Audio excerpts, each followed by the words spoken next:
baby, whatever. Nobody trusts that motherfucker. Children have lost so much trust in America, you can't trust them, to be honest. And so, Brave talks all the time. You say,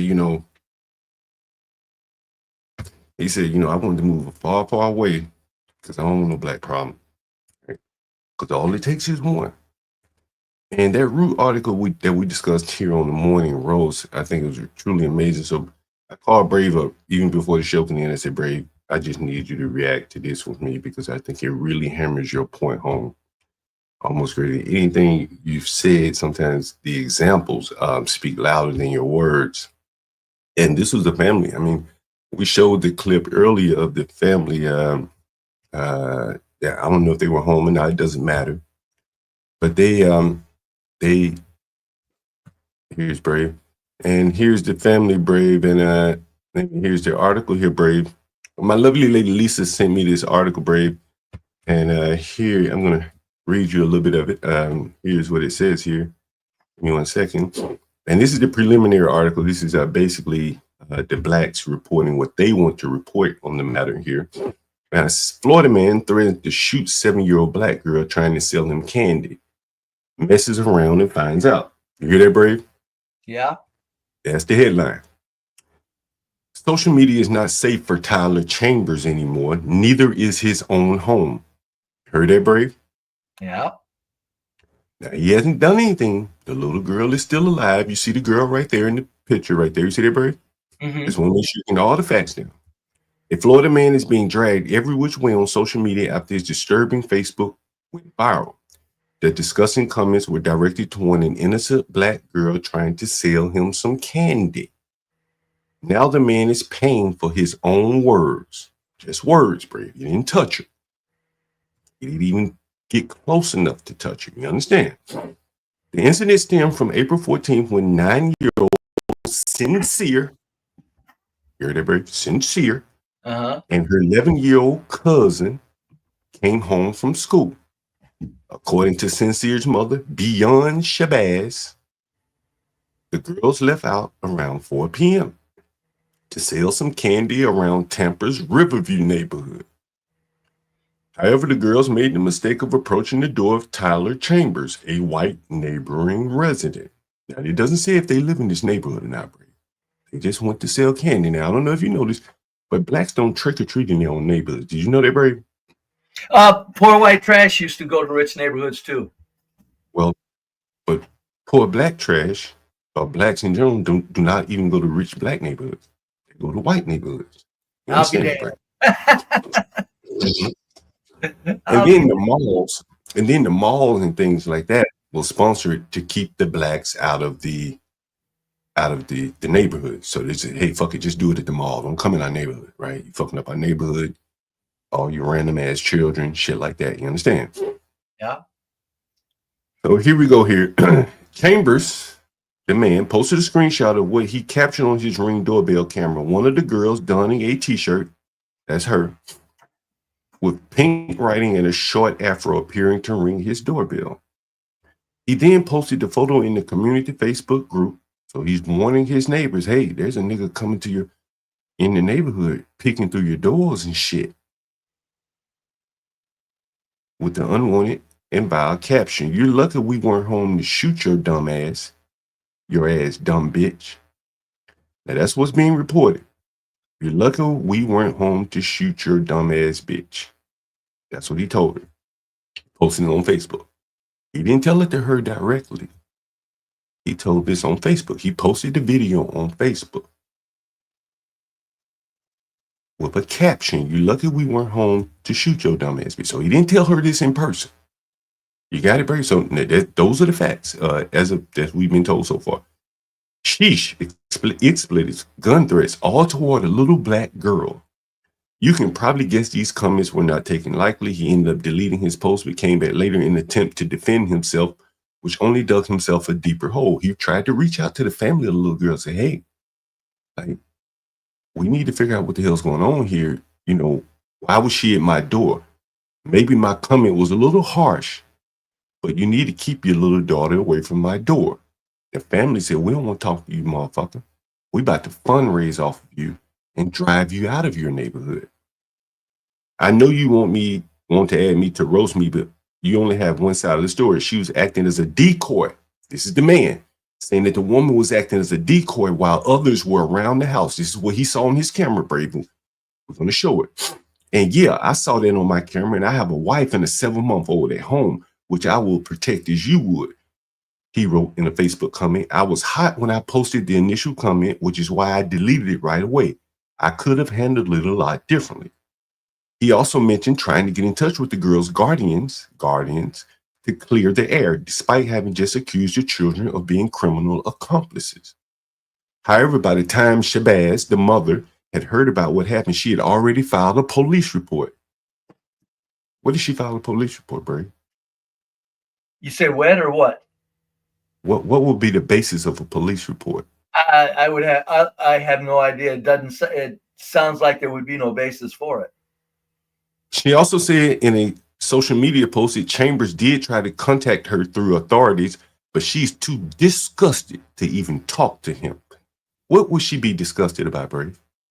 Her imagination. This could have been anybody's child, she said, and our job as parents is to protect our kids.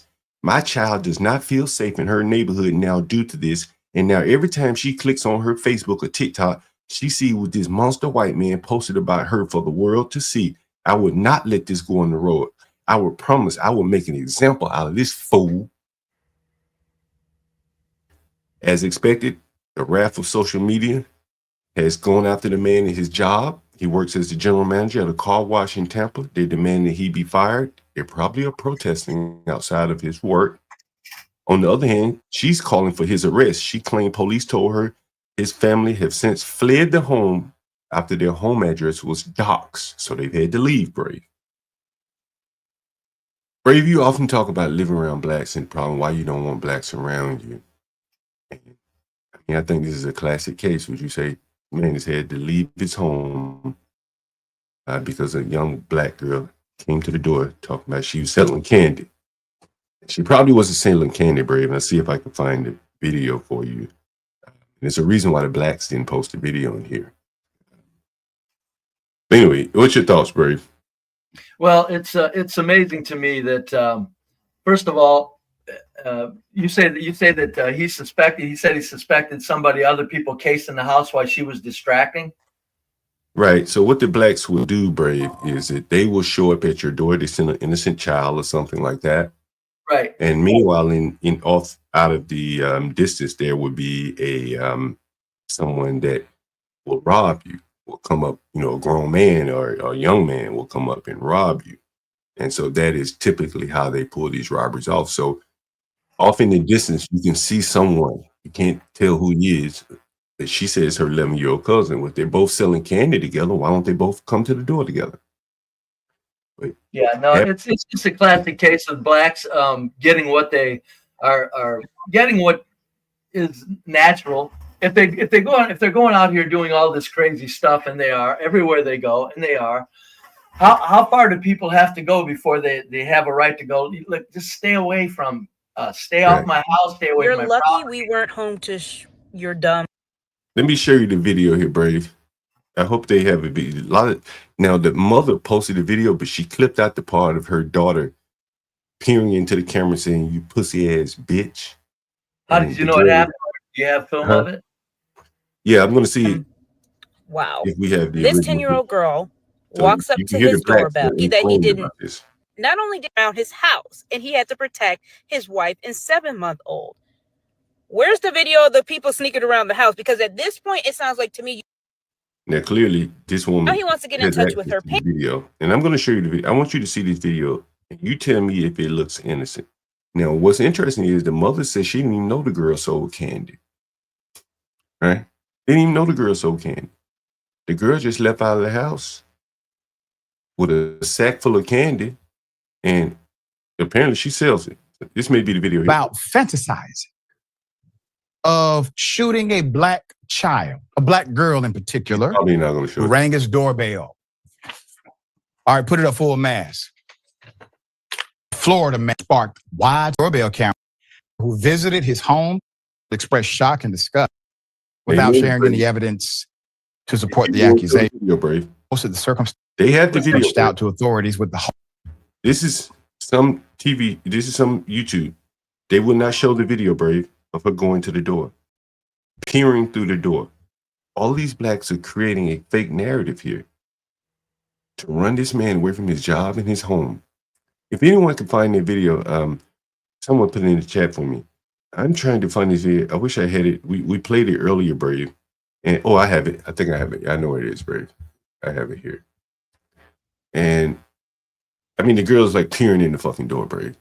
And the man is looking at this on camera, and he, justifiably concerned about it.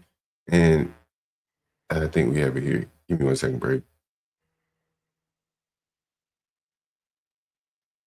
Yeah, here it is. Dang. This is in Lafayette, Indiana. Sorry, I didn't know if it was Indiana or a different state. So police in Lafayette, Indiana have closed their investigation in a December laundromat and suffered from severe This man, why? killing. Matt, when I About 7 their underwear and pants. to you being a murderer. I have it right here. What are we saying here? Where the fuck is it here? For John, what's Where the fuck is Hey, it? man, Oh, here it is. Chambers posted a screen Facebook group. It's evil. yeah, that's evil. Jeez. That's evil. He drug himself. So, let's see. This is from the post from Chambers. Shit. But you only have others I around. had the fucking video somewhere, Brave. But the girl is just, I mean, it looks like she's casing the joint, Brave. And, the white man, he's, hey, get the hell away from my house. And I guarantee that those blacks do not live in that neighborhood, Brave. And now the white man, he's had to move out of his. And I think just the blacks that keep insisting on putting themselves around other people, it's just causing problems for everyone, Brave. And so I titled the stream, why won't the blacks just leave, Brave? Why do they insist on impressing themselves where no one wants them to be? Amazing to me. Could you imagine? I mean, there's the old rootin' tootin'. Flip the script. What if a black man said that to a white girl? The whites would just go off and go, "Oop, he's crazy. Let's get out of here." No, blacks got to dramatize everything. It's they got to be the main character of everything. And no matter what happens, they're not acknowledging the fact that the blacks are tearing up the inner cities, and they're now spreading. So it's like it's somewhere the people that are the blacks that are upset about this kind of stuff.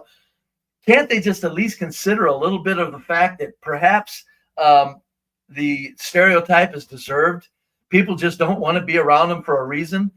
Everywhere they go is death and decay in the inner cities. It's like, what when do whites have a right to just kind of react a little bit proportionally? This guy probably, I don't like what he did, but so what? He said, get your black ass off my porch. I mean, Brave, man, listen, man, Brave, this is in Tampa. Prices of homes probably expensive, man. It's the biggest investment. This is a fairly young couple, man. Like, this is not far from where Trayvon was killed. These people probably bought the best neighborhood they can afford with as few blacks as they probably can afford. And damn, if some nigga don't stumble up on their porch peering through their fucking door, that would piss me the fuck off. I ain't lying about that shit. Yes. I see two fucking niggas ambling around my house, knowing they up to no good. I got the video here, Bray. Someone says at the 55-minute mark. And here it is, Bray. I think it's beyond that. But let's see. Oh, yeah. Oh, Brave. Look at this, Brave. Flower man, do it. I want some cookies. Oh, I think we just put these black businesses, put another nail in their coffin. I mean, if she's selling candy, folks, typically those are in boxes, not garbage bags. Hold on, Bray. Let me get right here. This is where she first walked up, Bray. We gotta be on the lookout for this nigga until she gone. This is the man's house right here, Bray. I got it. You guys hit the like button. They would not be my child. Oh, so here's your article.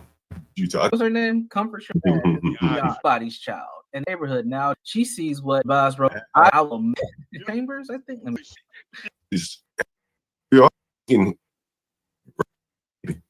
Oh, she need to be deleted, baby. Coming up to people house, talking hate it, baby. Clean. Here it is, Bray. Look, oh shit, Bray. Look at this shit, Bray. Look at this shit. Oh, look at this shit, Bray.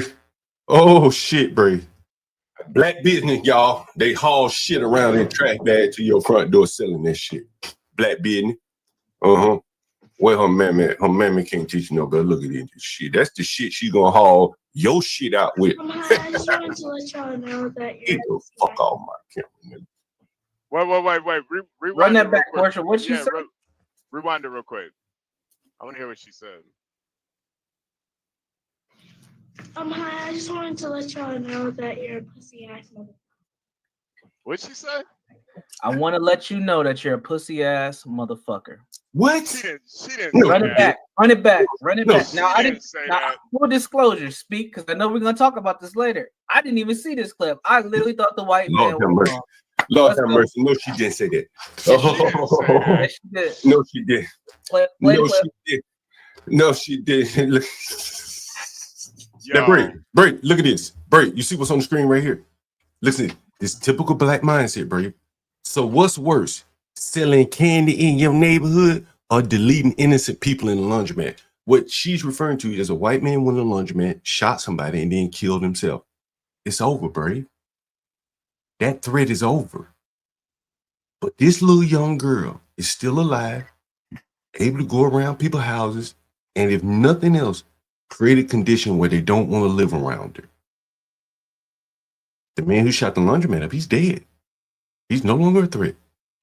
And I don't think T could see that. No one wants to live in a neighborhood where niggas is strolling up to your house and out of the camera shot, looking like they about to rob you. And just look at this, bro. Pussy motherfucker. Look how she looking through the door, bro.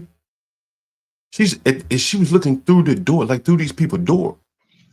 Hi, I just wanted to let y'all know that you're a pussy ass motherfucker. Wow. You heard that, Brave? Wow. Motherfucker. This is T. That's a 9-year-old girl, Brave. So what kills me is here for the T is, like you said, John, the guy shot something, killed himself, it's over. And no, this isn't going to, so what, there's now no violence here. The point is what here for the T doesn't realize is this is how sick black people have made people with their behavior, ongoing, constant behavior. So she's reaching for the laundromat shooting without acknowledging the fact that this just isn't some little angel selling cookies. These are black people, and where black people go, shit happens. But no, you can't be aware of it or you can't be careful of it. Nope, you just got to go, oh, blacks are always fine. No. And you know, and again, this here for the T is classic. It's like, okay, you got one. You got a white person that lost their mind. Here's blacks. They do this shit everywhere they go. Everywhere. Brave, he tried to reach out to the family to clear up the disagreement. I don't want to clear it up. They're long into fundraising aspect off of this. Teaching the child not to go up on someone else's property, particularly by herself. They didn't even know where the girl was. They didn't fucking know where she was. And here she is peering in the home of someone. Just look at this shit, Brave.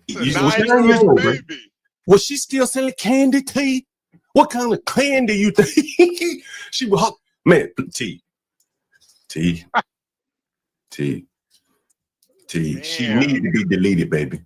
Oh, she need to be deleted, baby. Coming up to people's house, talking. That's a 9-year-old girl talking like that, John. Yeah, Coming up to people's house, talking about pussy ass. What?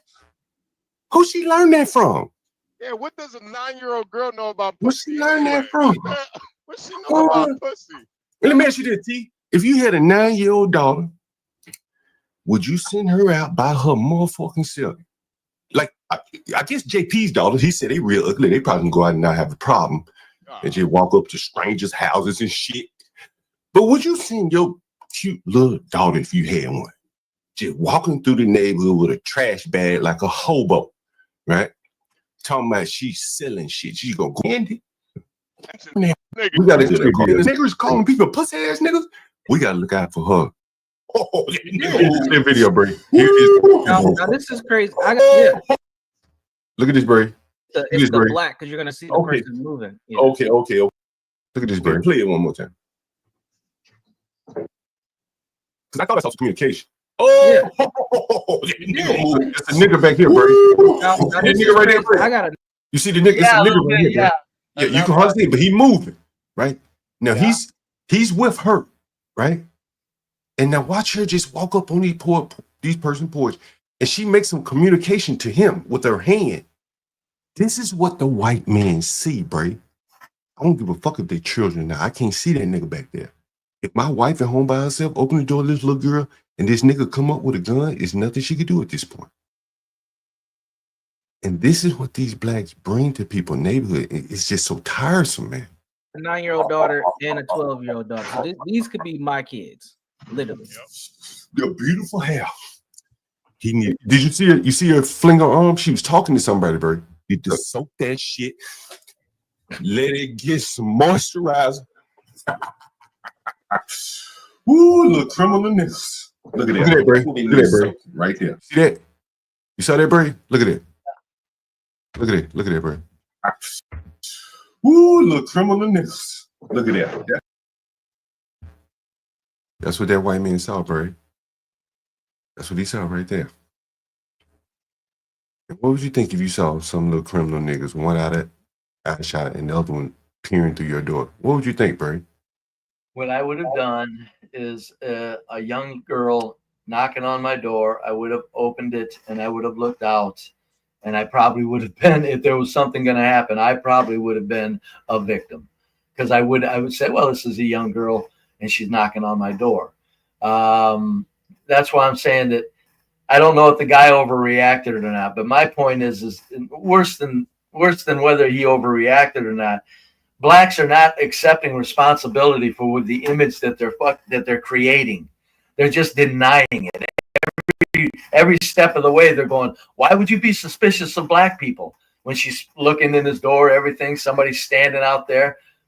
There's just no consideration for the fact that where these people live, decay occurs. There's no consideration for that. And How would you go ahead? I don't understand where people are. When do blacks start turning at their own blacks that are making everything screwed up for them? When do they start cussing out the blacks that are destroying things for the blacks, rather than worrying about whitey's reactions? It slays me that they won't turn and go, if you people would stop doing this, we might not have these problems. But Well, why won't she go sell candy in her own neighborhood, Bray? I know all of that. To me, I'm more upset that the goddamn blacks won't look at the reason for this. White people thinking like this. This is not people's imagination. No, it's definitely Black not. people are fucking dangerous. Jesus Christ. They kill people regularly. Other people, themselves, other people. Shoot, streets are shot up. Okay, so a white man kills his wife in the house, he's done. These people are going around shooting up every strangers they want to see. It's amazing to me that and again, the post proved it. The young lady that posted, what's worse, selling candy or shooting up the laundromat? It's not about selling the candy. It's about black people making sick of somebody. But did that person that posted that comment? No, it had nothing to do with what black people do to make people sick of them. Nope. She had to diminish it down to the innocence of she was selling candy. No, here's the little person that was selling candy that is from a race of people that are murderers on the street. It's like, God damn, come on. Pretty soon people have a right to be suspicious and to suspect things. Brave, you would have opened the door to that little black girl. No, not the screen door. No, I would open the inside door. Yeah. I would have. Yeah. Hey, I asked my lovely lady Lisa, would she have opened the door? She said, hell no. Yeah, and I'll tell you, no, I would tell any when I lived with my girl, I told her, you never open the door without a .38 revolver in your hand. It just, you don't do that, because it was an all-white neighborhood even. And I'm going, as a female home, you just don't open the door without a .38 revolver in your hand. First of all, ask who it is. Yeah, you don't know. You don't because you know no. If a female wouldn't should never answer the door. I would have answered the door and said, "What's up? How you doing, you little I darling?" wouldn't answer. Like that. Now, me, I wouldn't answer. I would have thought immediately that this is some criminal shit going on. Well, it depends on the number of black. If there are blacks in your neighborhood, though, didn't you say this was a mixed neighborhood? Well, yeah, and they probably don't live here. You understand? Right, but And it's still a mixed neighborhood, so you really wouldn't know that. But in this neighborhood, a black walking up with a trash bag dragging the ground, ain't nothing she's selling, bro. She not selling. Oh, I wouldn't have bought anything. Trust me on that. No, I don't. Yeah, no, I wouldn't have bought anything. But the point is I'm just slayed that people are upset because whites are suspicious. It's like people have no reason to be suspicious. Never mind what blacks are really doing.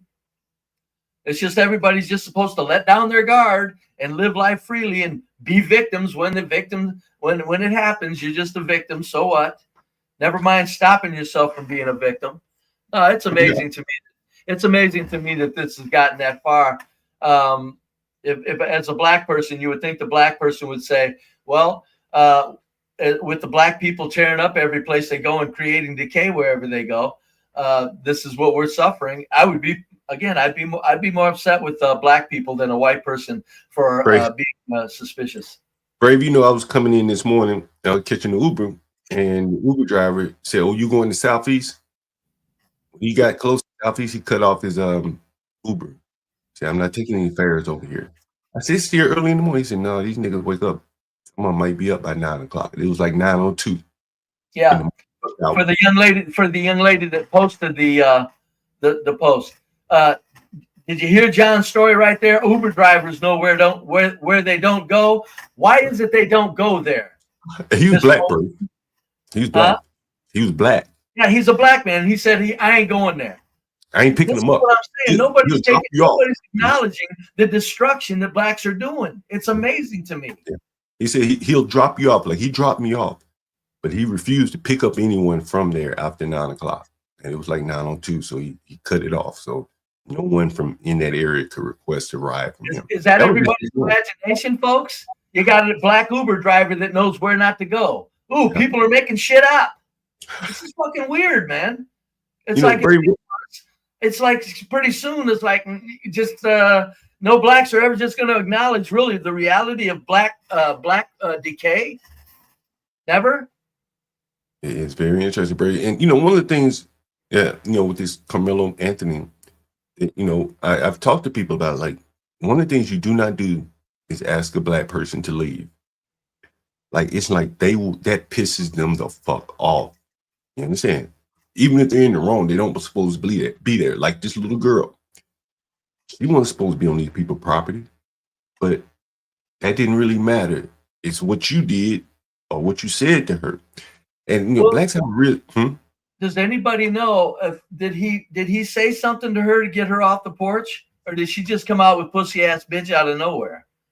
No, he said something in a Facebook post. I think that's what he said. No, but I mean, at that point when she was on the porch. No, he didn't say anything to her. So nobody answered their door or nothing, correct? No. And she's in the cameras calling them a pussy ass bitch. Mm-hmm. And we're worried and we're wondering why people don't want to be around when black people come around them. They get like, let's get a little worrisome here. Let's be very careful. Yeah, I think I'll pass. Yeah, I think I'll pass. Stay the hell out of here. But no, the poster wanted, and I'm not on the poster case. I'm not even mentioning the name. It's all about she was just selling cookies. That's what blacks do. They take the innocent factor, and then that's all that matters. All the surrounding bullshit doesn't mean a damn thing. They were just selling cookies. What if there were 5 guys out in the street with guns? Would that make anything? Probably blacks would say, no, she was just selling cookies. Never mind the 5 blacks in the street with guns. That's how ridiculous they get. There's a reason blacks are like that. Look at this, Brave. You'll see here, it says, he said it in a Facebook group. They were at home, but didn't answer. Posted the videos in a Facebook group. So the mother was like, y'all lying. Y'all said you were at home, but y'all said y'all weren't at home, but you were at home. Bitch, do it matter? I ain't got to answer my fucking door to you. I see your black ass peering in. I ain't got to answer. And so they were saying, basically you're lying to me because you were at home and said you weren't or didn't answer the door. Something to that effect. And it's like, damn, like these people just can't fucking reason, They can't. They can't. Everything. I'm telling you, it's psychopaths. Non-violent psychopaths. It's all about the only thing that matters to them is what's going on up in their putrid noggin. Just like this woman that's on there talking, the black woman who was on there talking. It's nobody acknowledges the fact that if you open the door for blacks, it could be problems. It could be the end of their life. There's a high likelihood, there's a real good chance that there could be problems here. It's amazing to me. Ryan said he's using the new Uber app to avoid the tolls. You know, interestingly enough, the tolls were like it was $36 to come into DC in the express lanes this morning. Interestingly enough, a little white Girl Scout selling cookies, looking in the camera and saying, "You pussy ass bitch," because you didn't answer the door. And you black people don't think there's a fucking problem going on here, and that it's people's imagination. Mother, this is crazy. It's like, what does it take for blacks to understand? Oops, it's probably not the whites are not our worst problem. Look at this video, Brave. And you know, as I said, like, you know, as Oxy even said, never ask some man to leave. Like, they force themselves on you. And when you ask them to leave, that's when they really, really get angry. Watch this, Brave. You're gonna be arrested for trespassing. I'm not trespassing. You are right now. No, So you're refusing to leave? she is. Are you refusing to leave? No, I'm not. Okay, so then grab your bag and let's go. Okay, leave me alone. Come on. Leave me alone. So you don't want to go? You Yes, don't I want am to going. I'm go? going. Okay, so let's go because you're gonna be arrested if you stay in here. I'm not gonna sit here with you all day. What happened, John? Why was she in there? What is it, a house or? It don't fucking matter, Brave. If they I know, ask you, well, it kind of, well, you know, if I ask you, and this is the police asking her to leave. yeah. So obviously she was supposed to leave. You got the point I mean, there. this looks like a business, Brave. Looks like a business. You know, they're asking her to fucking leave, man. Just go, man. Like, just go. It ain't your place. Just go. Go. You just go. Just do it. Fuck Just out of here. tell them. Right. They don't want you here. They call the fucking police. Just go. You need to get off the property. Let's go. Yes, I'm not Come going to do that. You need to be off of this property. This bitch done went live. I am. I'm leaving. 70%, John, they're fucking crazy. 70% of them out of their fucking minds. She went live. The police are saying, go. Get the fuck out of these people's property. We can't only know you're procrastinating. Yes, let's go. You're on a music app. You're not even looking. I see you playing with your hands. I don't see your feet moving off this property. Go do some real You're work. not allowed to be here. He said, go do some real work. She said, go do some real work. Man, what the fuck, man? What the fuck, Brave? Like, what the fuck? Wrong with these people? Why do they insist on just being where people do not want them to fucking be? She wouldn't have to go through this. She wouldn't have to go through this, Brave. She just went somewhere where she was wanted. Anywhere. Go by yourself somewhere. Leave. What are you not understanding? Where are you Don't worry going? about where I'm going. Well, we can give you a ride if you No, I don't want just to ride. start cooperating. Can't ride with you. Well, then you're gonna get arrested because you're not leaving. I ain't gonna ride with you. You about to shoot us. You about to shoot you. Yeah. Leave me alone. No. Let's go. Stand up. Stand up. You're under arrest. Why You're looking for lawsuits, John, is what this is. She's looking to be able to sue them if they do something wrong. Yeah, I mean, like, goddamn, man, like, just, you know, goddamn, man, just leave, get the fuck away from me. If I don't want you around, why do you keep coming around? I don't understand. And this No, one made, yeah, go ahead, Bernie. Oh no, it's severe mental illness in 70% of Black Americans. I'm not saying that as a joke. They're fucking something wrong with them. Even the ones that don't, even the ones that live a decent life say stupid shit about laundromat versus he's just selling candy. Try to make that shit together. No, it's 70% of Black Americans are out of their fucking minds, man. Yeah, They don't- this, you know, this is just fucking amazing. You know, Brave, before we get out of here, Brave, wait a minute, Brave, someone wants to hear you cover Deshaun Leaf.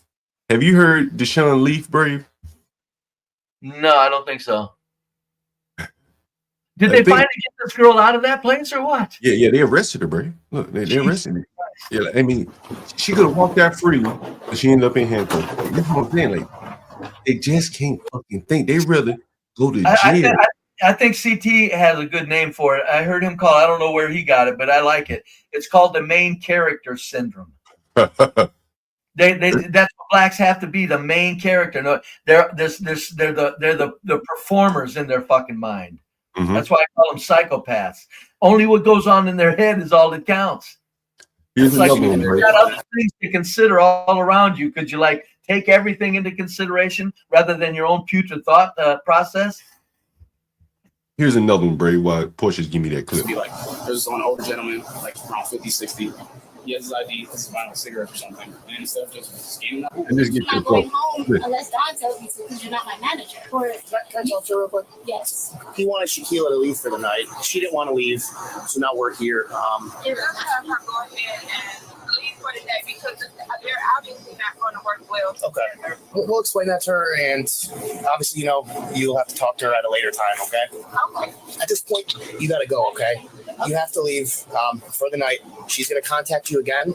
Maybe you guys can talk about it tomorrow, but she doesn't want you here either. She wants you to go. She didn't say that. She Bray, this bitch at work talking to the police and she not gonna leave. She just said that to me. We're gonna need you to go, okay? Hello? He exaggerates what the customer Can we finish this conversation at a later date? He wants you to go. She's saying you gotta go. Let's just get our stuff and let's just go for the night, okay? they want you to I'm leave. saying I'm going to leave. Okay, well, let's go. But you're making me uncomfortable. We'll leave when they leave. If that's the case, I would like to file a complaint. A complaint for what? Because he's filing charges against me. No one's filing charges against you. Hey, stop. Please, Don't see, talk. this Look at that fucking brown. I just want her to go. Fucking black motherfuckers making people sick. Think of these Stand people here that have and wait for you to leave Think all of these night. police that have to work with this shit day in and day out. They gotta be sick to their fucking stomach over this shit. That'd be fucking sick. Stupidity of it. He's filing charges against me. Well, no, he didn't. Jesus Christ. Bray, they wanted me to cover this with you. This is some wild nigga. I don't know if you know, Bray. A lot of the criminals in the black community. Oh, yes, I do know this video. I do know this video. This is the video where I said, this is where the video that I seen where that cop should have shot him because that guy could have killed somebody and he almost did. That's what I'm saying. When that guy attacked a cop, that's when you kill somebody. And that cop was delinquent because he could have let that idiot loose and the guy damn near killed somebody else. Eventually, the police had to kill this son of a bitch. Anyway, Cop should have done it right from the get-go. Yeah, right from right here is when he probably should have been killed. You know what I mean? Right here. Like, why would you let him It was close before the door? that. It was before that. Yeah, or before this, even before this. Yeah, it was. Yeah, it was. Is this a nigga they showing the picture like he's some upstanding nigga? Are they trying to portray him like an Oh, upstanding hell yeah, they are. Fuck yeah. No fucking way. No fucking this crazy There's no nigga. end to black people. There's no end to them. Deals No a way. police Fucking cruiser into and these leads fucking officers on a chaotic religious rant-filled shit paradox. In a state headlines, Born and Protector, Men Mark Survivorship. Deshaun aimed to give kids a path away from the streets. In 2024, Jesus he joined the Christ. Son of a bitch. Man, blacks are fucking sickening. Man, 70% of blacks are fucking shot to hell. God damn. God damn, Brave. God damn. Yeah, there's keep playing it. I'll show you where he Hold on, I got the full clip here. Here's a nigga here. Warning.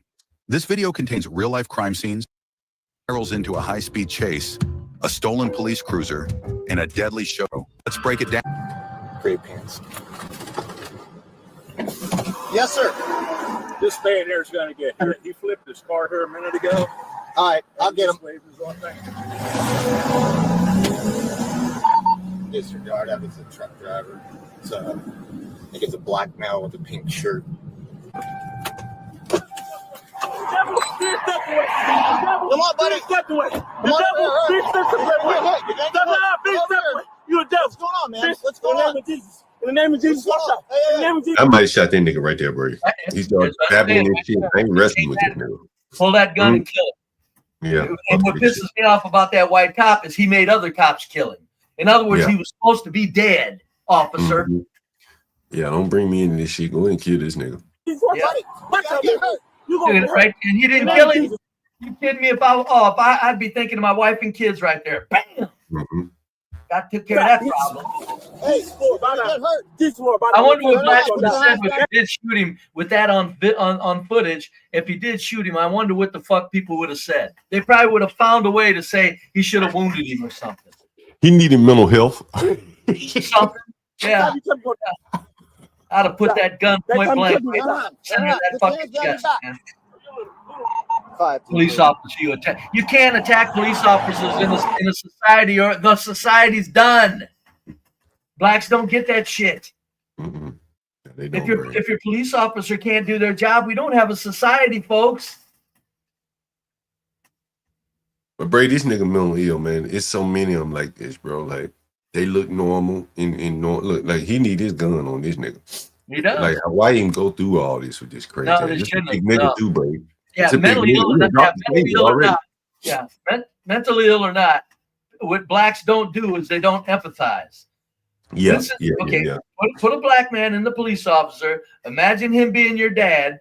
You want him out there just to keep messing with somebody that's crazy, or you want him just to kill him? It's ridiculous. Look at that shit. Yeah, this is fucking ridiculous right here. This wasn't a 16-year-old kid.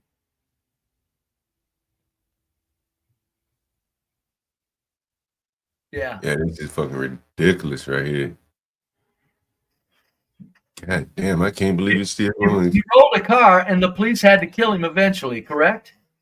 Yeah. He stole a police car. Yeah, he stole a police car, rolled it, and then the police, where he went to, Michigan, had to kill him anyway. That's what I'm saying. There's no winning this shit. There's no winning with blacks. I wonder if they gotta go fuck me up for this nigga. 70% of black Americans are the foulest fucking creature on this planet right now. They're in this country that they live like gods, and they're sitting there pissing and moaning like they're goddamn fools. They're acting out violently, and if not violently, semi-violently, with tearing up restaurants. Everything they do is a pile of shit behavior, and then you got a whole lot of people saying, "Oh, she was just selling candy." What the fuck, man? Blacks are crazy. Do you think the blacks believe half this shit, or they just, No, it's revenge. It's fucking revenge. A lot of women are setting it up, John. A lot of these women that destroy their looks, man, they're not taking it lightly that they're rejected. They're not taking that lightly. People, no. These black women destroy their looks, and they're pissed because nobody wants them. Because they're not saying, "Well, I destroyed my looks," and these black women are raising these fucking crazy people. But what about this crazy ass nigga right here? That's what I'm saying. He's a product of some goddamn crazy ass family, some crazy ass who knows what. Where did he come from? That's why I'm saying you can't worry about where the people talk about. You got to get to the source of the problem. No, let's start killing people that are supposed to be dead first, and then we'll look at the source of the problem. It's like put the fire out first. To hell with who started it. Let's just put the fire out. So just what he finally kills the guy right here? He done turned the car. He done turned it. Anything that is not of you in the name of Jesus, I bind it up right now. I calm the spirit down because I know Jesus is the best. I know it's a calm spirit in him. Kill that son of a bitch and be done with it. I know the devil is not nobody. I know the devil is just somebody that's somebody thinking. I know it's a concept. There's not a monster. There's only a concept. The devil. God is seeing you down right now. He's seeing you down right now. And I'm praying in the name of Oh, wait a minute. If he was white, would I still be saying this? Yes. Who is that, bro? No, but I'm just saying that's what they would say to me. Something. If he was white, would you be saying that? Yes. Kill him. Kill him. I think, and that is the difference between blacks and white, bro. Like there is no sympathy for these white criminals. Like, the white people just don't seem to give a fuck about them. The blacks do. We care about the officer. We care. Okay, here's what happens with white. Logic sets in real fast. We're good at it. Ooh, gee, this guy's attacking a police officer. Police officers can't gamble that because they confront this every day, so they have a right to act in their self-defense immediately. Oops, if that was a white guy, there's no white people that would be worried about him shooting that white guy. Any white people have seen that white guy walk up and attack that officer like that, and if the white guy got shot square in the chest, there's not a goddamn white you can find to complain about it. Whites would go good. Yeah. Whites understand the value of police officers, even though we know there are piece of shit police officers. Whites still understand the value of law enforcement. It's kind of something you need. No, not blacks. Yeah, it's just Why like do the you think little blacks was, but why little stand niggas behind these put in criminals, the bro? goddamn houses when they were at. Nothing makes sense to 70% of Black Americans. Nothing. But why stand behind this criminal? What would be the justification for behind this criminal? What would be for doing what? What would be the justification for standing behind this guy right here? With all this fighting in the police. Hate and revenge. What if he was a black cop? Revenge. You think they care if he was a black cop? It wouldn't be as bad. If that black cop shot that son of a bitch, it wouldn't be near as bad. If that white cop would have shot him right there, it'd be national news. It'd be national news. Yeah, they'd demand that he shoot him with a taser first. Yeah, or just wound him. Yeah. If that cop would have put one right center mass 2 or 3 times, that's what should have happened. Nah, 70% of blacks are out of their fucking minds, John. Listen, I'm not saying that lightly. I'm serious. 70% of blacks and Americans are out of their fucking minds. Yeah, I was just over on a stream with a doctor, and she was trying to talk some happy, stupid horseshit excuse making. And she's a PhD doctor in her name. Doctor, I'm not going to give her name, but I'm sitting there thinking, I didn't even care. I said, I don't mean any disrespect, but she went off on explaining something. I said, oh, shut up. Was that PhD deep or brave? It had to have been. Yeah. It had to have been. Like everybody's just supposed to sit and listen to me talk for 15 minutes, pissing and moaning and making excuses. I asked her a simple question. What'd you ask? She was talking about how we're being divided. And I said, yes, you're correct. We are being divided by design for political gain and control. So I'm agreeing with her, okay? Mm-hmm. I said, now, if we're being divided, are we more obligated to go after the big powers that be that can't be touched, or can we insist that the people that are tearing up the fucking streets stop doing that first? Can we focus on the people tearing up the streets before we try to end this conspiracy? Off she goes on a half-hour rant. I just wanted to know, can we just at least take care of the fucking problem that is directly affecting us, ma'am? And then we'll look after trying to get world peace. Blacks insist that we got to get world peace before we confront these goddamn fucking animals first. That's what kills me. Listen to them. That's what they're saying. Well, we got to go after world peace, and then we'll get to the people shooting up the streets and killing kids and random bullets everywhere. I'm going, well, you got that in reverse. How about we get the people shooting up the fucking streets first, killing random bullets, they're killing all kinds of innocent men, women, and children. We'll take care of that first, and then we'll try to get world peace. Because this directly affects us every day. The world peace bullshit, no, we're living like gods right now. It was disgusting. It was just the same old thing. I'm telling you, 70% of black Americans have world peace syndrome. Well, we got to go after world peace first and make everything perfect, and then we can solve the fucking psychopaths that are shooting up the streets.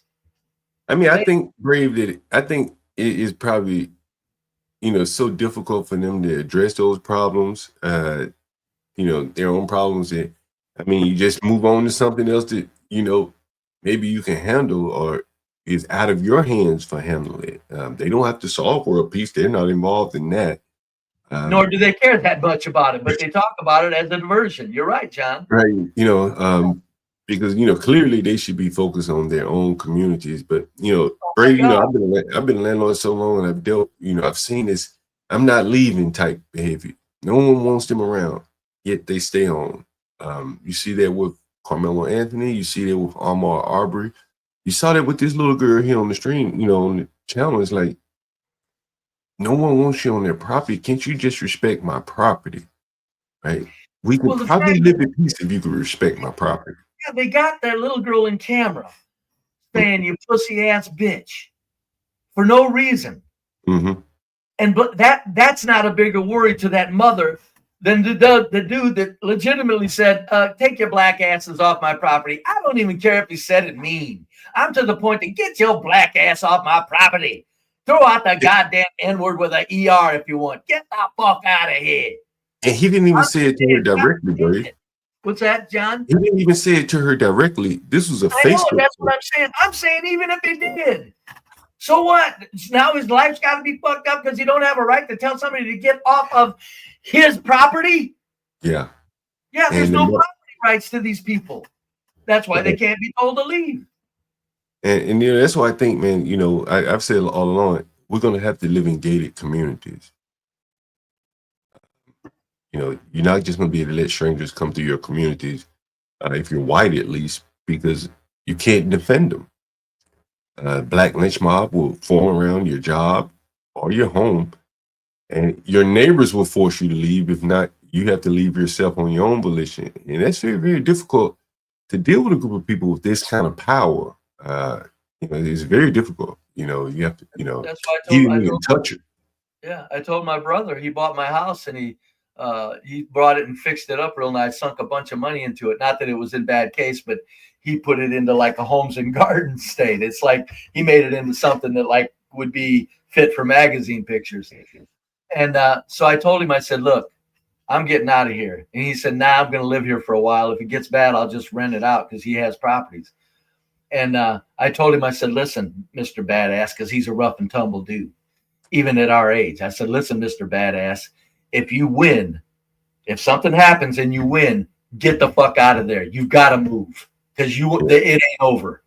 That's what I told him. It ain't over with crazy bastards. No, not as a white man, you know, they're gonna bring the court of law down on him, make him move everything. Yeah, I made him almost promise me if something happens and you win, because he will, armed, physically rough and tough. God damn hell, it'd take 3 fucking young men to beat that old dude's ass. I said, if you win, promise me you're going to get the hell out of here and not live here any longer. And he said, that's a deal. Because I said, it won't be over after you win. It won't be over. Which is a young adult, a young man talking like a damn fool probably, or what? you know, Brave, within these households, and I've seen shit like this as a landlord, bro. Hell, I've been warned by some of the parents. Some of these fucking children are crazy as a motherfucker at an early age, and their parents know it. There was a lady live right here. She had a brother. He was way off, very mentally, you know, dangerous. She used to tell me she put him in the basement, and she said he's very dangerous. Don't fuck with him. Don't have no interaction with him. And he didn't get that way. You know, by happenstance. You see this video here. This is posted on social media. You know, someone's parent, family member posted this. Take a look. Take a listen. Go put it the fuck down. I gave you what you wanted. You don't give me Look how nasty the fucking house is. All disheveled behind it, bro. what. Jesus. But it's stuff to eat, and you're gonna stab me over some pizza? Are you serious? Oh, she got it blurred. But anyway, so you can see we can't show any more of this. Yeah, I'm just gonna let you listen to the volume of it, Brave. I'm gonna show the little boy. I just show his titties. How about that? Can I just show his titties? Yeah, I just want to see his titties. All these young kids are all fatter than hell. That's another thing going on in our society. All these kids that fat and out of shape by the numbers. Every once in a while, back when I was a kid, there'd be somebody fat, but now it's just every other shit. 8 out of 10 kids are shot to hell, white and black. But here's the kid, bro.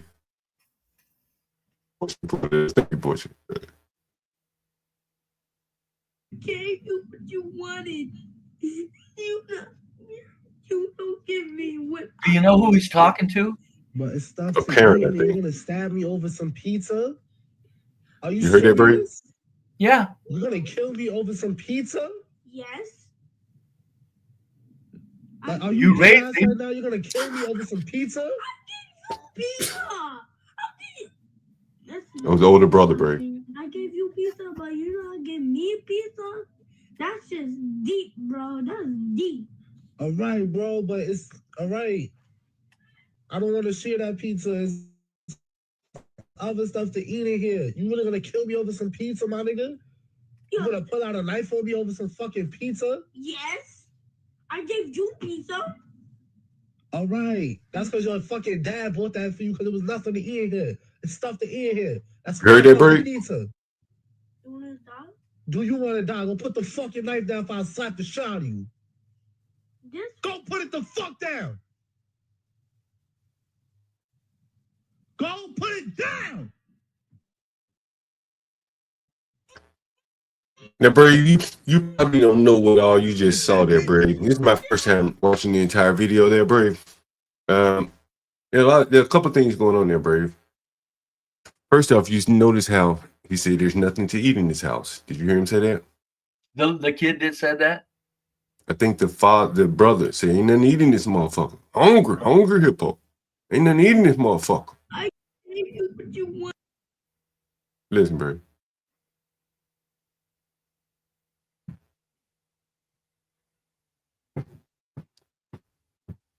It's about right here, Portia, I think.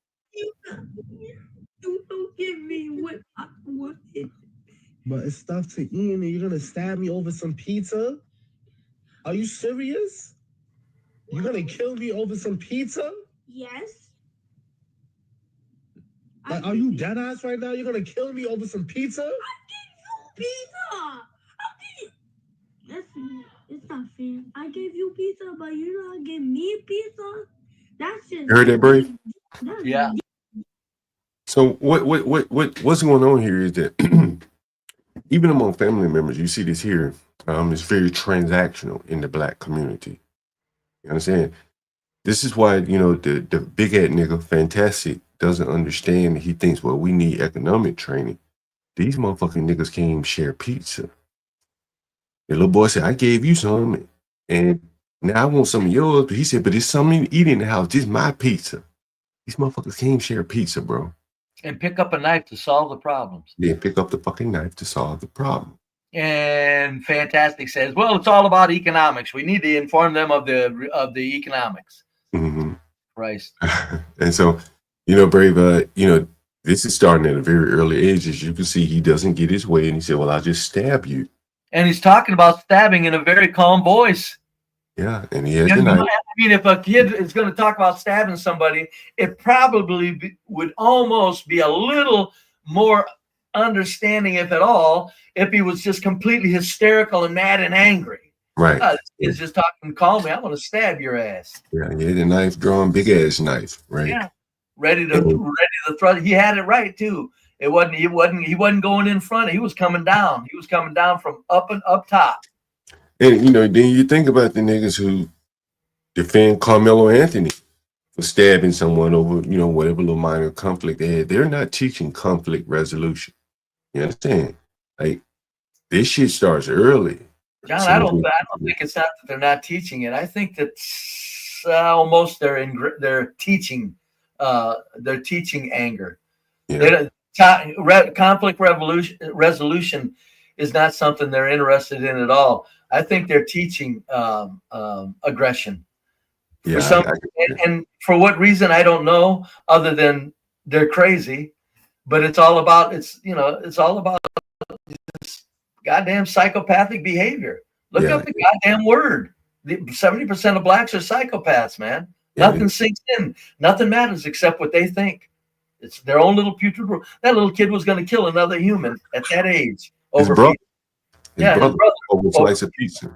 Yeah. And what's going to happen when he gets another 5 years on him? He's going to be crazy. He's going to be dingbat crazy. You know, I covered a case here not far from where I did the live streams the other day where someone was killed over sweet and sour sauce. I don't know if you remember that, Brady. Little girl killed another girl here in DC over sweet and sour sauce. So hell, pizza is more nutritious than sweet and sour sauce. So you can clearly see someone being killed over over a slice of pizza there. Yeah, it's this stuff is crazy. That's why I say thanks for the videos you put out to the public, John. I don't care what anybody says. There's a lot of people that really appreciate the information in your shows, and you and HB and Universal on that brothers talking and stuff like that, man. I know it's not solving any problems, but it's just your channel here, outside of my buddy Stanley, denying everything. Your channel is offering a glimmer of like, not hope or anything, just a glimmer of like, at least somebody sees it, because whites can't say anything. You know what's interesting that you say that though, Brave? You know, it's like Universal was talking this morning how he came from a very, very bad background, bro. Saw his mom with his dad. Did you hear that? No, I didn't, but yeah, well, a lot of people did, and they're okay. Right. Now, he's more than okay. You know what I'm saying? HB, I don't know what his background. I don't think it's as bad as Universal. But you know, he didn't grow up with a silver spoon in his mouth, from my understanding. And he's doing, you know, fine, right? You know, I'm doing okay. But HB didn't have his dad at home or nothing like that? No, I'm just saying I don't know what it wasn't bad like Universal's, right? You know, no, that's what I asked. Universal's didn't have his dad at home or anything? I can't remember exactly, but I think it was some domestic violence, stepfather. You know, he can better tell it. But you know, it wasn't like, you know, storybook, and he ended up okay. And same thing, I think, you know, myself, and you know, my dad went to prison twice. You know, HB, you know, none of these people grew up with silver spoons in their mouth, and so there is kind of, you know, you can pull yourself out of this. My father was in county lockup constantly. Yeah, you can pull yourself out of this, and I think that for many of the blacks, they probably need to, you know, accept a lot of life, like their lot in life, like maybe along your path. They're not going to be world beaters. No, I don't think they have the brains to be world beaters, but they could be brave. John, they just can't accept it. But they could be brave. Many of them, not all of them. Very easily. There's nothing to it. Mm-hmm. Mm-hmm. All you got to do is get up and go to work every day and manage your pennies. Mm-hmm. And there's nothing to ending up comfortable at the bottom in this country where we live like gods. There's nothing to it. Not a bit of stress, nothing. Very easy. Hell, the people at the bottom, a lot of them don't admit, because they're pissing and moaning a lot of times too much. There's no stress even at the bottom. So life is very easy. You just go to work, you eat, take care of your property. You should buy your house if you can. Just, it's nothing to it. It's too easy. I'm telling you from experience, all you got to do is sit back and do things a little bit right. Fucking money falls out of the sky in this country. Just falls right on top of you. You know, Brave, but we started off with the little girl that walked up to the door. Let's say she was trying to make some money. Okay. Let's say she's being honest. They've closed off the avenues of entrepreneurship at a very early age.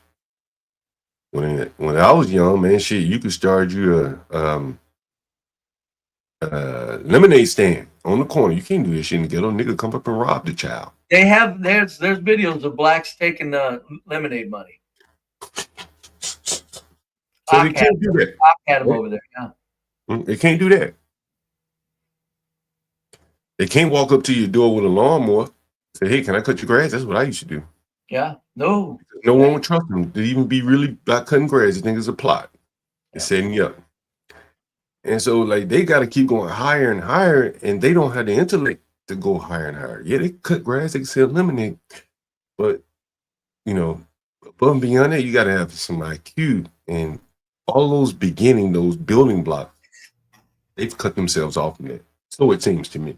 Well, I think that you've seen the little girl's customer relations that she's learning at a young age. The customer don't act properly, so she says, "You pussy ass bitch." Well, as somebody that's wanting to get somebody's business. Well, Brave, I think it's deeper than that, Brave. Oh, I'm sure it is. I do agree that the customer service was bad. You saw the little girl that came to my house. Oh, yeah. Now, you know her mother was in the car. Yeah. So there's no ability to even teach fucking girl. Who's she going to learn it from? Her mama ain't there, right? Her mama could have walked up to the door, showed her how to do the passport, and next time she'd know how to do it, right? But she'd come up here fumbling. Mama probably sitting in the car listening to music. And so there's just never an avenue to get there. And I think that you got to be able to cut grass in your own neighborhood. You got to be able to sell cookies in your own neighborhood. And I bet you, one of the things that the blacks will complain about, which is so interesting, is they were saying that the white people were there, but just wouldn't open the door for them. and they lied about it. Said, you said you weren't there, but you were there.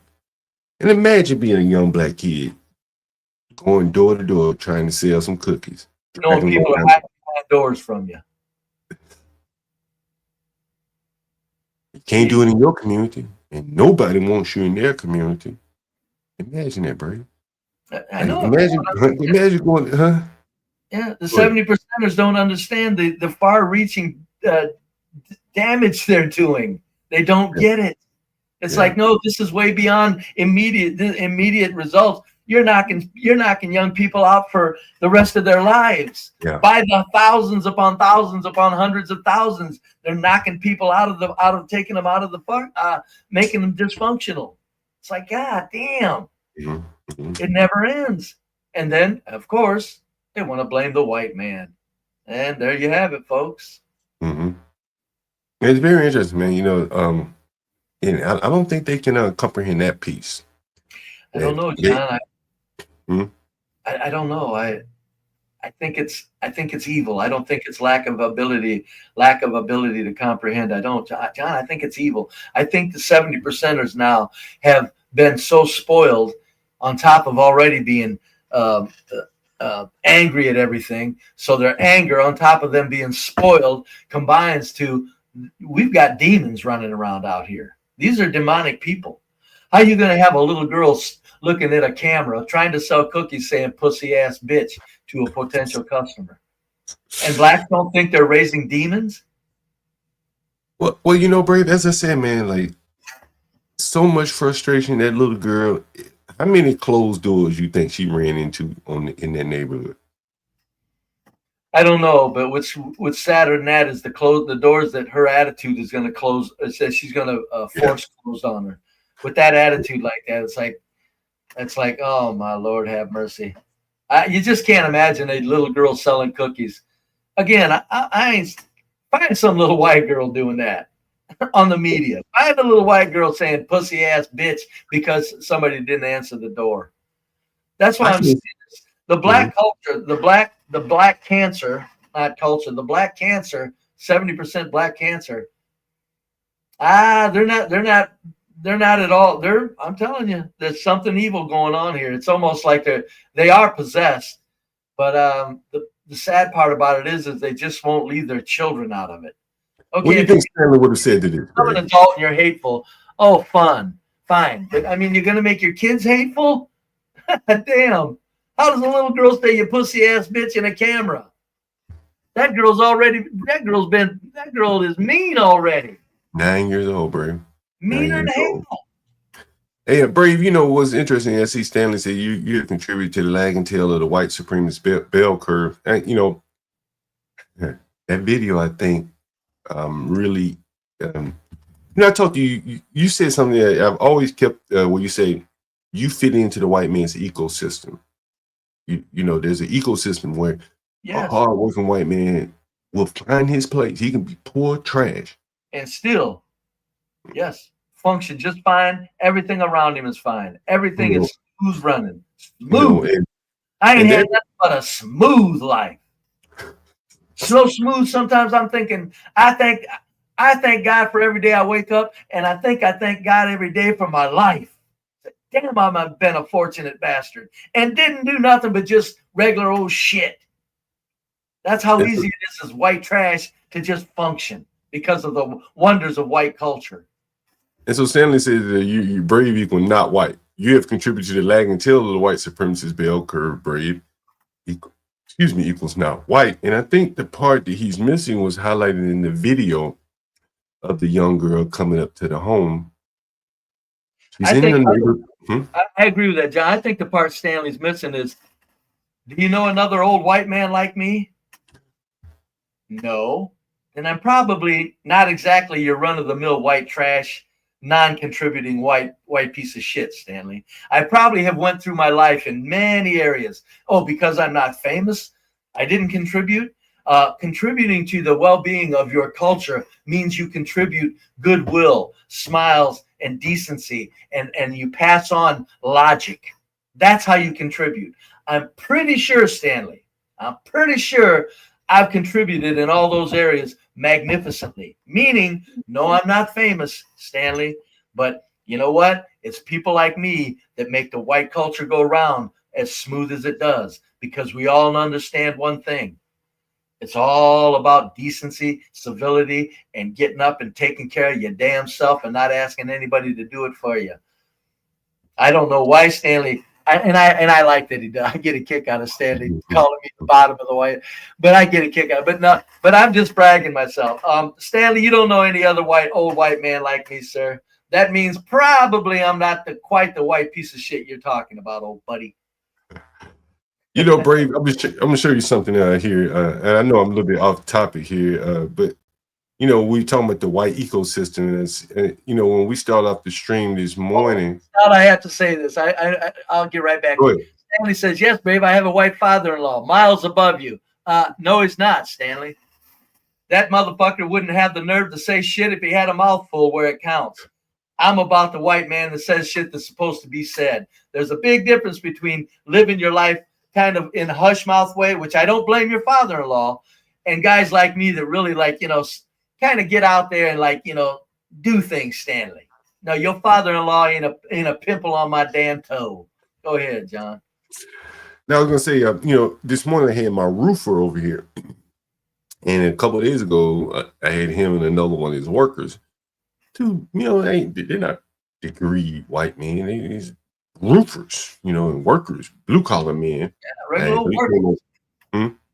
Yeah, regular old workers. And so when you speak about that ecosystem, you know, someone like him, he's about your age, he's 64, still roofing, and he hires white men that, you know, can help him when he gets roofing work. On the flip side, someone like me, I can't hire black guys. You know, young black men needing to do work. I can't do it. There is no ecosystem for them because they've created, you know, what they're like persona non grata, you know, either through their bad workmanship or they end up robbing you or something like that. Or And sleeping even if they're good people, they get tainted with the stereotype, the very well reasoned stereotype of other blacks. Like, what are you gonna do, folks? Right. And how poor black trash going to go anywhere when everybody thinks that when they behave like animals, and then the other black trash that are trying to do things right get judged prematurely, and for a good reason. And so, you know, they can't work in their own neighborhoods. They can't even sell cookies in their own neighborhoods. Right? So they got to go to a white man neighborhood. They damn sure can't go to an Indian, Arab, Chinese neighborhood. The closest thing to them where they probably can make a living and be accepted is the white man. Think about that. They want a white neighborhood selling cookies. I bet there's a Hispanic neighborhood in Tampa. Why didn't go there, bro? Think about that. Oh, I know it. No, it's amazing to me. It's you know, it's everything. You know, when do blacks catch on? When do they catch on? Why do you think they don't go to Hispanic neighborhoods, bro? Shit, Spanish they don't have to play. They say get the hell out of here. Whites, we don't have that option. Mm-hmm. Yeah, Spanish says, hey, señor, vamos, get out of here, the fucking road. And I think that's really what's missing, Brave, is that like they don't realize that you've done very well as a white man in America. Right. I've lived an absolute stress-free life, John. It's amazing. I don't hear you complain at all. No, I couldn't. Oh, no. I've lived like Then you got Mr. Big Ass saying, well, I need to learn economics. I'm like, Brave got to figure out what more do you need to know?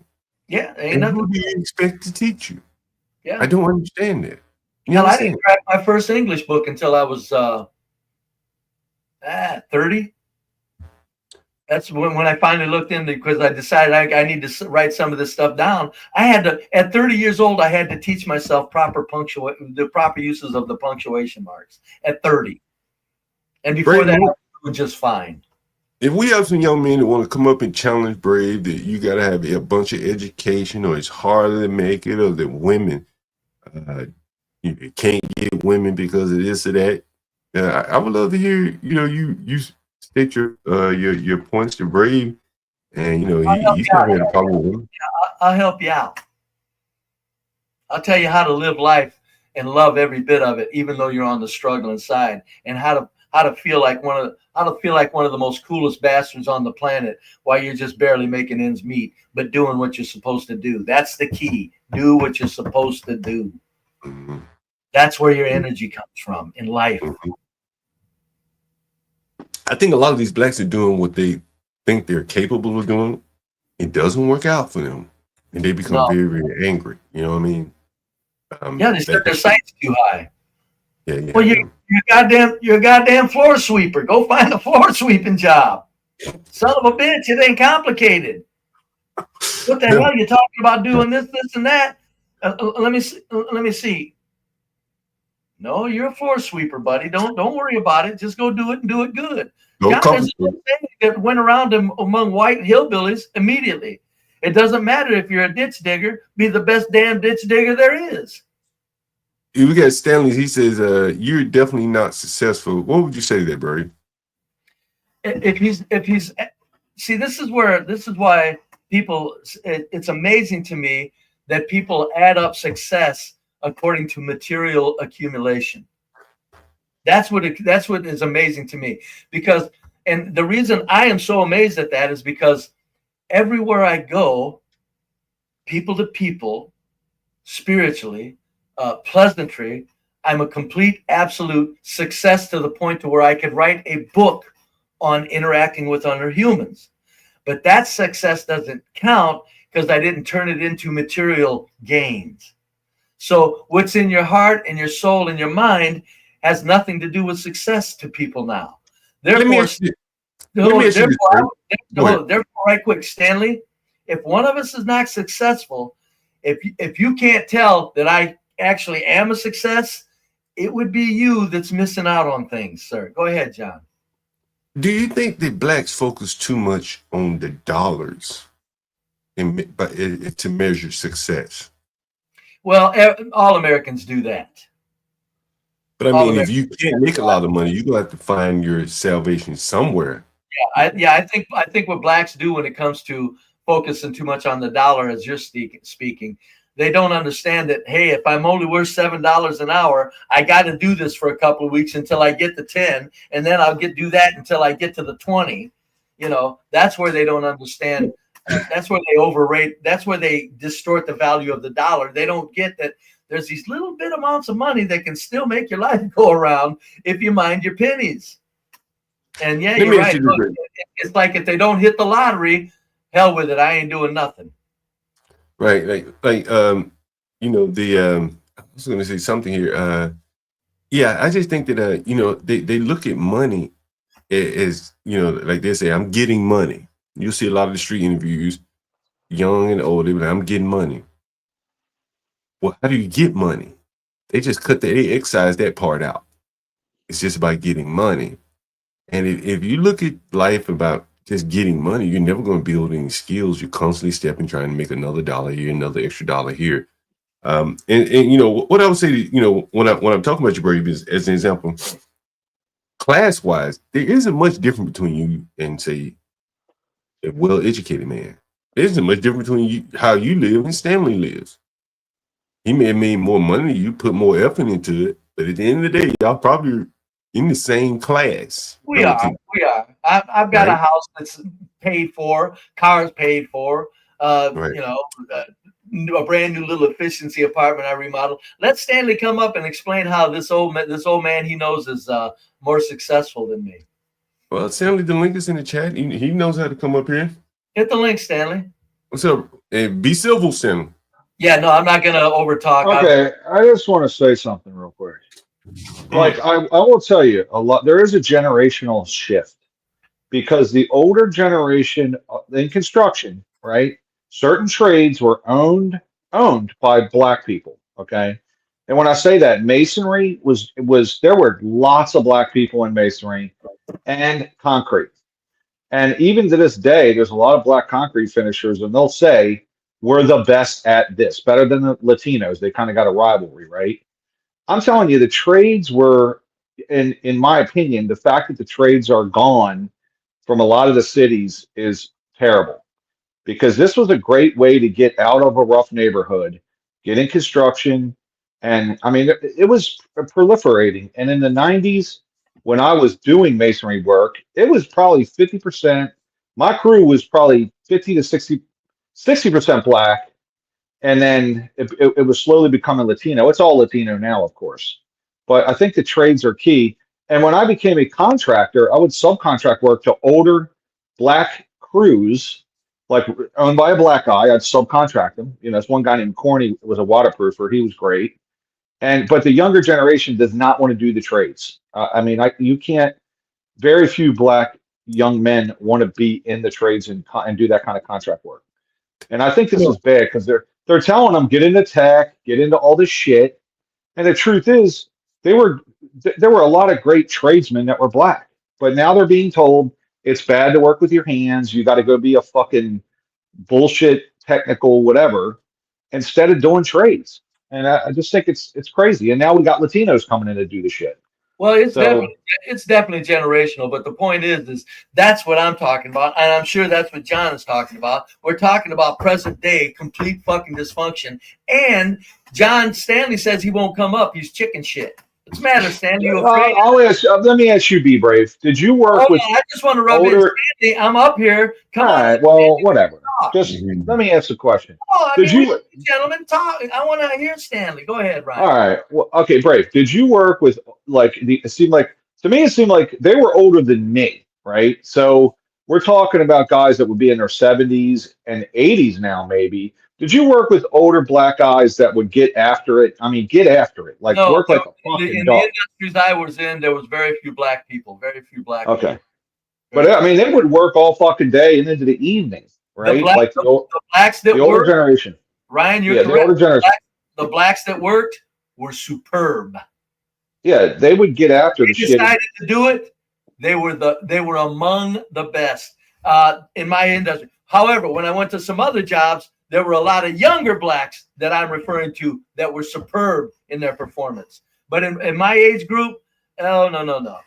There just wasn't that many blacks doing what I was. Weren't in your area, I guess. Okay. No, in the industry I was involved in. Okay.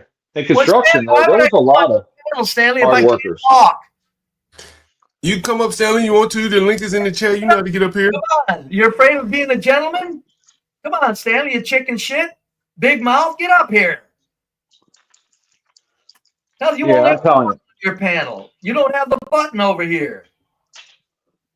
Yeah, Corny was one of the best subs I had. I'd give him a job. I think I'm like, he's got 4 days in it. He'd be done in a day and a half. I mean, he was a caulker. He did caulking and waterproofing. And yeah, I'd contract a job for 10 grand, sub it to him for 8, and he was done that shit in a day and a half. I mean, hard worker. But the new generation does not want to do that kind of shit. They just don't. Well, it's not. It's worse than that. Brooklyn Watson's correct. Bob Marley, possessions make you rich. Bob Marley's riches was his life, and that's what people don't get. It's like, wow, there's other things beside material wealth, folks. It's just a measurable. It's a metric, though, right? It doesn't matter. It's still to the emphasis that's put on it is a diseased mind. When you can talk to somebody. Listen to this, Brady. Yeah, I got $6 on me right now. That's one more than you have. No, I know. Yeah, I heard that shit. It's $6 on me. And while he's sitting on his ass all day, not looking to get money, no matter how you can get it, he could walk up to storefronts and look clean up their damn sidewalk in front of their storefront and get a $10 bill. He could do that 5 times in the morning, and he's got $50. So why doesn't he do it? Because I'm telling you, it's the black psychopath. It's main character syndrome, black psychopathy. Everything's crazy. Yeah, he ended up having to move out. But damn, you're in America and you only have $1, $5. What? I know it. I'm sorry, John. I'm having fun here. Stanley, I'm all for putting my dukes up. Get the hell up here, man. Come on up here, Stanley. I'm afraid to come to your panel. Yeah, I'm here. Come on up, Stanley. God damn it, Stanley. Stanley just woke up from his nap. He's ready. Yeah, get up here. He says John Galt's protecting me. What? John's gonna let a couple of old dudes get it on. Damn, Stanley. Folks, what this is, if Stanley can't interrupt you, Stanley can't. He cannot face me unless he can interrupt me. I proved that in that debate. I proved it in the debate. You guys might both do that a lot. Who knows? You go to hell, sir. I don't do it near the extent that that Stanley does it. You son of a bitch. Well, both of you guys tend to do it. So. I don't care. I don't do it near to that extent, you bastard. All right, sorry. I accept your apology, you dirty son of a. Stanley, come on, man. God, let's have some fun.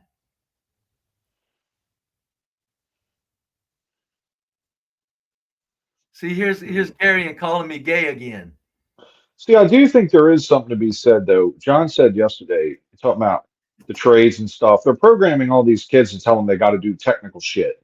And truth is, you can go out today and, you know, work with your hands and see what happens. I started working with my hands. You know, I started going making work. I'm having fun with I'm trying to fucking talk, bitch. I'm having.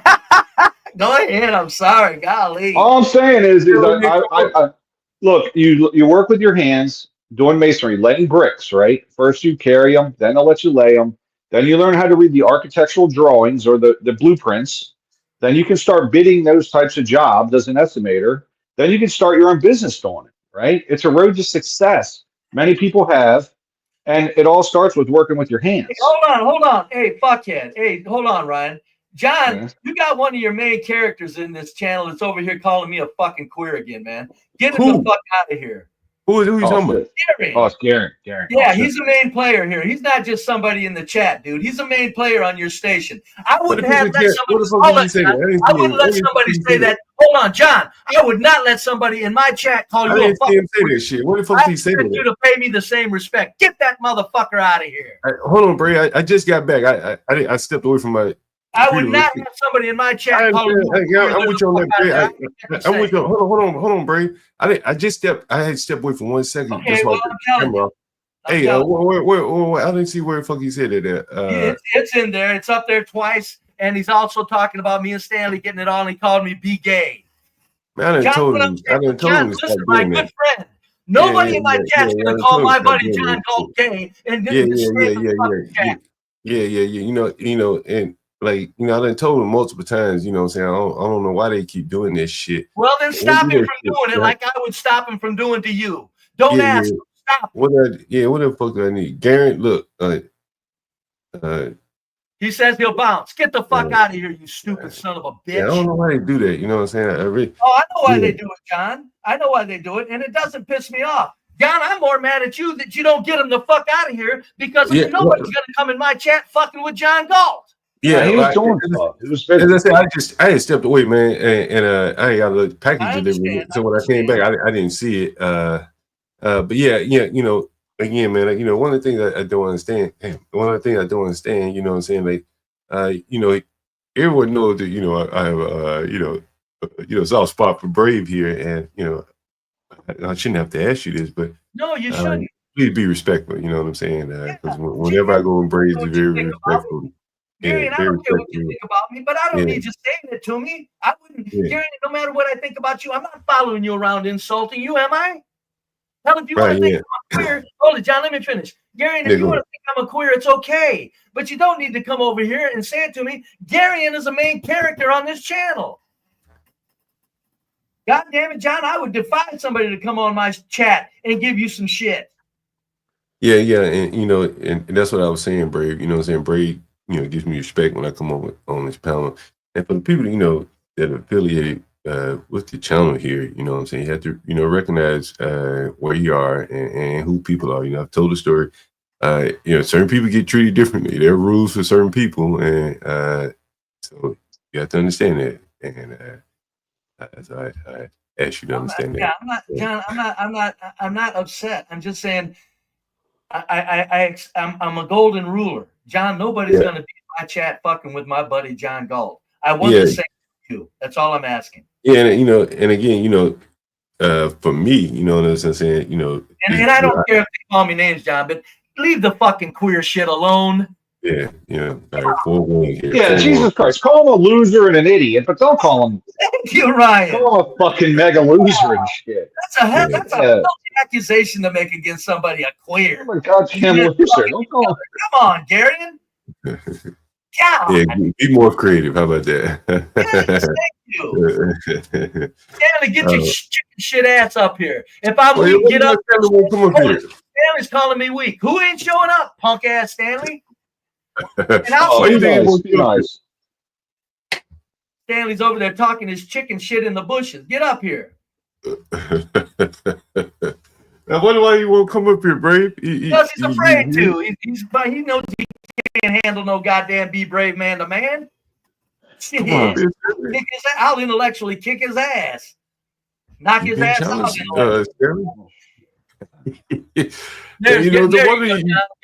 Gary's topic. Gay equals loser. You lying motherfucker. Yeah. Now he's lying, you son of a bitch. You're a pathological fucking liar, too. You filthy black bastard lying motherfucker. Nobody called you back to explain, Gary. Isn't that your time, you know?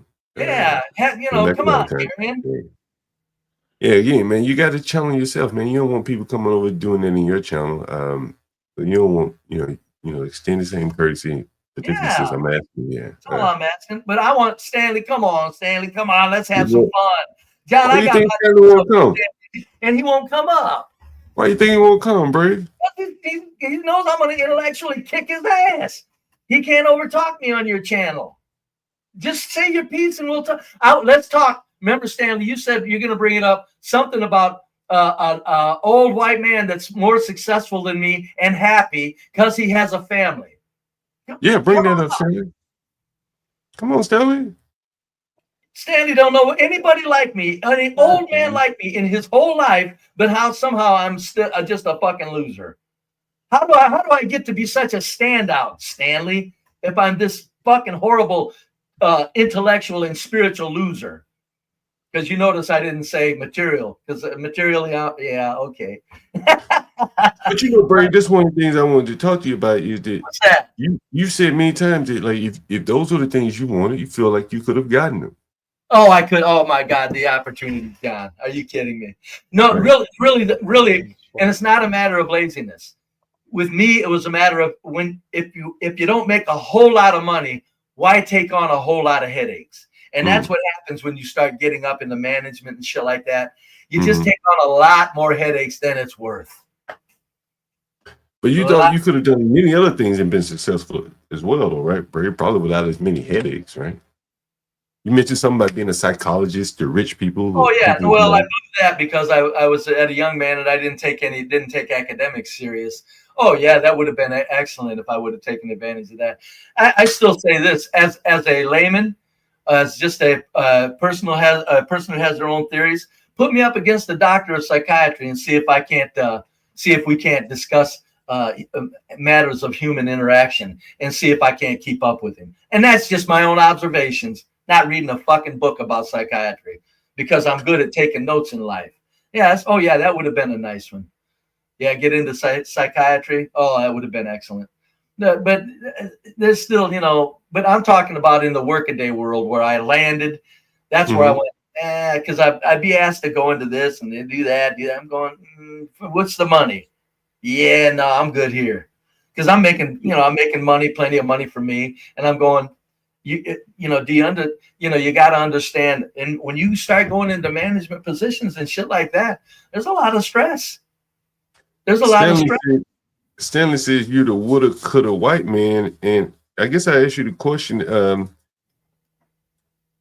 If you feel like you woulda, coulda done some things, you just chose not to do it. I guess you can kind of rest easy with that. Oh, yeah. But what if you wanted to do things and you instinctively felt like you couldn't do them? That would make you angry. No.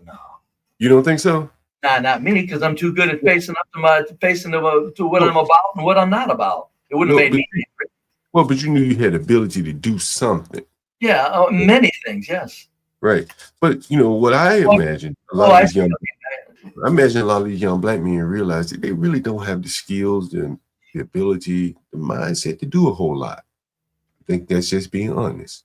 That's true. And where I still am equal with them, John, is I didn't really realize my abilities until I was well into my working years. And until I realized my abilities, I was still functioning going, let's kick ass today.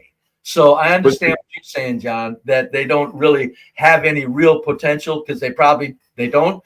A lot of young black men do not have the capabilities or the potential that I had. Okay, I get that. But I didn't know I had those potentials or capabilities for a long time. And until I realized that I was still kicking ass and having a good time in life. So And there was an ecosystem. There was a warehouse, a factory there where you can go in there and you had the right mindset and you work.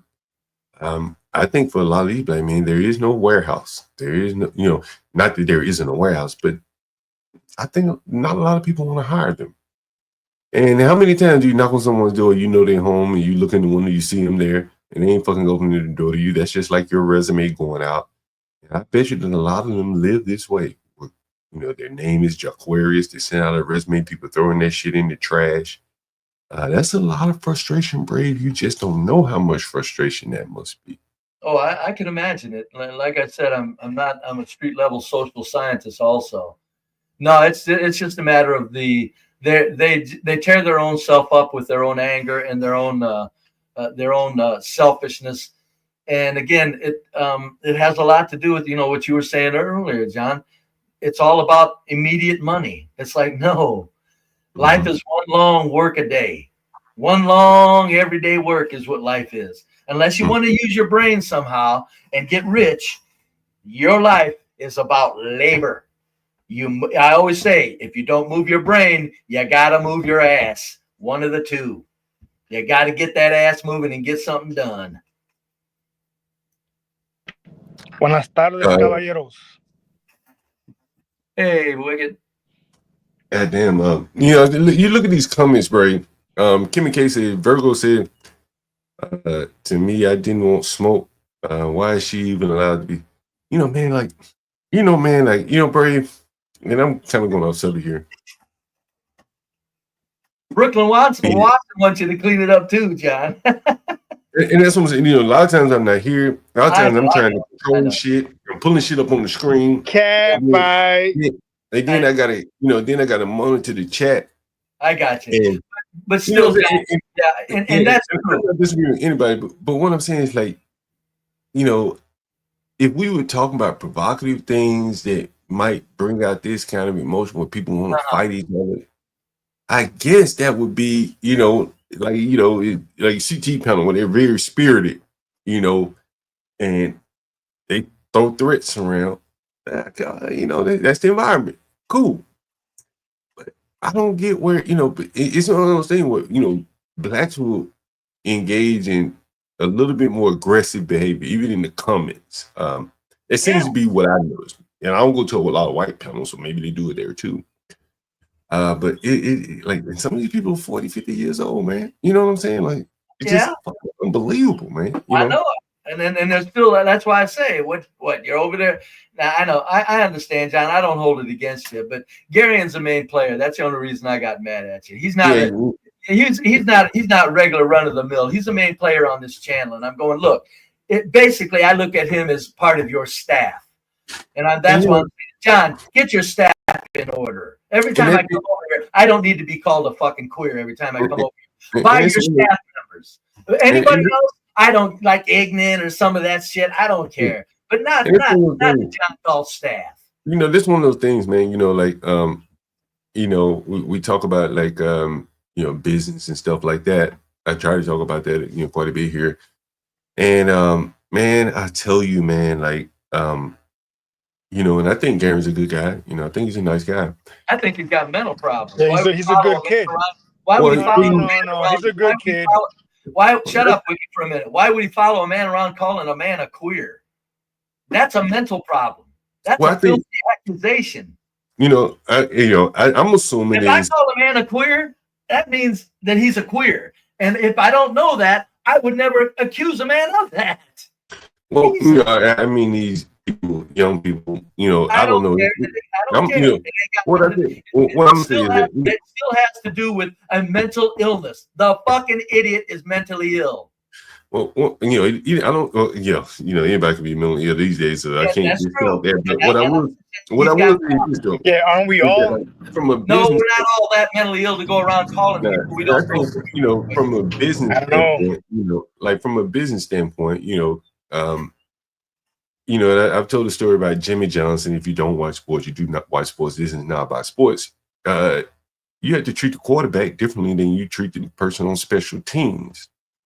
They all got to follow the rules, but the rules are set stricter for some than others. Yes. And the same thing applies to business. You know, when I go up on Braves panel or when Brave goes up on CT's panel, certain people, you know, you have to show some deference to. It's kind of business. People want to hear these people. Exactly. Right, and they don't. You pay too much mind, Brave. No, I don't. No, I don't. I'm having regardless of mine or not, man. Hold on. You know. Wicked. No, I don't. Garion is a staff member. If he was some regular run-of-the-mill flunky, I wouldn't care. He's a staff member. Who gives a fuck what he is? I said he's a staff member on this channel. And if So you what? know, I get it. Hold on. If you get it, but I care. That's all that matters to me. I guess so. And it matters to me because, like, you know, it's just like in any TV show, as an example, it's not, you know, say necessarily a TV show, actors have certain demands, right? And people like to hear Brave when he comes on here. And if he says, hey, man, I don't even want to call him fucking pedo when I come on here, or whatever you don't like. I mean, you got to respect that because the audience wants to hear Brave as well. Virgo called me a pedo. Right. The audience wants to hear Brave as well. So, you know, he has conditions. You know, I respect his condition. They're not anything that seem unreasonable. So, I don't, you know, Brave coming up, I think it's worth following, you know. But Jack, can you imagine going through life giving a fuck what others think? I know I couldn't make it past the day. I'm saying that if you're out on the streets, you probably can't afford to do that. But if you're entering if you're going into okay, I'll give you that. I'll give you that. You know. Mm-hmm. Yeah. Hey guys, can I add some context to the front porch robbery? I'll make it quick. Oh, you talking about the little black girl? No, the older white couple. You didn't see that one, John? No, not yet. Be Brave covered it in the morning. You know what I'm talking about, right? Be Brave. Oh, what did I cover this morning? I was reading Stanley's. Yeah, the older white couple that were robbed in front of their home. Oh yes. You don't know about that, John? Mm-mm. Oh, John, you in for a wild one. You buckle up, Jack. So what happened? Some kids robbed an old white couple in Chicago, I guess. 3 black kids robbed a couple of old white couple that had suits on. Probably just came out of a ring camera dinner. They weren't in their own neighborhood. And I thought the first thing I thought is when people say, if you don't live around them, why worrying about them? Yeah. I'm going, do you think these people in these $500 suits and the lady in her evening gown, probably worth $1,000, that just came out of a $500 dinner, that's what they look like. Are they in the projects or something? In other words, you don't have to live around them. They'll find you. Right. Yeah, so, John, if you go to Chicago news, right, it's been on the news today, right? But let me give you some context. Now, this is what someone who doesn't know the area saw. An older couple coming home, the ring camera recording, and as they're walking onto their front porch, John, a few young black men with guns start robbing them. You know, giving them commands. And the old white man, you should have seen. You could smell the fear through the phone, John. Fear. He was terrified, rightfully so. These young men will murder him, no problem, John. But what was he in fear of? They were up on him? Yeah, with guns. Yeah, they pulled up with guns and robbed them. I think they were downtown more, weren't they? They were downtown. No. So let me give you the context now, John. So that couple was in a suburb called Glenview. It's up north. It's about, say, give or take an hour from Chicago, right? You know what? It's not adjacent to Chicago. But it's a suburb, John, Glenview, that from what I understand is kind of a Jewish enclave, right? Not just them, but they're the ones in there. And you know, and when I think of Glenview, John, I think of money. They got money over there, right? And Also, it's a rich area. huh? It's a rich Also, area. rich area.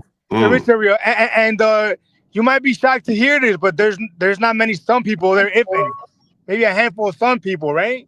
From what I read on the paper, John, they said that these young gentlemen, and look, these young gentlemen hit the jackpot, John.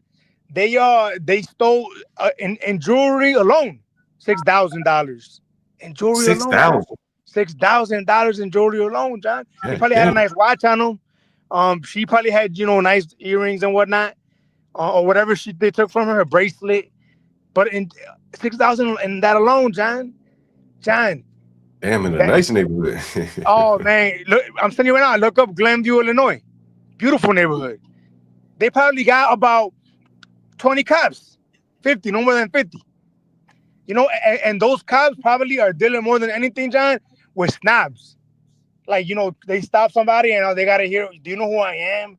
You know what I mean? That's what they deal with right there, John. I think I found that article. Let's see.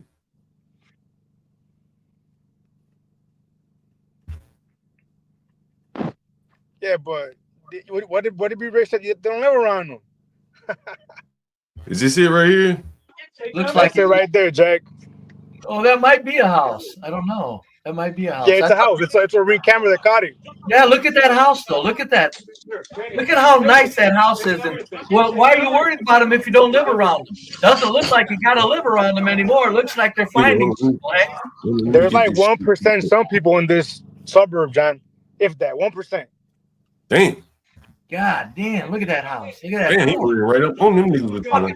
Yeah, they did. Look at that shit. Look at the ceiling. Oh, he throwing the shit. He throwing the lights. Good Lord. Yeah. God dang. Yeah. They talked That's a nice house. John. They talked about how terrified they were, John. They thought they were gonna die. Oh my God, yeah, that's a nice house. But what they don't realize, John, is that they ran into some of the more merciful sunworks. Jeez. That's why I said that when first thing I'd seen that is that every time I see that, it's like, oh, if you don't live around them, don't worry about them. Yeah, gotcha. Got right. Yeah, you don't have to live around them, you 70% pieces of black This is shit.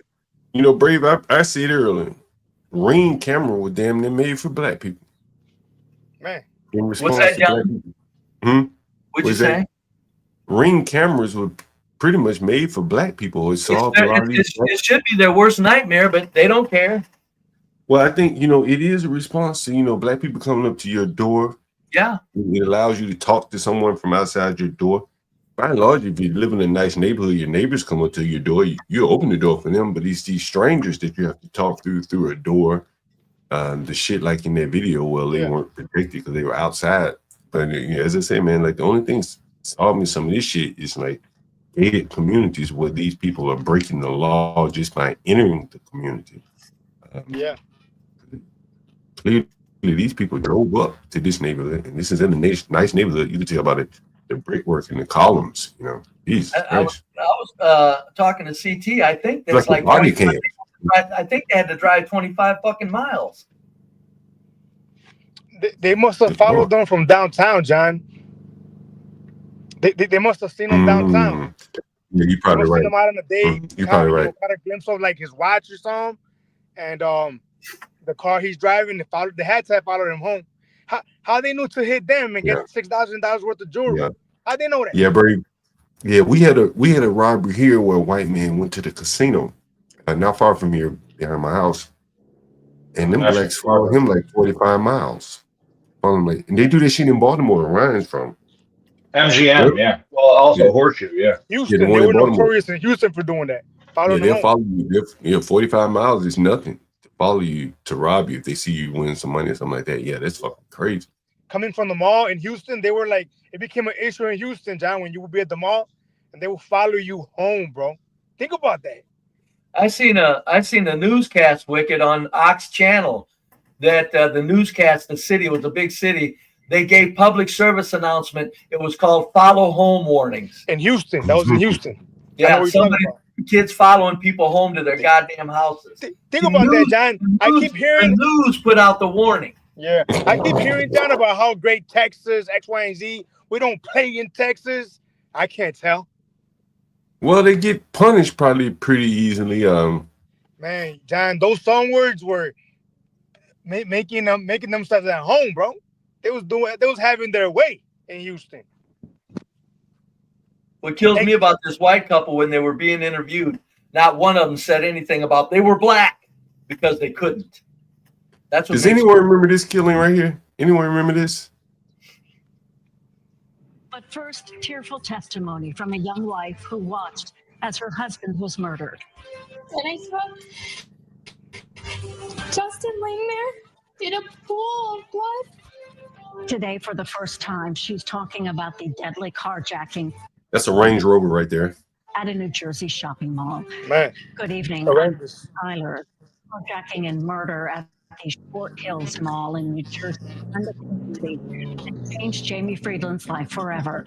Her husband, Dustin, a Hoboken attorney, was shot and killed. Jamie, a witness to the murder. She told her story to jurors in the trial of one of the suspects charged in the case. CBS 2's Alice. Well, at least they got a Detailed suspect. their That's last rare. day together, calling it a good day until it became the floor. These are very affluent white people, Brave. This is in an area right outside New York City called Short Hill. Very high-end mall, very high-end. I think these motherfuckers, they bought a Rolex. They bought a Rolex in front of some niggas and niggas is shit. You better take that mother. They will kill you. They will still kill you, John. You give it up, they still kill you, bro.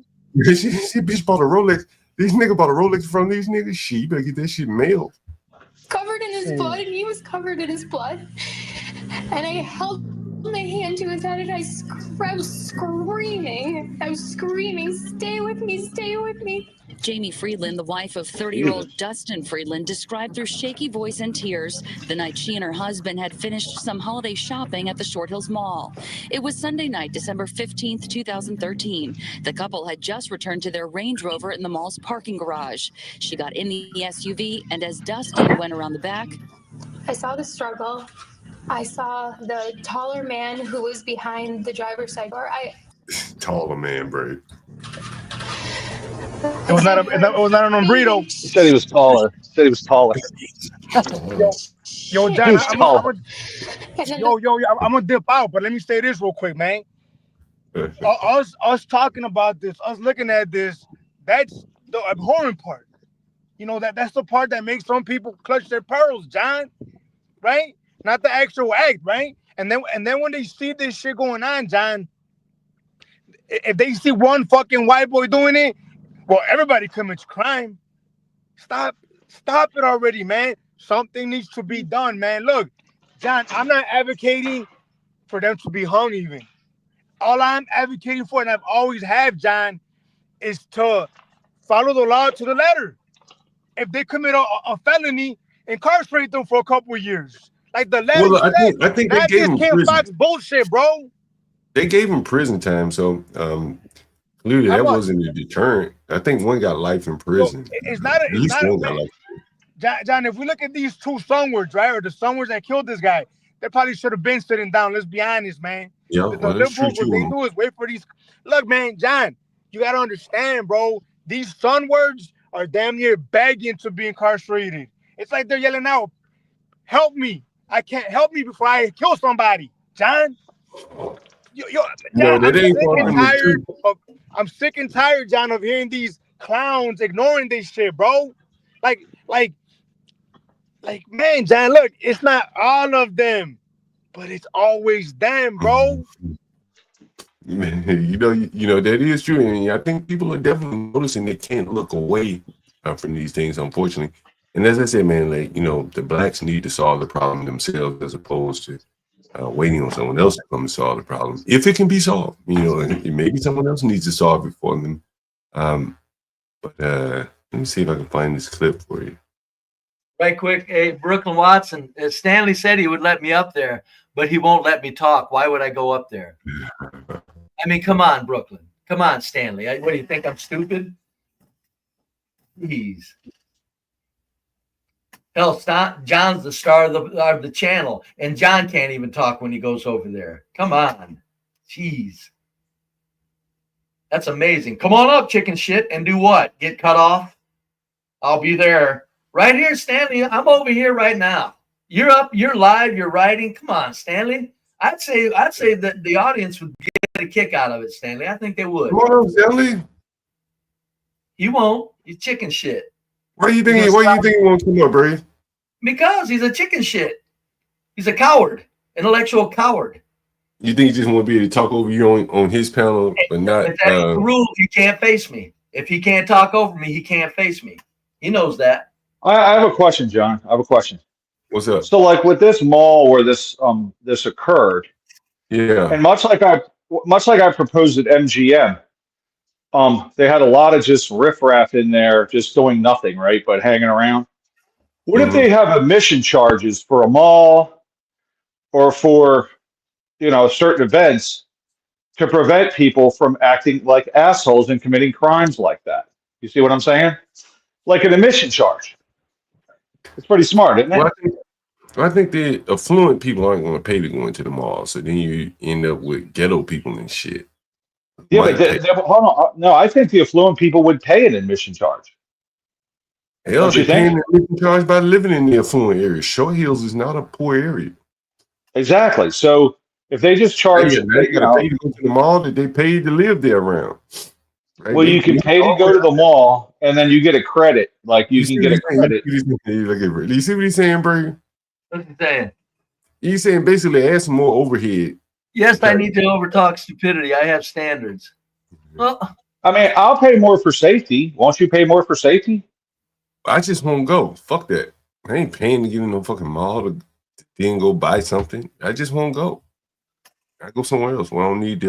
Well, that's disinvesting. That's saying, hey, I'm just not going to participate. So you just think, don't do it. Well, all the businesses, they'll go out of business. Who's well, last? Somebody once said, huh? That's Linwood. But I mean, understand that the blacks have gotten to the point where no one wants to do business with them, and now you're coming up with these fucking Rube Goldberg-like contractions. Let's think about this. Charge everybody. You're gonna have someone charging every fucking entrance to the mall. So think about this for a minute. Give them the Baltimore Harbor is gone because of crime. If they charge you an admission charge, then people would still go. But people are scared to go because of crime, right? The place would still be around. Right, I was down there with my woman. Somebody was getting raped down there. We ain't ever going back down there. Period. I can't even drag her back down there, motherfucker. Well, that's my point. If they charged admission, there'd be security. You could pay for security and shit. I think it's a good idea.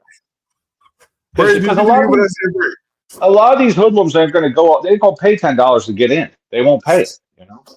Brave. I was in Baltimore, Brave, and me and my lady, we figured we'd go up there for the holidays and shit. And they were raping someone down on the fucking harbor. Can you fucking believe that, Brady? I'll do that shit. You can't. Fuck that. It's not hard to believe at all. Actually, John, I fully believe it. I fully believe it, John. It's terrible. Terrible. It was raping a woman, Brady. Down at the harbor, man. She said, I'll never go back down there. Let's go right now. She wanted to get the fuck out of there. And you're gonna have to solve that and charging people. Hell, the niggas might come. They'll exempt the niggas and let them come in for free. They will. That's true, John. They'll say, well, if they charge blacks, it would be racist because blacks don't have money. That's how they're keeping them out. Mm-hmm. Well, I just think that if you're up to no good, you're not going to pay it, right? Like you're not going to. If it's free, anybody can go. If you're up to no good, you're probably not going to pay it. But if you just want to have a night of entertainment, you will pay it. You see what I'm saying? That's Is this not pathetic or what, folks? Stanley's running his fucking mouth in chat and won't come up here while I'm here. Why do you think you want to do that, Brady? It's pathetic. Stanley, you should be ashamed of yourself. If I'm stupid, come up here and kick me around real easy. Damn, buddy. Come on, Stanley. Damn it. Chicken shit bastard. We got 20 minutes, Stanley. I'm going to give you 20 minutes to come up here. That sounds about right. I got to go. All right, Brady. You come up here, Stanley, and I'll tell you what, I'll hang out for however long John wants to. You get up here, Stanley, we'll do a bit of a show here, me and you, mister. Come on, Stanley. You being offered to a duel here. That's right, I am. I'm throwing down the gauntlet. Bam, get your ass up here. intellectual punk ass bastard. Oh, he is pretty smart. Brad Taylor, I'm gonna let you, have your way. I'm gonna let you say what you want to say. I just wanted to be where everyone can enjoy it, so you guys don't talk over each other. But Yeah, no, I don't talk over anybody. I'll shut up. No, I won't. I don't have that problem. Hey, that's Stanley. You think that's Stanley Braid? Let's see who that is. You think it's Stanley Braid? Who? Where? No, hell no. It's HB. I can't get Stanley Braid. He ain't coming up. He's afraid. He's chicken shit. I'm not even saying that lightly. The motherfucker's afraid to. He can't be seen in public getting his ass knocked around by an old loser. It is kind of shameful. It is. It would be. I don't blame him, but goddamn it, he started it. Oh, Stanley, we got a few minutes now. Come on, Stanley. Come on, Stanley. Damn it. Come on. Let's have some fun. You got Brave up here challenging. He says I'm swaddled in my John Galt blanket like I need protection. That's what he's using as his excuse. So you can just do whatever, say whatever you gotta say. Stanley, I'll come on your show if we're timed and for timed responses. He can't control himself, Brave. Well, that's why I'm not going over there. If we're timed, I'll do it, Stanley. And I'll even let you have the timer, Stanley. All I need is a minute for a response. Chicken shit bastard. Nah, he can't control himself. Oh, Stanley. Come on, Stanley. Man. This would be so much fun too, John. I'm in the mood too. God dog it. Come on, Stanley. Come on, Stanley. Let's have some fun. Chicken shit. Chicken shit, Stanley. Chicken shit, punk ass bastard. I've called him 20 things so far. You want to get up here? Come on, He's Stanley. Stupid, dumb, everything else. It's okay, Stanley. Come on, come up and see how stupid I am. Look at that. Come on, Stanley. There, you know I'm fair, man. Come on, you know I'm fair. I know he's accusing you of John ain't like that, Stanley. John wants some shit to happen here. He ain't gonna interrupt it. Dang, buddy. Damn. Stanley. That's a shame. This could be so much fun, man. This he's up here, he's rolling awake from his sleep. He's got him some sleep. I'm getting ready to smoke a joint and drink some beer and celebrate just living a wonderful life. I'd love to kick your ass around, Stanley, before I get to that joint and beer. Hell, that'd make my day. He can't. That's what I'm saying now. He's all talk. Yeah, he talks a good game. Stanley. Bro. You gotta give him that. He talks a good game. Bro. Yeah, he does. I gotta give him that. He does. Yeah. It's all talk, though. It is. Talk.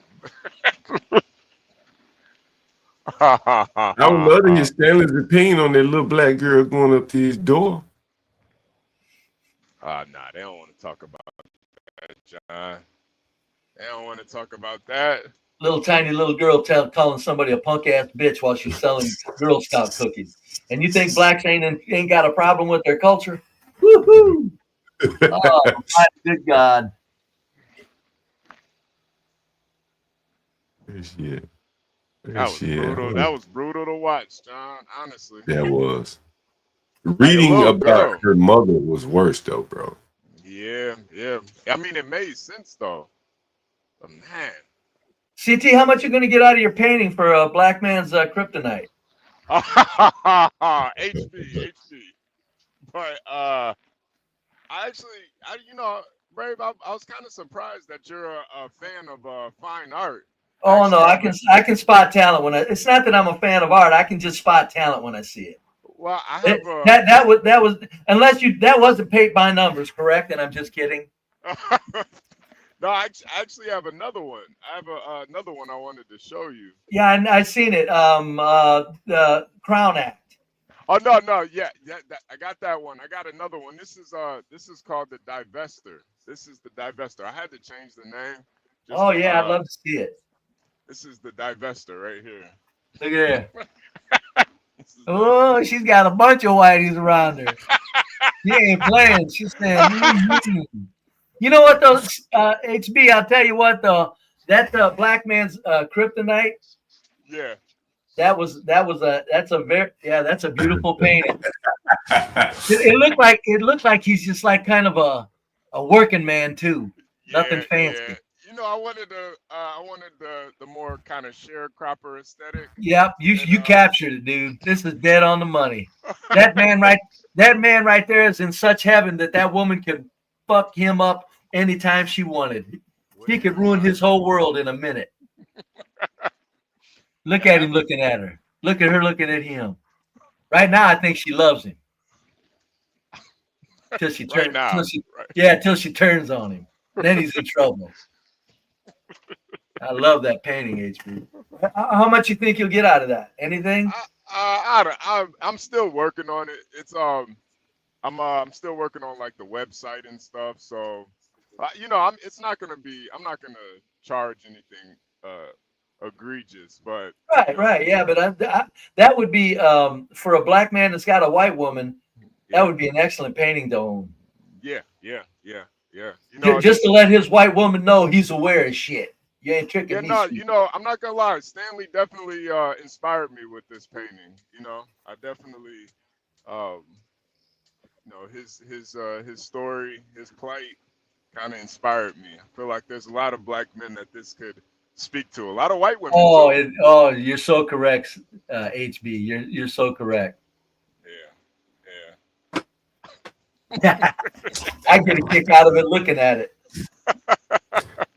I love it. Can you do one for me? I got an idea one that would be fitting for me. Like, I want one to say, I want to live around white. This whole idea Ryan was talking about giving charging tickets to go to the mall. Ryan, come on, man.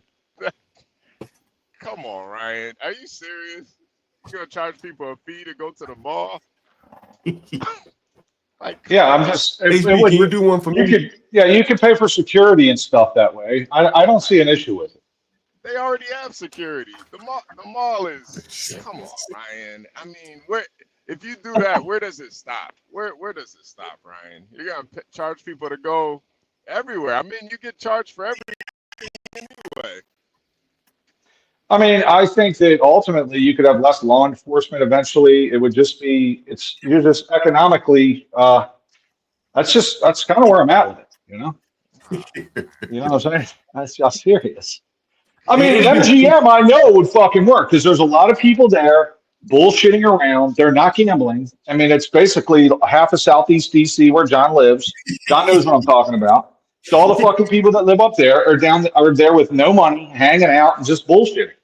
And I don't even know, MGM's got to be losing money. They got to. I'm like, where's all the gambling? It's not happening. People are up there just fucking around. So I'm like, you know what? It's free. You can go there and park for free, walk around. I would start charging money, and that way you get actual gamblers in there, actual people that are going to spend money, instead of just people from John's neighborhood. No offense, John. You're talking about the casino. I thought you were talking about the mall. Well, I'm just saying, places where people are going to spend money, charge admission, pay for security, and you won't get dumb shit. Baltimore Harbor is an example. So you won't get most casinos. A lot of teens want to hang out at places unless they got to spend money, and then they won't. You can't go to the casino as a teen, though. You have to be. There's a lot of young. I mean, the MGM. I guarantee they're younger than 21. They're just. It was a lot of kids just walking around, and I'm like, what the fuck? Like, they're not spending any money. This is a net loser. You're talking about $1 billion construction project. It's got to be losing money. MGM. John, you know what I'm talking about. You've been there. Yeah, my buddy writes tickets there. Yeah, you think they're making any money there? There's nobody spending any money when I was in there. Well, I was told maybe about 80 gamblers, old ladies wearing sweatpants and shit. There ain't no high rollers in there. The convention center makes money, though. It makes money. Yeah. That's the thing. Like, usually casinos, they have like hotels, they have convention centers. It's more than. Well, that's what. That part. Well, I was there for that. I was there for the, for the hall basically for convention. But ultimately, I was just looking at the casino. I'm like, where the fuck? How the fuck these people? There was nobody gambling. It was amazing. So anyway, it was just a thought. Yeah, they were losing money. So National Harbor, I would even suggest, is possibly losing money. So they should have built that shit out in Potomac, is what they should have done. They got tons of money out there. It just stays busy, bro. That shit stay busy as a motherfucker. My buddy works Yeah, out there right you think the MGM stays busy? now. You That convention center, they get big ass conventions out there, bro. Constantly. I mean, the Well, Republicans have but not the gambling part. Not the gambling part. I'm talking about the MGM Grand. No, yeah, I don't know about the gambling part, but I'm sure they get a lot of overlap from the convention. I think people go to the convention, stay over at the hotel, and then they go spend money gambling. You know, but as just a gambling place, it didn't seem to me like it was making shit. And there was a lot of just people walking around bullshitting. Like you could tell they were not. They were. It was a hangout. You know, like a team Yeah, hangout. yeah, yeah. I don't go out Ryan, there. Ryan, you're not a gambler, are you? No, the house always wins, so no. Yeah, you don't seem like it. Yeah. It's a bad bet. It's a bad bet. Yeah. I can't gamble. I'm so cheap that if I tried to gamble, I'd get sick and puke my guts up. I That's can't the thing. gamble. Most people that gamble lose everything. So No, that's why I don't do it. It's just, you know, they don't build casinos for free, so ultimately the house is going to win. So based on the metrics there, I'm like, why do it? You know, I mean, unless you want to waste money. yeah, no, that's So. that's exactly what it is. People just giving their money away. So they're making Yeah. money, Ryan, man. They're making a lot of money.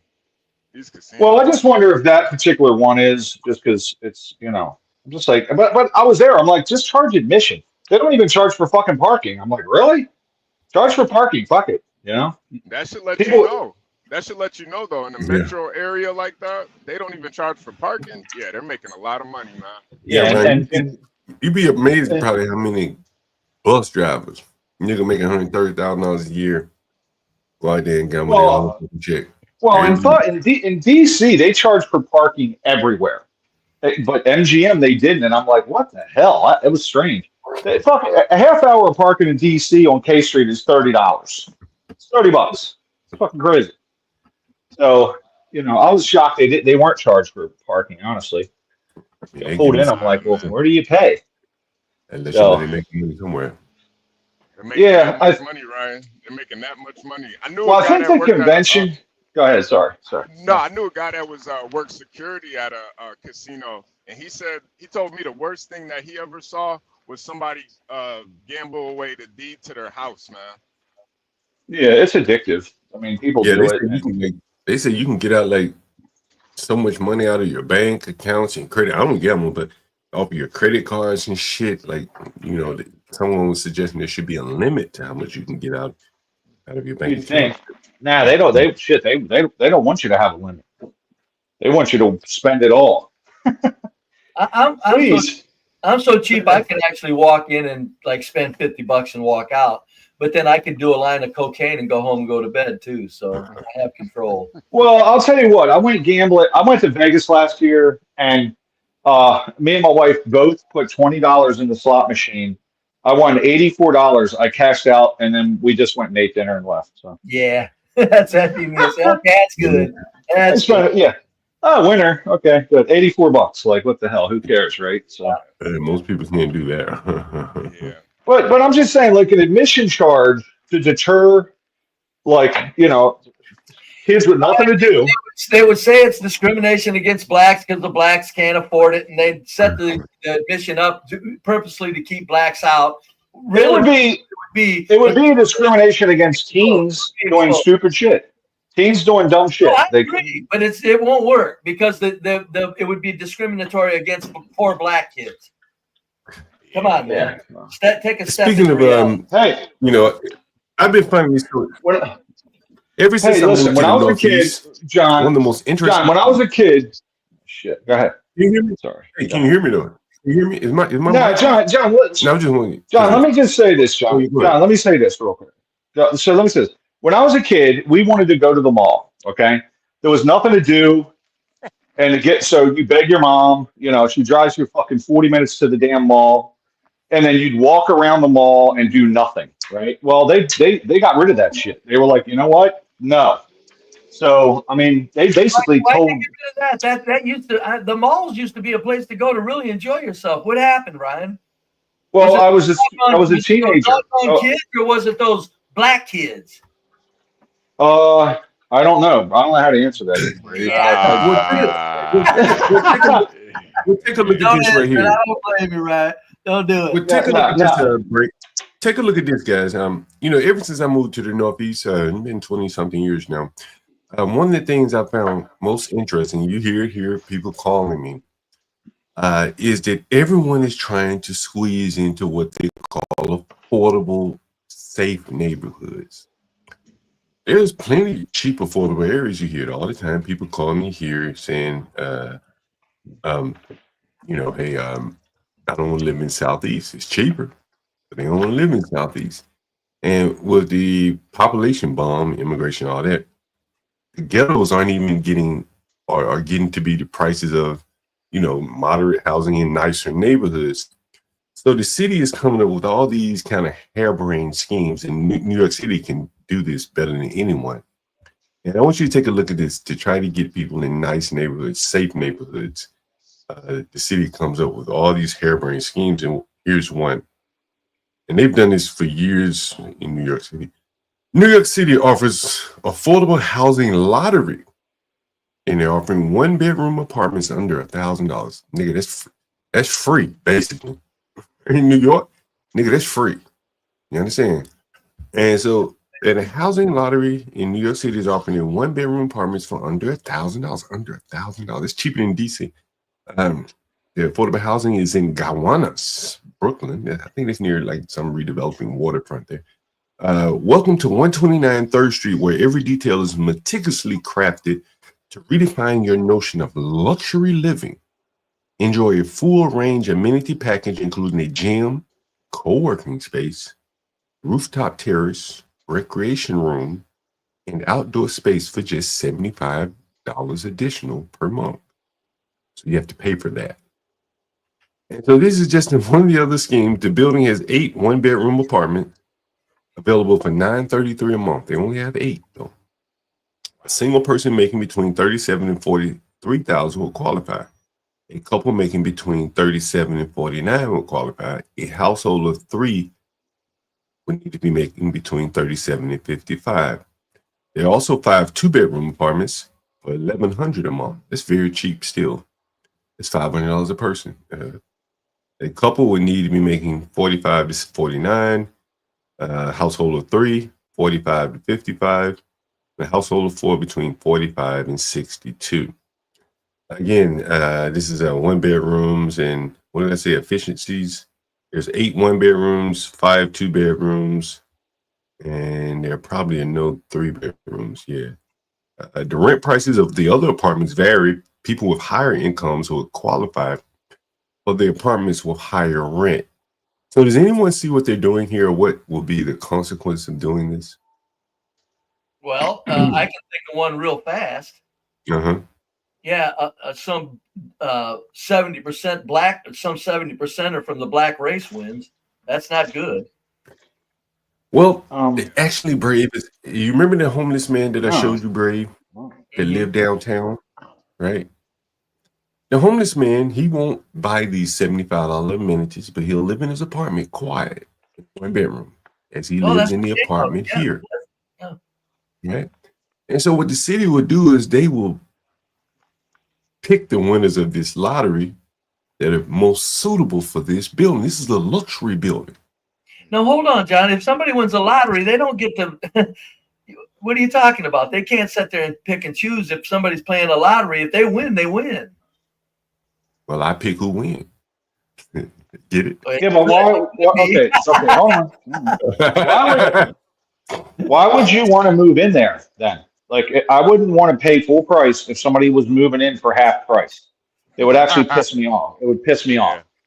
Yeah, fuck that. Yeah, Ryan, you're a snob, though. You're a snob. I understand. No, I'm just saying, it fucking infuriates me. I don't want people getting off for free when I've worked my ass off. Yeah, and these are liberals. Well, they're dumb. How stupid are they? And here's the other thing that they'll do. These people are very slick. They'll have separate entrances for these people. You understand? Yeah. They already have separate gym and amenities. You notice that's not included in the rent. That's additional. Those poor affordable housing people, that homeless man, he won't be going into the to the gym. He's not going to pay that $75 extra. That's why they don't fold it into the rent. It's separate. So this allows the city to more or less pick and choose who they provide affordable housing to. There was a black congressman. He was from Dominica. I can't remember his name. He had a whole bunch of these affordable housing units, and he put his own family in there. And again, that becomes like when no one wants to live around blacks, everyone is like, using, getting these vouchers, and it doesn't trickle down to the everyday man. One of the other things you see about here is the income limit. You see here, there are income limits, and these incomes are very low. Well, people who have a little bit more money or ability to control their income, they can get their income in between these levels here and qualify for these apartment buildings. So that's the other thing, in that the politically connected can also get these apartments because they'll qualify if they don't just outright give it to them and avoid the rules. So this is just another one of the schemes where everyone's trying to stay away from the black people, and they come up with these schemes like this, and it never trickles down to the average man. These $1,000 apartments, you'll never find anyone that that has one, typically, not in a luxury building like this. Anyway, very interesting. Yeah. It's interesting, but it's a shame at the same time. It's like, Jesus Christ. Yeah. That's why I say a lot of people that, if I know a lot of people are just supposed to leave the city, in my opinion. Just get out of there. Get out of there. Geez, take a bus to any place in America and just land at a homeless shelter and start from there. Man, I couldn't imagine living in a big city. I lived in Chicago for 3 months. It drove me crazy. What drove you crazy about it? Just the hustle and bustle. Yuck. God, no matter where you went, you had to get on a freeway if it was anything at all. It was just, it wasn't. It was just, it was creepy to me. Creepy to me. Just flat goddamn creepy. And I lived in all very rich white area where I was at. How did you afford to live there? Oh shit, a friend of mine lived there. He wanted me to move to Chicago with him and his wife. We were good. We're good buddies, and he wanted me to move there. And that was right when the airplane, the TWA plane, went over Delta, come out and crashed into the ground in Chicago O'Hare. That was a long time, but it was a real nice wide area. It was just no matter where you went, it was highways. I'm from a small big city, I call them. But there's 2-lane roads. Drive about 3 miles that way, you're out in the country. And oh no, I said I gotta get out of here, man. Yuck. Brave, you got a comment on the screen. Oh, what is it? Blacks can do better or be better than listening to a failed white man who voluntarily failed, but he is happy. Well, at least you give me credit for voluntarily failing, Stanley. I would have figured you just called me a flat failure no matter how hard I tried. Thanks, buddy. See, Stanley was being nice in that. God damn it, Stanley, thank you. Thank you. That's what I said. I don't care. I can't help it. Stanley insults me. I just don't take it. It just doesn't bother me. You need to come on up here. See, Brady, you can be civil. Right? Stanley, come on, man. I'll be nice. I won't beat you up too bad, dude. God damn it, Stanley. That'd be fun as hell. I'd love that. Stanley's stretching his fingers today. He just wants to type. Hey, Brave HB said he used to cut his Uber app off too in the ghetto. Did you, HB? Oh yeah. I used to live in Chicago for 10 years, Brave, and my rule was I would drop anybody off anywhere in the city, but I'm not gonna pick people up anywhere in the city. In other words, you had to see who you picked up first, but you're not gonna chance picking up where the shit hits the fan. Right. And I, living in the city, the big money areas, downtown, Lincoln Park, Wrigleyville, the airports. So, I would try to migrate over to those areas. But if it was in a high crime area, I'm cutting the app off as soon as I get the ride. That's amazing. Yeah. How many years ago was that, HB? This was like this was like before COVID. And I did it like part-time for years. You know, I never had any issue. I just had very, very, very strict rules that I did, because you'd always hear those stories about guys, especially like the immigrants. They don't really get the culture. So, you know, they'll just drive anywhere. They don't care. They'll pick up people anywhere. You were an experienced jungle warrior, weren't you? Yeah. Oh yeah. Oh yeah. Oh yeah. Yeah, he knew all the tricks. Yeah, especially during like COVID, because nobody wanted to drive. So I mean, there were weeks where I probably did maybe like 3-4 weeks straight with like over $2,500 a week. Like Amazing. just Uber. Yeah.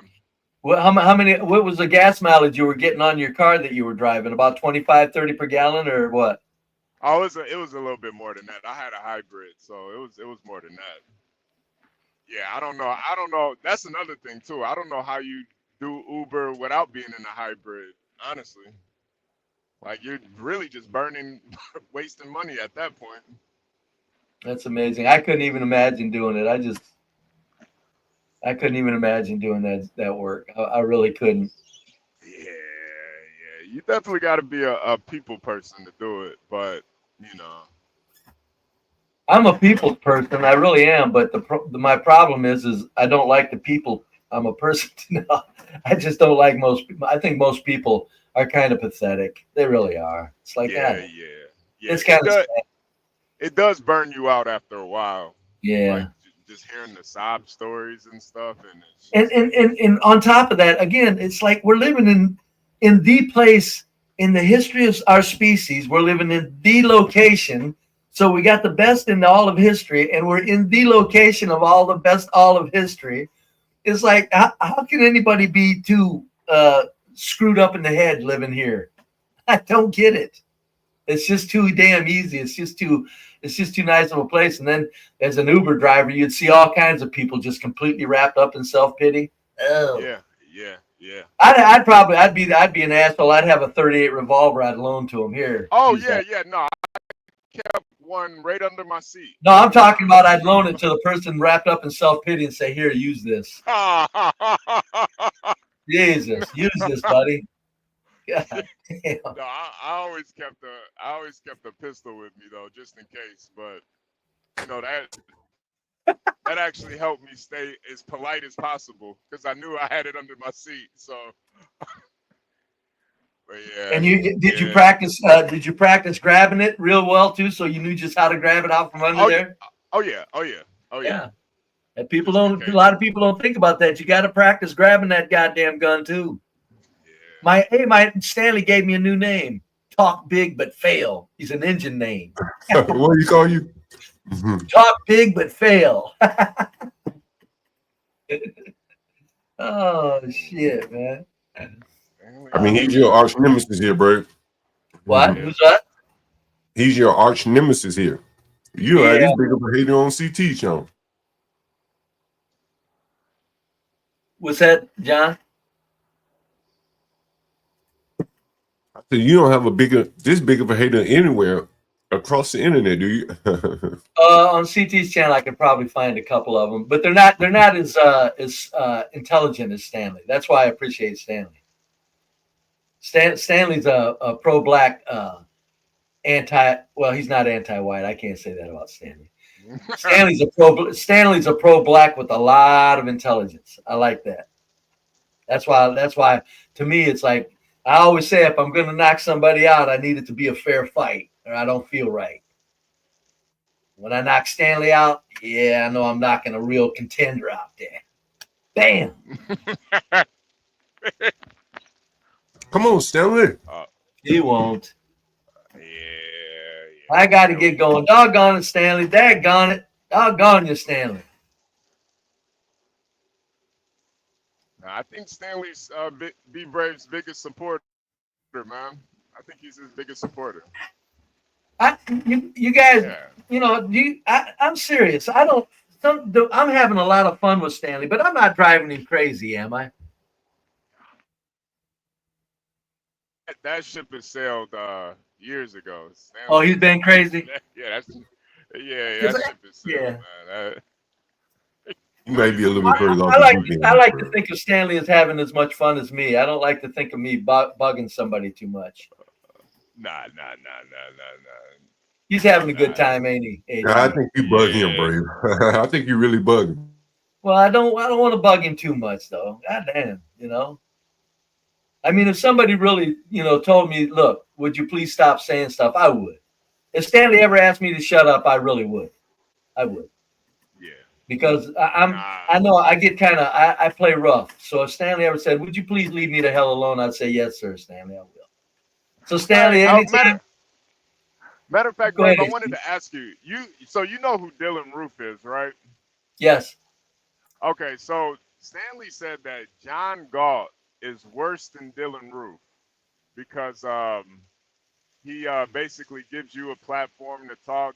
He basically says an anti-black like John Galt is worse than Dylan Roof. What do you think about that? That's amazing that anybody would even say that, HB. And it makes no sense at all. John Galt, everybody thinks I'm kidding. John Galt's doing the work of the Lord over here. That's why I call him a holy man. He's letting people know the inside dirt on some realities that we all really like to run away from. And to say he's doing more damage than a young man who walked in and killed 8 people. Yeah, Stanley, come. I don't think Stanley meant that. Do you think he meant it?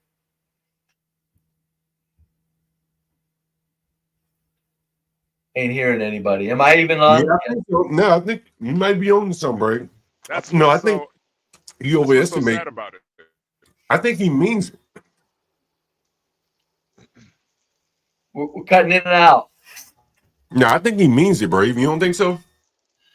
I don't. He's too smart. He knows that John Galt is actually serving a purpose, and Dylan Roof killed 8 people. Come on.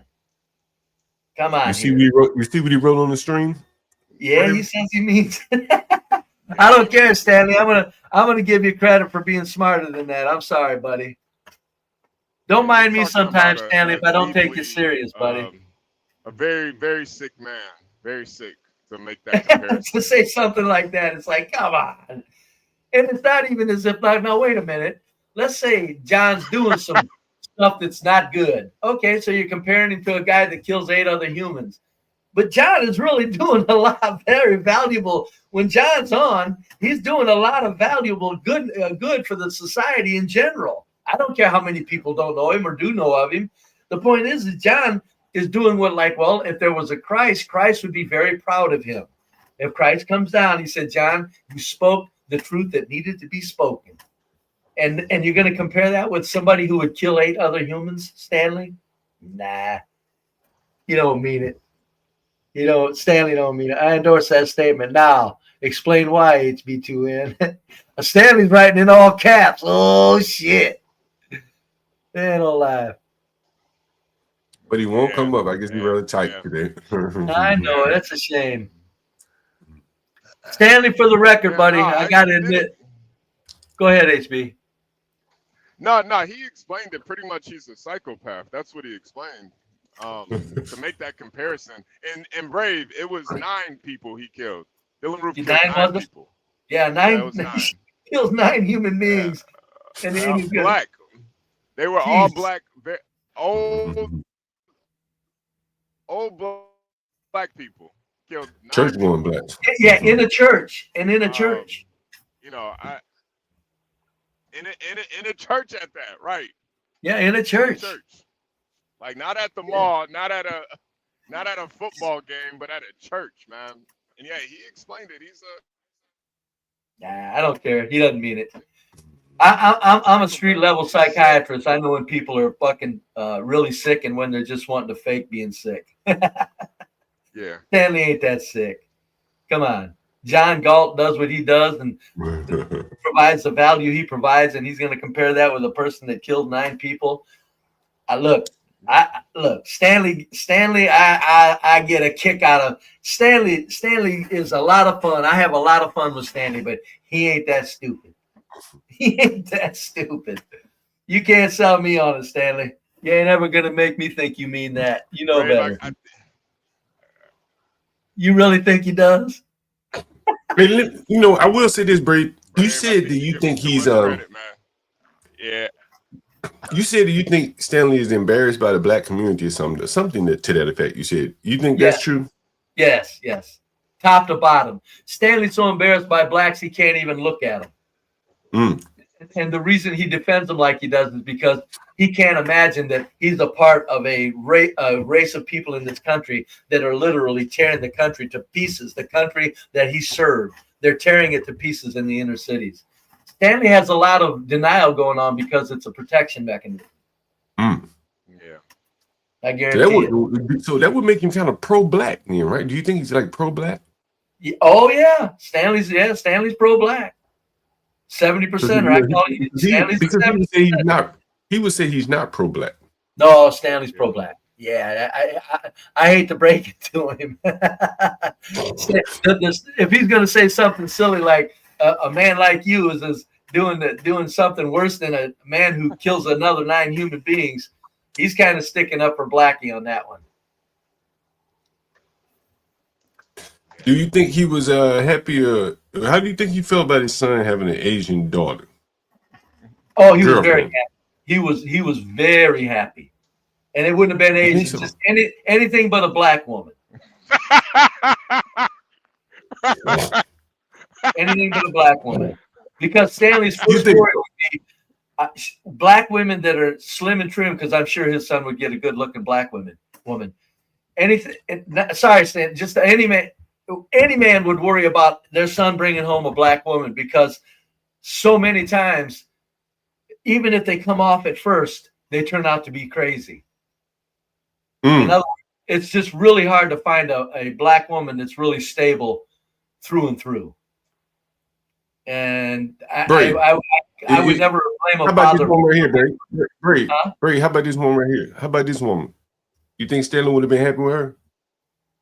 What woman is that? Let me put it on my screen.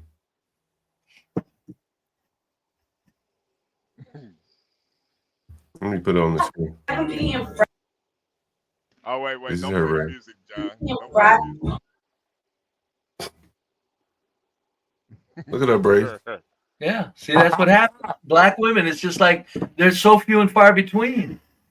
The ones that you can actually marry, there's so few and far between. It would worry any father. Any father would be. Look at that, Bray. You don't like that, Bray? No, look at that stupid, goofy bitch. I don't know if she's playing. If she's playing okay, but she's acting ratchet like she's a natural ratchet. Look at him. That's her husband right there, Bray. He got kind of clips to his head. Yeah, look at it. I don't know. She could be fake. She might be a very sweet woman, but if she's that, she sure does know how to do it. If she's a sweetheart, she sure knows. What how about to that nigga with them? What about them nigga with them clamps in his head? Oh yeah, I know. Yeah, look at that. You shit. think Stanley would be happy with a nigga coming in his house with them clamps in his head? Hey, this my buddy's son. This my buddy right here, Daddy. Well, it's called the main character syndrome. They have to be the main character. Well, you think they'd be okay with this nigga coming in their house, Brady? No. Fuck no. He's pro-black. He'd be that pro-black. He'd be saying, "What the hell are you doing?" That's what I got to give Stanley credit for. As a pro-black, he at least expects some sort of reasonable for him to be some sort of reasonable. While he's pro-black, whereas a lot of pro-blacks will just make excuses to the point of, "Oh, there's nothing wrong with that in their hair. That's just fine." Yeah, Stanley will just he'd rather just ignore it than make excuses for it. Yeah, that's the thing about Stanley. He'll just. I think if somebody came in his house like that or something, Stanley would say, "Get that shit out of your hair." What the hell are you Brady, doing? can you see what's on the screen right here, Brady? This shit is heating up here, Brady. These niggas run these white folk up out there. Another swatting call to police tonight. Shake my head. Oh, is that what I'm reading? Shake my head. Come talk to me, like the man, face to face. I will not back down or move. Kick the beehive and see what happens. Whoa! Listen, you had your chance. Is that the guy who was crying, saying, "Oh, poor us," and we forgive everybody? Yep. Yeah. Yep. Mhm. Hey, John, and I told you Yeah. this is what these fake pro-blacks don't realize. Y'all are gonna force these white people to stand up, and you're not gonna like that Oh when it happens. shit. Oh shit, Brave. Oh shit. HB Brave, what y'all think about this? It ain't good. Well, What you what think, the hell is swatting him? They're calling the police on him? Yeah, this is third Yeah. time. Third time, Brave. Well, Third time. I'd like to see him do another news brief. Yeah, get on the news again. Tell about how you don't want this to be a racial thing, Jeffy. Tell us how we don't want this to be a racial thing after they wreck your goddamn life after your son was killed. And he said he went there to pray with them and they put his ass out, Brave. Yeah, I know it. I've seen that. That's why they couldn't be seen with him because that would diminish the supposed pain that they're feeling from all of this. If they're getting along with the white man, it's like, well, we're getting along in a sensible way. So, but that's where their GoFundMe's wouldn't come in and shit. People would look at it like, well, this is calming down. No. They had to be the victims, even though their son killed somebody. They still had to be the victims. Amazing, isn't it? Amazing. Mm-hmm. Simply fucking amazing. You think he's waking up though, Brave? Well, right there, he's going kick the beehive and see what happens. I mean, kick the beehive and see what happens. My only worry is I hope you don't mistake the police and get crazy or something. Cause I mean, if they're around his house, I mean, he could make a wrong move and get himself killed. Yeah, I mean, that's, when you send a SWAT on somebody, you really are trying to get them hurt. Yes. Wait, John, did you explain to Brave what swatting is? Oh, that's basically when they call the police on you, tell the police something is happening at your house, and then the police come thinking, you're doing something, and then, they could kill you. You know what I mean? Oh, I thought swatting might be partially kind of like a welfare check. Boy, did I get that wrong. Mm-hmm. Yeah. No, They want to come there blazing guns because they make shit up, huh? Yeah, like I've been held hostage somebody's held hostage in this house right here. Police come, kick the door in, Okay, the police have to be aware of his address now. Come on. Mm-hmm. So, I mean, when they come out there, they're probably coming out there going, yeah, yawn, we got it. We're just here because the call happened. But yeah, I mean, wow, that's really something. Yeah. It was his son that was killed. Did I get that wrong? Why are they spotting him? What happened here? Mm-hmm. Jeez. They're taking it out on him because the white race in general is saying that the black kid was a goddamn animal, right?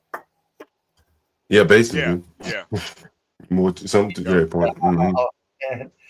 I tell you, there's no end to the 70%ers, folks. There's no end to them. Nope. There really isn't. Nope. The ones the 70%ers, they don't have any compassion for Jeff and what he's going through. None at all. Not a bit. Nope. That's why I call them psychopaths. They're all about whatever's going on in their own noggin is all they're concerned with. That's why I call them, and I'm not saying it lightly, the 70% of Black Americans are psychopaths. Clinically able to be proven to be that. I don't care if they're nice and for the most part able to function. The bottom line, if you really look at what motivates them and what they think, they're psychopaths. Yep. Not to mention the violent ones that actually shoot up the fucking street and unload clips up and down the street, shooting at three other kids shooting at three other kids, unloading 20-round clips in a neighborhood that's completely populated with homes. Jesus Christ, around. Yeah, this is fucking amazing. Like, Well, I don't know why they're so interested in this case, though. I wonder why who's so interested in the case. Like, why are the blacks so interested in this case? Like, Oh shit, man! They want that black to get off, man. You kidding me? Yeah. Killing a whitey and get away with it? Shit. Oh, come on, man. Shit, this is excellent for them. That's why I'd say if he gets convicted, I'd be In other words, I'm hoping that as the trial goes on, that they make it very clear that this kid really did kill somebody that didn't need to be killed in self-defense or any other way. Because if they don't, and there's a bit of a question, it ain't going to be George Floyd, but it won't be far behind it. I don't know, Brave. Mm-hmm. I think he could go the other way. If they have a trial and he stabbed that boy in a way, that just, is unconscionable. Man, the white people might react in a certain way. No, John, don't make me laugh. I'm not saying violent. I'm saying, I don't from the school situation. The march that you seen the other day was headed by that small hat. That was all Astro. Now, I'm not talking about violence or anything like that, but I know I'm not either. I'm telling you, they won't. I'd do a gentleman's bet with you, John, for $20. Well, what I'm saying is that they're going to start tightening up these discipline in these schools. Apparently, this boy got in trouble before. They're going to go back. The pendulum is going to swing to some of these no tolerance policy. Never. Well, the blacks are too valuable in serving the global corporate machine's agenda of knocking the American culture down a few notches. The blacks are too valuable in doing that. They know exactly what they're doing with the black race. Well, I'm not saying they won't be able to do it. They just won't be able to do it in Frisco, right? They'll be able to do it in Dallas. Tear that motherfucker up. That's true. They could probably, actually institute some damn policies that, like, we don't care if your little black feelings are hurt. These are now new policies. In Texas, the reason why I say they're brave is because toward the end of the press conference, they started talking about something that made it very interesting to me. He kept focusing on the school district and saying that boy should not be suspended or expelled. Now, that boy family probably don't give a fuck at this point. He got bigger fish to fry. But from what I'm reading, the guy has been fighting with this school system over some other things. And I could see him really, or I could see that school system for sure tightening up their disciplinary action. Well, they're going to tighten up security. You know that. So, I mean, at the disciplinary, John, I'll tell you, here's the way it is in this country right now. The lack of disciplinary policies in school is very much a part of the big plan, buddy. It really is. Oh yeah. I don't know how far down they're going to take us, but they're reducing us, and the blacks are they're reducing us by 1,000 cuts, and the black culture, the 70%ers, are a big old slice, big old part of those cuts. They're when we saw this part of the game. When we saw this school district separate down in this, what is it, whole city or school district, whatever it is, like, I bet you part of that was we don't want our kids going to school with these people. That's the biggest part of it, right? Damn right. Nobody can say it. I wish whites, it'd be nice if after this, whites would actually come out and say stuff. Yeah, we just don't want to be in school with black kids. Do you mind? Yeah. But they won't. That's what I'm saying. If they won't say stuff like that mildly, they're not going to protest anything. They can't even say what's on their mind. Look at Bray. The family of the boy that killed the people, his final lawsuit against the school district to have him reinstated so he may graduate from high school and get his diploma. Nigga, what the fuck is that? Get your GED. There's no end. It's just no end. There's no fucking end. Yeah. But 70% of black Americans are psychopaths. Look up the definition, folks. They're psychopaths. Nothing matters but their own putrid little fucking distorted outlooks on life. No empathy, no caring about anything. They're bringing why do they want him to graduate from his white school? And they're still apologizing for it. What's that, John? Why do they want him to graduate so badly from this white school when they don't even trust those same white people to sit on the jury? They not only want him to graduate, they want to rub it into a white. He got killed, and guess what? He's back in school. Nigga walk, gotta graduate. God, yeah. Yeah, this guy's walk. Guess what? Whitey, he killed your son. It's too bad, ain't it? That's what they're thinking. Too bad, ain't it, Whitey? And he got away. Wait. Do you think they're advocating for him to be able to go to graduation? Oh yeah. Oh hell yeah, they would. Yeah, they want him to walk across that stage down in front of all those white people. No way. Yeah. Hell, it wouldn't surprise me if they didn't have on his graduation gown Deal with it, Whitey. Of course, we know that's not going to happen, but they would like to. The people that would advocate for him to graduate, they'd like to write on his graduation ground. Deal with it. Right, these people, man, that's amazing that they're educated. God damn. No, they're hateful, man. They're full of hate. They want revenge, John. They want revenge. It doesn't dawn on them that their luckiest thing in their lives happened when they, like Muhammad Ali says, it doesn't dawn on Black Americans that the best thing that happened in their lives was their grandpappy got on that boat. Muhammad Ali said that, and he wasn't kidding. I remember that. He said, "I'm glad my grandpa, after visiting Africa." That's what he said, folks. After visiting Africa, Muhammad Ali said, "I'm sure glad my grandpappy got on that boat."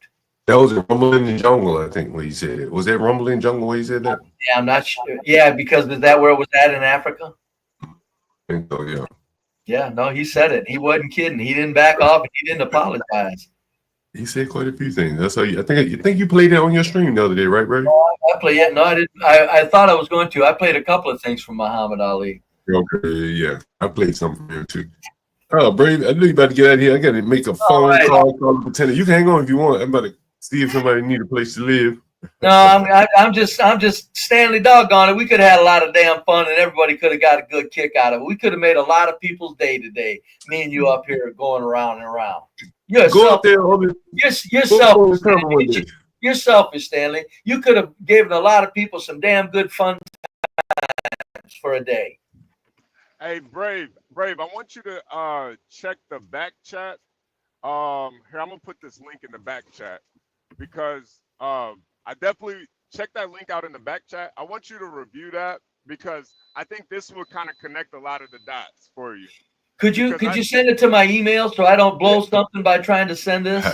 Yeah, I got you. Send it to my email. Yeah, I'll check it out. Send it to my email. Thank you so much. Yeah, me, John, and Universal were talking about it yesterday. How it's something about schizophrenia in the civil rights movement and how blacks they basically had to stop diagnosing black people with schizophrenia after the civil rights movement because there were so many, and they basically, the intelligentsia said that it's racist to diagnose so many black people with schizophrenia. And if you start to look into the effects of schizophrenia and the mental illness of it, it might make a lot of sense. Good. I'll look into it. Are they saying that schizophrenia can be nurture rather than nature? Yeah. Yep. It could be both. It could be both. But yeah. That's why when I call 70% of psychopaths, I'm not saying they were born that way. Their culture turns 70% of Black Americans into psychopaths. Yeah, I'll check it out. Come to Stanley. Hold on, Stanley. Why would I come to your? You won't let me talk. He keeps acting like I'm afraid to come over there. Stanley, you won't let me talk. Come on. Listen, folks, before I get off here right quick, if Stanley will guarantee me a minute on a timer with responses, I'll go to his channel. I have to have a timed, guaranteed minute, not even 3 or 2, 1 minute. Here and there, just give me a timed minute, and I'll go to Stanley's channel. So I'm not running from Stanley's channel, folks. Don't think that of me. But yeah, we know that, Brady. He had his opportunity to come up here. Yeah, he did control himself, Brady. Come on, man. I know, but it still would be. I don't see why he couldn't just put a timer up, and him and I could have some damn fun on his channel. He can't. But yeah, I'll see you guys later. I'll look for that email, HB. Yeah, I'm getting it sent over to you right now. Thank you very much. Yep. Talk to you guys later. Stanley, oh buddy, I'll see you later. Take care, Brad. That's some tweet by Jeff Metcalf, huh, Brad? HB? Yeah, man. Yeah, and this is what a lot of, just having a little compassion and understanding can go a long way. A little humility. It could go such a long way with these racial tensions, but these niggas, they not going to learn until they learn, man. They going to have to learn the hard way. These niggas is hard-headed, John. Yeah, very much so, man. He didn't come out of the gate this way.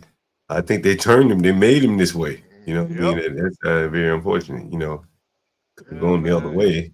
You know, it is really. You may be more likely to listen to those people protesting for white America. Yeah, no, it is sad because you could tell that he is a person with empathy and compassion and somebody that has some sort of humility. And I mean, how much can one man take? You know, like swatting somebody 3 times. That's insane, man. He still got to go. You to know, work every day.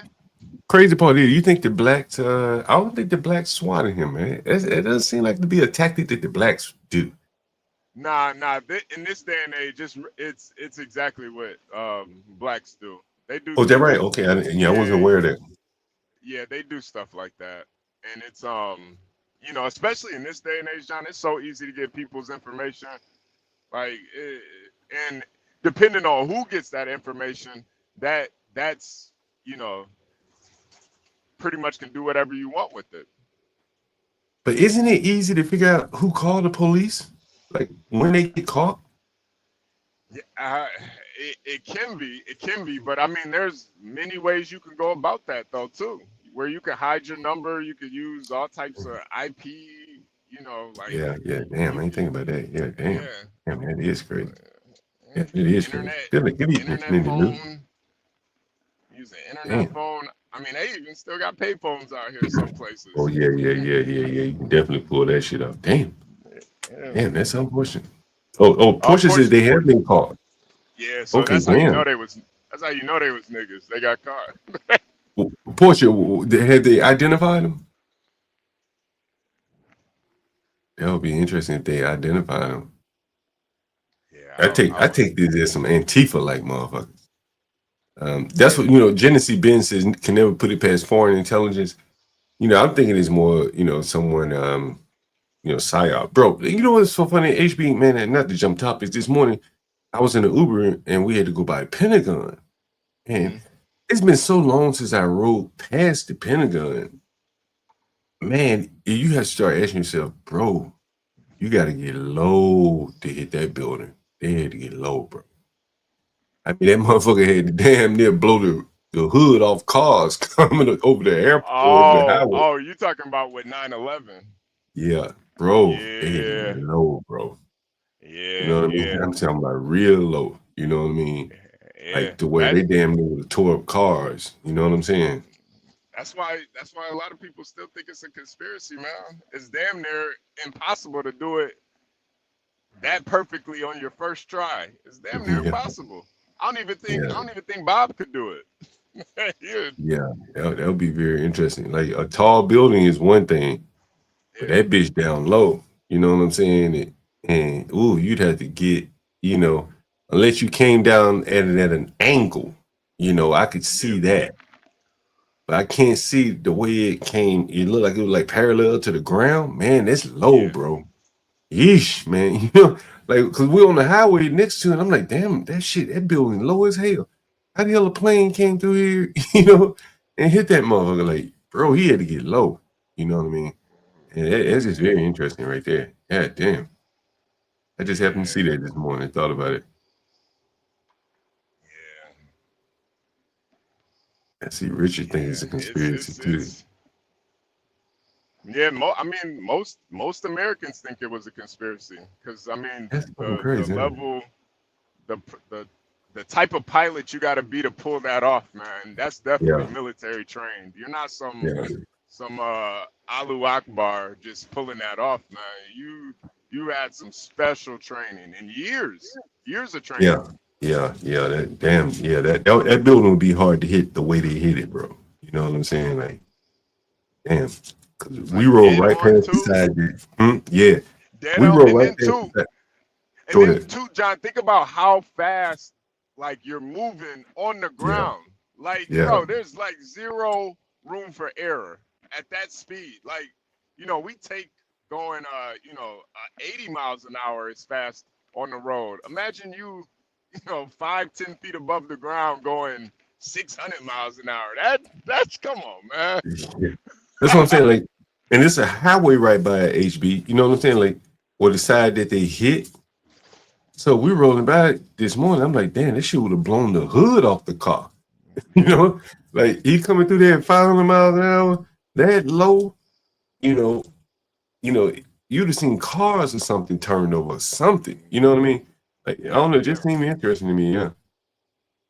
Yeah, you know, Very Brave. interesting. I was talking to Brave about it. He thinks it was a missile. A lot of people think it was a missile, Mm. and Yeah, that would actually make a lot more sense. But I don't know, Yeah. man. I don't know. Yeah. It might have just been one of those Mission Impossible type of things, man. Yeah, you never know.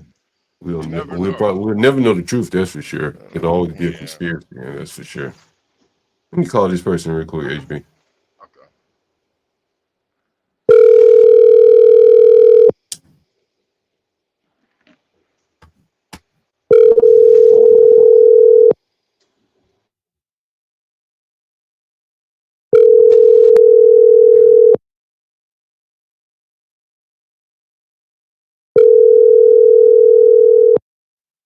Tu llamada se reenvió al buzón de voz.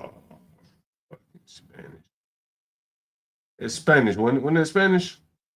Yeah, that was Spanish. I'm pretty sure that was Spanish. Let me call one more person. I can't fucking understand that Spanish. No way. Hello. Hey, what's up, man? How's it going? What's going on, boss? Not much. Yeah, you call me? Yeah. Yo, see if you got my message earlier when I sent it this morning.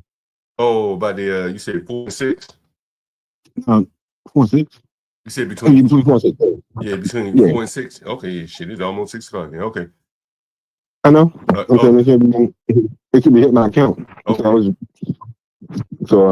just making sure that my stuff wasn't getting moved or not like that. Hey, you stay upstairs? Did you say you chose to go upstairs? No, I'm saying downstairs. Okay. For the 80. All right. Okay. Cool. All right. All right. All right. Just call me when you get ready to send. Okay. Okay. I got you. That's a nigga that work at a Japanese restaurant. Ah, man. He said he got to wait for it to hit his account. Oh, you said. Man, that's. I mean, man, that's one of the sentences I don't ever want to have to say for the rest of my life. I gotta wait for it to hit the account, man. That's just gotta. It's just gotta take a little bit from your soul every time you gotta say that, man. Yeah. God. Yeah, he went with 480. But it's damn, it's right at $2,000 for a fucking basement. Sheesh. That's a lot of money, bro. For a fucking basement. But he probably doesn't qualify to get, a regular apartment. You know what I mean? The guy that lost his foot with the pebble, he said, they have rules like 80 times your income, some shit like that.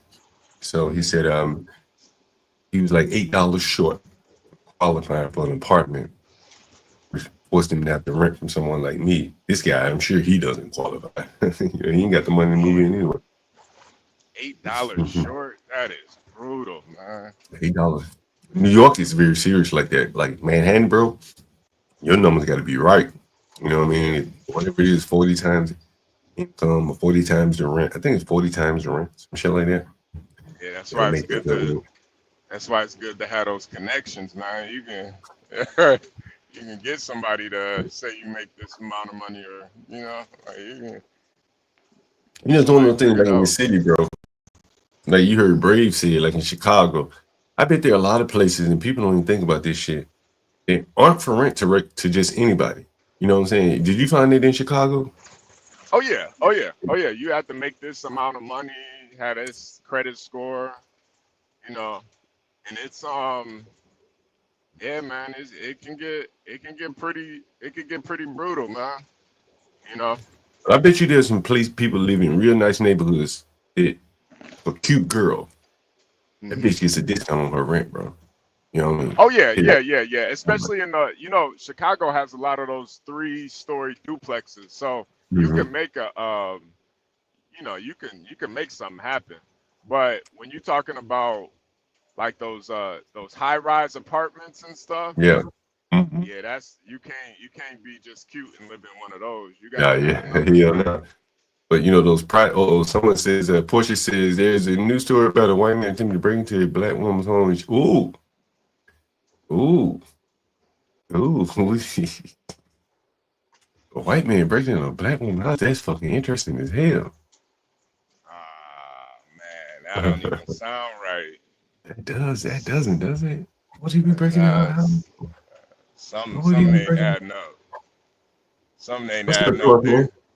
They might have. What's up, guys? How's it going? Hey, 12 man, what's going on, man? Something ain't adding up. How you doing, 12 man? 12.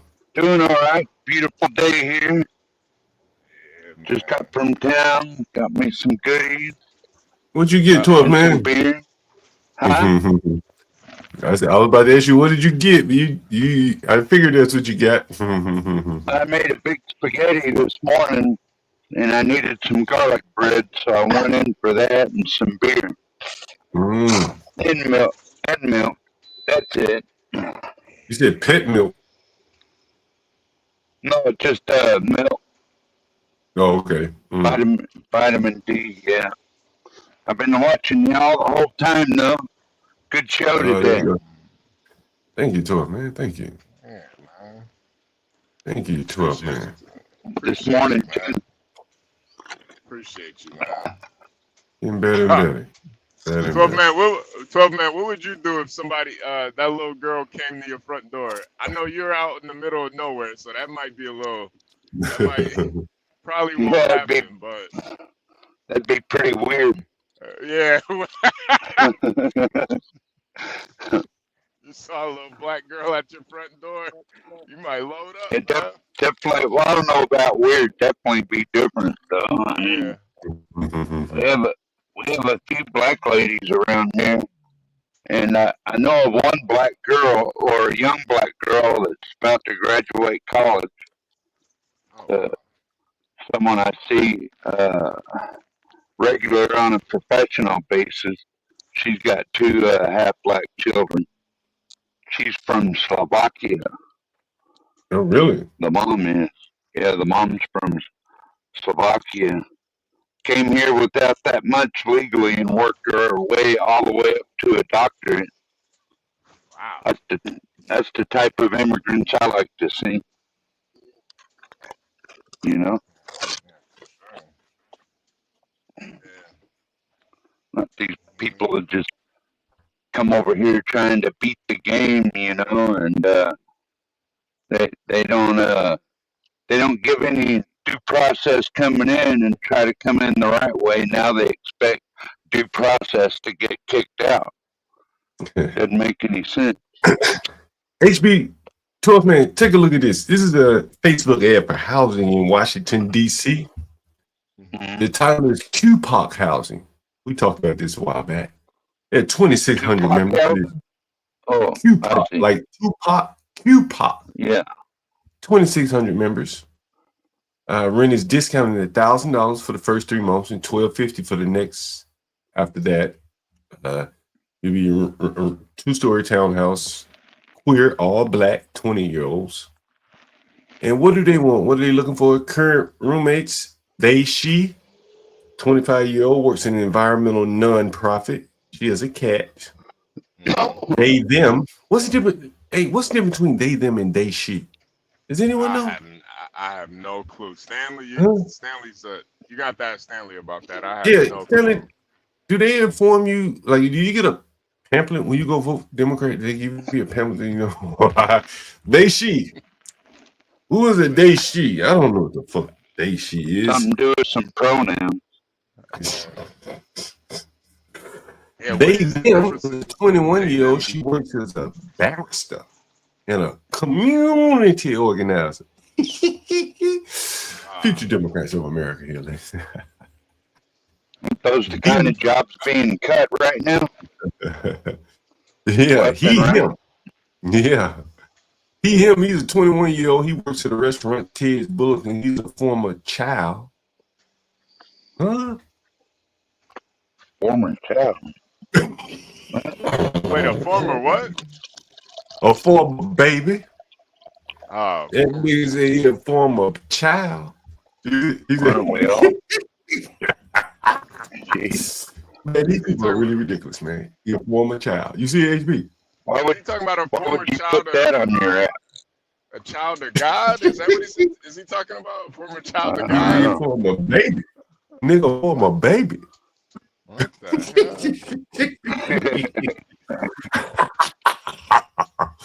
Baby, he's here for a baby. Gee. Man, these people real fucked up in the head, bro. Where do they come up with that shit?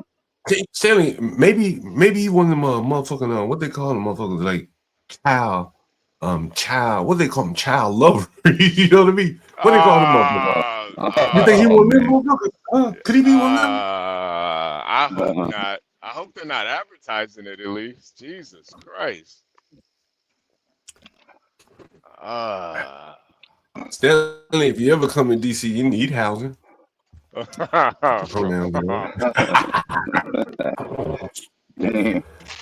preference is for a BPOC, so you can be black, but they want your ass to be queer too.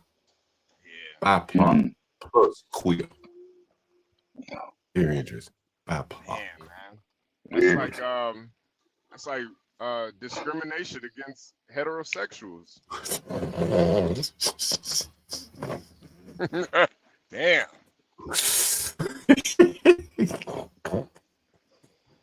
What if 12th man wants to stay there? They not gonna allow him to stay there? You just tell them you're a BIPOC. Yeah, How did they know? Do they check ID? Yeah, did they even know? Did they even think about that? Isn't that discrimination? Like, how do they know that you're a BIPOC or QPOC? they probably ask you like, "What's your favorite movie?" Showgirls? Is your favorite movie Showgirls? They got a form you have to fill out. I don't know what in the hell that is. Let's see what the form looks like. Let me ask you for this motherfucker. Fucking form. Are you in the Navy or the Army? That'll let us know.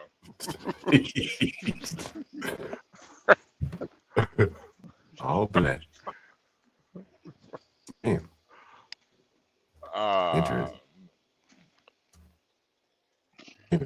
That's crazy. At least they figuring it out though. You know, they doing something.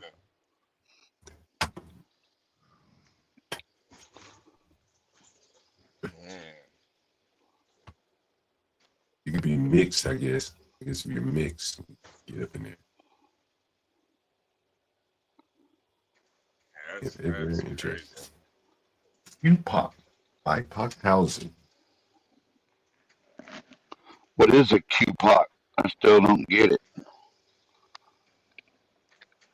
Queer. The Q stand for queer? Yeah, I think so. Queer. Mm-hmm. Yeah, queer. I think it's a person of color too. Queer person of color. Oh yeah. Okay, that makes sense. Yeah, QPOC. So only rent. Oh man, I gotta get out of here today. I gotta get out of here today, guys. I need to get out, cut a little grass before almost 6 o'clock. Yeah, I need to cut a little grass before the sun goes down. Guys, support the channel. We've been here all day today, damn near.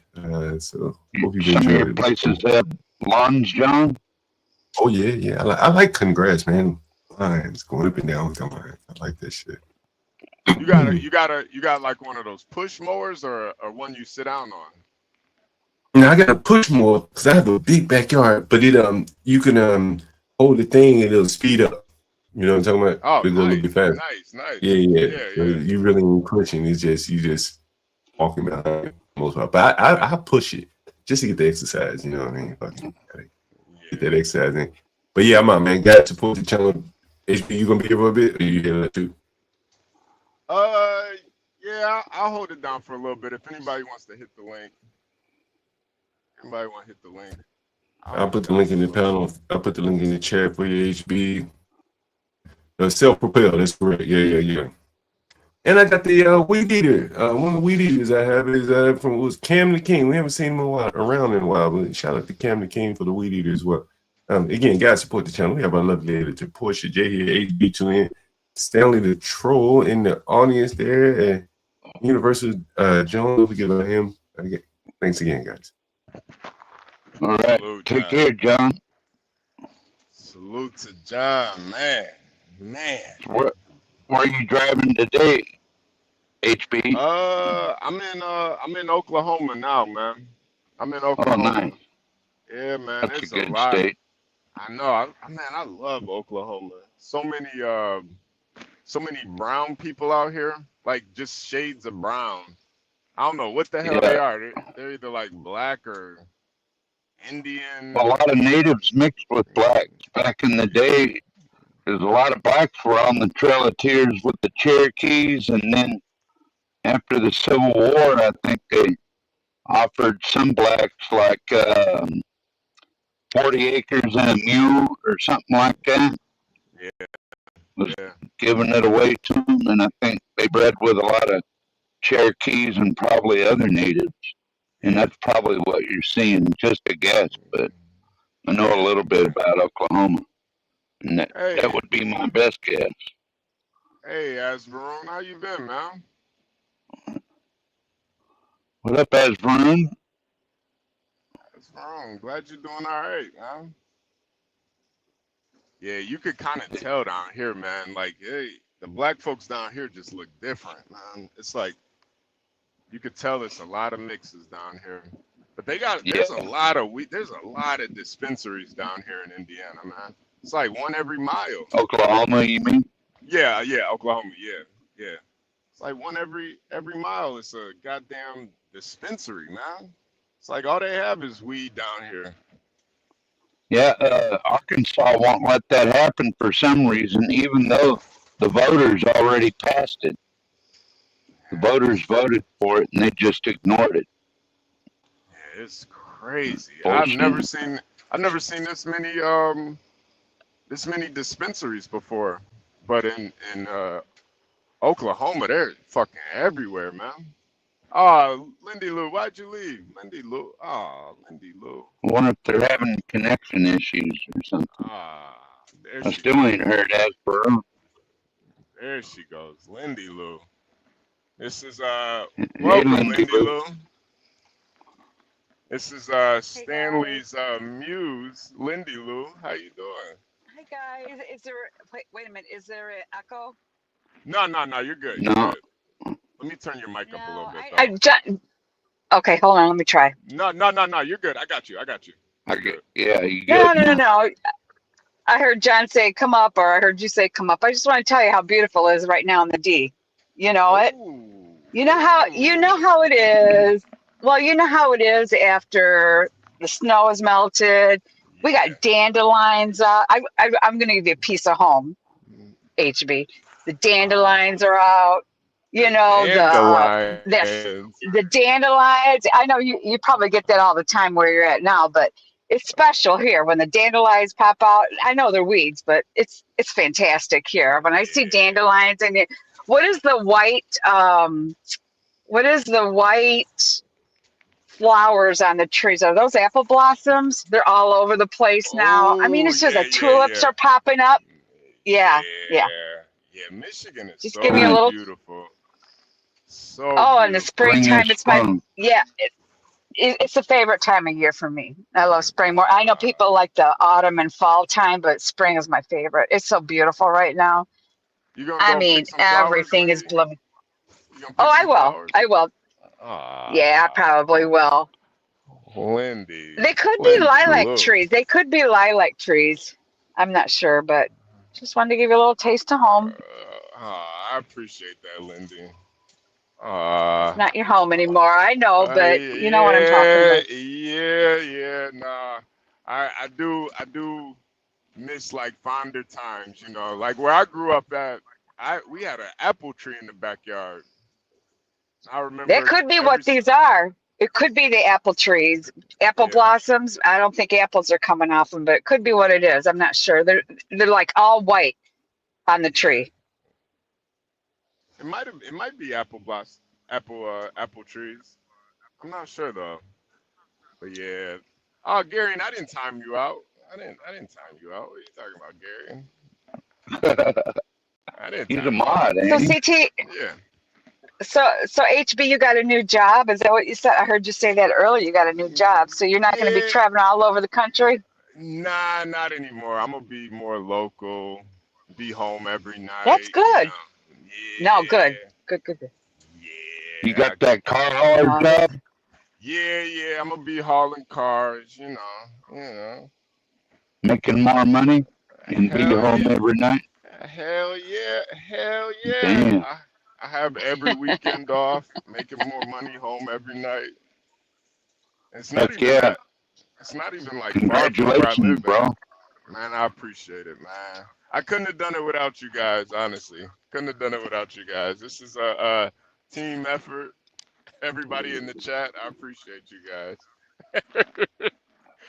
So yeah, it's That's gonna be a big awesome. change. It's gonna be a big change because I've been on the road for like 2.5 years, damn near.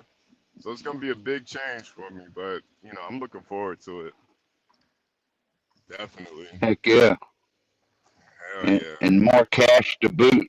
Man, what Oh a yeah, heck of a deal. I don't know what I'm Does gonna it do with pay all that. does it pay a lot better or just a little bit? Nah, it's a lot better. It's a lot better. Nice. Oh, that's good. Oh, that's really good. Yeah, so it's And you kind get to go of home every night. You don't, yeah, you don't have to like sleep in your truck. You get to go home and, you know, yeah. Like I even my place where I live at, I haven't really invested a lot in it because I'm never really there. So this kind of gives me more of an yeah. opportunity to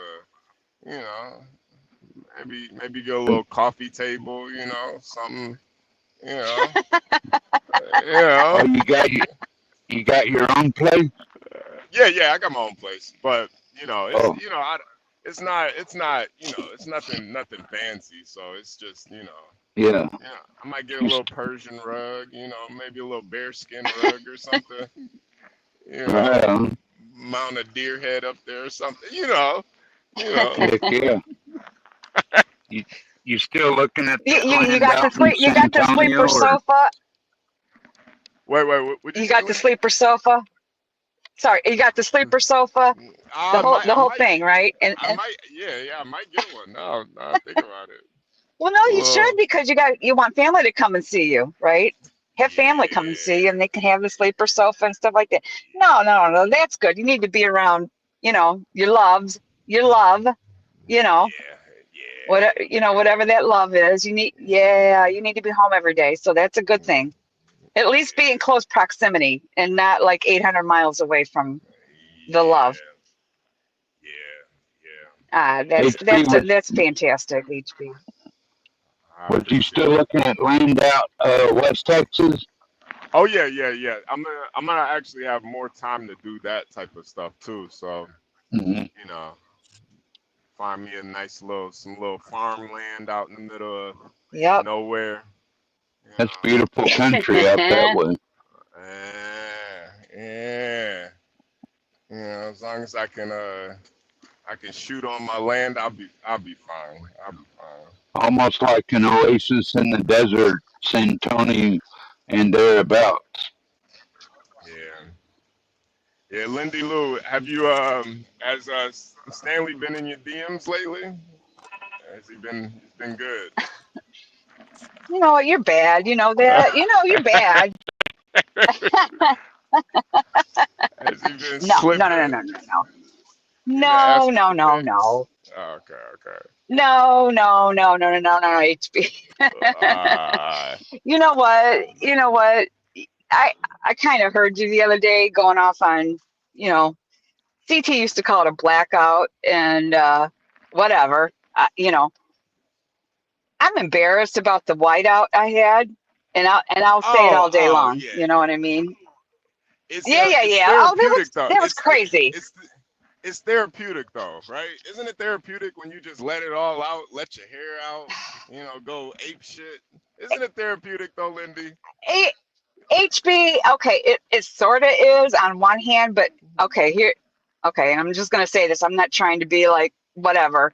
But after a while, when you went over the top and you've done something you shouldn't have done, Then the Lord has to deal with me. Now he's dealing with me, right? That God deals with me. So you know what I mean, or the Holy Spirit or whatever. It started when like you were a fool. You know you were a fool. Yeah. And you made a fool out of yourself, and you were wrong, and I was wrong.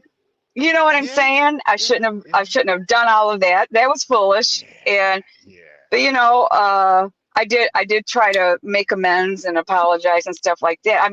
I'm just ashamed. I'm more ashamed than anything else. But then I think I disappointed God more than anything else. So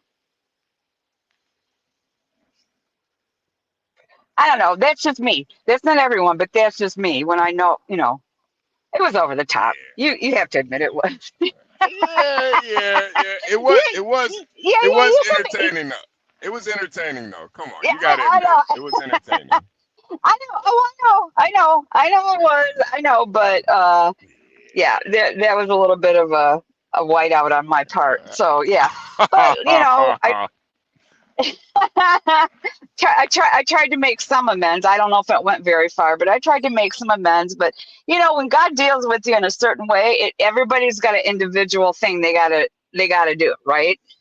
It's not the same for everyone, but for me, I had to do what I needed to do, and it, you know, so I did. What? Because I don't know. For me, God's authority comes first. Well, I could tell you one thing, Lindy. You know, Stanley probably really appreciated a beautiful white woman like yourself yelling at him, telling him about himself. So I think it was a win-win, you know. I wasn't even talking about that. I wasn't even talking about that so much. It was a couple weeks ago with a few of the ladies. Is what I'm mainly embarrassed about. Stanley's. Yeah. It was. That's what I'm talking about. Oh, yeah. You're talking about with. Yeah. Oh, you're talking about the 4C conversation. Oh, yeah. Yeah. And then you know what? I kind of, you know, I went over the top and with one of the ladies on here. Yeah. And you know, I had to tell her, you know what, I was kind of trying to hurt you the way you hurt me. You know, she put some things in the chat that really bothered me, and it just seethed inside of me for a week. So, you know, I came after her and I tried to hurt her, and I told her that. I said, I just wanted you to hurt. I wanted you to hurt like I hurt. You know, it's you know, sometimes you can't let people know your weaknesses, you know. And I think that's all it was. When somebody picks at something, says something to you that triggers you, sometimes you just gotta let it all out. You know, like trust me, Lindy, I know you're not a racist, but you know, getting called that. Oh man, that just bothered. Yeah, that just bothered me like crazy. I know. If you let this YouTube stuff get to you that bad, then maybe you shouldn't be on YouTube. Just saying. Well, you're right about that, 12th man. You're right about that, 12th man. And I had to take some time away. And even now, when I feel things are not, you know, in my head, I have to jump off. I have to jump off. Yeah. But no, it's not something I'm proud of or anything like that. It was crazy. But, you know, I tried to explain it. But anyway. Were you? Yeah. I'm not gonna lie, Lindy. It sounded like you were sipping a little bit that night. Were you drinking a little bit? Well, no. I was outdoor dashing because I do that. I kind of like getting out because I'm retired. So I get out and I DoorDash and stuff like that. Yeah. And I had stopped DoorDash and I went and got something to eat. I was at a Mexican restaurant and I got me a margarita. So that's the other thing that might have, you know, I'm not going to make excuses. No. Yeah, but I'm not going to make excuses. I already know how those margaritas get. They put a lot of Patron in those margaritas, Lindy. They put a lot of it in there. They go crazy. So, but I think more than anything, it was more of my emotional, because I was holding that in for a week. You know what I mean? Yeah. When somebody puts in the chat that you think is your friend, racist, Lindy's a racist. You know what? It just like, it was like a knife kind of thing. And it bothered me for a week. You know what I mean? So I just kind of let it out. And so, yeah, I was just like trying to hurt. someone No, the no, way no, I no, felt hurt, Lindy, and I said a Lindy, lot. Lindy. I said a lot of I get it nonsense. too. I get it too. You know, it's one thing when Ignorant calls you racist, but you know, I think Oh it's yeah, a yeah, whole. But I think it's a whole nother ball game when somebody calls you racist and they have a white spouse. That's what really gets me. That's what really gets me. It's like, how dare you? How dare you call me a racist with your white lover? There's certain things that just cross the line, and it's Well, then so it went into other streams. Then it yeah, started going to another stream I was on. It was just like, what on earth? You know what I mean? I was just floored. I couldn't believe it was happening, to be honest.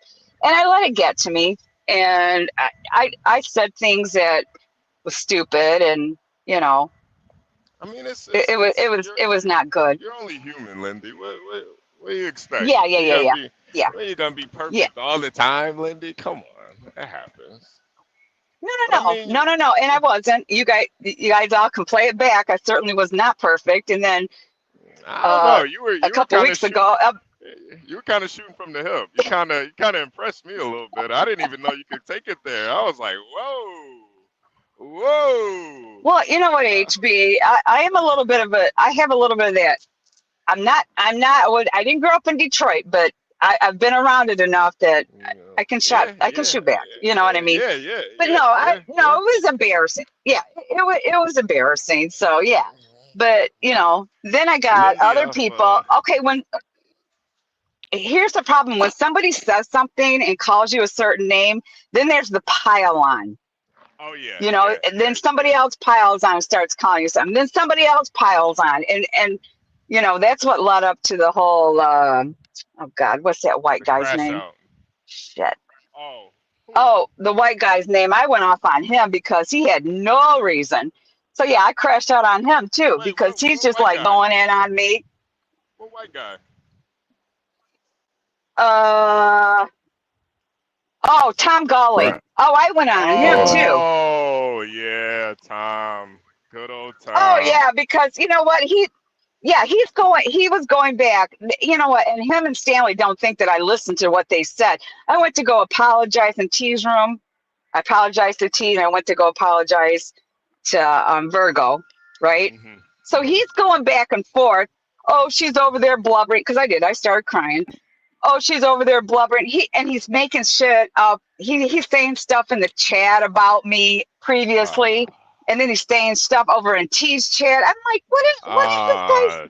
I don't even know this guy. I don't even know him, and he's talking shit about me.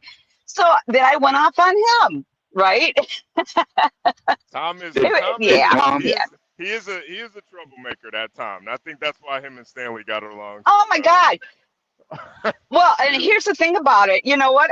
Quite a few weeks ago, I heard Be Brave in this channel say he came into my chat and text like 89 times. I didn't believe Brave. I didn't believe it, right? Well, then all of a sudden, he's like chatting about me, putting shit in chat about me. I'm like, holy cow, it might be true. He's saying stuff about me. I'm like, what on earth? You know what I mean? It just became a pile on that I wasn't expecting. And you know what? I'm an old lady, so I'm kind of sensitive about certain. And I'm a boomer. So yeah. But you know what? I'm done with it because now I've just learned to block. I've just learned to block people, and I'm not doing things like that anymore. It's over. It's over me. But I do feel a little bit ashamed about it, HB. You know what I mean? Did Stanley and Tom get into it? Yeah, Stanley and Tom got into it. I guess they got into it over you, Lindy Lou. I guess there was a love. I guess. Yeah, the love for Lindy, and it got Tom. Well, you know what? I don't even know. I don't even know what that's all about. But all I know is I went on him and I called him a few names because I know white men like him. I know white men like him. What was the worst name that you called him? I call him a white dick. Oh.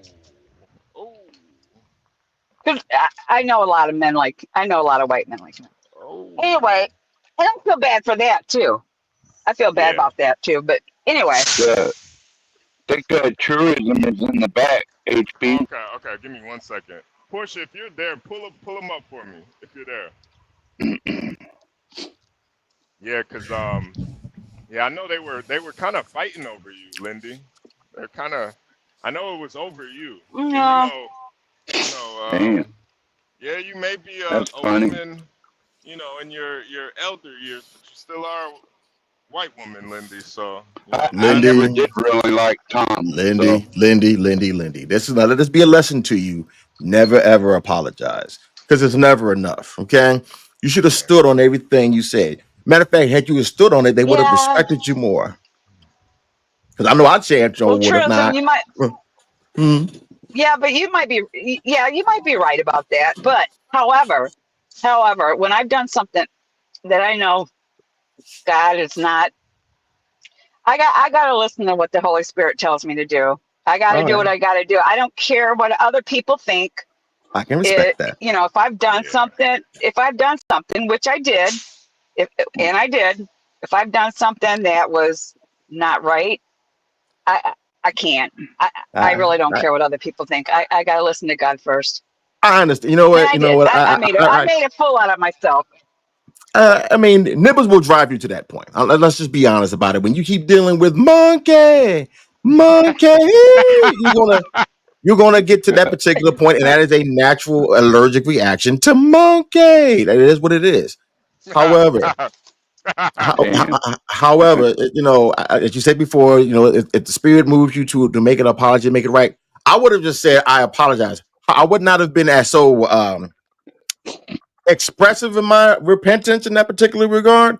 I would have just said, Right. yes, I apologize. Because now it makes it seem like now at this particular point now they can just kind of beat you over the head with it, which they kind of what you want. I mean, from what I'm hearing, they kind of kept brewing anyway. So at that particular point, look, man, it's time for you to do the Super Bowl dance when you get in the end zone, you get that last touchdown in, and just style point on them, baby. Just growl it in, yeah, in your C4 hair. That's the reason why every time we take a wig off, like your head done blew up. Oof. Ooh, you gotta lean into it, girl. This, No, that hair no. thing, You know what? the hair thing is very sensitive to black people. Yeah. well, I mean, if you have a hard time growing it out of your head, I guess I'll be sensitive about it too. Yeah, it is very sensitive. You got to be careful how you. But feel I did. about I that, did. Lindy. Yes, HB, and I told him that. I said I didn't realize that was so sensitive, but I didn't. I wasn't expecting to be called a racist over it. That was the part that bothered me, to be called a racist. Can I tell you That's the something? part that bothered me. I'm like, oh, Can I tell y'all something? I had a stream where I talked about alopecia, and I asked, is it alopecia or is it male pattern baldness? One of my best fucking streams I've had. We went and diagnosed what it could have possibly be, and I think it is male pattern baldness. The reason why, and they like to say, about that. I didn't even think about yeah. See, the mind of the crow. It's probably the same. It's literally kind of the same thing, right? Yeah, no, male pattern baldness could have been different because this is something that actually affects men specifically. And I'm thinking the reason why these broads are so manly and man-faced, and because they got such high levels of testosterone, because they say that because they have dark skin. no, I don't agree with that because I'll tell you, my truism. No, I kind of disagree with that. My husband's grandmother, she had it really bad. So yeah, no, See, but it's different she with not you. black. I understand, but see, that is different with you. See, that's female pattern baldness or alopecia. Unfortunately, with Zadagaru, it keeps going back. The hairline keeps going farther and farther and farther and farther back. Yeah, for men. So, For men. No, so for the females as well. You ain't never see all these baby hair bandits out there? You ain't never noticed that? Stop. Oof. Yeah, Like, come on, girl. I'm not going here. I've been seeing a lot of black girls get like hair replacement now. I've been seeing a lot of those videos now. Some of them they're really good though. Some of these girls. Yeah. Right up until they sneeze. Right up until they sneeze and cough. You better not ever get a violent allergic reaction. Oof. Game over, baby. Game over. No, I get you. I get you though, Lindy. But For me though, I know Stanley's a good sport, so he actually appreciates it. When I'm shitting on Stanley, he actually appreciates it. Stanley's a bitch. You get a bitch. I You're think gonna be it's born a bitch. You're gonna die a I bitch. think it's different. I think it's different for men than it is women, and especially for me because I'm kind of I'm an emotional person. So yeah, I think it's a little different for men, and everybody has their own level, whatever. I know I had to do what I had to do, no matter what everybody else thinks of me afterwards. It's all right. I don't care about that. As I long as respect God is that. okay with me, that's the most thing I care about. That. Amen to that. You Amen to that. you can't say shit that's against who you are and what you know.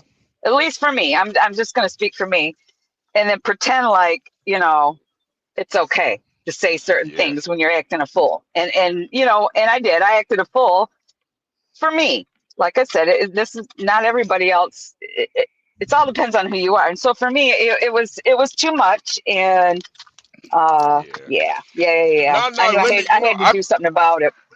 I've been I've kind of realized that too. I've been like a victim, well, not a victim, but a perpetrator of that.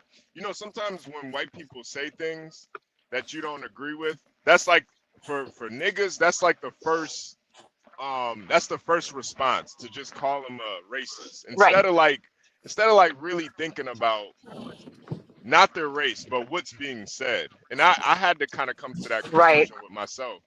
And You had to smack you survive that nibbitry. yeah. I mean, listen, every day you gotta, it's a chance to grow.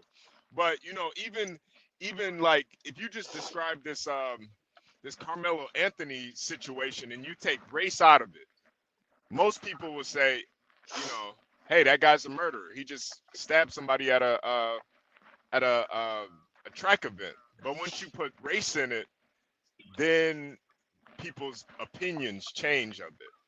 And I think sometimes you just gotta listen to sometimes you just gotta understand that sometimes black people, they can't listen to what's being said. They gotta look at who's saying it.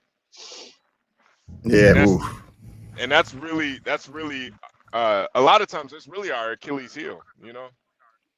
That's I mean, y'all Achilles heel. As I said before, I'm a newly minted white man. I don't even wear say nothing like that. That's the main reason. I'm be 100% honest with you. I get white man results every time when I speak. He's racist. He's racist. So I mean, if that's the case, then I got the card. The action's going to prove it. I got the white wife. I mean, hey. I don't know, bro. I don't know. Look, hey. Not the white wife. Don't even say that white wife. Not just any white wife. I'm talking about a 6-footer with blonde hair, hazel eyes. She's white. She's Italian, German, and Irish. All the whiteness, man. All the whiteness, baby. And she can cook. And she got hips for days. And an ass that's like, I can see a rainbow. See a rainbow. See a rainbow too. I'm honestly. Well, you know what? True listen, isn't here. I am happy for you, man. Thank you, brother. Thank you, brother. Thank you, brother. Because me and that woman, we've been rocking together for 13 years. Oh man. Wow. Yes. Well, you know what? True isn't. Here's the thing, and this is what I tried to explain to the woman, was that I come from a different time, and I'm an older lady, and words matter. Of course. In our world that I grew up in. Nowadays, it's not so much. And so, but words matter back in the day. And like I said, growing up in my home, we were not allowed to say certain things. We couldn't call each other stupid. We couldn't call each other names, because words matter.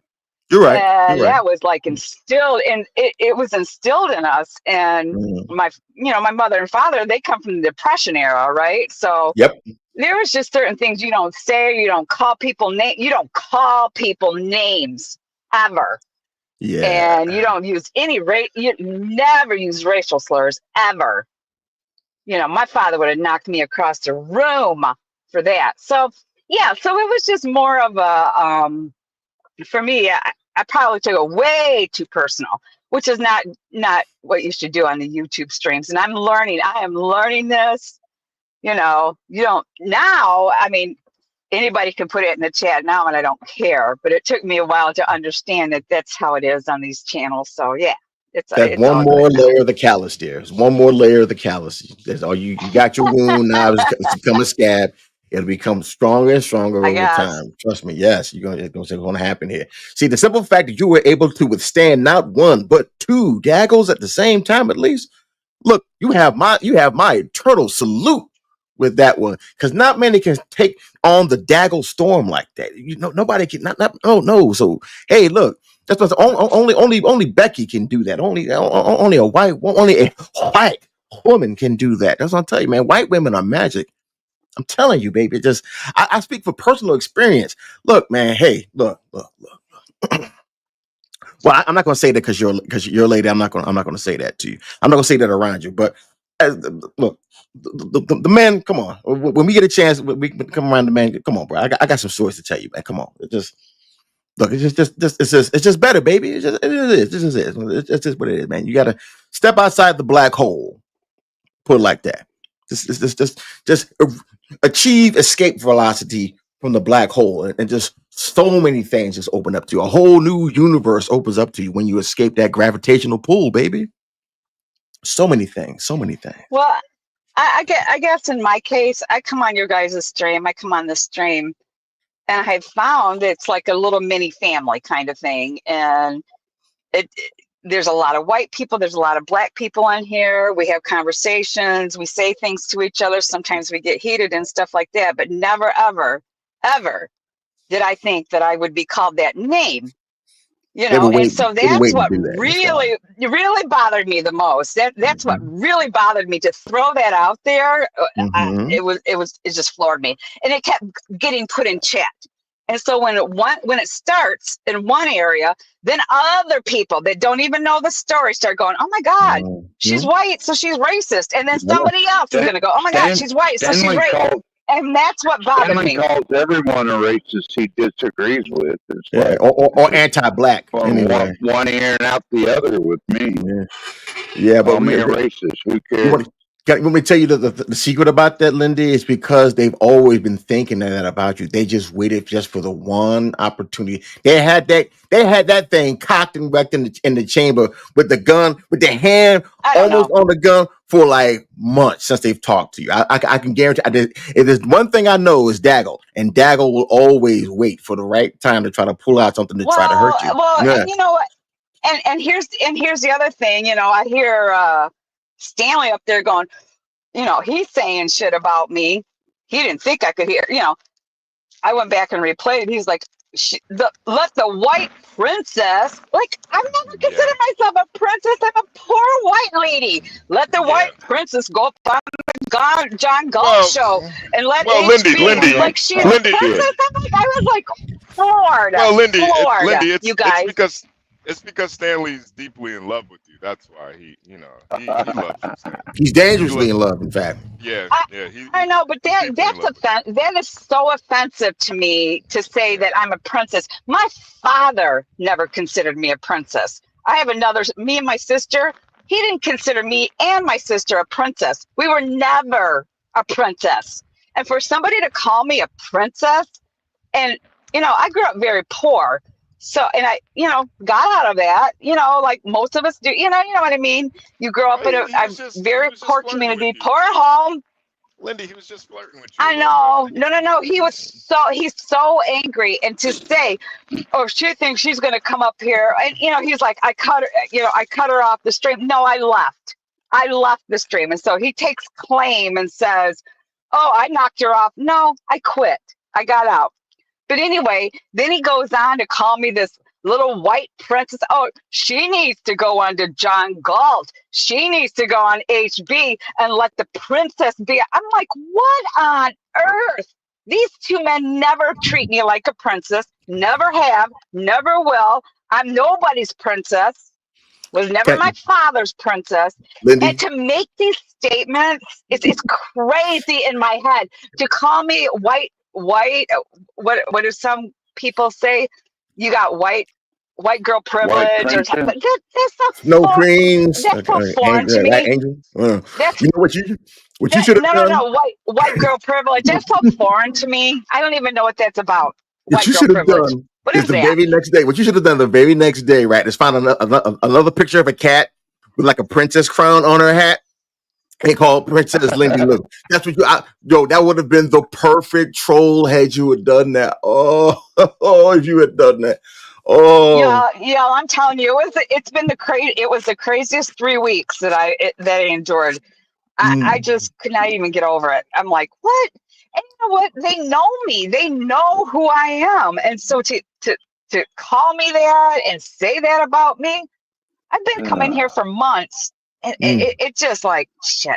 Now I'm kind of getting onto it. So yeah, I'm just a little bit too sensitive. It's my age. It's my age thing. But I'm getting over it. So anyway, yeah. go on ahead. Yeah, man, you missed a perfect troll opportunity right then and there. You missed a perfect troll opportunity. Oof. Yeah. That would have been amazing. They control me all Well, day long Princess, now, and I don't care. Yeah. Well, Princess Lindy Lou, I'm glad you I'm glad you worked all through it. You know, I think we should just start calling you Princess Lindy Lou from now on. Yeah, No, don't do it. Don't do it, HB. That's not cool. If you came on with a kitty cat with the princess crown on and just called yourself Princess Lindy Lou, that would have been perfect. I don't know how to do that kind of stuff, you guys. So yeah. Anyway. No, and it's just that little stuff like that. They don't even know how I came up. I came up non-princess. And so to say stuff like that, I guess I had to get over that, but not before I had to make a fool of myself first. You can't let Stan Lee Anyway, get to you like that. No. Anyway. Stan Lee get to you like that. You can't. No, honestly, Lindy Lou, I was kind of proud of you, honestly. I was too. Yeah, But then you were disappointed. Then you were disappointed No, because no, I get it. No, sometimes like Lindy, I'm taking race out of it. I don't care about the race. It's just the fact that you stood up for yourself. I don't either. Yeah, Mhm. it's just the fact you stood up for yourself. That's what I was proud of. Correct. You know. Standing up for yourself in the presence of raw aggression, that shows character and shows the will to not submit to tyranny. Yeah, me and the one margarita. HB, you should have seen Stanley go off when I told him to stop being a house nickel.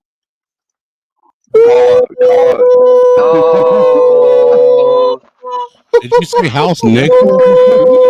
Nickel. You said house nickel? Oh my Lord. N-I-C-K-E-L. Who is that? That was me. I can't see. I'm on my phone. Sorry, guys. Who is that? Wait, so after you called him a house nickel, what did he say, 12th man? I forget what he said exactly, but he was pissed off. Oh, come on. You got to remember that shit. I'd remember every word of what somebody said to me after that. Wow. Wish I was there for that. Go back and look at it. He's probably proud knowing Stanley. He babooned out like he is. That's why I call him IR baboon. He babooned out. Oh yeah. I'm calling you that. Is Princess Lindy Lou finally getting to the Lindy Lou, are you getting to the I don't stage have of anything YouTube where against your Stanley. avatar just pisses people off now? I don't know who's talking to me. I can't see. I'm sorry, guys. I'm on my phone, so I don't see that little. Who is this? That's Angry Snowman. Yeah. Oh, Angry Snowman. Oh, okay. Angry Snowman. I don't think I've ever spoke to you. So Probably not, but I've seen you around. Are you getting to the point where people just get offended by your avatar showing up in chat now? I don't know. And I'm not going to go any further into it because I don't want to. But I'm just like, you know, it is what it is. I'm over it. I hope other people are over it. So, you know, I don't have a thing against Stanley. I was hoping you and Virgo could make up because I really like both y'all. And, you know, Oh no, I'm cool. I'm cool with Virgo. No. I'm cool with Virgo. I don't know if she is with me, but I don't know about you, HB, but I just like seeing cat fights online. Oh Yeah, everybody enjoyed it. Yeah, honestly, I kind of felt like you came out on top, Lindy. I kind of felt like you came out on top. I was proud too. You being from Detroit too. I was kind of proud. I was like, wow.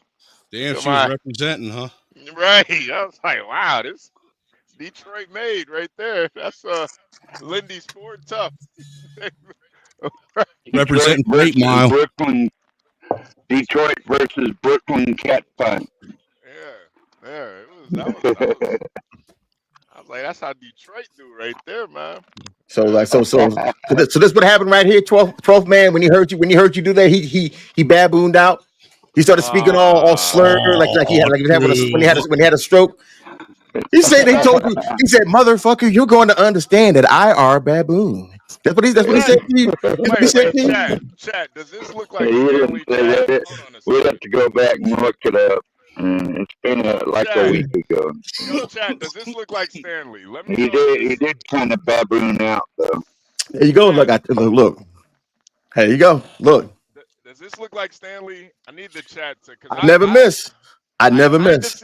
I kind of see it. But Look, I never miss. It's a gift and a curse. I never miss. I never miss. I kind of. You're so politically incorrect. I never miss, bro. I never miss. I rarely miss. I promise you, I do. I rarely ever miss. Me and Stanley have called almost every name in the book to each other. We still get along. You know. I said something It's called chimping out. We've all been guilty of it.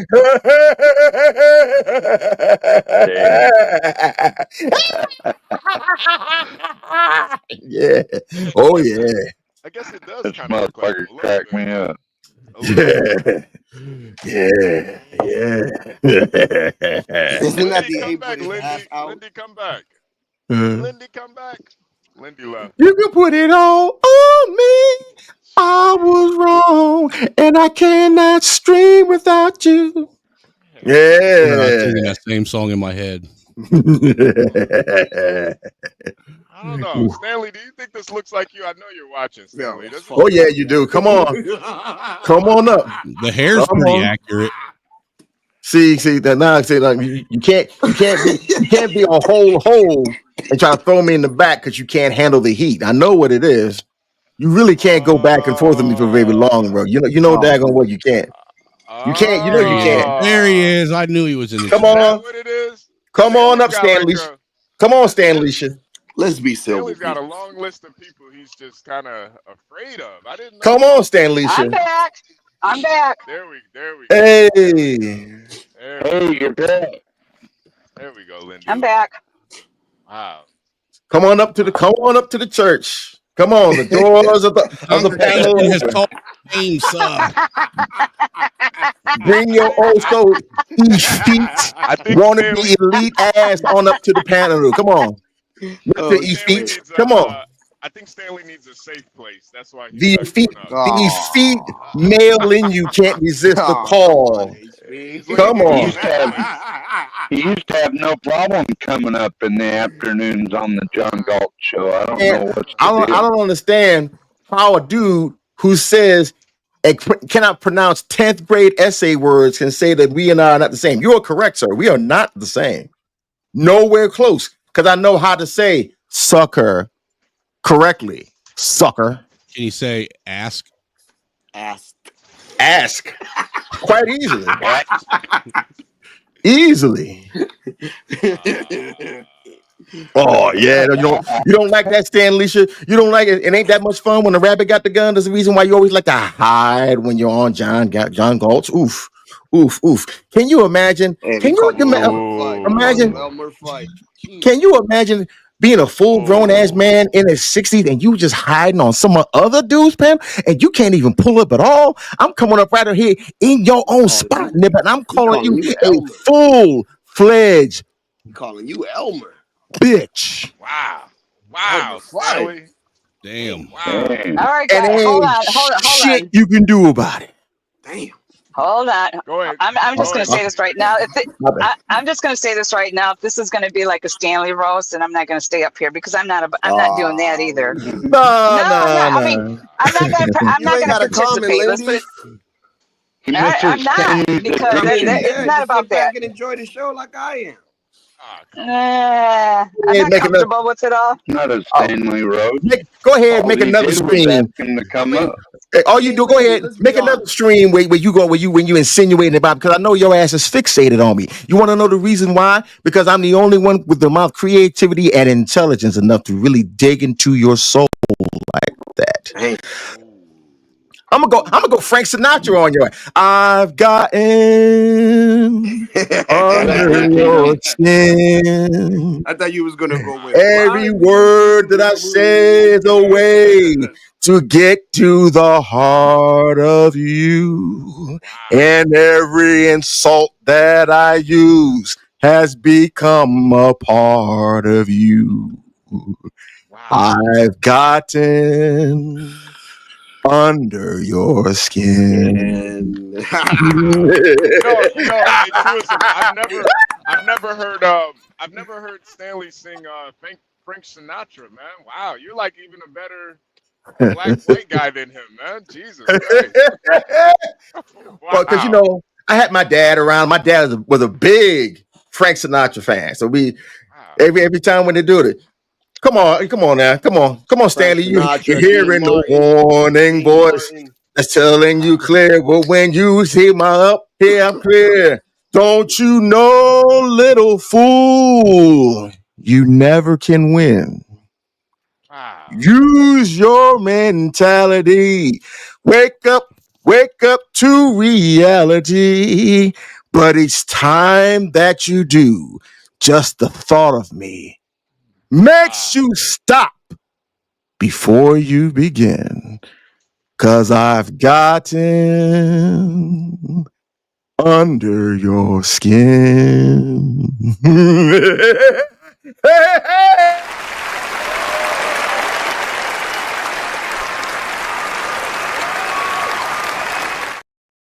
That was beautiful. Wow. Wow. Wow. Wow. Thank you for saying that. I appreciate that.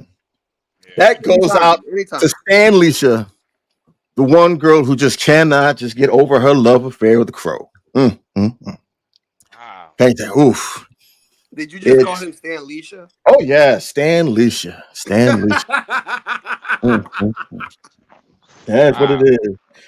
That's what you want. You want this, Stanley. That's what you want. You want this work. You want this attention. It's what I'm giving you. What you want, baby.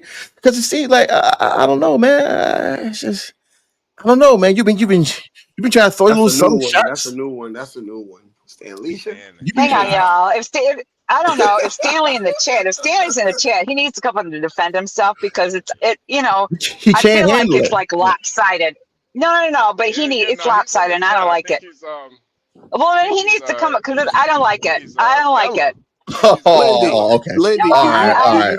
do you feel the same Okay. way when he roasts everybody? All right. I get it. Oh yeah, I do. So that's why I don't like it. Yeah, okay. All right. Okay. I will. No. That's why I don't like it. Here's all I these know. people saying stuff about him, and he you know what? I don't like I it. think- I wouldn't like it if it was me.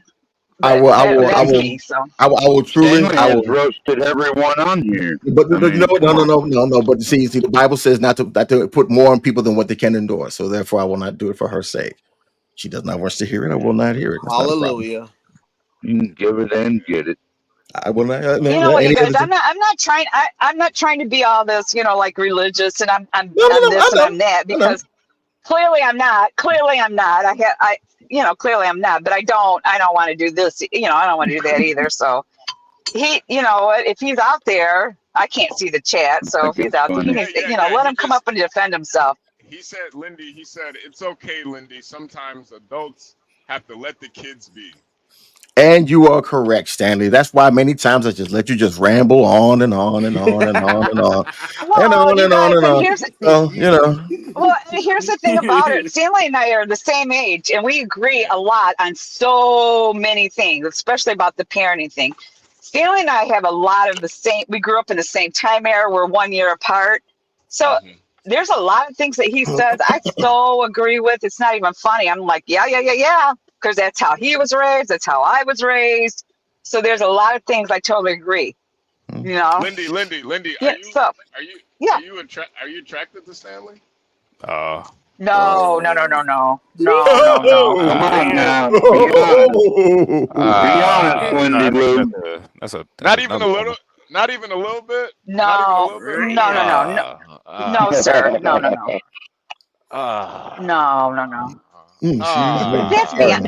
That's beyond it. No, sir. You know what? He and I can talk because we come from the same era of time, and so there's a lot of things I can say to him that he knows Is that exactly only what I'm it, talking about. They run like different. Jive Time Turkey. You can say that. Us though. You can say Jive Time Turkey. Wait, Lindy. Why aren't you attracted to Stanley? What about him aren't you attracted to? I mean, look at the picture of my thing. It says, why? You don't want to have this. Let her answer. You trying to have this dismount on you? Come on, as a woman, come on, fam. Ain't nobody trying to have this some weird baboon face bastard try to dismount on top of them. Come on, man. Don't do that to her. Let Lindy answer. Yeah, let Lindy answer. Well, Lindy. No, I'm just not. It's just not a. It's not a physical attraction, of course not. But hey, Stanley is way smarter. He's way smarter than me. That's the other thing. He's like so smart that I can't even he's way smarter than me. Let's just put it that way. And I will admit that all day long. You know what I mean? Sometimes he's too smart for his own good. Yeah, I agree. I agree with that, 12th man. No, I am. It's not that. But there's just other things, and that's a personal thing. Actually, it's like there's not a physical attraction or anything like that. But when I say intellectual attraction, it's more like we grew up in the same era. We can talk about things, and even at one point in time, even Tom Golly, until I don't know what happened to that man. He just started calling me names. It was just like crazy in the chat. And then he goes over to T-Stream. He goes over to T-Stream when I was on there. He's talking shit and that's him. I'm like, what the hell? You know what I mean? I was just like, what is going on? He's going back and he's like, checking in with Stanley. He's like, oh, she's over there blubbering. Because I started crying, of course. She's over there blubbering, I mean, she's so dumb, she doesn't even know that, and then of course I know white men down to the intelligence for some reason. I know white men like him too. You think it's the lack of being a gentleman that makes Stanley so unattractive? Yes. You mean his ape-like demeanor? Yes, I know. Yes. I call Tom Scully Tom Scully because he be glazing Stanley too much. I call him Tom Scully. Oof. Yeah. No, I just had to make a decision. I'll tell you what happened to me one night. Well, there was a couple situations that happened, but I just had to make a decision. I can't listen to some of this stuff anymore. I'm just not gonna listen to it, and I don't. I just stop. A couple things in the past that I was listening to a stream and I'm like, this is just insane. I mean, the way he talks to 12th man, it's unbelievable. It's unbelievable. And I get Lindy, I always kind of feel like that's a sign of how somebody was raised, how they treat people, how they're oh my God. Their manners and stuff, how they treat ladies, Yeah, how they treat women. Well, you can always tell how I let a lot of that shit go in one ear and out the other. I mean, I still go on with Stanley. That's beside the point, 12th man. That's beside the point. He can say to you, and I get it. Nobody wants a drunk. No offense to you, 12th man. I'll be honest with you. But instead of just like putting you down and saying until you sober up, now come back up and talk to me because I can't deal with this anymore. It's just the constant name calling. It's the condescending, man. The condescending, and it's just horrible. Just put him down, for God's sake. You don't have to talk to him like you're scraping shit off the bottom of your shoe. You know, That's what bothered me. That bothered me a whole lot. Put him down. Tell him to come back when he's sober. You don't have to talk to a grown man like that. And I get it's annoying. I get, no offense to you, 12th man, but it is annoying. Has anybody here seen that movie with what the hell is his name? Denzel Washington and Roman shit? Oh, Gladiator 2. I love Denzel. By the way. Yeah. Have you seen it? Right? You see how condescending those little pieces of shit are, right? And when I was watching that movie, right, one thing that kept coming to my mind is like, this is why these liberals lost the election, because they think just like these assholes. They think they're better than everybody else. Yeah, and it's not because 12th man's white. It's not because he's white. I would feel like that. I don't care. To speak the way that he speaks to him, that was my first major. I talk the same I know shit it back doesn't to bother Stanley. you. I give him I the know same it shit, doesn't. So No, you don't. No, it's not the same. It's not the same. But 12th man, that was one of my first things. One thing nobody can ever say about you, 12th man, is that you're not a gentleman. Yeah, you may be old, you may be drunk, you may be in Alaska, but they can't say that you're not a gentleman. And I think everybody. And he's up there calling. I must not be that bad of a drunk. I must not be that bad of a drunk either, because I still have the most date offers on this channel than anyone else. Well, Talk about it. Yeah, go for it. Well, what really bothered me a lot was, this was probably a month and a half, maybe. Any white man or any man that comes up now, he's calling, of all people, you guys, 12th man, be brave. Are you kidding me? I'm like, are you kidding? He's Shout out to my calling white sensei. 12th man That's the only thing me and Brave really have in common, is that we're both white. That's it. Exactly. I'm like, I've had enough. I cannot listen to this anymore. He calls every white person that disagrees with him Be Brave. And he started calling him Be Brave. He called him Be Brave. He was just calling him every name. I'm like, oh my God, this is disgusting. That's like he calls everyone he disagrees with a racist or a Be Brave or some shit like that. Every time I know, but you know what, 12th man? You're a lot of things. You're a lot of things, 12th man, and fine, that's fine. But you're not a Be Brave. And for him to call you a Be Brave, it kept going on and on and on. Like, this is the thing. What is wrong with Be Brave? Be Brave. Not a damn thing. He's fucking awesome. I have. Wait a minute. I have problems with Be Brave. That's just me. But you call everybody. But there's certain things that he does say that that get you thinking, bro. Like, I don't know. Yeah, but to call 12th man a Be Brave. Lindy, sometimes it's just people's upbringings. Like, they're not brought up with having common courtesy and class and proper socialization skills. This is stuff. Come on now. You call it Stanley autistic or something? Damn. I'm not really a Be Brave fan. I'm not really a Be Brave fan. You're the furthest thing from You're the furthest thing from Be Brave. I don't have any problems with him, really. You don't run away. But the one thing about Be Brave, he may be old. He doesn't like to be called racist, but he may be an old culturalist. But you can't say Be Brave isn't a gentleman either, though. He's a gentleman. Yeah, he gets a little hot sometimes. Yeah, when he called you a jungle warrior, that was really gentlemanlike. Oof. He called what? What did he call me a jungle warrior? Yo! Right on the last stream. Oh, he called you a jungle warrior? He said you're a real jungle warrior, aren't you? Well, Jesus. Damn. Well, Gary, you got to put it in the context first. He's talking about me working in Chicago. He's not saying it as a negative thing. He's saying he understands. Welcome to the jungle. We got fun days. Working in Chicago is literally like working in the jungle, man. Like, That's seriously. true. Like what? It is. Like, what did it mean, HB? Because Gary is from Africa. Yeah, no, Gary, I promise you, there's parts of Chicago that are worse than parts of Africa, man. More dangerous. Yeah, I know. You guys Chicago's got a higher crime rate than most African countries. Jungle Boogie. Yeah. But you see how Gary and like how you could take that one way and I could take it a different way.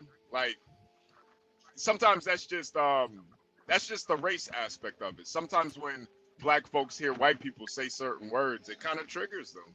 Yeah, that is true. That is true. Because I think it's innate. Yeah, it's but you guys, innate not 12 black man, inferiority. not I'm 12 sorry. man. It is. No, not 12 man, you guys. You can say that about a lot of people, but not 12 man. He's anything but a be brave. I remember He's anything but a be brave. When John Galt gets to drinking a little bit, he doesn't say N-I-G-G-A, he says nickel. And so everybody started saying nickel. Shout out When I to called John Galt. Fenway, Shout out I to asked John. Nickel, Shout out to John, boy. He's like, yeah, if you ever say that in my chat again, I'm like, okay, Nickel. Shout out to John Galt. Yeah, but you know what, 12 man, there's a 12 man as a white person, you and I both are white. There's certain things that we don't say. And you've never said it. I've never said it. You can say no, nigga. Nickel's not bad, but I'm just say no, nigga. you didn't say anything wrong. Yeah, I don't think anyone got a problem with you saying nigga. You can say nibber. Or nibba. You can say nibber. Yeah, nibber's not a problem. Yeah, nibber. You can say nibber. No. Live in America, Lindy. Yeah. Never. Freedom of speech. No ER, no ER. That's why John created the term nickel. You know, nickel. Right. I don't know. It's just not something I would do, but say it like that, nickel. I'm just saying for him to call 12th man a be brave, and it just went on and on and on. I was like so disgusted. And it bothered me the most because it's almost like he got joy out of humiliating him. And that bothered me. What's wrong with be brave? There was like a lot of joy that he was humiliating this He's the one man. who turned his name into a verb. Kick him off the string, put him down, come back when you're sober. I get that he's agitated, but to get that kind of happiness and joy out of it bothers you more than it bothers me, that's for sure. it bothered me a lot, 12 man. It don't bother 12, man. 12 is So strong. you're basically saying like a guy like that kind of turns you off, pretty much. Heck, oh yeah. It was. He just. I mean, he couldn't even say 2 words, and he was calling him be brave. He was shooting him down, and 12th. You're probably right. It bothered me a lot more. It bothered me a ton because I don't want anybody to. He's I know he is. I know he's a man. I'm not. I'm not a man. I'm not a man. I didn't like it. Well, that might be your mother. Yeah, that might be your motherly instincts as a female. Who knows? Wait, what? Oof. Well, you know, women have motherly instincts, right? Yeah. I think it's more of a personal thing. I think it's more personal. I think it's just more of a personal thing. You know, just don't talk to people like they're shit. They're scraping off the bottom of your shoe. I don't care. I don't care. John Galt basically tried to have the same conversation with Stanley one time, and he was. I don't think he would let it go in one ear and out the other. So. Latino, you got a young lady in the chat. Says you want to talk the draft tonight. Hostile Chic. Hostile Chic. I think that's a lady. Sorry, sir, if that's not a lady. Oof. Yeah, sorry, sir. But but yeah, you know, I mean, so I guess long story short, Stanley, he kind of just turns you off. You're kind of repulsed by his behavior. Yeah. Well, some of it. Yeah. No, you know bad. what? My bad, John. That's John. My bad, John. He probably shouldn't drink and come up on a string like that because it's not good, and neither should I. There's a lot of us that shouldn't come up here and drink. No, neither should honestly, I. because honestly, I prefer when you guys who agree come on the panel. Me personally. No, No, I prefer. no, I think it's shitty. I think it's It's shitty. it's way better content when you guys got Yeah, it no, on. yeah, especially at Yeah, night it's when content. really Yeah, going it's on. content. Yeah, nah, but you know they call it the truth serum though. You know, they Yeah. call it the truth serum. I did want to ask you too, Gary, and did you see season 7 of Black Mirror? I sure did. Yes. We I streamed it in Discord with a couple friends of mine. Oh man, top 3 seasons. Top 3 seasons. You really think it's better than season 2? I mean, season 2 in my opinion is better. Well, I said top 3. Top 3. Oh, okay. It's not better than 2, and I don't think it's better than 4 either. But I thought this was up there, man. I thought this was up there. Yeah, this was. What was Man, your favorite episode? At least from what you saw. Man. You know, you're probably gonna think I'm weird for saying this, but honestly, I like the fucking Issa Rae one, man. That was like my favorite. I like the Issa Rae one, man. You know what I fucking love about Black Mirror is the technology, and I thought that technology was so fucking cool. Like recreating. HP, this bitch. Uh-oh. This bitch acting a fool. Look. Uh-oh. John's in the wild. Put it on landscape mode, John. What we got going How on the here? fuck We got do I do action. that? We got action, huh? How the fuck do I do that, man? National Geographic Live. Okay. Oh, here we go. You gotta take the screen lock off. Yeah. Yeah. What you mean screen lock? It ain't no screen lock on. What you mean? I think he's talking about the rotator. Yeah, you got to make it so it rotates automatically when you tilt your screen. It's usually the top option on your. There you go. There we go. We got action. Let's go. This bitch here acting a motherfucking fool, nigga. Oh, Here we go. shit, she acting a fool. Let's go. Yo, bro, her kids all around. She like, listen. Oh shit, that's a young nigga right there. Oh, YN in the wild. Yeah. Why the YN walking the dog? God damn. Oof, and a frou-frou dog at that, not a real dog. That's the white people dog. That's sad. You see this shit? He's dangerous, John. You see this shit? You see this shit, nigga?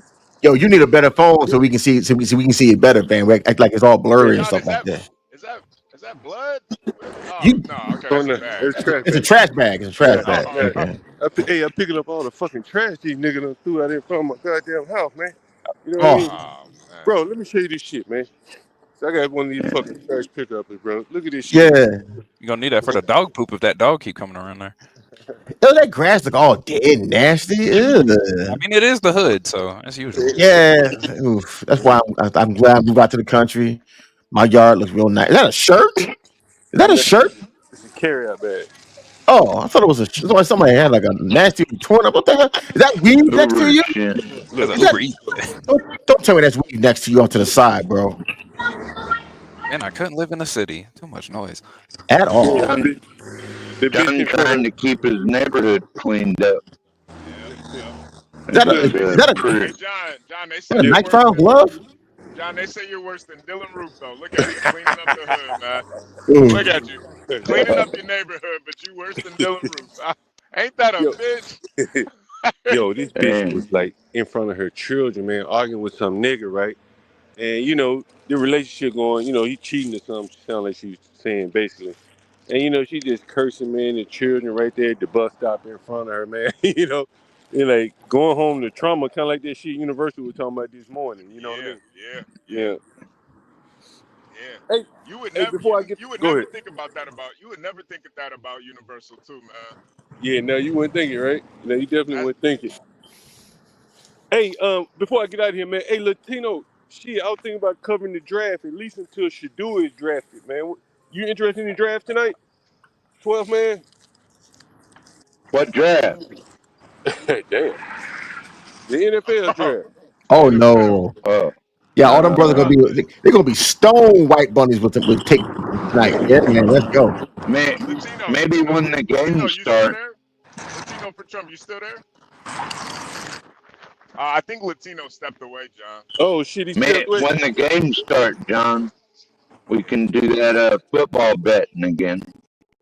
It's the draft tonight, though. Man, look, That's all it's I taking gotta place, watch man. that because I want to see how many of these brothers gonna be walking in with snow bunnies. That's all I gotta see. I want to see how butthurt how butthurt these daggers gonna be when they see all these brothers getting all these contracts and they walking out with a stone white Latina or an edge. Oof, oof. Dirty, hey John, Dirty Dude said the draft is tomorrow. You sure it's today?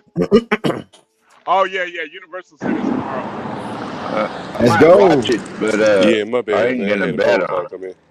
Yeah, John, they're saying the draft is tomorrow. What time? Let me see if I can we might have to stream about that. I don't know. Hold on. You gonna do a dual stream? We might have to. John, it's tomorrow. It's tomorrow. God What time damn, that's so tomorrow? much trash, John. God damn. Yeah, that's the city, man. It is. That's the city. Yo, I ain't gonna lie, Chicago's not this. But I don't live in that. Chicago's not that. hole. Nah, seriously, Chicago's not Place this is bad. a hole, He dude. said, no. Chicago's not that bad. John, you got Clean to it get up. like extra strength gloves and just start getting it with your hands. That'll be way faster. Hey, Gary, man. Gary, in Chicago, you see more bodies on the ground than trash. Oh yeah, well yeah, that Lord is have true. mercy. It is true. That is more. That is less dirt. Yeah. That is. They Blood, laying on you top gotta of the trash, HB. Right, They on top of the that trash. that might be it. Keeping the soil mulched, all those dead bodies. He's keeping the soil fresh. Hey, And you get some free. And you get some free clothes. Oh no! It's and you get some free clothes. That's what niggas be thinking. Be like, oh, let me get this nigga shoes. I bet all this shit is from the Popeyes up the street, bro. Fucking gross. Ain't that a Popeyes box right there? That orange thing. Go, Yeah, that's the go Popeyes bag. throw it in there. Throw it in their dumpster Hey, bro, when you're I'm gonna show done, you something John. crazy, bro. I'm gonna show you something crazy as fuck in just 1 minute, bro. And I'm not even in front of my house, bro. Like, I'm not in front of my house. Look, the trash can is right there, bro. You see the trash can? Damn, right across the street. Is that one of those weighted trash cans? I'm surprised it's not knocked over. Oh man, the other day I tried to pick that bitch up, somebody knocked it down, and that motherfucker was heavy as shit, bro. Fucking trash can right here, bro. Why would you knock over a garbage can? That's retarded. I think it's a game, probably. Man, that's fucked up, man. Yeah, this is not even in front of my house, bro. You know what I'm saying? Like, just litter just for the sake of littering, bro. It is disheartening though, John, just seeing how niggas act in their own neighborhoods, man. I get paid to do it, so it don't bother me as much. You know what It I'm don't saying? depress me at all. I know Nippy when I say I know how nippers act. Oh, it's confirmation, baby. That's all it does for me. These Still, people man, it's just renting have. Yo, trash should be something like, bro, that's like third world country shit, man. We got all this shit set up to recycle. Man, John, you know how many recycling plants I done been to, man? Like, bro, we got a whole industry to deal with trash, and these niggas don't even appreciate it, man. I'm gonna show you something crazy, bro. Like, this is what I'm saying. Like, put me on big screen, HB. Like, this is what's so real crazy about none of this shit really registers, bro. I'm gonna take my camera. Now look, you see your trash right here, right? Trash. Yeah. Oh, gone. Trash can right there, right? Trash can right Oh no. there. Now when you see these people are poor and shit, I want you to look at the cars. These are all fucking late model cars. That's a Mercedes right there. That's a Kia. Look like a Kia, but this is a late model BMW. Another late model car. I don't know what kind of car this is. Hell, it's just this. You know how fucking gross that shit is too. You gonna park a Mercedes out front of your house with trash out front? Like, bro, you making the Mercedes look bad, man. You bringing down the value of Mercedes. So like, these people aren't poor. You see what I'm saying? It's a fucking BMW, bro. This is a late model motherfucker. You know what I mean? Yeah, it's probably $1,000 a month car note, I guess. With insurance and all that kind of shit going on. I don't get how these niggas can afford shit like that and they can barely pay their rent. bro. Like, shit, every car, Priorities. every car around here is Yeah. probably, every car around here, like all these cars, man, they're all better than my car, and look, some basic is cleaning up trash, bro. They just can't fucking do it. You know what I mean? They can't keep. And I'm not in front of my house, bro. Like I'm cleaning up in front of someone else's house. You know what I mean? I just cut grass as I felt in the mood to clean up a little bit. Yeah, I couldn't do it. Yeah, they still say you worse than Dylan Roof, though, John. Uh-huh. I don't know how. I ain't never seen a quote unquote slumlord clean up after himself. How about that? Nigga, We ain't a slumlord, man. Look, usually. Get it right now. Yeah, they say that, man. Hey, get it right now. I'm cleaning up behind other people. As I said, this shit ain't in front of my house, bro. You know what I mean? Imagine a slumlord cleaning up his neighborhood. Ain't that? Ain't that? Oh, I call that a public servant, if you ask me. They say you overcharging. Yeah, they say you overcharging Hey, too, what you John. talking about, man? What you talking about? They paying for the cleaning fee, obviously. Maybe that's what be brave means by he's doing God's work. Hey, any of you guys interested in You're this draft, the man? I'm holy thinking about man, covering it. John. I'm at I least just want to interested say. to see where Shadua is gonna go. Anybody interested in that? I might be able. I might. Hey, Latino. Yeah, I am interested, John. I might be interested. Yeah. Hey, Latino. John wanted to know. Latino. John wanted to know if you wanted to watch the draft tomorrow. Yeah, I'm game, dude. It's tonight, bro. It's tonight, right? All right. Oh, No, it's tomorrow. It's on Thursday. Oh, it's Thursday. Tomorrow, Okay, John. It's Thursday night. Yeah. Can we at least Can we do at least like a little like parlay from the 1 pick to the 5th and like I think to see who's it's at 8. Last time I checked. to see who's more accurate and whatever wins the pot. Latino got it bad, man. Latino got it man. bad. Why not? Let's make it interesting. Oh, Nah, I'm interested to see. I'm interested to see who these dudes walk out with. That's what I'm saying. I think Shador is gonna not Shador. What's this kid's name? The one with the girlfriend situation. Oh, yeah, I know you're talking about. Travis, whatever. Travis, last name. Hunter. Yes, Hunter. Travis Hunter. I think he's gonna end up in the Patriots.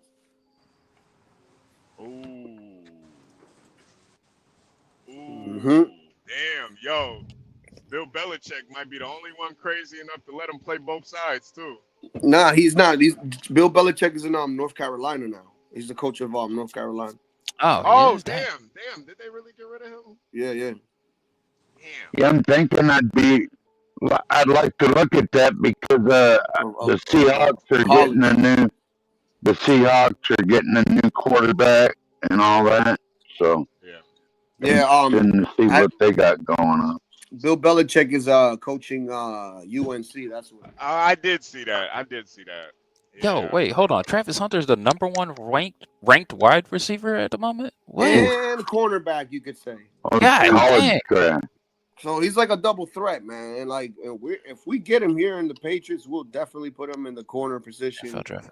And then we'll give him a couple reps and as a receiver. That's what I'm saying.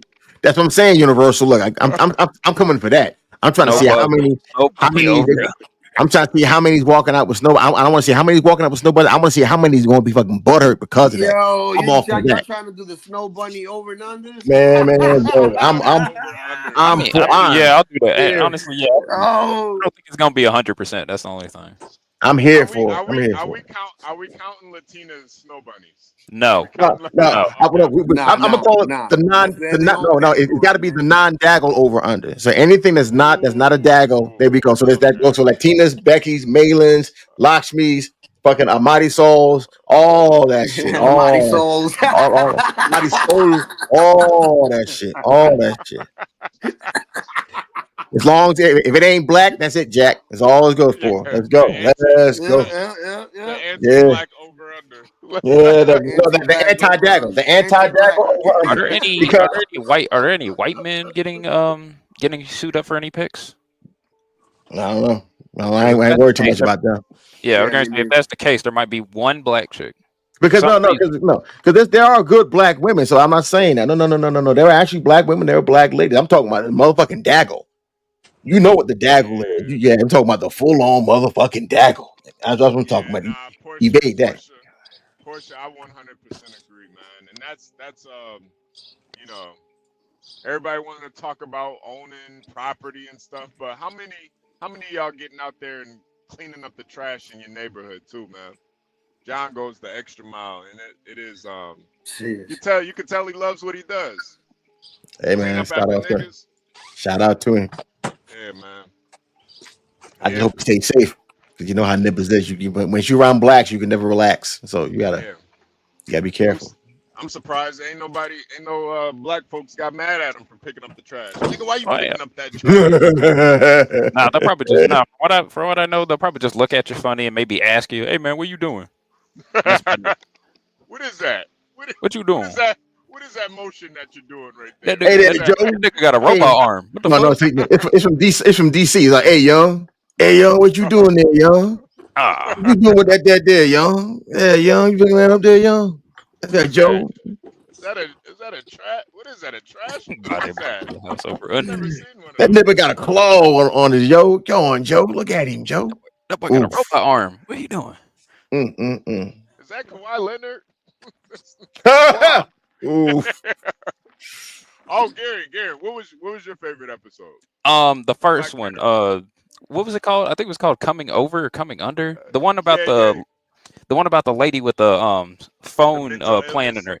Yeah, with the phone plant in her head, and the guy constantly had to do a bunch of streaming in order to make up the money. That was my favorite episode. Yeah. The monthly payment episode. Yeah, monthly payment episode. Yeah, that was great. That was like the most depressing one to me. That was he didn't have to. He didn't have to. The ending was tragic. What show was this? Black Mirror season 7. Oh, the one with the bikes. That one was with the sporting bikes and shit. How they had to that shit sucked too. Wait, which one? Which one were you talking about? I believe like they had to like get on these bikes or some shit in order to like sustain energy. And, man, that's like season 1, man. We talking about we're talking about season 7. Just imagine we're talking about season. Wait, hold on. The energy universal energy episode. You sure that wasn't season 3? I could have sworn that was season 3. It was either season 1 or 2. After that, I was like, I don't watching this shit. Yeah, it's a little hard. You can just watch them. I have been watching them out of order. That one was called 15 Million Merits. That's the one you're talking about. Where he gave that 15 million merits to that white girl, and then she ended up doing porn. Yo, yeah, that was his age. What? Yeah, I think one of my all-time favorite episodes has got to be the reality TV show one where they were going over that woman's life the entire time. So she had to do some insane, crazy shit just to make sure that they got it on screen, just to spite them. Yo, that show crushes hearts, dude. Yeah, souls, bro. She went up in a church and I forgot what she did. I think she like pooped herself or something like that. What? I know what you're talking about. You're talking about. I guess I gotta go freaking watch. Black Mirror is a great show. That's crazy. She did it just to spite them, and then she had a mental breakdown right after. Sad. Nah. Truism, Black Mirror I think it's honestly the best like TV you can watch, and it's an anthology, so you can watch any episode. Yeah, you can just. I've been watching them in order. Yeah, but it's honestly the best TV on. It's like the best shit on TV, honestly. That and The Expanse. Nah, I didn't. The first season of The Expanse, it was cool, but after that, it just got weird and freaking. I woke, and after that particular point, I'm like, I'm good. Portia, you're talking about the episode with Selma. Okay, Selma Hayek. Yeah. That was the crazy Netflix episode. Yeah. Roller That Skating was Texas insane. Girl. We're talking about Black Mirror. They just dropped the last season 7, and it was really good. Cyber Toxin. Yo, Nosedive is one of the episodes that I can watch over and over, man. I fucking love Nosedive. Y'all heard Netflix and 50 Cent got a documentary coming out. Diddy did it. No, I heard that they're gonna have that pop the balloon to find love shit on them. Like, my god. Yeah. Everybody named Mama was mad at I forgot her name. This broad literally, this broad literally transmitted. What basically translates down to is a Maggle slave market. And she got that shit put on motherfucking Netflix. Literally, it's a Maggle humiliation ritual. You got the lowest of the low, most gutterest of the gutterest black bitches possible, just fucking disqualifying dudes just because of petty shit.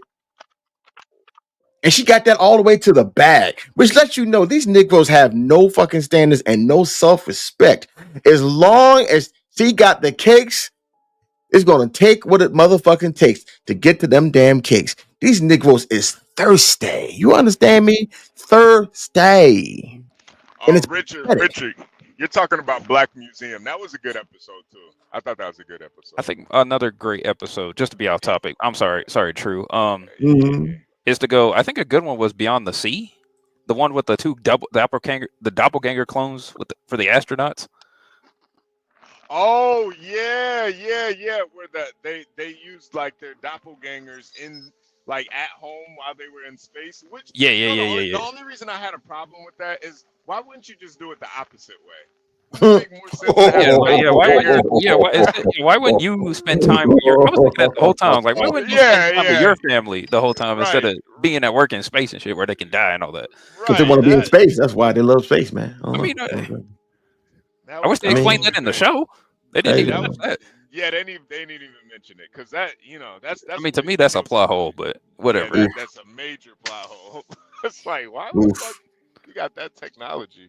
But yeah, no, I suggest everybody watch Black Mirror, man. All right, I got Netflix. I might just check it out. Yeah. Once you, especially if you watch the first episode of Black Mirror, you'll be hooked because that first episode is.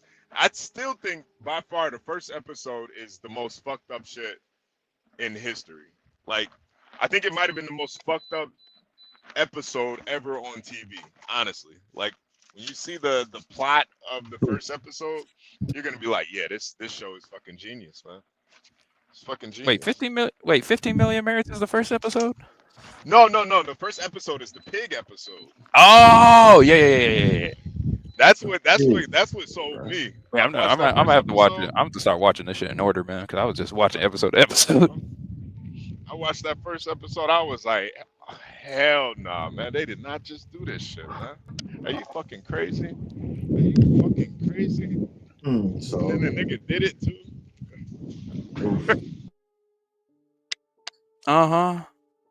But I'm gonna hop off. Thank y'all for having me. I just had to get up here and cut up a little bit. Thank you so much for this. Again, Stan Leisha, you still bitch. Thank you all so much again. Y'all be cool. Y'all be easy. Y'all be safe. God willing, I'll see you guys again. Easy, man. See you, man. We liked your singing. He definitely has some pretty cool sound effects, doesn't he? Says Stan Leisha. Yeah. Stan Leisha.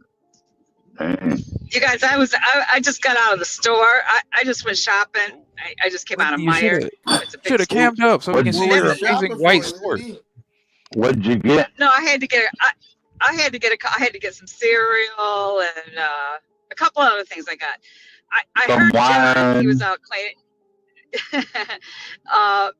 But he was cleaning, and it made me think about something.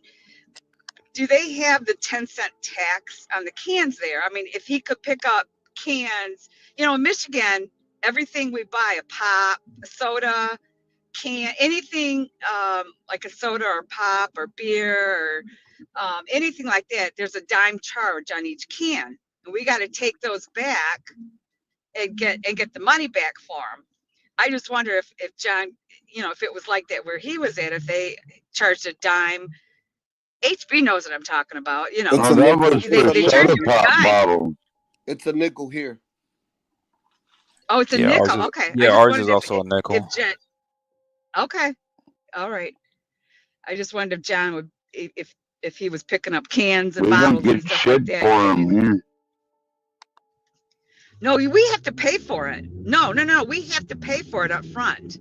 Like if we buy we don't get shit back for anything in Alaska, whether you recycle it or not. So most of it goes to the landfill.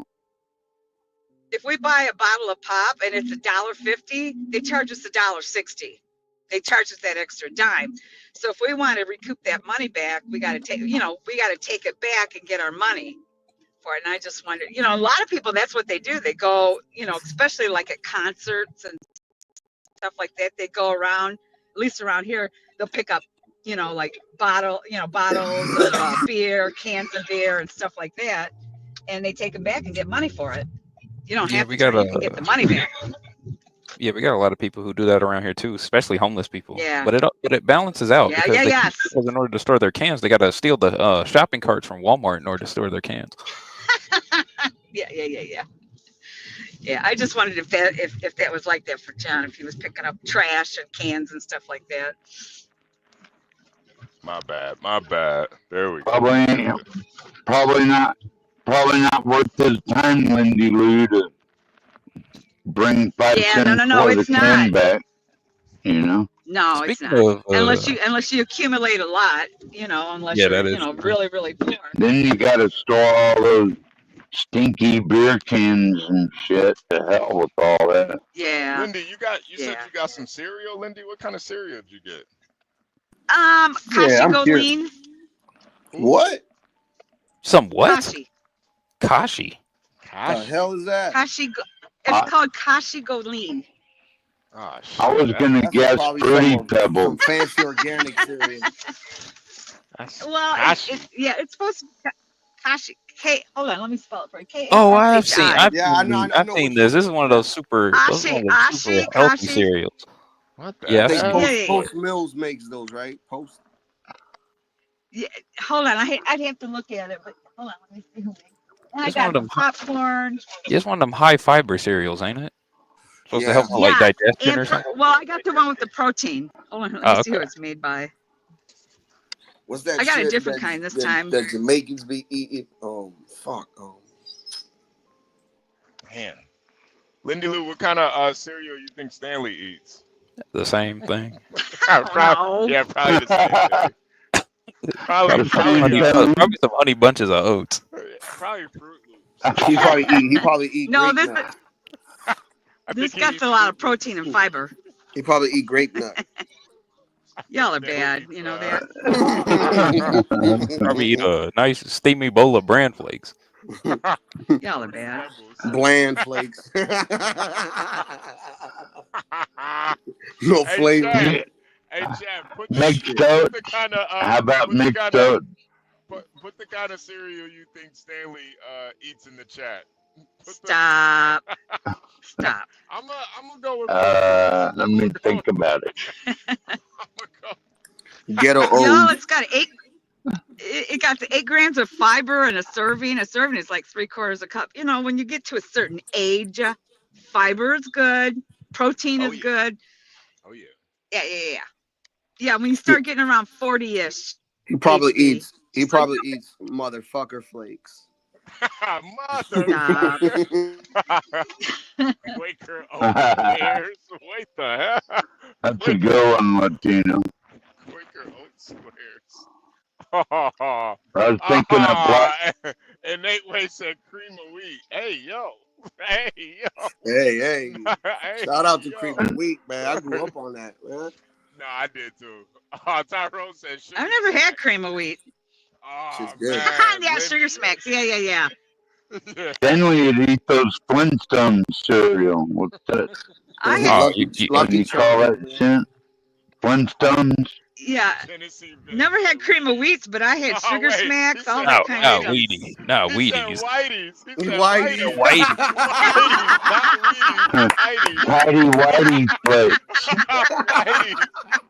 Oh, that was a good one.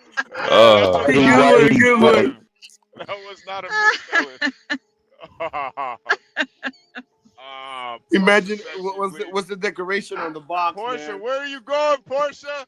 Portia, where are you going? Where's she going? I can't read it. She's not saying. looking, She it's didn't been say it. free. She left a really long message. Lindy Lou, you don't have to read it. She's leaving. She's making. Can you put that back up there? Yeah. I didn't get to finish. She's going to. She's going shopping.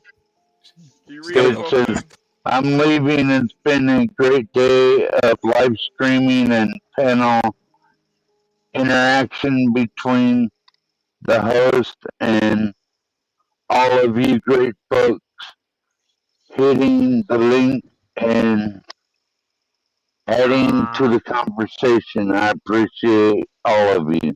God Much bless love and prayer. Ah, God She's such a sweetheart. Yeah, No wonder, yeah, she is. no wonder you got hooked on Portia, Stanley. I mean, HB. Booty You've been holes. talking about it, Stanley, so much. Get them fucked up You know what? sometimes.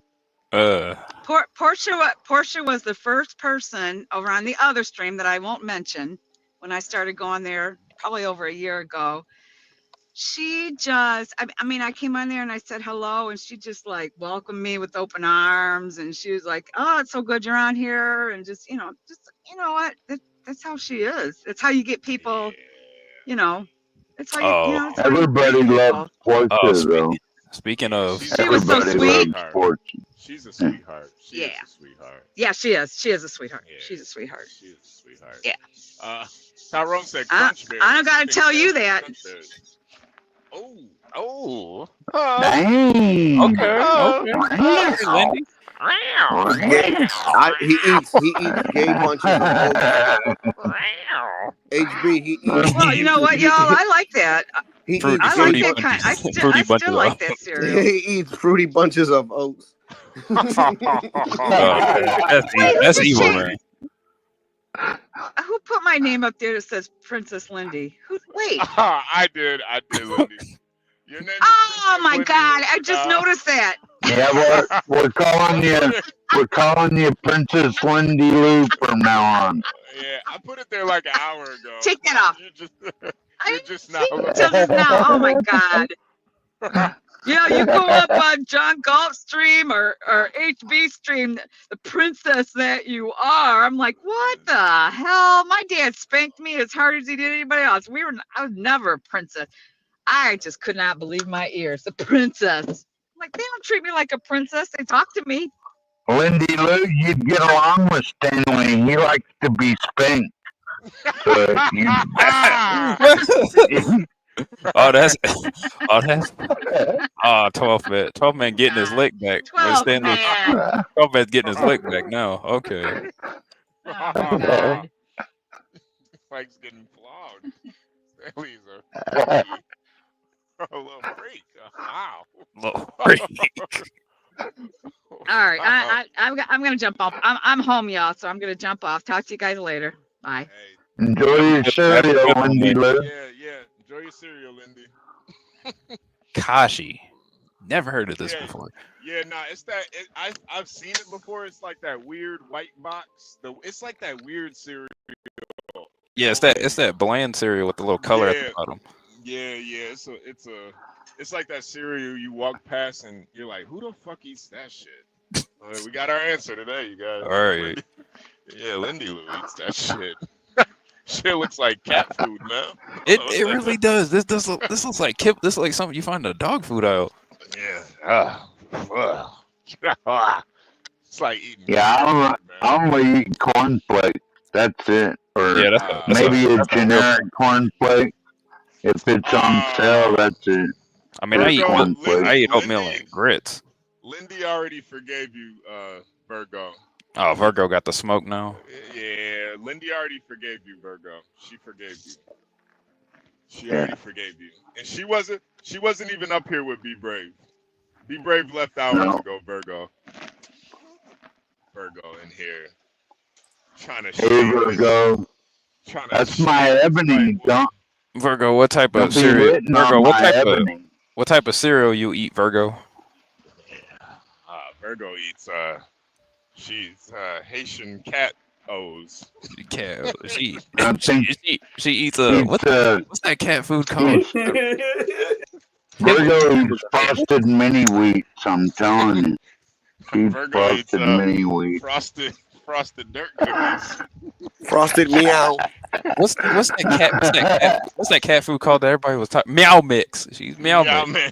Nah, Virgo don't eat no meow mix. Come on, Garen. That ain't right, bro. Virgo eat oxtail O's. Oh God.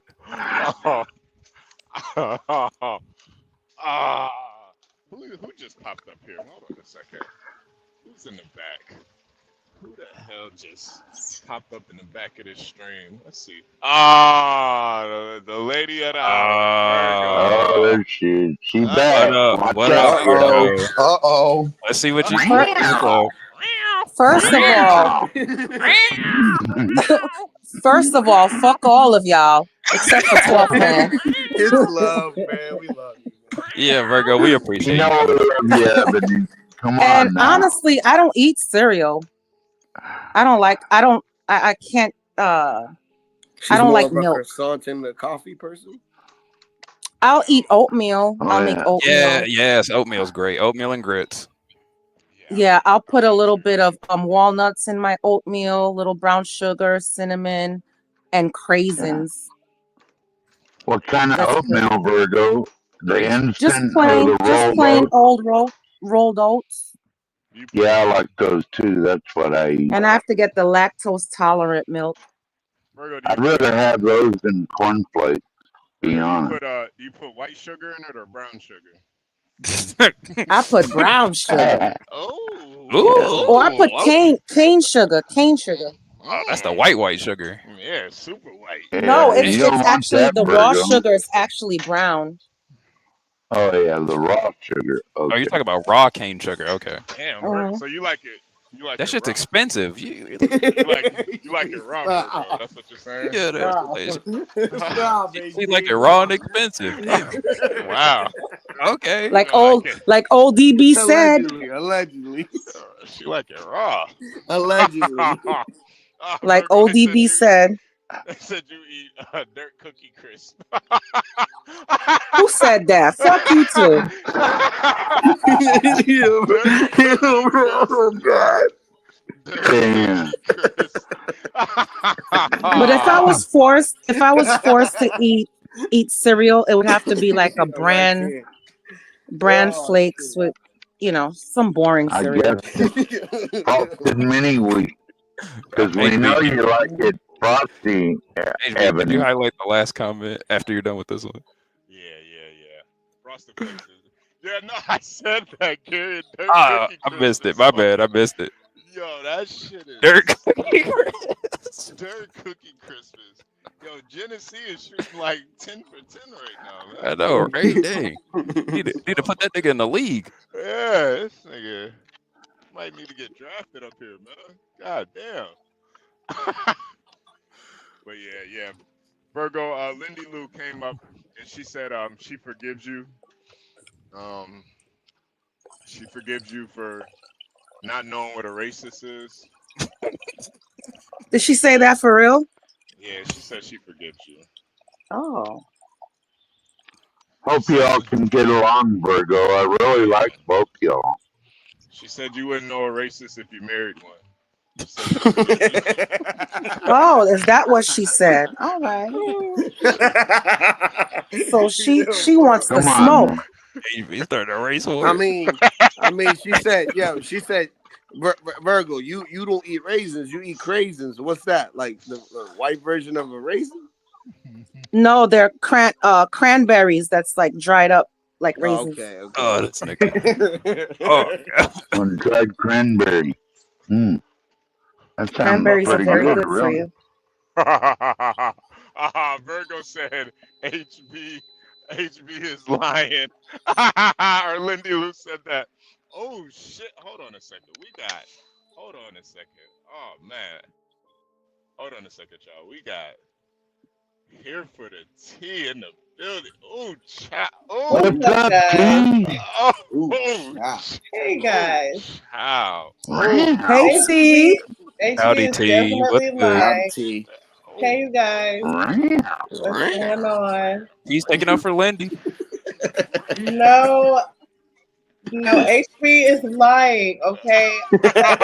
Oh, she picking a side. You've Pick been the listening side. this whole time, T? You've been listening? Hey. Stirring up the pot. Yeah, Virgo. Lindy said you wouldn't know a racist if you married one. You know, Oh. she forgives you. She said she forgives you for you not know what you say. Don't you know no good? What Lindy know about marriage? So she better not speak on my marriage because she don't know nothing about marriage. I can't believe this is working. Oh my god. I think you made a great, Ebony. You made a great decision. I say, Ebony. Crazy. Oh, we got John back in the building. T, We got the goat cleaning up all that John Galt. all that shit? No. Look at all I this did shit. it. What did he do? Look at all this shit. All the trash He was around. cleaning up? Yeah, he's cleaning up the whole neighborhood. Oh, that's nice. You missed it. All this shit. Look at all this shit. Look at all these niggas leaving all this shit. Look at this Popeyes. Picking up cigarette butts and lashes. Picking up Not chicken Popeyes. bones and shit. Yeah, T, it was a Popeyes box, man. John picked it up with no shame. John said, I am that nickel. I am that nigga. John God. Nigga picked up John, did you find any fake eyelashes, John? Yeah, find any weave. I ain't even paying attention. Yeah, probably stuff out there. Man. John pulling all types of stuff out the drain, both inside and out. Most of y'all niggas would be ashamed to pick up some Popeyes boxes. Hey, nigga, John didn't even notice it. Yeah, Man, I was talking to my Jamaican the guy that rents the garage from me, bro. You know what I'm saying? Like a lot of these Jamaicans, all these immigrants, man, they come over here, they do have some skills oftentimes from home. Most of their jobs are gonna be working from home, working with their hands. And he's out there, well, he's very skilled, but that man, that being able to work with your hands, boy, like if you don't like, particularly if you don't like working with other people, man, driving a truck, working with your hands, it provides you an out where you don't have to deal with a bunch of bullshit. Just seeing him working on his own business, you know what I'm saying, making wood shit, door frame, whatever the hell he does, Yeah, John, do you know what he actually does? Like a carpenter or something?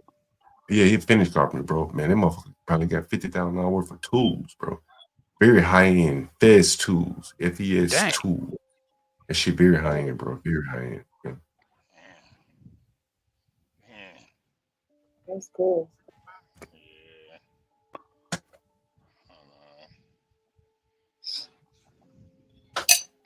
What's up, T? What's going on? What up, John Galt? Not much. How's everyone doing? Just finished making dinner.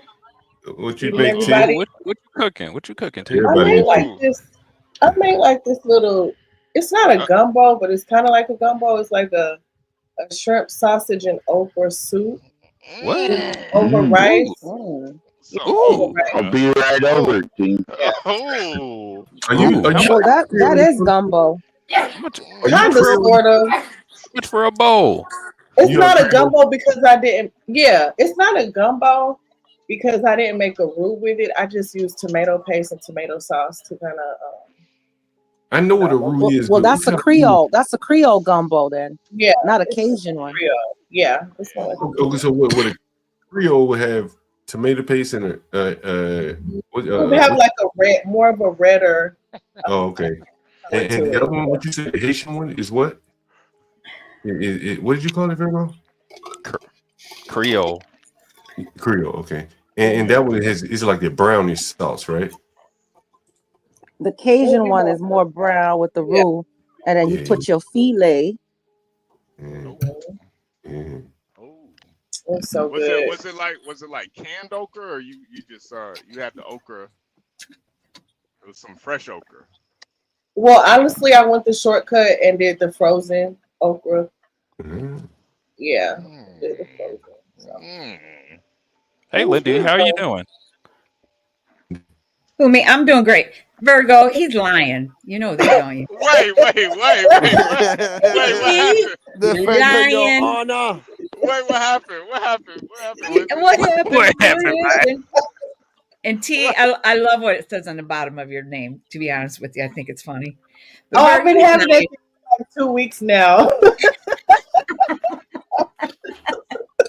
Virgo, I never said anything like that. She's American. She's not an African. All Mhm. I said That's right. was that you forgave Virgo for her. No, you know what? HB, you're starting stuff. Rattle in the alright. cages. I just as want Virgo to HB know it. What's it? Talk, you didn't say anything. HB wants to see a cat fight. Oh my God. HB and Stanley the other day. Oh, Oh yeah, that was my peak. God. That was funny. That was yeah. funny. Ah. That and Oh. you going off on Brown man. Yeah. That was That was the best. That was funny. You Oh, could yeah, replay that. Be Brown funny. man made the show, man. He made the, Oh yeah, I remember you that. did You not have gotta to take turn it. it. I got You got. fat ass lips, nigga. Like, what the fuck? You had to turn That was crazy. that You nigga gotta really take it told easy me on that. Mr. Glass. That nigga really told me he had fat ass lips. That was Uh, wow. I do it, Brown man, my nigga, but he be saying some out of pocket stuff sometimes. Yeah, Ooh, that nigga is out of pocket completely, man. I never heard no grown man tell me that before. That was wow. just to let you know, on one of my streams, I did press him about the whole virgin comment. I put that nigga on trial. Yeah, Or yeah. I if didn't. you bird, Yeah, nah. That nigga said I'm that mad was because disgusting. he said I'm mad because he's gonna marry a virgin. I'm just like, nigga. First of all, I didn't ask none of that. Yeah. I That's don't know why you crazy. even brought that shit up. Second of all, whatever you and your boyfriend got going on, that's got nothing to do with me, man. I don't care about no virgin. HB, did he say he was going to marry a virgin, or was he ready to go out that night and do He something said to a he said virgin? get. He said Yeah, get. yeah. So that can mean Yeah. anything. Mm. That can mean anything. I often wonder about that, you guys. I have a question about that, to be honest. What's Go up, ahead, T? T. Do most men really want to marry virgins? In the Like, I modern don't even day, know. you mean like in the modern day or overall? Overall, Like, yes. Modern day, no. overall. Yes, in a way. Good luck. Okay. Yeah, I don't think most American men want that. But Yeah. Okay. Because I was wondering, I'm like, is this like, I think outside of America, though, most definitely. I know that. okay, gotcha. It might depend Hey, on the what do you age guys think about too. this? Let me ask you this. Let me ask you this question. I was thinking about live streaming from this gay bar. You really gonna go to a gay bar? Oh, wow. That would be interesting. John, if you go, you better They're be gonna hit saying, on you, bro. you Have you better ever be been saying, to a "Make drag that show?" finger." Now, I don't know if you heard one of the live streams interviews. It was a gay, somebody gay that went to this bar. It was a black gay guy. You remember him? And I said, "Do you go to Nellis?" And he was like, "Not anymore because they dragged the black woman out of that motherfucker." This is the bar that he's talking about, right? Oh. What? Yo, John, you forgot to ask those gay guys if they're on prep, man. You got to remember that question. I think I asked the black on the prep pill. I think I asked him. He said he wasn't that active or something like that. I think that's what he said. Oh, okay. Well, John, if you do go, watch your ass, man. Just really watch it. Sit down. You think I should go? Wear a pill jockstrap. I or have to something. ask you though, how would your lovely lady Lisa feel about you going? Man, Ain't she yeah, a she lip? know I ain't good. I know, She know but I ain't- still, I would be like, I mean, if she's going for the content, I'm pretty sure she understands. Lisa probably knows. Like Lisa's so Yeah, out going of for this the world, content. you know, Lisa ain't really involved in that kind of shit. She probably never even heard of that place. You know, So, John, what are you actually gonna do there when you go? You're just gonna film, or are you gonna do some interviews? yeah, interview. Who you want to get drafted? oh, you know Which they one don't of know them nothing cute? about Who that. you want? Who you are you? John, you think they're gonna play the NFL draft there? No. It's a sports bar. It's a Yeah. sports bar. Look, this is a sports bar. This is a real serious sports bar. What? I didn't even know It's a gay very people serious like sports bar. sports. I didn't even know gay people were into Look, sports. it's the name of it, Nelly's Sports Bar. What you mean? Their favorite position Yeah, is the fourth part hut. right there. Hut? The hut. Oh my God. Oh, it's double decker. That's What's it called? The hut? yeah, it's a That's pretty a high whole end lot. bar. Mm-hmm. Look how big them motherfuckers. Yeah, John. I wouldn't go, but I mean, Now For the content, I guess. yeah. You gotta ask everybody in there, Kamala or Trump, and then ask them if they're on prep. Yeah. Also, if you can, ask them if they're vaccinated. Both. If you, I want to see if you get somebody who says no. I want you to get somebody who says no. Don't they be voguing and shit? Oh, it just Probably. they do vogue. Yeah. Do vogue for me.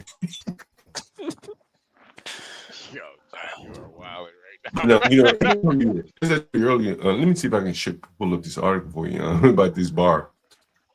At least. Man, they dragged. Yeah, So what- they dragged the nigga out of there.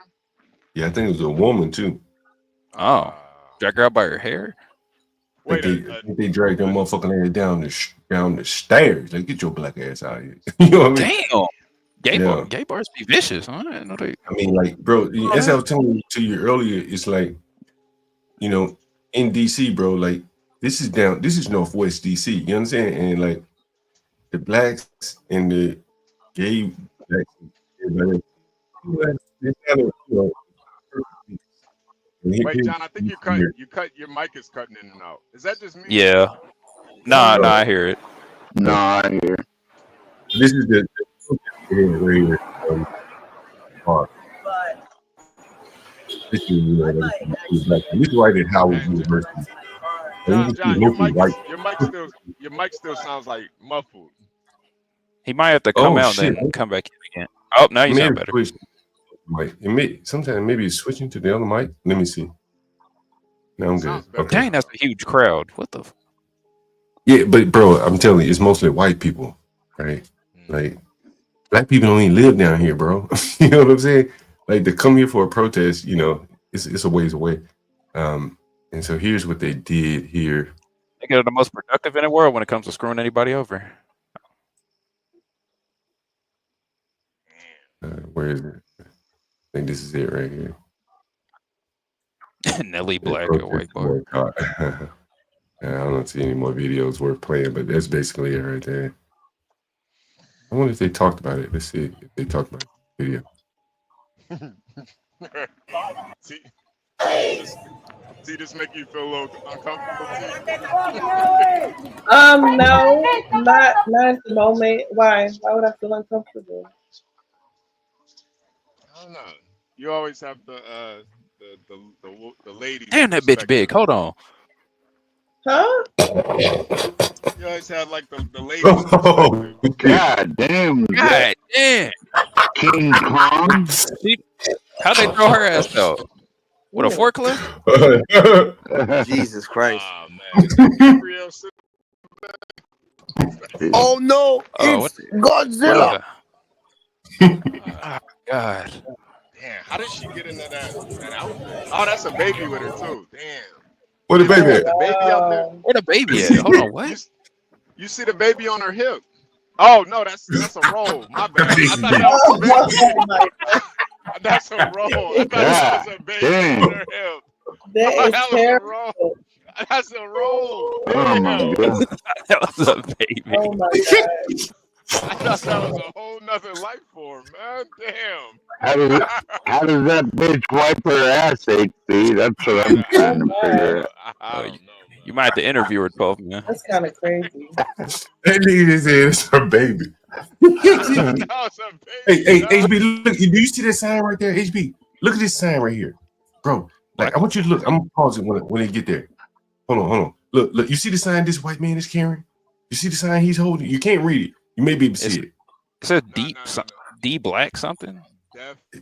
I missed it. Defend black women. Look.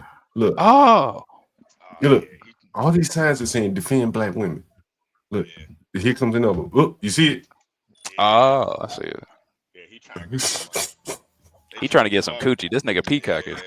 He wearing the right colors and He everything. got jungle fever. Probably need a toilet brush to clean that thing. Damn. And so, so that's what it was basically threw a black person out. You know what I'm saying? And here you see it's mostly white people out here protesting. Niggas won't live here. It's You know what I'm always saying? like that. Mhm. It's Say always what? the whites. Yeah. Yeah, most of the time. That's true. But what the hell this It's nigga very about to do? interesting. A You know what I'm cripple? saying? It's so interesting. Like they could open up a gay bar in their own neighborhood and where they wouldn't feel mistreated. But for whatever reason they don't, and they want to come to these white neighborhoods and get mistreated and then protest. You know, like, white people come out and protest and shit. Dude, All these things can be avoided, yeah. to be on their Is that right? Go ahead, Gary. My bad. Oh no, it's fine. I was going to say, to their defense, John, if they open a gay bar in the hood, that bitch would get burned down in like 2 days. Is that a woman or a man? Oh, that's a chick. Never Is that mind. reverse racism, where you come to a town to be accepted, and then when you're not, you sue the I mean, if this puppeteers was or in, whatever? I mean, if this was in Atlanta, you could have a billion gay bars on every street, but I don't know about DC. Hell, man. DC Why, got a why lot of niggas? gays. Why niggas Mhm. always got to start dancing at a protest, man? Because Like, they want for real. it's coochie, bro. It's textbook peacocking, man. Look at this nigga, man. He's even wearing the bright colors, just like Peacock. What dance would you call this? I don't know. Look at me. I call this shit, look at me. Lame. Look at me. We'll call it the coochie stretch. What kind of dance is that anyway? This how 12th man drink or dance when he be drinking.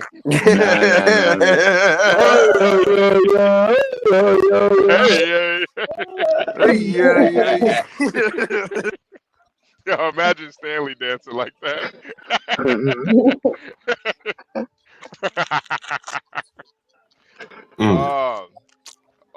Let's see what you guys say.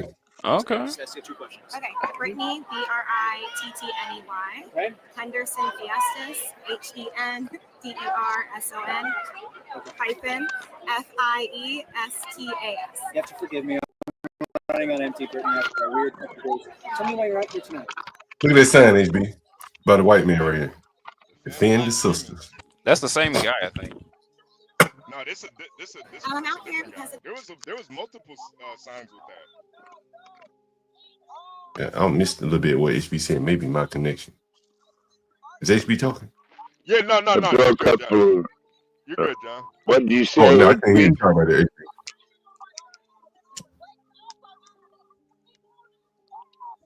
it's time to boycott Nellie's. They dragged a black woman down the stairs by her hair for no reason. They wanted her to get out of the space instead of asking her politely, instead of escorting her and doing their jobs like security officers are supposed to do. They dragged her down by the braids. First, she was getting punched by another patron, and the security dragged her to get her out. You think, as has been called for through the megaphones, Nellie's has to shut down. Yeah. It can't just stay temporarily closed, but it has Well, I to forgot they closed this motherfucker for a bit. be done. Yeah, it has to be done. Also, I'm wondering like what they're doing during this week that they're shutting down. Like, are they doing implicit bias training? Are they talking about transformative justice? Are they thinking about how they're going to connect back with the Black community in DC to be able to reopen if they want to reopen? But right now, it needs to be shut down until they're able to figure out. Shut it down. Shut it down. Anything else you'd like to add? Those were all my questions, but anything you think that our viewers, should know about just the vibe that you're getting from everybody here? We were wondering in our newsroom, will people really come out? It's the eve of What is a head full of good hair? I ain't gonna lie. That shit long and thick. It's a Friday, but I think it speaks volumes that there are so many people who are here. What do you think? Yeah, this is our community. This is what community looks like. We're always out here to support someone. So if any time we see an injustice, we show up. We get more people. There's all the mutual aid orgs out here, other organizations. We just all come together all the time to always protect our Black people, protect our community, anybody. So. Thank you for your time. Are you here just by yourself or with friends? Or? I'm with friends. My wife's actually. Oh, this bitch got a wife. Oh wow. Ooh, you didn't know she only be there if she was gay and on the spectrum. Oh shit. Oh For the shit. house. Ah, Quite the parade they put on, John Gall. I guess this is a sister right here. Damn, little sister. Damn. Well, it's all a circus. Yeah. Parade, circus, whatever you want to call it. man, they got gay dogs too. Damn.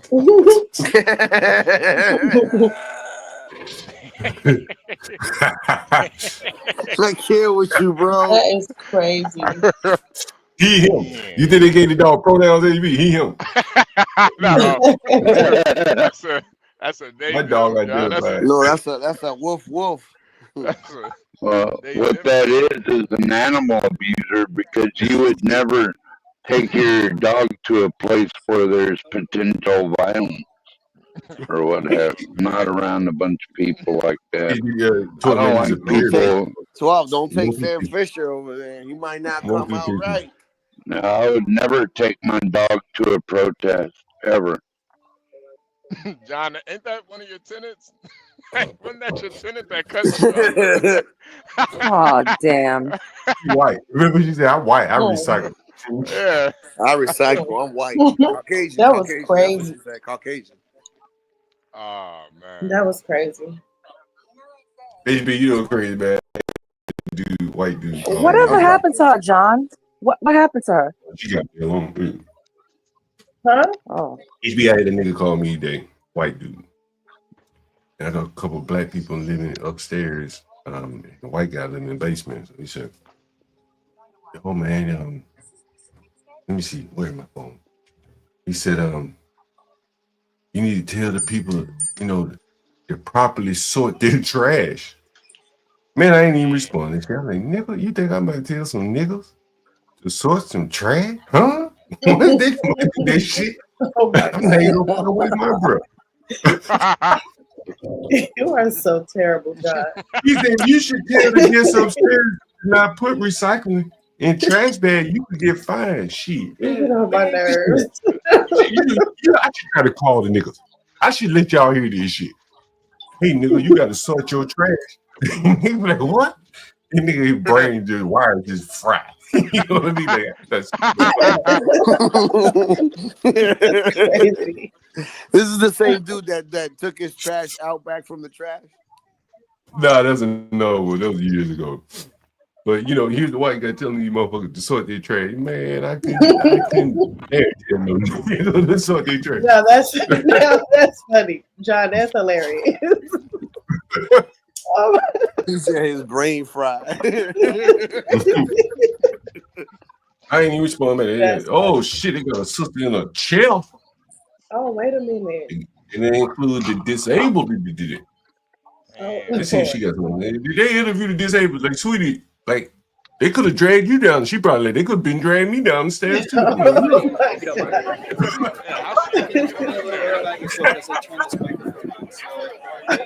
I ain't got no legs. How we get down the stairs? Wait a minute. She kind of cute for a handicapped girl. She kind of cute. She probably didn't want to be. She probably didn't want to be. Wheelchair They just rolled her down there. You just got move those legs over. Wheelchair dating site, Adrian. Wheelchair dating. I am originally from all over the place, but I spent a lot of time in Mississippi as a small child, and then I grew up in Northern Virginia. Yeah.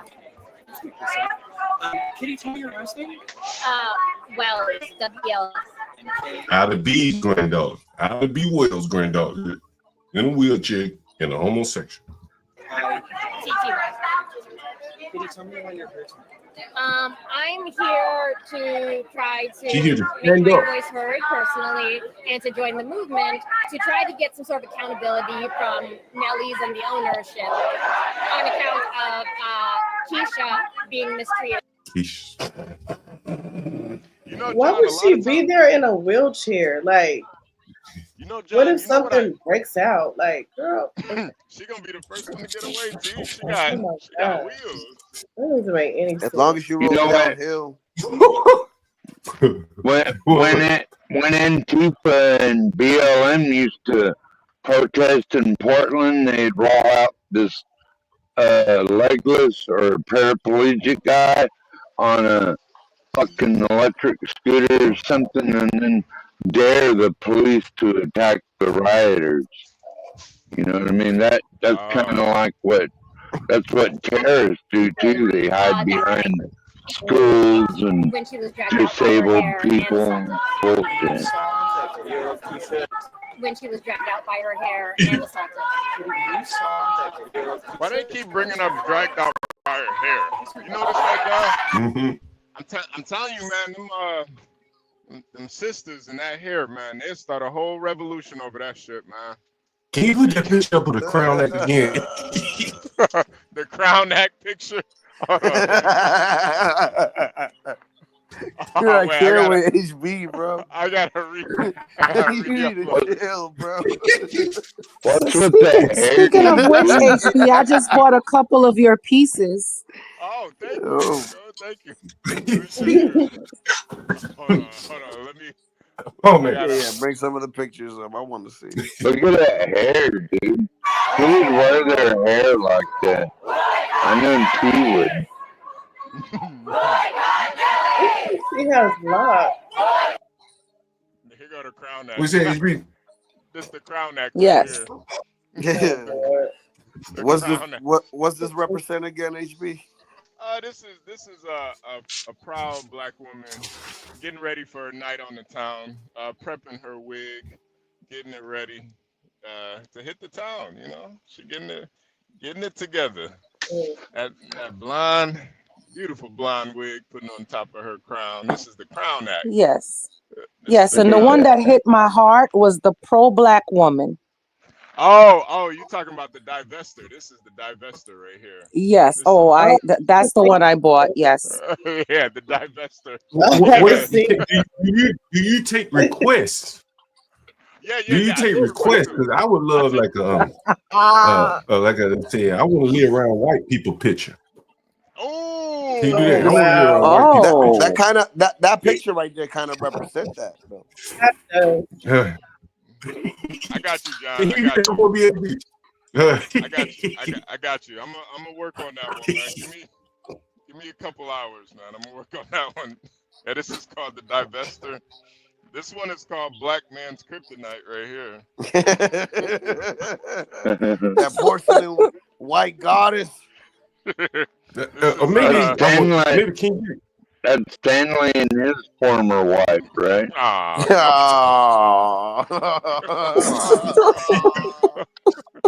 Maybe you could give me one like running to integration. Running to a white nigga. You had to title it. You probably better title it. I could. Yeah. I got the idea though. Running from the ruins.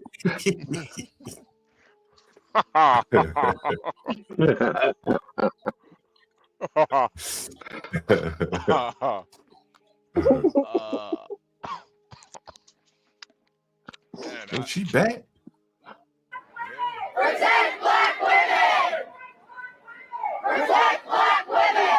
How do you think she ended up in that wheelchair, HB? Hey, it ain't no telling, man. If I'm a guessing man though, if I'm a bet, it's probably a straight bullet. Yo, damn. Yo, bro, get out of my head, bro. Get out of my head. Got shot. Yeah, I was thinking a straight She bullet. could have been born like that. Nah, she almost got William's sister. Yeah. Because she looked like she got fully grown. You know what I'm saying? She took a bullet. Looked to be later in life or something, right? Yeah, she doesn't look to be, paralyzed from life, from birth or anything like that. Right. Okay. Where did Virgo go? I walked away for a second and now she's gone. I think you may come back, Virgo. You may want to get some open. Some who? Yeah, I wouldn't be surprised.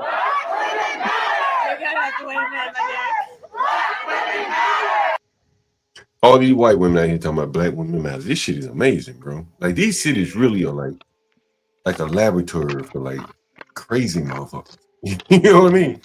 Like, Yo, yeah, what's you crazy really too? think about it. I think what's crazy too is that the black women fall for it. They actually think these motherfuckers give a fuck about them. Right, HB. I was literally just gonna say that. Like, people really think it's genuine. No, Yeah, right. stop it. No, it's not. Right. Hey, see, if Bro, I there's show a- up to a rally and they talking about protect black men, I already know You already know. Yeah. they about to get those nooses out any minute. The nooses is about to come out. But you need to protect yourself. I think in some ways it's like, they're like, is it like a sympathy? Like, protect these women. Bro, I'm telling you, that bar is still open today, and it's mostly white people that go there. Almost exclusively. It's in a white neighborhood. It's just on the corner. Like,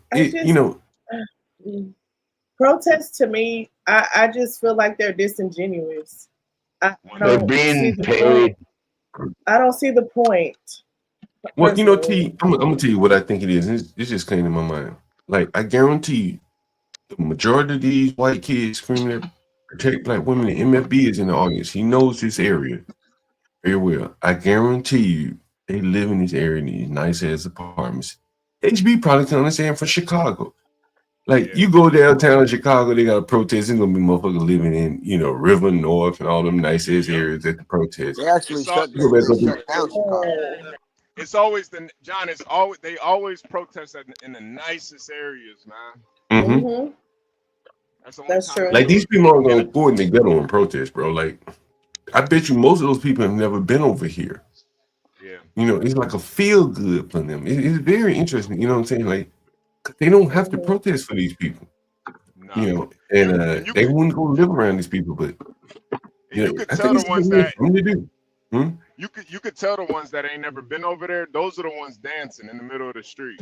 Right. Yeah. That's crazy. MLB, what area is this? MLB, this is a 9th and U at a gay bar called Nelly's, where some black person was in there and they dragged her down the stairs. They probably told her to leave, like Carmelo. She didn't want to leave, and so they had to drag her out of the bar. And this is a gay bar in a very gentrified neighborhood on U Street, 9th and U. Which is interesting is this is the intersection where the Little Ethiopia starts here. So it's mostly Ethiopian-owned places all around here. That's kind of interesting, man. Yeah, and John, too, I think another thing is really, this shit is like pandering, man. I don't see why black women fall for this shit. These people do not want you in their area. They don't give a fuck about you. Like, really, all this shit is a bunch of white people coming together and saying, we doing PR so our gay club doesn't look too bad in the media. Mm-hmm. Is this like white people are like Coachella? HB, for white people, it may be like Coachella. Yeah. Yep. You know what I'm saying? Like, go out and protest, have a good time. You know what I'm saying? Block the street. Yeah, it's a fun time had by all. This is so they can go back for Christmas and say, hey, I'm not racist. You guys are. I marched for a black woman at a gay bar. Like, I protest. What have you done? You see what MLB got on the street? He said, I used to get cocaine on U Street. It's changed quite a bit now, When I lived in Memphis, you could go dance on Bill Street every night. What's the big deal? This is not far from where Rossville. Where Rossville and let them do their thing as long as they're paying the city for their services. Stuff like that. No, I've never done cocaine. I never did any hard drugs like that. God bless you, T. I grew up in the Lynn Bias era. Oh yeah, that's back when cocaine was amazing, man. That's back when that shit was in the 80s, bro. Back in the 80s? Yeah, the 80s. Yeah, that was raw. That's why he died. I heard. That's why he died, John. They said that nigga did pure white, like pure shit. That's why he died. His heart just gave out. Initially, I think that's what everybody believed, but it may be he would know, man. Like, Shit, was he? Well, he was in Maryland. You know, they had a bunch of dope boys. What's the Hoyas coach? Thompson. They got pictures of him with Rayful Edmonds. Like that shit was all over DC, and I don't think that was his first time. You know what I'm saying? He just may have overdone it. But I think they used that message as a don't do drugs. And it was very effective. Hell, I ain't never done it. And I remember him fucking dying from this shit. And you know, I think it was. Yeah, I'm not arguing with drugs. I'm just saying I think that his was a unique case of dying that was really propagandized. You know what I mean? Oh That's yeah, my big thought. time, big time. I don't know if that's true or not, but that's just my thoughts on it. Looking back. You know too, like with tall ass niggas like that, your heart it's harder for your heart to take those types of drugs. Mm. You know, because when you do that type of shit, your heart starts speeding. Your heart starts racing, and you know, when you tall like that, and nigga was like 6'6", 6'7", something crazy like that. You know, they put it off. You know, I remember it vividly. Like, and this is what can happen if you take cocaine one time. Yeah. And you're like, you can die from this shit one time, right? And so, it was a very effective propaganda. You know, and I'm not saying it's a bad thing. It kept a lot of people off cocaine. But yeah, I think he had a little bit more exposure to coke than the average person. You know? I wonder how bad is. What? No, what were you about to say, John? You know, I just started to question a lot of things, and I wonder how bad is pure cocaine versus all that bullshit they're cutting it with, right? Well, from what I heard about the story, it was his first time ever trying it, and he just went crazy. He was just doing it all night. So it's one of those things where, like, if you don't have the heart for it, it can stop your heart. Your heart will just start beating too fast. Yeah. But the pure cocaine, I mean, John, people been like chewing coca leaves since the beginning of time. I guess it's you know, it's a natural like coffee beans and stuff. So yeah, it's one of those things where, like, if it's pure like that, it's not gonna do much to you. But if you do anything too much, it'll kill you. I mean, you drink too much water, it can kill you. Yeah, you know, those people chew that shit down there, and they chew the leaf. Yep. You know, Kids, and kids chew it down there. Little Yeah. kids be chewing it. and I started to think, like, there's some things that are probably natural that do have some healing properties. Cocaine very well could be one of them, chewing and shit like that. But it may be the pharmaceutical aspect that makes these things dangerous and maybe even very addictive. If I would make it a drug, hell yeah, I'd make it addictive. I could tweak a few things here or there to make it addictive. I would do that, yeah.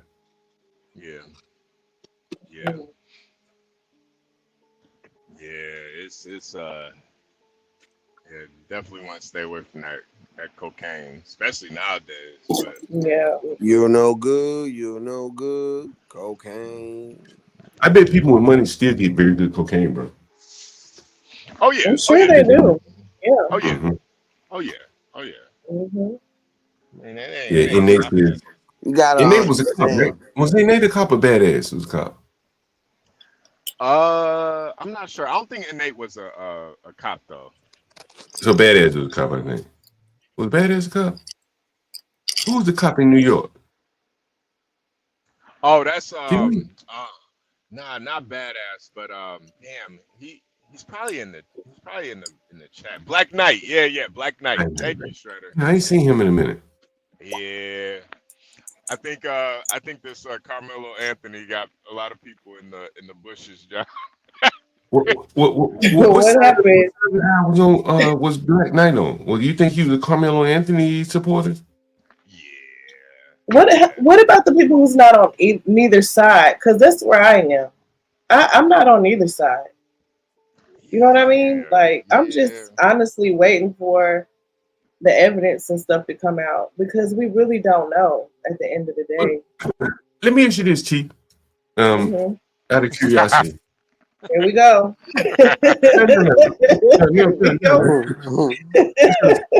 But I think honestly, if I'm right, the evidence will never come out. If I'm right, you're never going to hear the evidence. So take a plea. I disagree.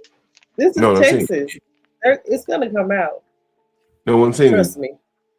no, what I'm saying is, listen, if he goes to trial, the trials are televised in Texas, right? Are they televised? Yeah, unless it's federal, yeah, it'll be Okay, be streamed or so- something at least. So Yeah. if it goes to trial, you're going to at least hear the testimony and the description. I'm assuming that he didn't have all the tenets of self-defense covered. There are 3 tenets in Texas that you have to have. I don't think he had all 3. You have to have all 3, not 1, not 2. All 3. Right? It's like imminence, a reasonable threat to your life, and something else. And all that goes out the window the moment that Right. Once you start to provocate somebody. So I'm looking at it, I'm like, I don't give a fuck what color you are. With all that shit against you, you can't go to trial. And I'm looking at it at the same time, I said, well, he has a lot of leverage. He's young. They can't get the death penalty off the nigga. Why go to trial? Doesn't make sense to me. You got a little leverage. You're young. You got Yeah. I don't know if I agree with the trial either, but you wouldn't they see a have child. they have this spokesperson that sounds like an idiot speaking for them, which I think is crazy. So I mean, I don't know. Maybe they don't know any better. I don't know. Then the father, The only he people doesn't on the say trial right anything. The only people on the trial right now are the people who saying the game from a trial, the outcome, who want to use it. It's not in their boy's best interest, honestly. Made a mistake. He's in a situation where he will get the opportunity to have a long life ahead of him. I don't think they're going to give him more than 10 years. I don't think he'll do more than 5. Yeah, He'll he might do 5. He have the opportunity to learn from the mistake and turn his life around. His family focusing on his graduation. I don't think that's them. I think that's the agitator who has a gripe with the school, and that's where the money is. And so that's my thought. The trial, too much evidence will be exposed against him. You're leaving it up to a judge and a jury. You don't know who that judge is going to be just yet. Just take, in this case, I think he might have to take a plea.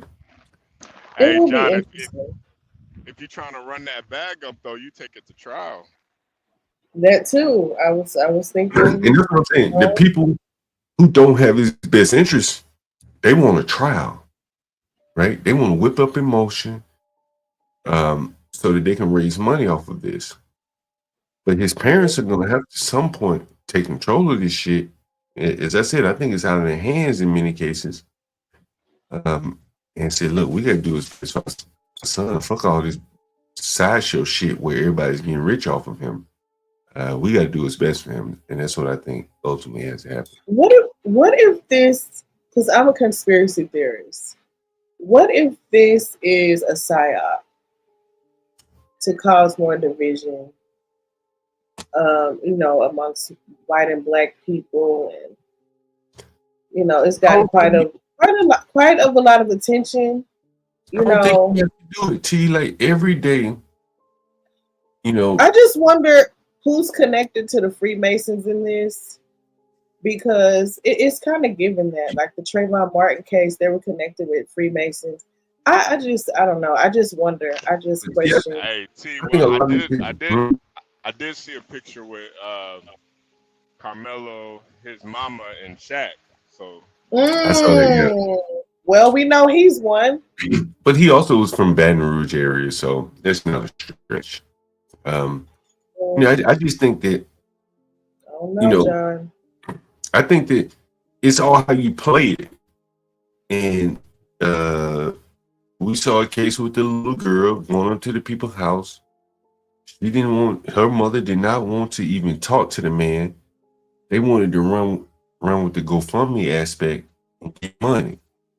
They could have talked to that man and said, hey, it was all a misunderstanding. My daughter does sell candy, so on and so forth. It was a misunderstanding. But they refused to talk to him. Because to talk to them, to the man, and he'd probably be reasonable, it would quelch their GoFundMe. These are probably poor people who saw relative, fortune, short term at least, in front of them. They're not going to, inside of racial reconciliation, they can get $40,000 off of GoFundMe. Like, maybe you or I would turn it down. But that woman had her child all up on the video. I wouldn't even promote something like that to show my child in a negative light, but she did. And for the 40,000, What do you mean? What are you talking about right now? The little girl that showed up on the man's ring camera. Oh yeah. She need her ass whooped first of all, and then the mom also need her ass whooped because why is your daughter going up to people's houses, knocking on the door, trying to sell anything at 9 years old?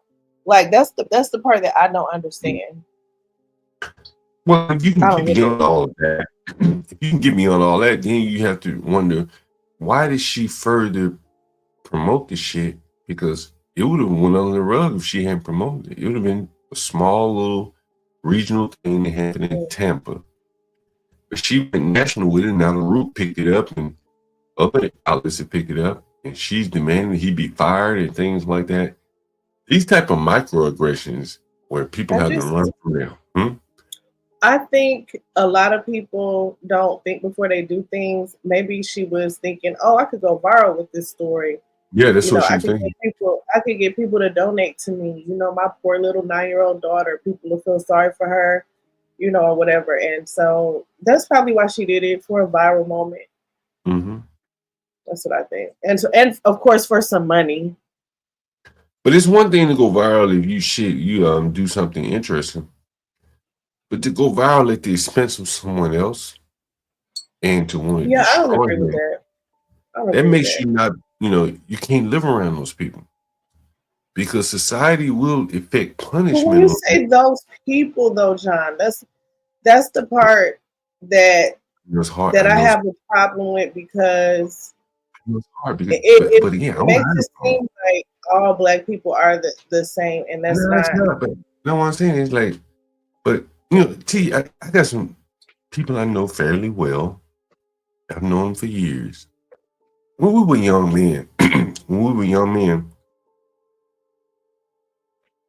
we were all somewhat aspirational at our own levels. And my buddy Philippe is one of them. And two of the guys that went to school with Philippe, Morehouse graduates. They couldn't cut it out here. They weren't smart enough to cut it.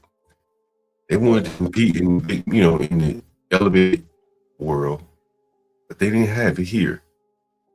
No one's going to tell them that. If you told them, they wouldn't accept it. But they didn't have it, honestly. I know one of them very well. He didn't have it. And instead of just taking it like a man and figuring out something that you could do on your level, like Be Brave talks about, he started suing people. When it didn't work out in his company, he filed a lawsuit on him. Like, you have to be able to take it like a man. You know what I'm saying? Take your lumps, bro. And don't claim racial discrimination. Just take your lump, bro. It didn't work out. You go get another job. But, it's very hard to accept it. Hey, I couldn't cut it here. You know what I mean? People can accept it on the NFL, on the football field. But I ain't cut it. I got cut, right? But out in the world where, you told a lot of these Blacks they're really, really smart. They went to Morehouse. They ain't learned shit, but they went. And even whatever they learn really doesn't matter out here in the real world. It becomes a real serious problem. You know what I mean? Like, you got to get in where you fit in, How many niggas gonna pick up their trash? How many niggas just like the lawyer guy that couldn't pay his rent a couple weeks ago. Like, you have a whole law degree and you can barely afford to live. So meanwhile, that doesn't make sense. Meanwhile, we covered the immigrants is making $1,100 a week. It's delivering food. Nigga, you gotta see that, bro. Like, I know you want to be a lawyer. I know you want to look smart and wear a suit and shit, but it ain't working. Give it It's up. pride. It's pride. It's ego. Or It's pride. It's embarrassment. Oh, I don't want to do Uber. I'm a lawyer. So Yeah, you ain't lying to. yeah. So that's really what it is. It's pride. I And then think you it's asking fear your too. daughter for money. Like when he asked his daughter for money, I was done. I said, okay, this is just and so now you get to the next level, T. That's the next level of what you see out here on the streets. You heard yeah. Universal talk today. He saw his mom involved in domestic violence. He knew then at that point. It's hard to accept that shit. But that nigga said, what he said, HB, took him a couple of days, but he realized it is what it is. Yeah, And then yeah. what He said he knew before he even asked her. And that Mhm. man, I ain't gonna lie, John, that shit was kind of heartbreaking, man. Real That nigga. shit was kind of Real nigga. heartbreaking. You know what I'm saying? But the nigga, the real nigga, he like, fucking, I can't woe is me on this shit. I gotta keep pushing. You understand? Right. And Did you hear you that, know, T? Did you hear that? mhm. Yeah, did you hear what he said? I don't think I heard that one. That was some So baby boy Universal, shit. yeah, Universal was talking this morning about how he grew up like his mama was partying, smoking weed, had the stepdad in the crib, they always fighting and shit.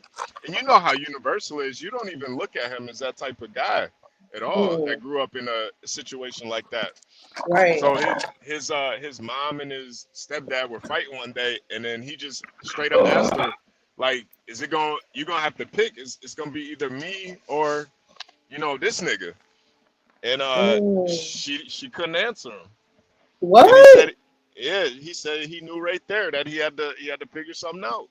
But T, like, you like, won't believe this. How old was he back then? How old was he then? T, 14. T, Oh, T, like, that's sad. T, like, the other night on the street interviews, them young boys, one of the young boys, he said, my mom live in Baltimore. Another nigga said, I ain't never seen my dad or my mom till I was like 5 years old. Remember that nigga, HB? Is it just me or is John breaking up? Oh, shit, am I breaking up? What the Breaking fuck up a is little going on? bit, John. Yeah, but HB, you remember when the lady said the dude said he didn't see his mama till she was like 5? Yeah, yep. And then the young boy said, my mama live in Baltimore. I ain't never really seen my dad. I don't even think about that nigga. You know, it's a lot of dysfunction out here, T. You know what I'm saying? A lot of real serious dysfunction. You know what I mean? Mm-hmm. Oh, T said she'd be right back.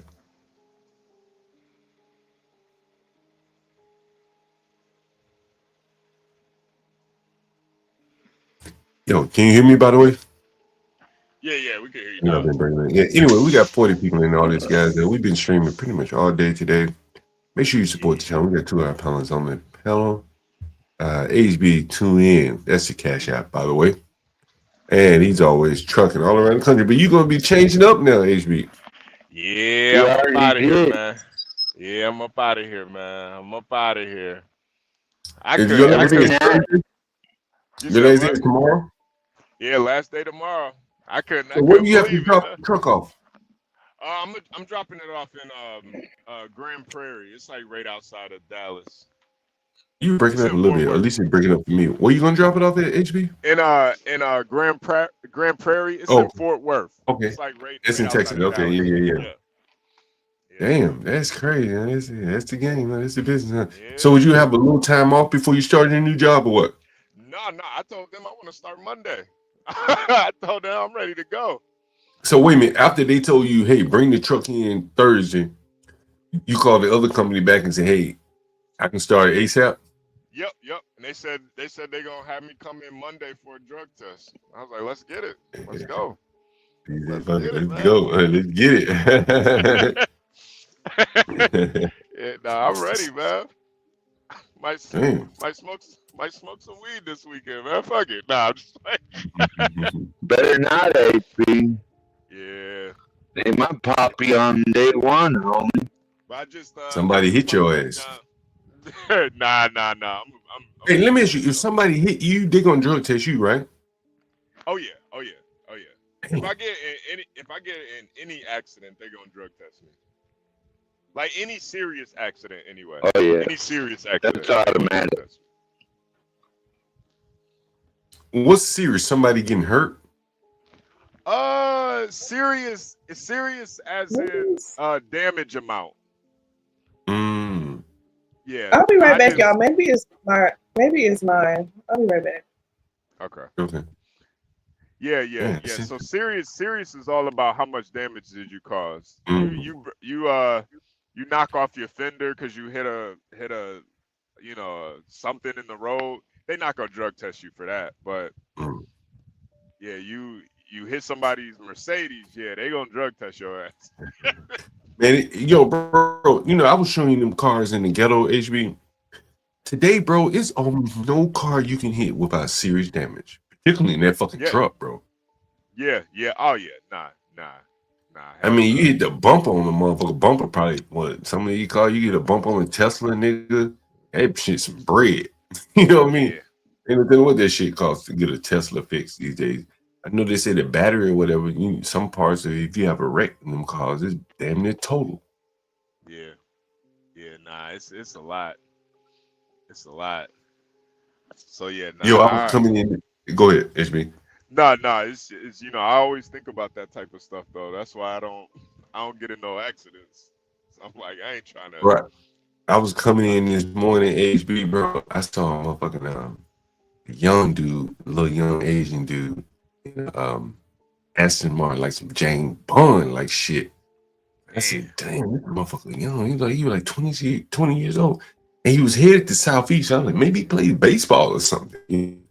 The national level, like an Asian guy on their team, because that motherfucker had like a serious car on the road, bro. Yeah, Aston Martin. That's not. Yeah, that ain't no little boy's car right there. That's the big boy car right there. What he had, an Aston? Yeah. That long, sleek motherfucker. You know what I mean? Like 2 feet. Hey, Ross girl. What's up, Ross? I'm doing car hauling, Ross. I'm gonna be hauling cars. You see those trucks with all the cars on the back? That's what I'm about to be doing. All trucks too, big trucks, like diesel trucks and shit like that. Nah, not big trucks. HB, you see what Badass say? Badass must paint cars, HB. Yeah. Damn. Nigga said no less than pound is the paint and it's all a bumper. Then you gotta buy the bumper. Yeah, that's crazy.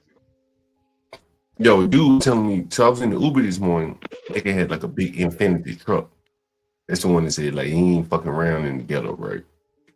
And so he used to sell like tires or something and repair like European cars. I guess Olympia or something is where you go buy European parts. They specialize in European parts. Oh, he said that shit high as fuck on a European car, bro. I ain't never had no. Well, I guess my car European is a Volvo, but hey, man, I did not know that these cars are expensive. Like a fucking oil change on these cars can be like $1,000. Yeah. Truck driver said only if it's my fault would they drug test. See, I didn't even know that. I thought they drug test you regardless. I thought so too. Yeah, I did too. Yeah, it was a white car. Yeah, it was a white car. How did you know it was white? Yeah, it was white. Yeah. The Asian dude, bro. Young, might have been a B-Brave run into HB. Truck driver. I guess he's a truck driver too, then, huh? What kind of loads you haul, truck driver? Man, I was about to say, HB shit. One last goddamn lot lizard for the road. Yeah, man. I'm gonna have to leave the lot lizards alone, man. Get that nigga lot lizard for the road. I'm gonna have to leave him alone after You never put a lot lizard. I know you can put one of them motherfuckers in the back of one of these goddamn minivans you hauling. Right? Put one in the back of one of them motherfucking minivans, HB. This shit over, man. One more lot lizard for the road for HB. I might get one for y'all. Hey, we've been here like seeing HB change jobs and shit. One more lot lizard. Can we get one more lot lizard for the road, HB? What you think? Can we get one for the road? Maybe, Yeah. maybe. I don't know. I gotta run across her, man. It's getting late now, so I don't know. They just not Anybody waking want up. to buy HB one last lot lizard for the road before you get to hauling cars? He don't do that. Everybody knows it, John. The perfect time to buy a lot lizard. Well, you can donate a lot lizard to somebody else in need of one.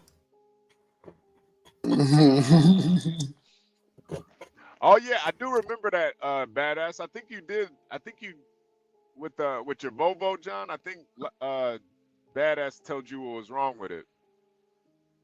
Oh yeah. Man, I need to get back on it, man. I need to get back on this shit. That motherfucker just been laying up, chilling for a few days. You know what I'm saying? A few months. I'll get back on it. When I do, I'll probably reach out to you. You know what I'm saying? Hey, Daniel Nixon Well, got like a interview question for stripper you. kind of, yeah. If she willing to do it, you know, I want to do it. We've had it on the camera. I mean, on the stream. You know, I think I know what strip club she works at. She's still there too. Yeah. Very clean, bro. Oh my god, clean as a motherfucker, bro. Wow. Yo, very, very clean. You know, one of the better, cleaner Airbnb tenants. Like she cleans up. She said her family was a cleaning business, so maybe she has some experience. Damn, man. She said she was only gonna be there for a week. I guess. Been there for a minute now. Yeah. I guess she found her spot. She about to stack up now. Hey, we're gonna do a gun trucking video with you loading the cars up on the ramps. Oh and yeah. shit. You already know, 12th man. Once I get out of training and stuff, I definitely will. Yeah, That'd be awesome, bro. Yeah, nah, you know. Your training is gonna be mostly what, classroom? Well, part of it's gonna be in the classroom, then part of it's gonna be like outside, and then part of it's gonna be on the road. So yeah. That's real cool. On the road again. On the road again. All right. Do you think you're gonna like being at home every night? Oh man, hell yeah, man. Really? Hell yeah. Man, hell yeah. You know, Then John, you one want of to the be a things little too is nervous. nah, hell no, I ain't nervous. The only thing that I was nervous about, man, John, because I get calls every day about jobs. My only thing was about not going to a place that's like, I had certain criteria that I wanted. You know, I needed a certain amount of pay.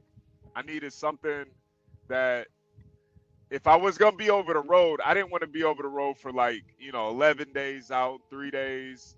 I got the experience, and plus I wanted something where I could learn something new. So, it's I'm not, I'm not nervous at all. Hell no, I ain't nervous. I'm excited, if anything. See what a truck driver, he said he drives drive-in flatbed tanker container. Oh yeah, What the hell is he that? do it all. He do it all. Oh, that's more than one thing? Yeah. So he do drive-in, flatbed, and tankers. He do it all. Tanker, that's the oil? Yeah, that's the oil. Anything Oh liquid. shit. Oh shit. That's that shit to be sloshing around and shit. Yeah. He a real trucker if he doing the Yo, truck driver, do they put those partitions up when you driving that fluid, that liquids? I was watching the video how that motherfucker can turn a whole fucking truck over. And those Nah, dude, I'm gonna send you a video in a minute, but there's a science to it. Like the way that shit is designed, the way the engineers did it won't do that. Nah, you could still flip that bitch easy. When you doing a turn, man, nah, you could still flip it. Yeah, that's what I was saying. That you can flip that motherfucker very easy. Yeah, you gotta really take those turns slow in the tankers. Cause all that shit moving around, it's thousands of pounds of liquid, bro. And Hey, you heard about Myron Gaines went to South Carolina, HB? No. What are you up to? Yesterday, he was streaming from South Carolina. Anybody hear about this? Nigga Myron always up to something, man. You could tell he the real talent, man. He the real Yeah, you know what time he's on, HB. Look. So HB, you have to all these cars through And why has Donald Trump not said a single word about this issue? Oof, I said that the other day. I said Trump ain't spoken on this shit yet. I started this clip up a little late. I'll start again. Listen. But the real incident I want to talk about is what happened in Frisco, Texas about a month ago, which was the murder of Austin Metcalf by Carmelo Anthony. And why has Donald Trump not said a single word about this issue?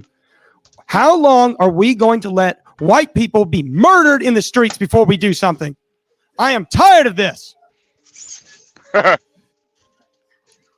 I mean, see, I see some of you guys are laughing, but the reality is if it was the other way around, you guys would be burning down the city, if we're going to be honest here, right? Got the black one in the back screaming and laughing at him.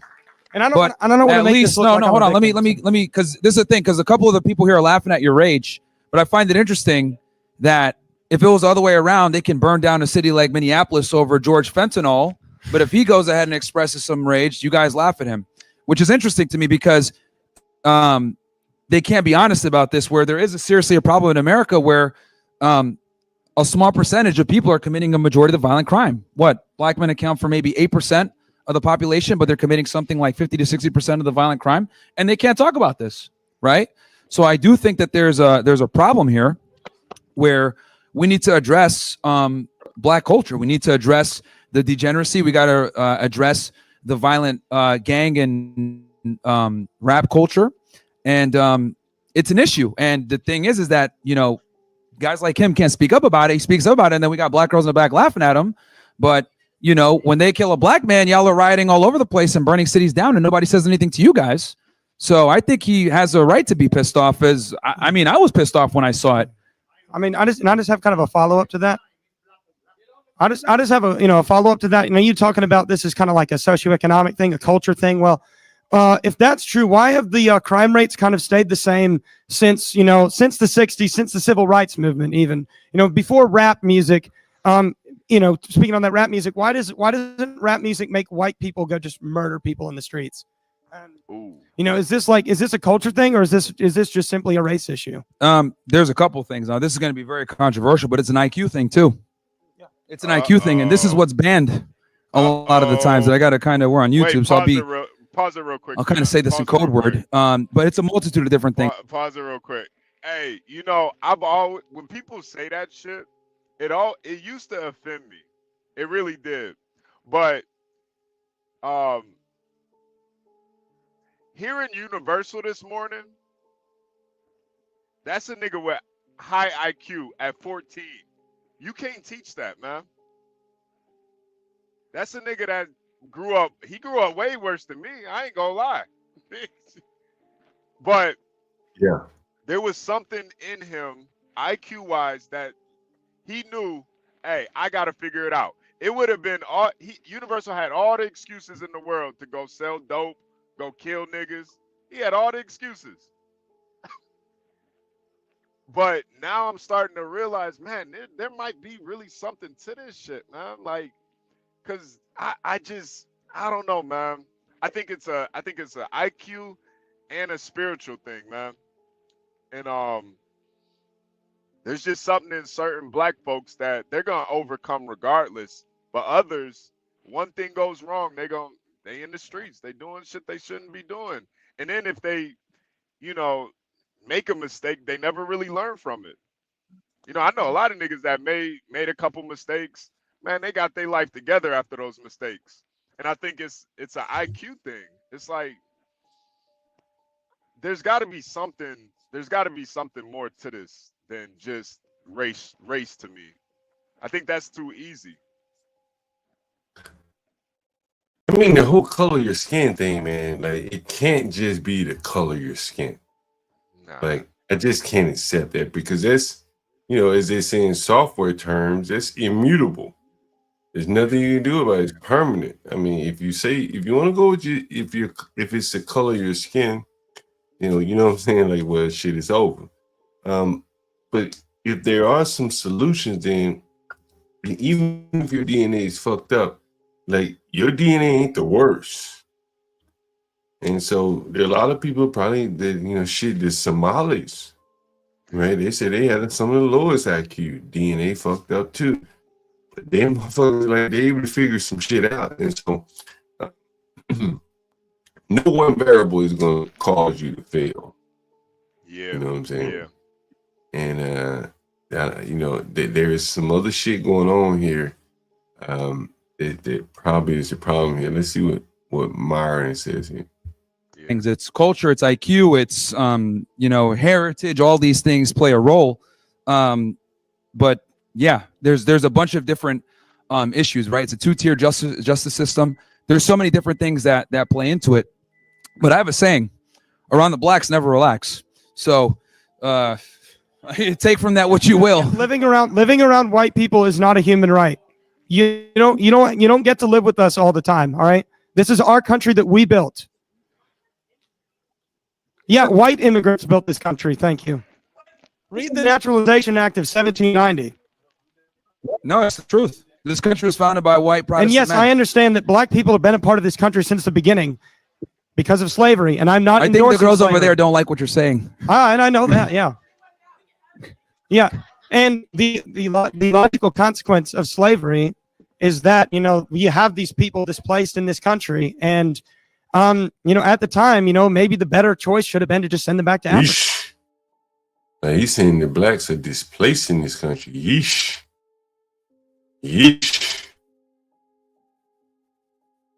Yeesh. That's tough language from a young man. Yeesh. Jesus Christ. I keep going on here. Yeesh. Africa. Because clearly they can't integrate in a proper society and live with us without just murdering each other in the streets. So it really kind of makes you think, well, now, it's baked in now. What can we do about it?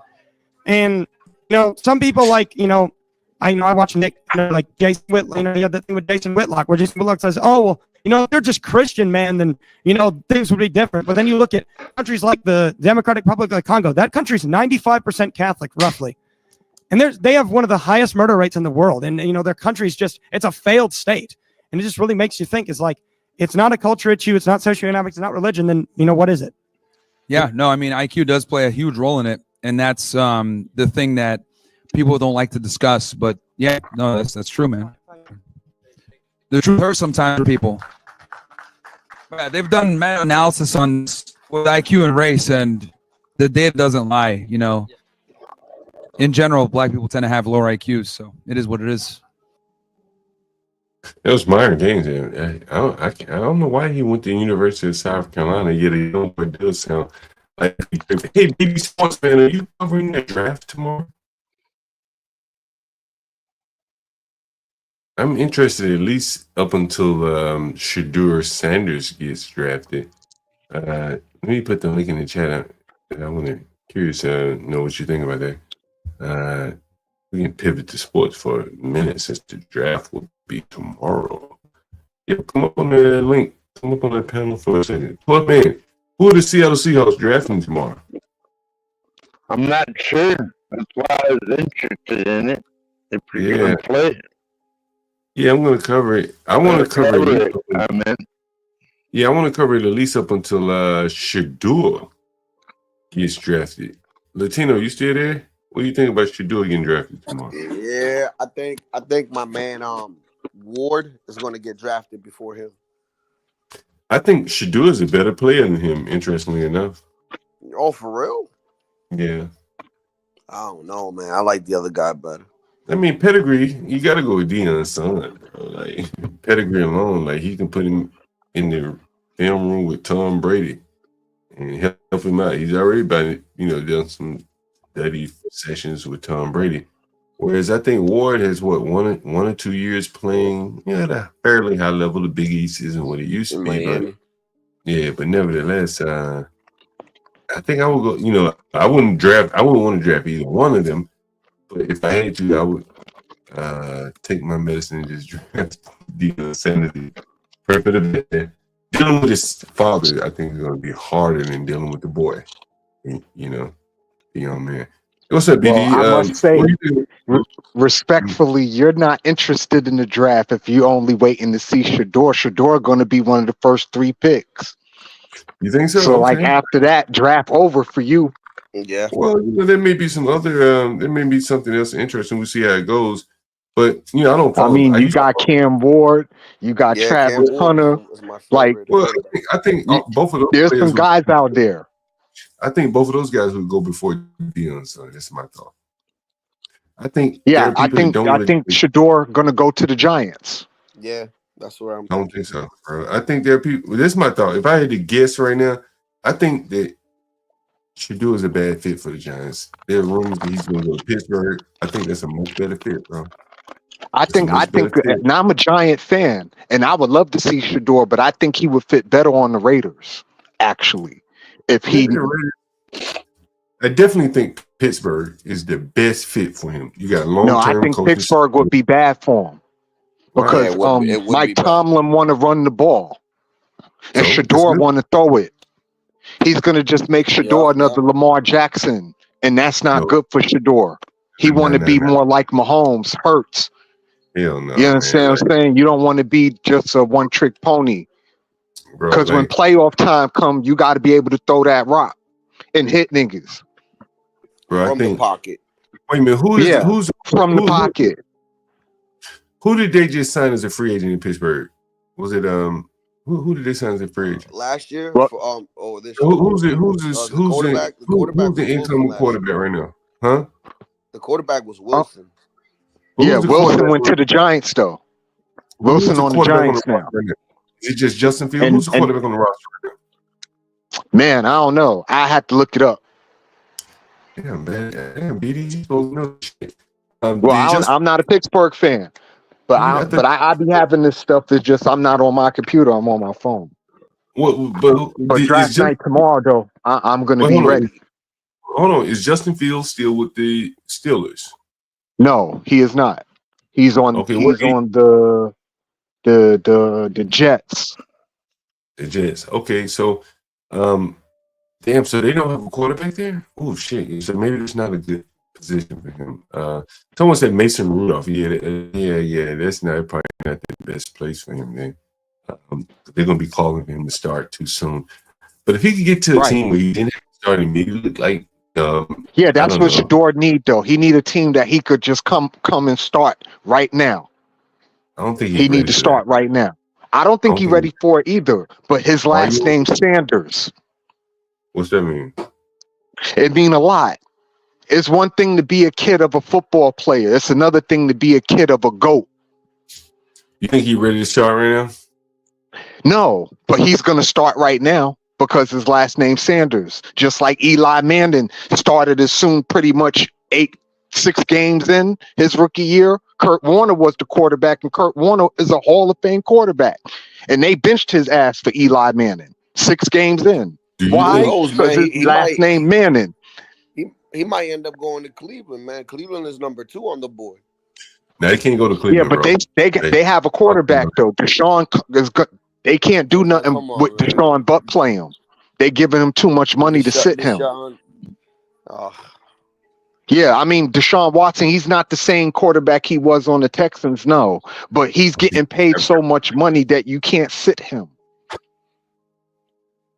He getting like 40 million, 45 million a year. And pretty much 3/4 of that is guaranteed money he got.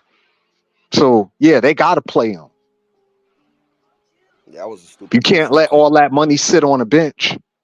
Know what I'm saying? It's going to be a good draft, though.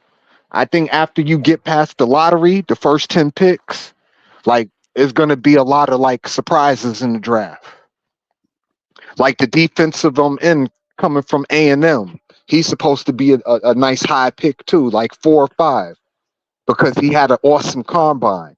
There's a couple of dudes in there who combines was just really outstanding. They're going to get higher in the draft. If I knew I was gonna come on here, I'd have got on my computer to like break that shit down for niggas. You're supposed to Yeah, know so this the shit off the first top of pick, your head. Man, I ain't Einstein, John Galt. I'm just a regular nigga, man. first pick will go to Tennessee. Second to the Yeah, Browns. Third to Tennessee the Giants. Giants. Fourth to the Patriots. Fifth to the Jaguars, and sixth to Las Vegas. Yeah, if the Giants don't get Shador, he ain't gonna get no further than Vegas. I think that's as far as he'll fall if he do fall. Is six. I think they picked Cam Ward before him, dude. Where are the Seattle Seahawks? Latino. Yo, check this out. NFL coach rips Shedeur Sanders in anonymous pre-draft take. He's so entitled. He is entitled. He's just, I mean, this you think of Bronny James, right? And Shedeur Sanders is kind of in that mold. Like I said, it's one thing to be a son of a player like Steph Curry, Dell Curry. That's a different dynamic. It's another thing to be a son of a GOAT, a la LeBron. 12 is Dion 18. is different. 18. Hey, can you read this right here, BD? It's how we secure. Hold on, let me cut this off.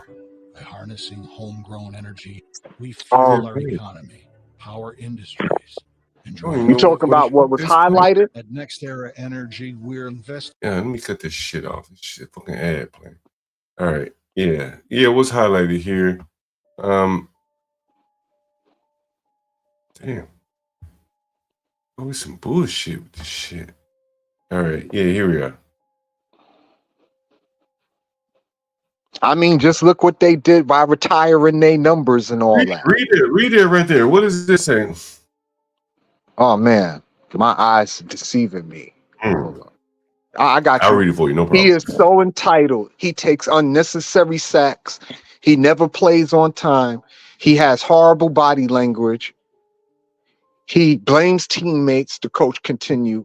But the biggest thing is he's not that good. Okay. He might be all the above things except the not that good part. He is good. He can play. You think so? He's not no bum. How can you be good if you if you take unnecessary sacks and you never play on time? How can you be I good? mean, he's undisciplined, but a lot of folks that have been undisciplined and still were good players or become good players over time. He's not a scrub, is my point. He's not Will Levis, like Tennessee's current quarterback. He's not that. He's not Kirk Cousins. Like, he's gonna perform better than them just because he's athletically superior than them. Bro, he got I don't think he'll ever be as good as Daniels from the Washington Redskins. No, God damn. Daniels is a special case. Daniels, he could be in that Mahomes Hurts conversation. And he got Deebo Samuels to throw the rock to this year with McLaurin. So he's going to get really crazy this year. If Deebo stay healthy, yeah, Washington going to be a problem. But no, Shedeur is not a bum. He's definitely a lottery pick. And it just depends on what team he go to. What like, do you I think still his career feel looks Justin Fields ain't a bum. He just was in a bad situation. What do you think his career looks like? Who, Shedeur? Yeah. I think it's going to be short. I think it'll probably be between 8 to 10 years. He'll get to the playoffs, but he's never going to win a ring. I don't think he'll lead a team to the Super Bowl or anything like that. Is he a QB1 in your mind? Yes. Hmm. I watched him play in Colorado. He's not a bum. He's definitely not a bum. He take stupid risks? Yeah, but you know what? Caleb Williams was taking stupid risks in USC too. Is Caleb Williams good? He will be when you get some stuff around him. You think he's going to be in the league long enough to get stuff around him? Who, Caleb Williams? Yeah. It's about over he's for not him. going nowhere. Yeah, What's he's not he in, the going second- nowhere. He's on the Bears. What year is he in? He's in year 2. Remember, he was a rookie last year. Him and Jaden Daniels, they were rookies last year. Who do you But think? Jaden Daniels is a special case. Jaden Daniels is special. Like he's gonna be an elite quarterback. It's gonna be interesting. We'll say that.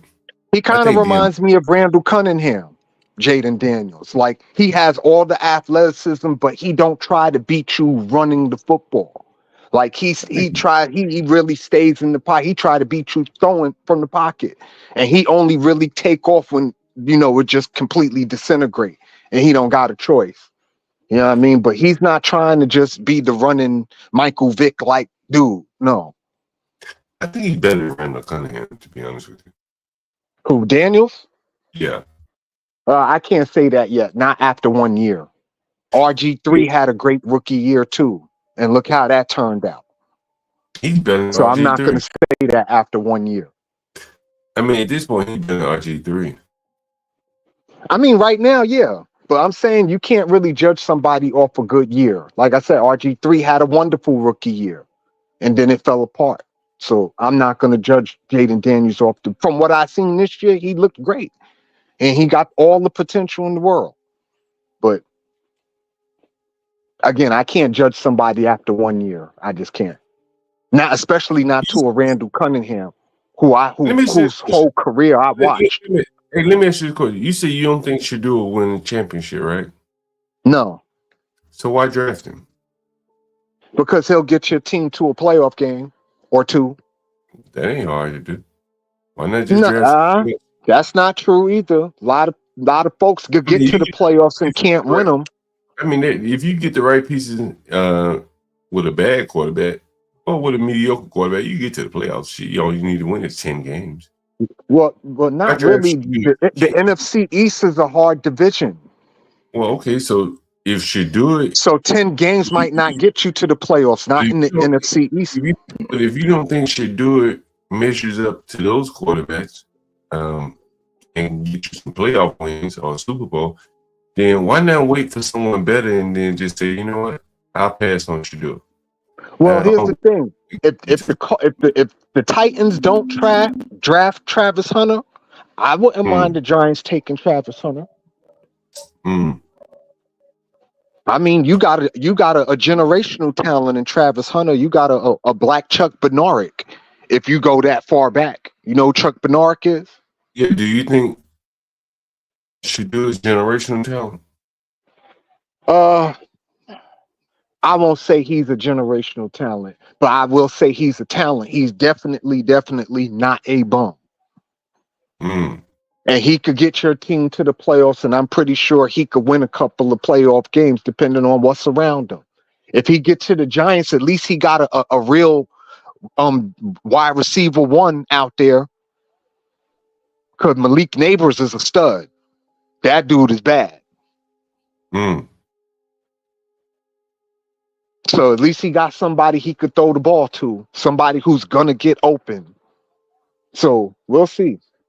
I think it'll be very interesting. You said you don't think Kirk Cousins is that good?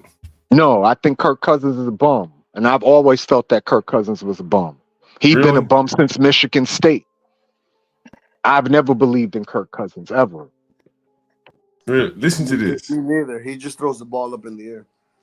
Nah, hell no, bro. Kirk Cousins is good, bro. I want you to listen to this. Listen to this. I can't show it, but I'll play it.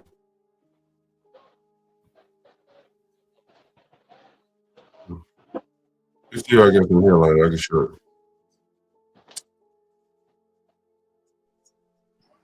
You probably think that Brett Favre is an all-time great. So 63.6. I mean, statistically, Favre is an all-time great. As well as the 5 of the interceptions. And a lot of this has to do with the Colts. Defense. Yo, bro, this is what Shador can't do in the NFL. And I'm going to see if I can show it to you. Oh, yeah. I'm going to show you this right here. I can't show it to you. Damn, this shit is not available. But Shador can't do this. Let's see if I can show it to you.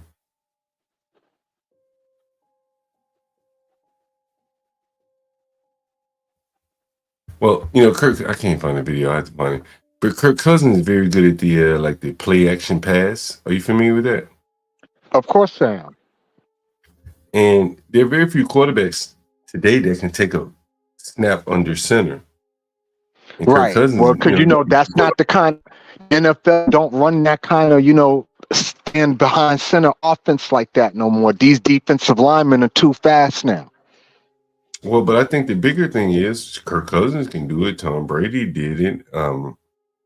When I see, let's say when I see, I don't know, Lamar Jackson under center, I have a very good.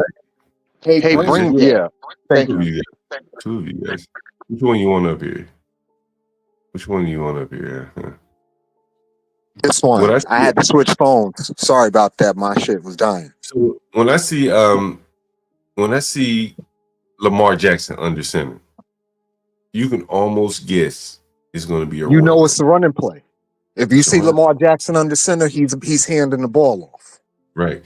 But if I see Kirk Cousins under center, you better honor that pass because he will throw the ball over the top of your head with a play Right, action. but Kirk Cousins has never been consistent. Like Kirk Cousins will have a game where he'll throw for 450 yards and 5 touchdowns, and then he'll come back the next week and throw for 80 yards with 5 interceptions. But when you play him, you better be consistent. Your linebackers and your corners better not be looking into the backfield because just because he's lined up on the center don't mean he's about to hand the ball off. He could fake that handoff.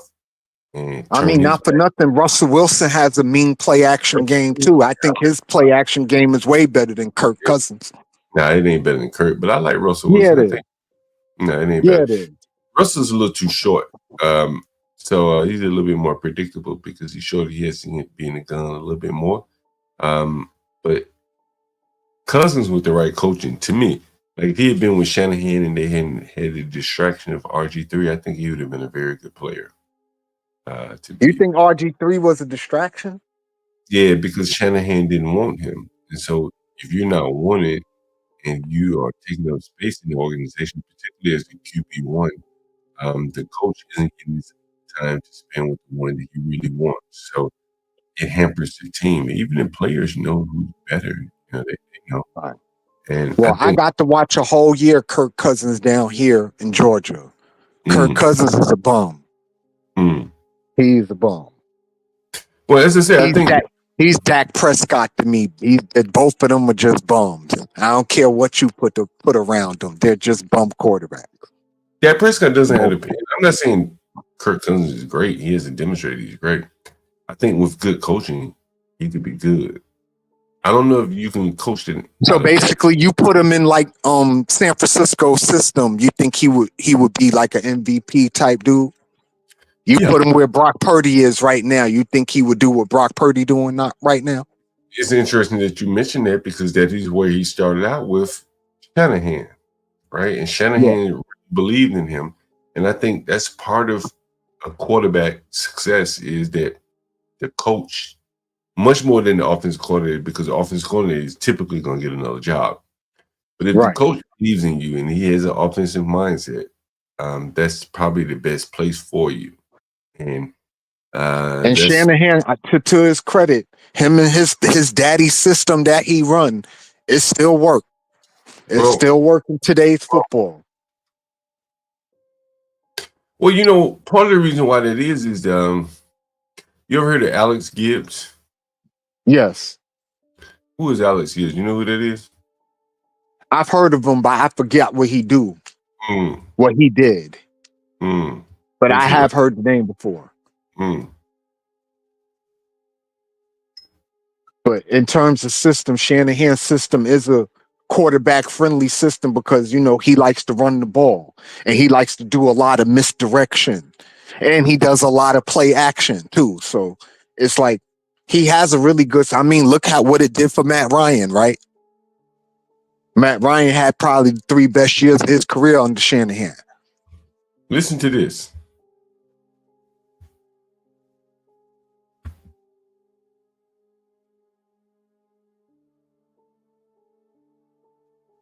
I'm not trying to talk you into doing anything, okay? You do what's best for you. you guys that have running quarterbacks, this may not be for you. This may be something that you want to put in your resume to learn, to study, and sometime you may be where they don't want the quarterback running. Do you understand that? I get fired when he gets hit. That's how it works. It will always be that way in the NFL because they're so valuable, and we cannot allow people to have 3 shots on them, 3 hits on them. They're too big and strong and powerful. And I'm not trying to talk you in or out of anything you're doing. You do what you do. Whatever wins is whatever's going to keep you alive and kicking. But I know what set the better for us. And we needed the quarterback not to be a part of the particular phase of our running game other than play action. And I'm going to spend a lot of time tying together the naked boot keeper system that goes with wide zone because they function together. And do you know what a naked boot is?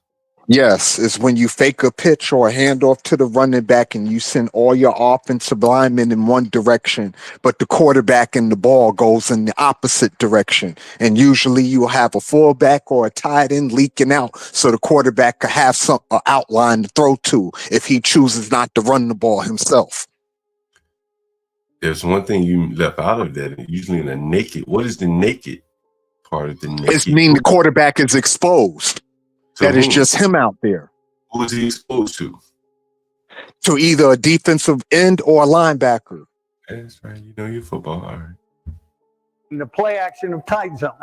I'll show you how they fit, why they're there.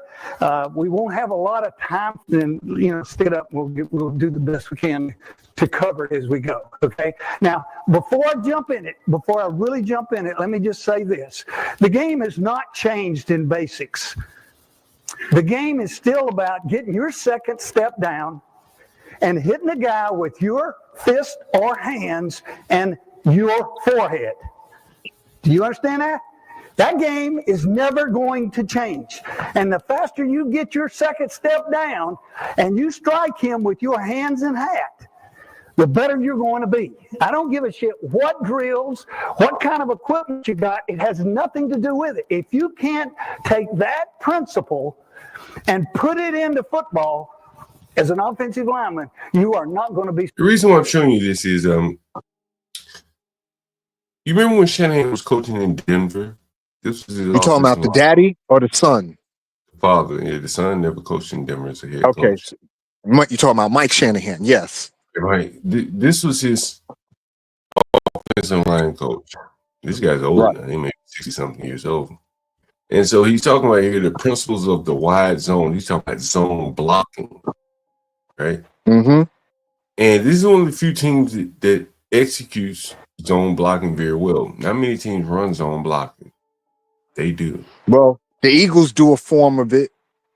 Well, I think the Eagles with Saquon. No, Saquon is not the blocker, though. I'm talking about in terms of the blocking. They run a form of the zone blocking. So Saquon could have an outlet to, cut back to. The zone blocking, all it do is just send your offensive lineman in a slant towards one direction. They're either slanting hard to the left or slanting hard to the right. Like there's no such thing as zone blocking, slanting straight ahead. Right. You get what I'm saying? It's either you going to the left or you going to the right. But you see this man here, old guy, teaching the principles of zone blocking. So is it not, a coincidence that one of the few teams that run zone blocking are, it's generational knowledge being transferred from Mike to Kyle. This guy here, worked with Kyle's daddy. That principle of the wide zone. And that is why Mike Shanahan was able to get so many runners, 1,300 yards rushing the ball. Yep. Wide zone, long handoff type shit. Stretching it out. Yeah. See, the Colts did a lot of that too with Peyton Manning. That's why Edgerrin James was able to get off like he did. Because when you run a play action, running a wide zone, the quarterback take a lot of steps and you thinking, okay, he's going to hand the ball off, but then he hit you with that play action and keep the ball and you get a motherfucker open downfield because everybody commits to that run. Right. So what you're saying is that you can run that stretch. You got a good cutback runner who sees the gap. But every now and then, if you run that stretch with a quarterback under center, he doesn't hit the ball off. He goes naked in the boot. And that defensive end that overcommits, he's not even blocked. You don't even have to worry about it. He's self-checked. But you He'll take himself out of the play if he overcommit. But you got to be under center. You got to have the fundamentals of football as a quarterback to run that system effectively. Because you got to absolutely. You got to go. Like I said, Peyton Manning was the best at it. He's the best I've ever seen do it. Run that zone read. Like nobody did it under center better than him. And that is what, like, I don't think Shedeur has that under center ability to run a full complement of the NFL game. And I think there's going to be a problem because when he's under center, I know it's a run. When he's in the shotgun, I know where the running back is lined up, so he's either going to run across his face or, you know. Well, here's the thing. Brian DeBall, he's going to run. He wants to run the same offense that they were running for the Bills. And if you notice, the Bills, Josh Allen is never under center. He's either in a shotgun or in a pistol every play, whether it's a running play or a passing play. So I don't think Shedeur got to worry about being under center, not in New York, because they're going to either be in a pistol or a shotgun. Don't forget about Orlandis Gary there. Orlandis Gary, he ran for a lot of yards too. Yeah, I remember him. Remember Orlandis Gary? Give me 1 second. I'll be right back. But yeah, Shedeur's not going to really have to worry about being under center on the Giants. Because the ball don't want to be under center. He want to run a pistol or a shotgun.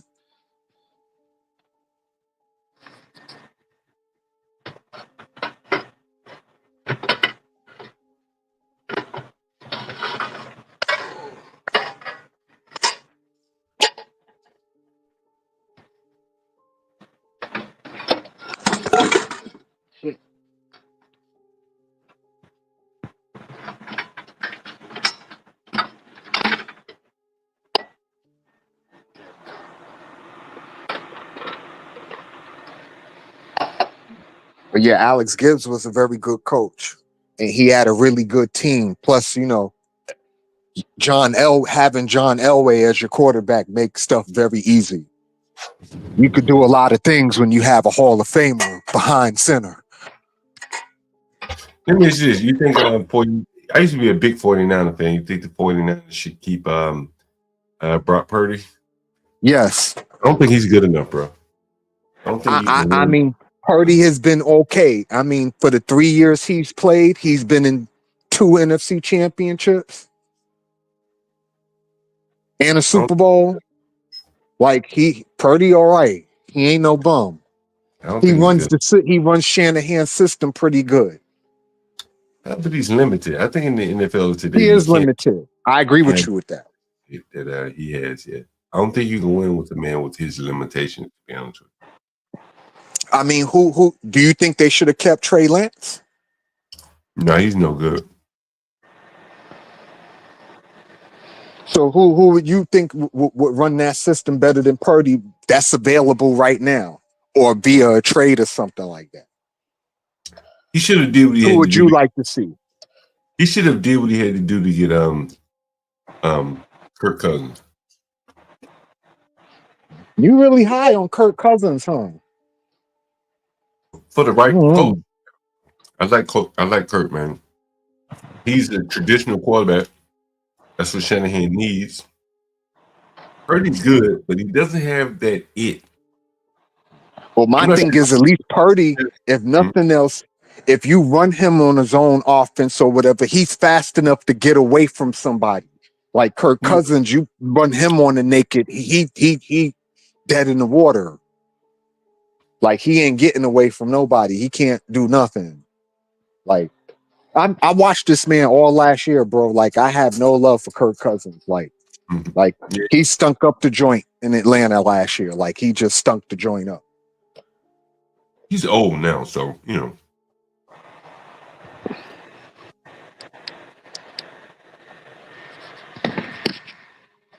So what angle are you going to be covering the draft?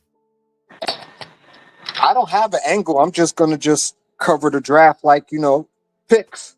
And I'm gonna try to break down each one of the picks, what their strengths are, what their weaknesses is, how they did in the combine. Did you watch it? Because for some of these players, you can't take their highlights in college too serious.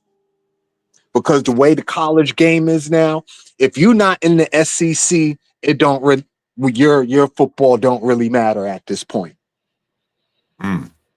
You understand what I'm saying? Like if you playing in the ACC, if it ain't SEC or Big Ten, it don't your college football don't really matter. Big 12 and all that other mid-major shit, don't nobody care about that.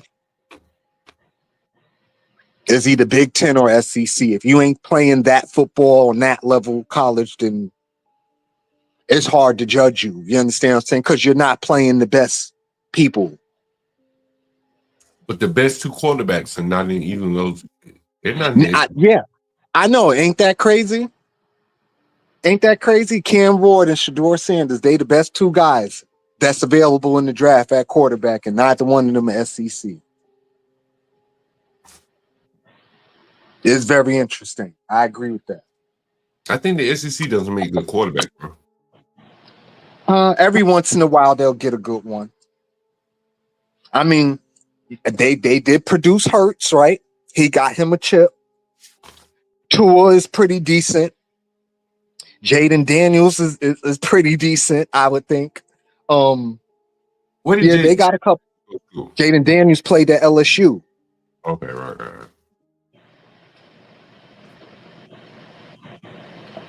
The jury is still out on Bryce Young. I just think his team is just so crappy. It's hard for him to really like get right there. So I'm not going to judge Bryce Young just yet. Oh, he's a bum. But yeah, I got to see him be able to work with something first. Like I'm fair. I give people a chance. He was a rookie too, and he ain't have nothing. Like Carolina has nothing, just nothing. There's nothing there. So, didn't the young boy come in behind him and play better? Yes. Okay. Yeah. But I still give Bryce Young a chance. Every rookie is not going to just come flying out the gate and be great. They got to have some pains. But we'll see. We will definitely see. Like I said, every great quarterback. Listen, Peyton Manning threw 30 interceptions his rookie year. Right? 30. That's Jameis Winston shit. But he had all the skills, though. You knew he was going to be good. Yeah, of course, but still, 30 interceptions is 30 interceptions, right? Like, that's a lot of fucking interceptions.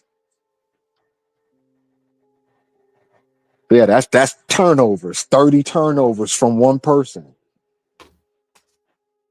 But Jameis Winston was throwing 30 interceptions on. Yeah, he was doing it a year.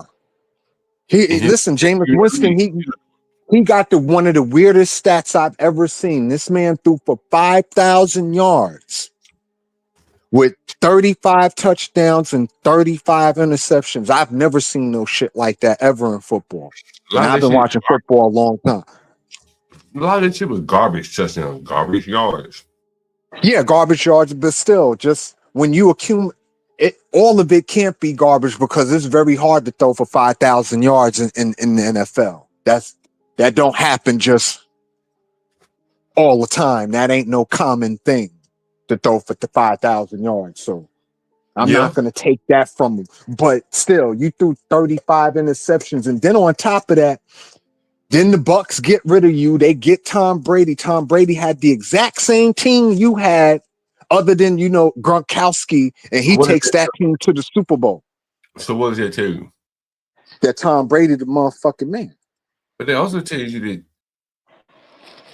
the interceptions that the guy was throwing, they were very costly. Yes, that too. Yeah, you But can't throw 35 picks and think you're going to win anything. But he didn't have the touchdowns to measure up to the risk that he was willing to take with all the interceptions. If he had thrown 70 touchdowns and 30 interceptions, you might be able to live with that. Yeah, absolutely. Because that's like a 2-to-1, 3-to-1 thing. Yeah, But you'd be able to deal with that. You can't deal with 30 for 30. No, You can't do that. that's unacceptable. And so In basketball, it'd be the same thing. If you got 10 assists and you got 10 turnovers, like you not doing much of nothing. right. You hurting more than you helping. And so it ended up being garbage numbers, right? You Yeah. lose a lot of games, you throw a lot of yards, you throw a lot of interceptions too, and you go 30 for 30. And those touchdowns that you threw are much less valuable than the they don't have as much weight as the interceptions. I agree with that. Right. And so Yeah. that's what I'm saying. Like, if he thrown 30 and 7, you got something, because those 23 additional touchdowns probably led to points by the other team. But 30 for 30, bro, what? You can't win with that. Yeah, listen, I'm with you, John. Go. I agree with you with that. That you spot on with that. I can't argue that. You know, I would wonder Like 30 for 30, like that's unacceptable. I would even wonder the way he threw most of those interceptions. I would imagine that most of those were probably in the red zone. The reason why I say is he probably marched up and down the field, and when he got in the red zone, he didn't have the accuracy or timing or just the above the shoulder ability to complete those passes in tight windows. Let me ask you a question, John. Who you feel like is the best quarterback in the NFL right now, playing right now? I don't know. I don't watch it as much as I used to, so I can't really comment. Probably someone like I don't know. Yeah, Burrow's boy is pretty good. I like him. Yeah, Joe Burrow, a monster. Shit. Yeah, the pure quarterback. I like him. I think Purdy's too limited. He needs size and arm strength. I think Lamar's very effective in the team that he's in. I don't think he could change teams. I don't think he's that quarterback.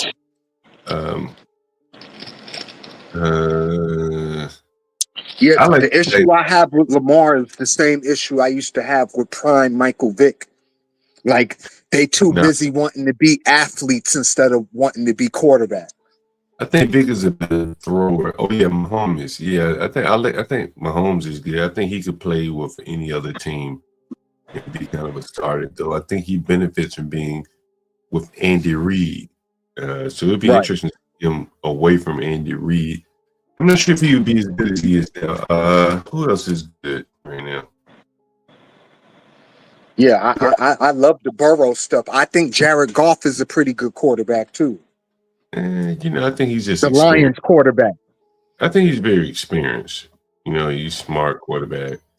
I think he's just experienced. I like I like the guy down in Jacksonville though. He hasn't really shown much, but I like him for whatever reason. Yeah, the Clemson dude, Lawrence, Trevor Lawrence. Yeah, I like him, but he hasn't shown much.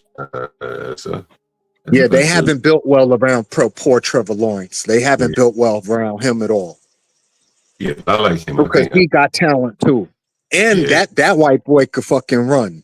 Like, he's fast. Yeah, like he running he got 4.4 speed. Like he taking off on. And I think Jalen Hurts for his team is very, very good. I watched him at Alabama. I think he's very good. Very good. He's a very good teammate. I agree with that. I think Matthew Stafford. I think Jalen Hurts is a very good leader. He's really leading the team, and that's the most important part of being a quarterback. That's why Tom Brady's probably still the GOAT quarterback, because if nothing else, he was a leader. Matthew Stafford, I think he's like Jared Goff to me. I think he's just experienced. I'm not talking down on him. He was an older guy. He's more experienced.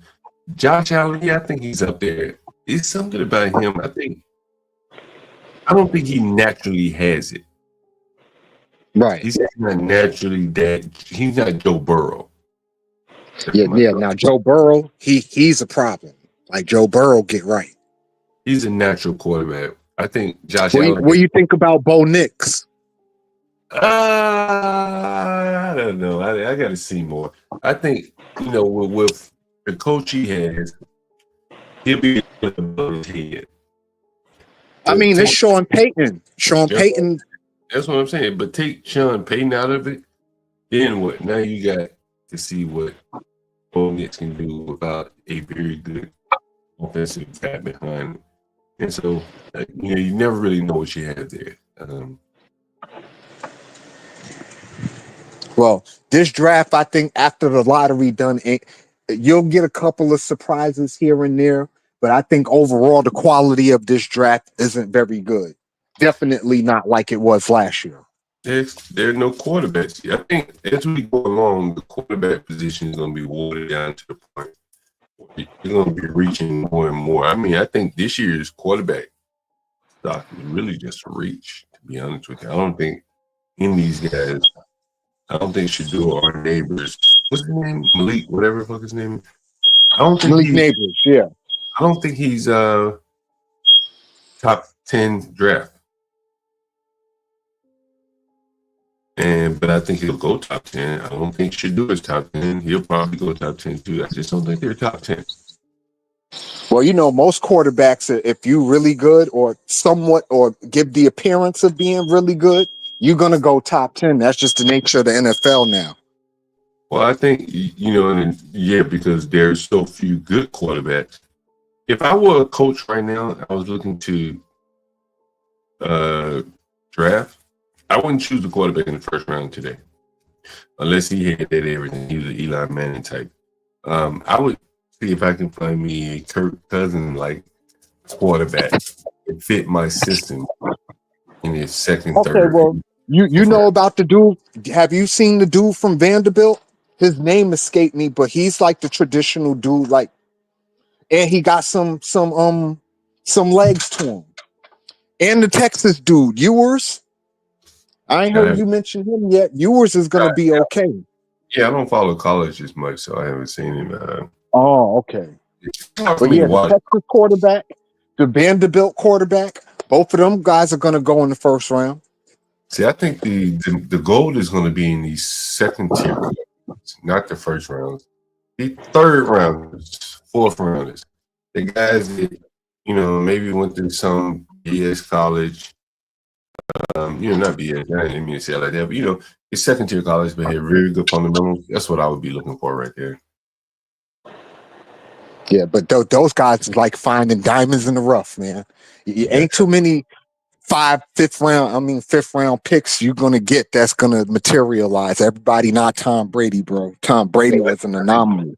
Well, I think that's where they're going to be because in college today, a lot of talent is going to be overlooked because of the NIL money and stuff like that. You're going to be playing a lot of players you shouldn't be playing because, they're bringing in millions of dollars. And I think it's going to be finding that diamond in the rough is where people are going to make a lot of money, bro. There's a lot of the quarterbacks with the fundamentals are not ever going to see the playing field. But they're still going to want to play. They're going to show up in camp and embarrass somebody.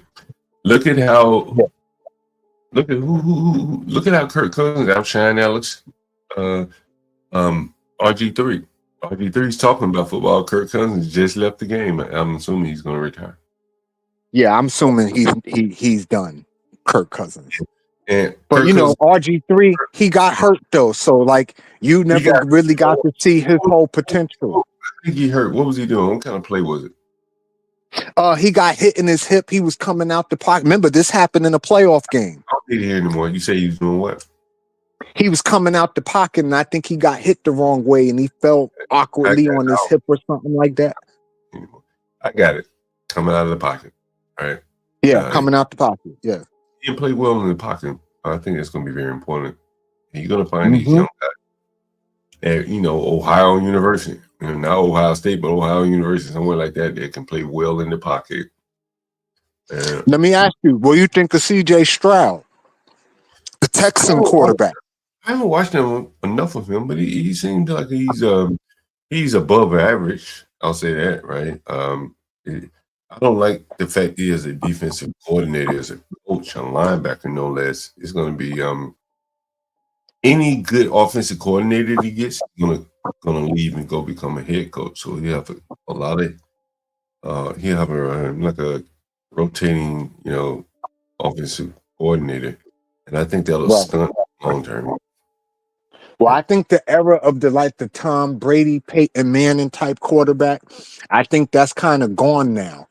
And I only say that because the offensive linemen that you see coming out of the draft now, it's more centered on left tackles and right tackles. You don't really see guards and centers coming out at a high clip. I'm talking about elite guards and centers, right?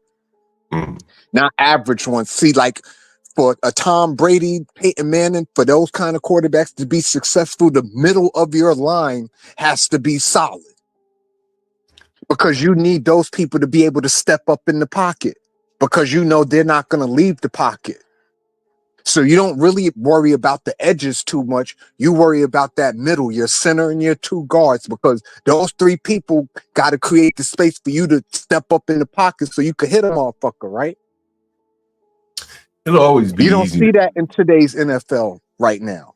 It'll always be easy to find guards. Hell, the Midwestern teams, Penn State will give you guards. The Michigan, they're gonna give you guards. It's probably harder finding tackles. Yeah. It's harder, And Especially center, if you're gonna run good quarterbacks. ones.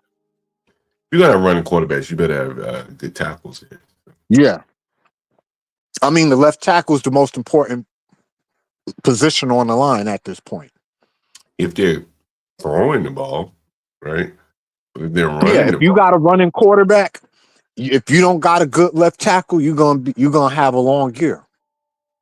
well, it's probably as much for throwing the ball, more for throwing the ball, right? Because his back is Yes, set, for pass protection. right? Because your left tackle is your blind side.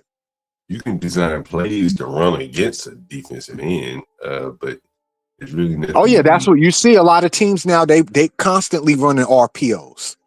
Matter of fact, the NFL has turned into an RPO league. Almost every play is some variation of a RPO. I don't like if you look at it. I don't really like it either. I like the traditional football. If anything, I like the traditional West Coast offense, like the old Bill Walsh San Francisco 49 and shit that you've seen in the 80s. Like that was some of the prettiest shit ever. If you look at football in an analytical sense, like that West Coast offense Montana was running, that shit was crazy. And it was pretty to look at. The 49ers are my favorite team. I don't think the NFL will ever have another team like that. I don't think the intellectual IQ is there. No, not anymore, because these kids ain't staying in college long enough to get that intellectual IQ. Forget about the kids. The kids can be coached by the players. You ever read about how Bill Walsh came up with the West Coast offense and his philosophy? Yeah, he got it from Paul Brown. I think Paul Brown had the foundation of it, and Bill Walsh just expanded on it because they was running that offense for the Cincinnati Bengals when Ken Anderson was the quarterback. And how he revolutionized offensive line, the size of the offensive line. It wasn't about brute speed. He didn't need a big 6'4" quarterback that could throw the ball 60 yards down the field. No, because that wasn't the offense. The offense was a dink and dunk offense. The offense was a timing rhythm offense. You take 2 steps, throw the ball. Take 3 steps, throw the ball. Even with a 5-step drop, it was about timing. It was about timing, yeah. Right. And then you wasn't throwing the ball to a receiver. You was throwing the ball to a spot, and the receiver had to be at that spot. And then you remember how he, if you remember his offensive line, it was very light. Mm-hmm. Even when he had someone like Ricky Waters, there was a lot of pulling. Right. Or you didn't need big men, you needed agile, fast men. Right. But listen, it was one of the prettiest offenses you'll ever see. Listen, the offense Andy Reid runs now. It's a variation of Bill Walsh's West Coast. Mm. It's the same shit. The only difference is Mahomes is not under center. And you look at a lot of his, the people that came from him, Shanahan. I don't know if Shanahan coached on the Wash, but he coached on the Seifert. Seifert was on the Wash. Here's Holmgren. What's the dude? Holmgren came under Wall. Right. Seifert, Holmgren. He had the I can't think of. He had the people that came under them, which would have been like the. I think there's a John Gruden connection. With because I know Reed comes from Holmgren. Holmgren comes from Walsh.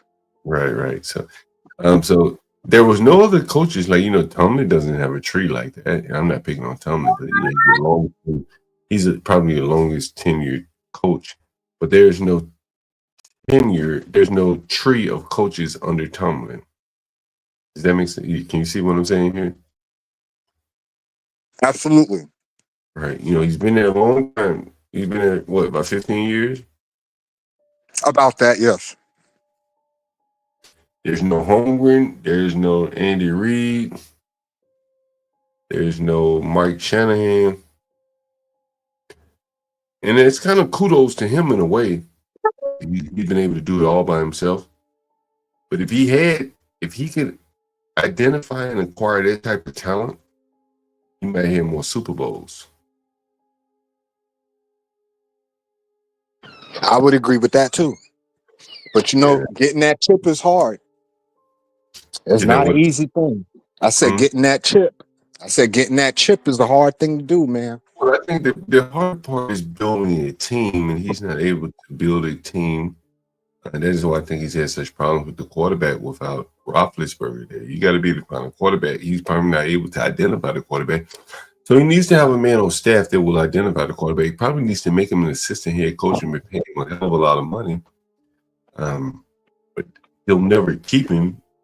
But that's, probably the path he needs to take there. Because he'll never be their offensive mind. Yeah, it's just, in the NFL now, though, you don't have a bunch of really, big offensive minds. I mean, if I could think of one off the top of my head, it would be the dude on the Dolphins.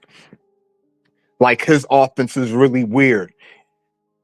If you look at it from a football standpoint, Brian McDaniel shit, what he run on Miami, the how he likes to run rubs. You know what a rub is, right? Yeah. When you cross two people and you get the defender to rub against the other one, and usually a dude will come open off of that. Yeah. He likes to run a lot of variations of that. I think that's where football is going. There's going to be a lot more rubs than you see people just getting beat one-on-one. You understand what I'm saying? Man, I think they'll make rules and they'll start calling that rub teams. Because again, you got to run it, very subtly. You can't just more or less just run right in. Yeah, you can't run into a nigga. You got to almost fake. It's almost like a pump fake. You running towards a nigga, but you're not running to hit him. You running just towards him enough to alter his path to create the rub. Give me 1 second. But yeah, in terms of this year draft, though, I don't think this year draft is as packed as last year's. Well, there'll be a couple of surprises. You're gonna see this more and more because they're not gonna be able to fulfill their quarterback cover. Yeah, with all this NIL stuff, guys aren't staying in college long enough to learn the craft because being a quarterback is a craft. I think that's going to be the excuse. I think the reality is that Tom Brady's not playing football anymore. Think about it. Tom Brady's mother would not allow him to play football today. If he was 6 years old, she'd be like, fuck no, you can't play football. Well, John, thank you for having me on. Oh, man. I got to go tend to my baby. Oh, it's a pleasure. I'll be in the chat, though. All right. Indeed. All right, guys. We've had a good day. Anything you want me to talk about? We've talked about football. think Mike McDaniels came from Shanahan though.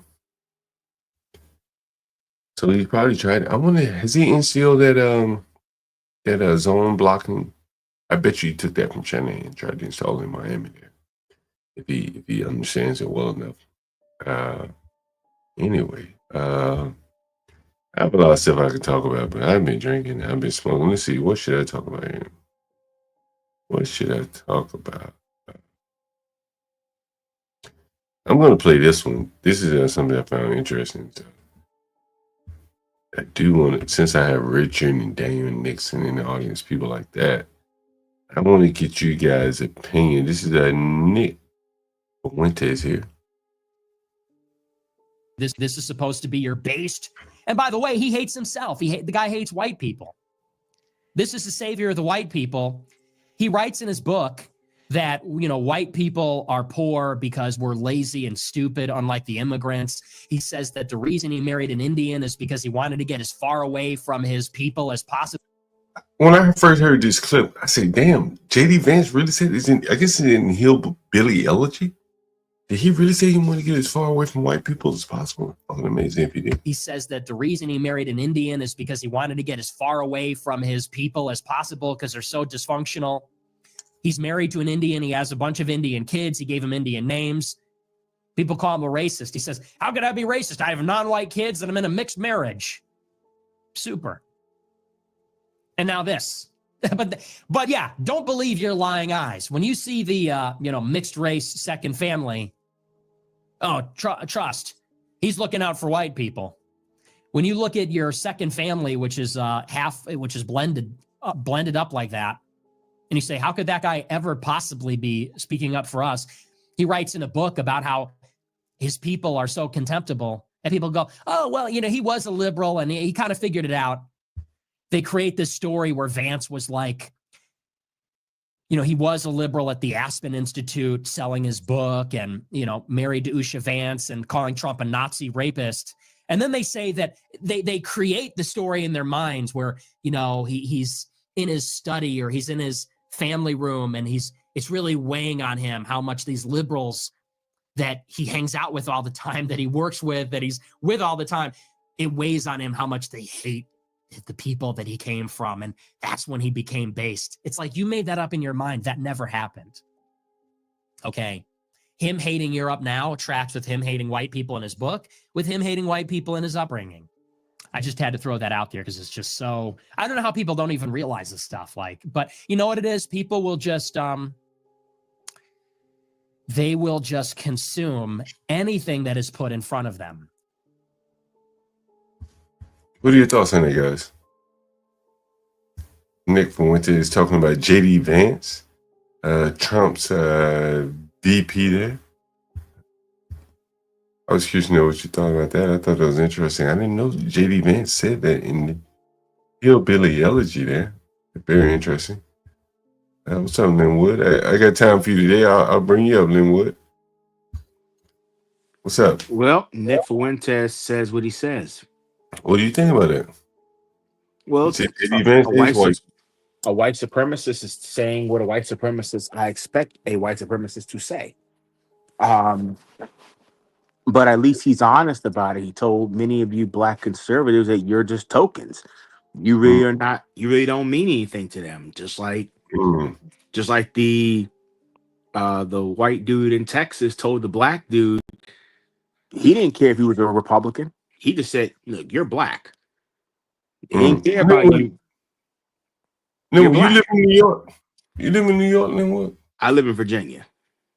Okay, I don't know why I thought you lived in New York. Oh, this is the other dude, King Shanard. Take a listen to this, Linwood. I'll listen. Community patrols driving through their neighborhoods in what looked like police squad cars. One America's Pearson Sharp has the details.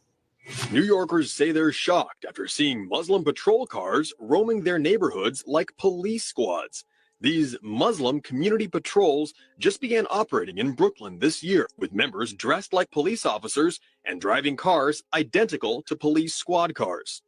Even other Muslims have raised questions about the need for the patrols, with residents expressing fears this is just another form of Sharia law enforcement in the area. Others denounce residents for drinking, claiming this is a Muslim area and alcohol is not permitted. What do you think about that, Shana? Honestly, I mean, they're just protecting their neighborhood. They're protecting their neighborhood. They Who do you don't. think they're protecting it from?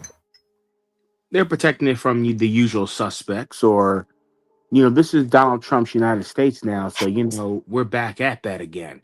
So non-white people, even those who may look white but function as non-white, are looking at themselves saying, "Hey, we got to protect ourselves from white aggression, and even some of our own interlopers who are backstabbing and betraying us. We got to protect ourselves, even How if it about this, means man? cleaning house." How about this, Linwood? I want you to listen. Did you hear this? Play it. But the real incident I want to talk about is what happened in Frisco, Texas about a month ago, which was the murder of Austin Metcalf by Carmelo Anthony. And why has Donald Trump not said a single word about this issue? How long are we going to let white people be murdered in the streets before we do something? I am tired You've been of this. murdering black people. You've been murdering black people. So you sit down and you keep your fucking mouth shut. No, I mean, I see some of you guys are laughing, but the reality is if it was the other way around, you guys would be burning down the city, if we're going to be honest here, right? Got the black one in the back screaming and laughing at him. And I don't know what at least, hold on. Let me, because this is the thing, because a couple of the people here are laughing at your rage, but I find it interesting that if it was the other way around, they can burn down a city like Minneapolis over George Fentanyl. But if he goes ahead and expresses some rage, you guys laugh at him, which is interesting to me because just like we're laughing, they can't be honest about this, where there is seriously a problem in America where a small percentage of people are committing a majority of the violent crime. What? Black men account for maybe 8% of the population, but they're committing something like 50 to 60% of the violent crime, and they can't talk about this, right? So I do think that there's a problem here where we need to address black culture. We need to address the degeneracy. We got to address the violent gang Speak and for yourself. Speak culture. for yourself, rapist. Speak for yourself, rapist. He raped somebody.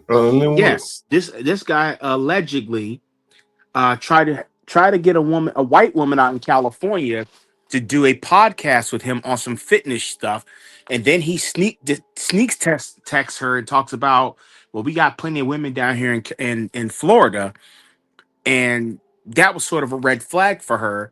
He had got his people, to stalk and harass her while she was pregnant, with a man's child. She actually ended up losing the child due to the stress that his supporters put on her.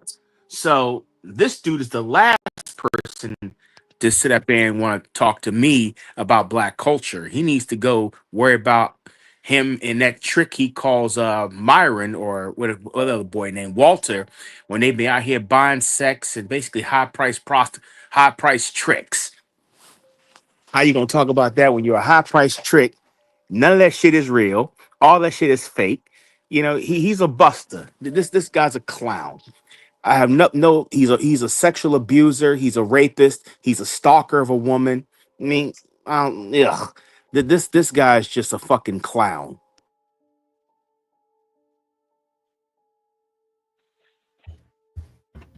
Linwood, I want you to take a look at this video. Did you see this earlier today? Nope, didn't see that. What's this? Look. Yeah, hold on 1 second, Linwood. Hold on 1 second. I'm gonna pause the video. Hold on. See who the fuck this is calling me. Hold on.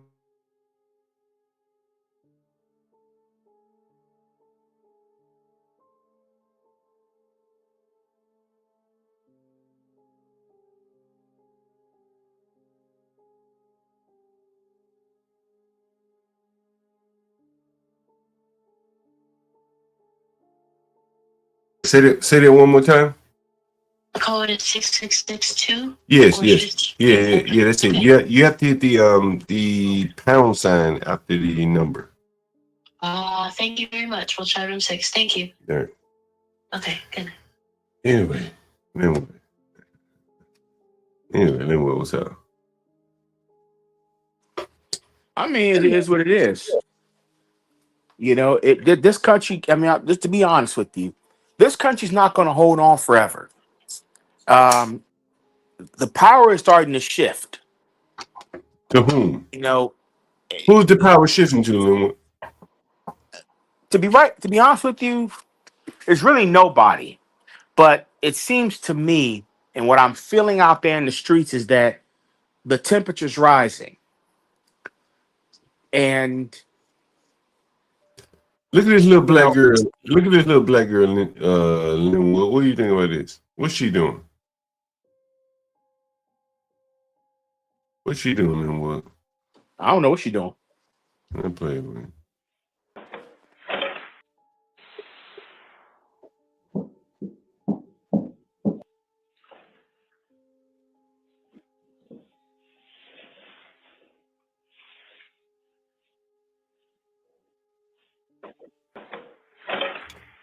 You see that sack in her hand? What do you think that sack is in her hand, Linwood? Probably taking packages off the porch. You think she's stealing? If she is, Now, actually, what do you think? What do you think she's doing? You think she's stealing? if you got a sack in your hand, it's either your purse or you taking shit off that porch.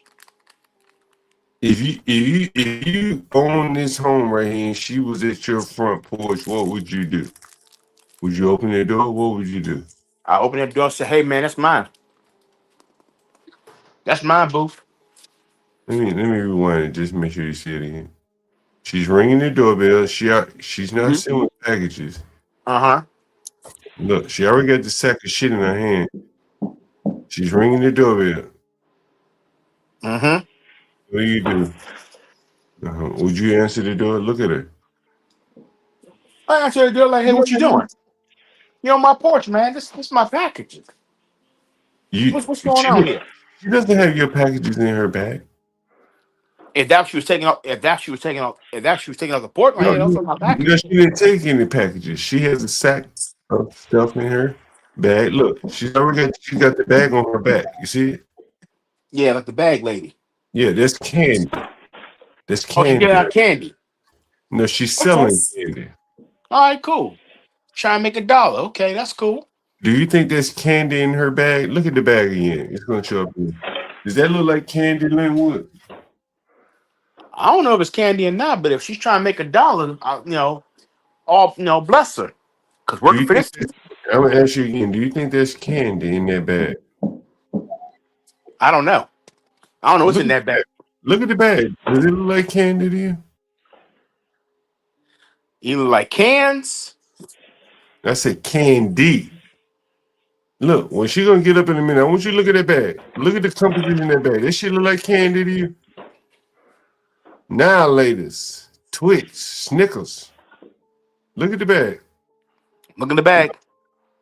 Look at it. It look like candy. Nigga, did that look like candy?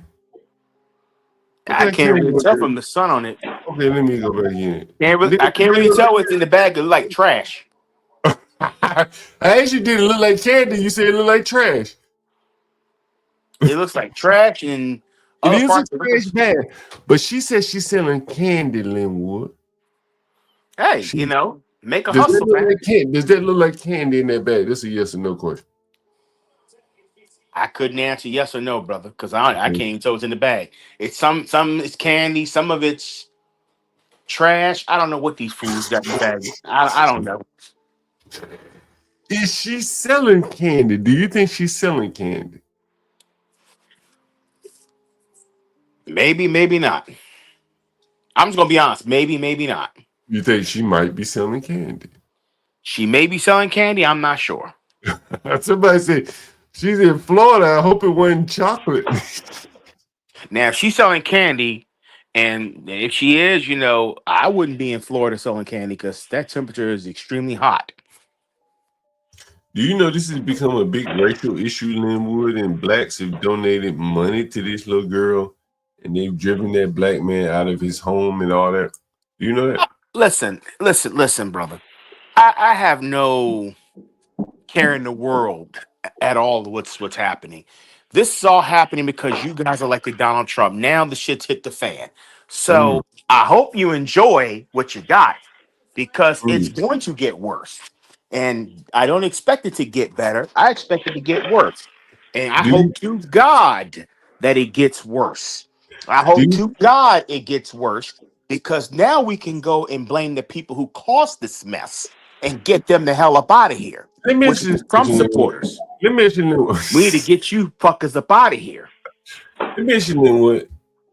Why can't the blacks just mind their own fucking business, stay off other people's property? Why can't that bitch go sell Blacks her ain't got a mind. hand? Black, hey, listen, Why blacks can't she ain't go minding sell her? no. I'm Why gonna can't, ask you a question. I'm gonna no, ask you a no, question. I want to ask you a question. Why can't she go sell her fucking candy in the ghetto where she live? Hey, look, as long as white people can go, she can go too. But why she gotta go in white people neighborhood? Hey, that's where the money's at. That's where the bank's at. So you think the There's white people not. I'm gonna put it like this, John. I'm not uh, trying to be funny here. I'm being very serious. These so white you bitches look. These white bitches look sweet. Let's keep it very real. what do you mean sweet? We gonna eat some. We gonna eat some shit up. People, just like what happened this morning. I was on the old boys show this afternoon. Who show? You know, Chaotic Truth. You know that Okay. dude. All I was right, on go his ahead. show, and it was about the Jack move that happened yesterday. With the brothers went over there to the whites, so-called white side of Chicago, and told the So-called what? white folks Yeah. to run them Uh-huh. jewels, run it. What'd you think about that? What I thought about it, me Yeah. personally, I thought it was tacky, but it's to be expected. What's tacky? What do you mean it's tacky? Well, you're not supposed to steal from anybody. You're not Oh, supposed to okay. engage in stealing. Okay. But I expected this sort of behavior because it's what you voted for. You voted for this, so you're getting what you asked for. You're getting what you asked. This country's been getting what it's been asking for. Did you know they voted for Trump? Did those people voted for Trump? Hey, look, Cassie's a war, sir. Oh. Anybody's a suspect. Oh, so Cassie's a war. So put it like this: if they were robbing black Trump supporters and they shot them dead in the street, I would be smiling. If they shot down Latinos in the street that voted for Donald Trump, I would not shed a tear. If they killed some crackers that voted Republican, I'm saying it loud and clear. I wouldn't shed a tear. I wouldn't shed a tear. Hey, I'll look, be happy as go get out. Linwood, you can't be talking like this. You have the FBI at my door and your door. I don't give a fuck what it is because it's the truth. This country is going to hell in a handbasket because of white leadership. Let's Right. just call it what it is. It's going down the tubes. And if you don't get the white, I'm being serious. This is not a joke. This is not a joke. If you don't get the white folks out of that leadership, this thing is going to fall apart. They have been in this country for years, man. I'm not laughing here. I'm not being funny. I'm not joking. It's gonna leave the ghetto. Y'all don't get it. It's going to leave the so-called ghetto because in the cities, as the cities become more and more gentrified, and you got these so-called white professionals moving in, who do you think is moving to hell? Who do you think is moving next door to you? The jack mover, the dope dealer, the D-boy. They come into your neighborhood. And where they gonna come, they gonna tear some shit up because they ain't got no job, they ain't got no opportunity, they ain't got no access to banks. Why don't they have jobs? They have no access to anything that's constructive value. So what do you mean? They're looking at it as what do they need to have access to go get a job? If you don't have correct transportation, okay. If you don't have access to be able to be self-sufficient and not have to rely on somebody else, if you can't be those things, I don't expect those young people that are toting the gats, getting on social media sites, flashing them guns. I don't expect them to conduct themselves like constructive citizens like you and I. I don't expect it. I'm expecting it's going to get worse. Because why? You've taken everything from a generation of youth. Now they don't give a flying fuck. They don't want to work. They don't want to be second-class niggers anymore. They don't want to be working 9-to-5 jobs. They saw their mom and dad making less than a white person made for the same job. And when they seen mamas and daddies and things like that die, and they have nothing to show for it. Nothing to show for it. So these young people, not all these young people engaged in this foolishness, but you got those out there that don't really, as Dr. Umar John said many years ago, 10%, they own one. The 90%, you can talk to them. But that 10%, they wild west, and they ain't giving a flying freak. Hey, look, we starving like Marvin. We gon' run it. Give me them jewels. I don't give a fuck if I'm robbing a white person. I'm robbing the bitch. Give me everything. Give me everything. This is Biggie. Have you ever Shut the robbed fuck up. anybody? Have you ever robbed anybody before? No. But I'm not slow to the game of robbing. But you I'm can not slow to the game. But you can understand those young boys robbing them motherfuckers. As the one gentleman said, I will not mention his name on these airs. He said, "Hey, it's about time they rob somebody that's not us." So I respect them more for robbing some rich white folks who actually got something to rob from. Right. And just my message to white people in general: I don't dislike you, but you're gonna pay reparations whether you pay it through legislation or you're gonna pay through it with a stick 'em up. But you're gonna pay reparations. Well, if they don't pass any laws to reparations, are you gonna start sticking people up? I'm not sticking nobody up. Well, how are you gonna get your reparations? I mean, listen, I'm a counter racist. What the fuck I'm gonna do that for? That's against the laws. That's against the laws of the code book. You don't rob. You don't steal from a racist. You don't do that.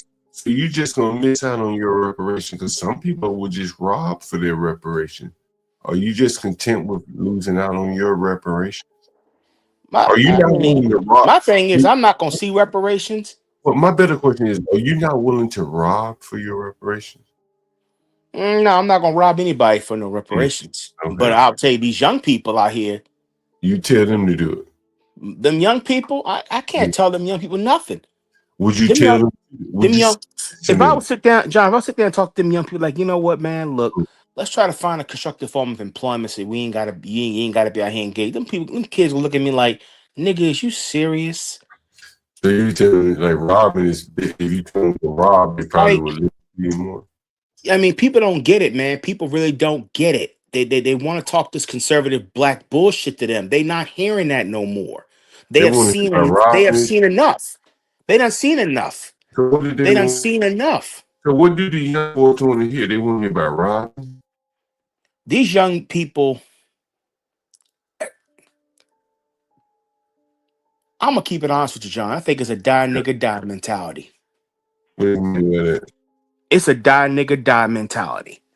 Like I'm not. It's like, okay, I was 22 years old back in 2005. I was a 9-to-5 dude. I never was a street dude, but I was not far from the streets either.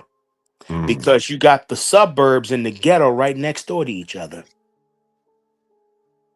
So you can be in the suburbs 1 minute, but the hood is right walk 5 blocks. You in the hood. You ain't that far. You ain't that far. And what does this have to? What are you trying to explain? What I'm trying to explain, people, is this: the youth of today, particularly our young black males, they have no direction. They have no guidance. Social media, this little phone I'm holding in my hand, that's taken over now. And I mean, it's gotten worse than when I was a youngster in the 90s. Now, you got some grown ass man like me, 42 years old, talking to these young kids like, yo, yeah, I got the fly car, I got this, I got the material stuff. Don't you want to be like me? And these young kids are impressionable. The schools are fighting a losing battle because they got to go fight the politicians too. So no one's really in there advocating to put the kids in a better or in a correct future. So now what these young black kids are doing, young black males are doing, they running reckless. We're not teaching these kids about racism, white supremacy. We lying to these kids, and these kids walking out here like lost. You think they need to be taught about racism, white supremacy, all that? They need to be told the reality. And they're not being told reality. They're being told a bunch of lies to protect their feelings, to protect themselves. Because these black males, let's keep it real. Yes, the white people are correct. The black male is dangerous when he's constructive. He's not a threat to you if he's got a 9mm pistol, because you can shoot that down in 2 seconds. But you talking a black male that actually got a mind and know how to lead people? That's rare. And that's the dangerous black person they don't want to rise. So who's coming behind them? It's the same thing with the Black Panthers. J. Edgar Hoover said, look, the Bloods and the Crips are the bastard offspring of the Black Panther Party. So if there's no leadership, and see, thing about us, we've been waiting on a Messiah complex. We still got that Messiah complex in our minds. So we no longer, so now the Messiah's not here no more. That Jesus thing is out the door. I mean, look at the church today. I mean, I pray to my God too, but I'm gonna keep it real. Go to any church occupied by black people. I bet you the age of them people are like you. Ain't no young people in that church. Meaning they were born in the civil rights generation. They were babies of the civil rights generation, and they still in that church. Anybody that's my age, which I was born in '82, and younger or older than that, or younger than that, they're not in the church no more. Why not? The church doesn't speak to their needs. What's up, me?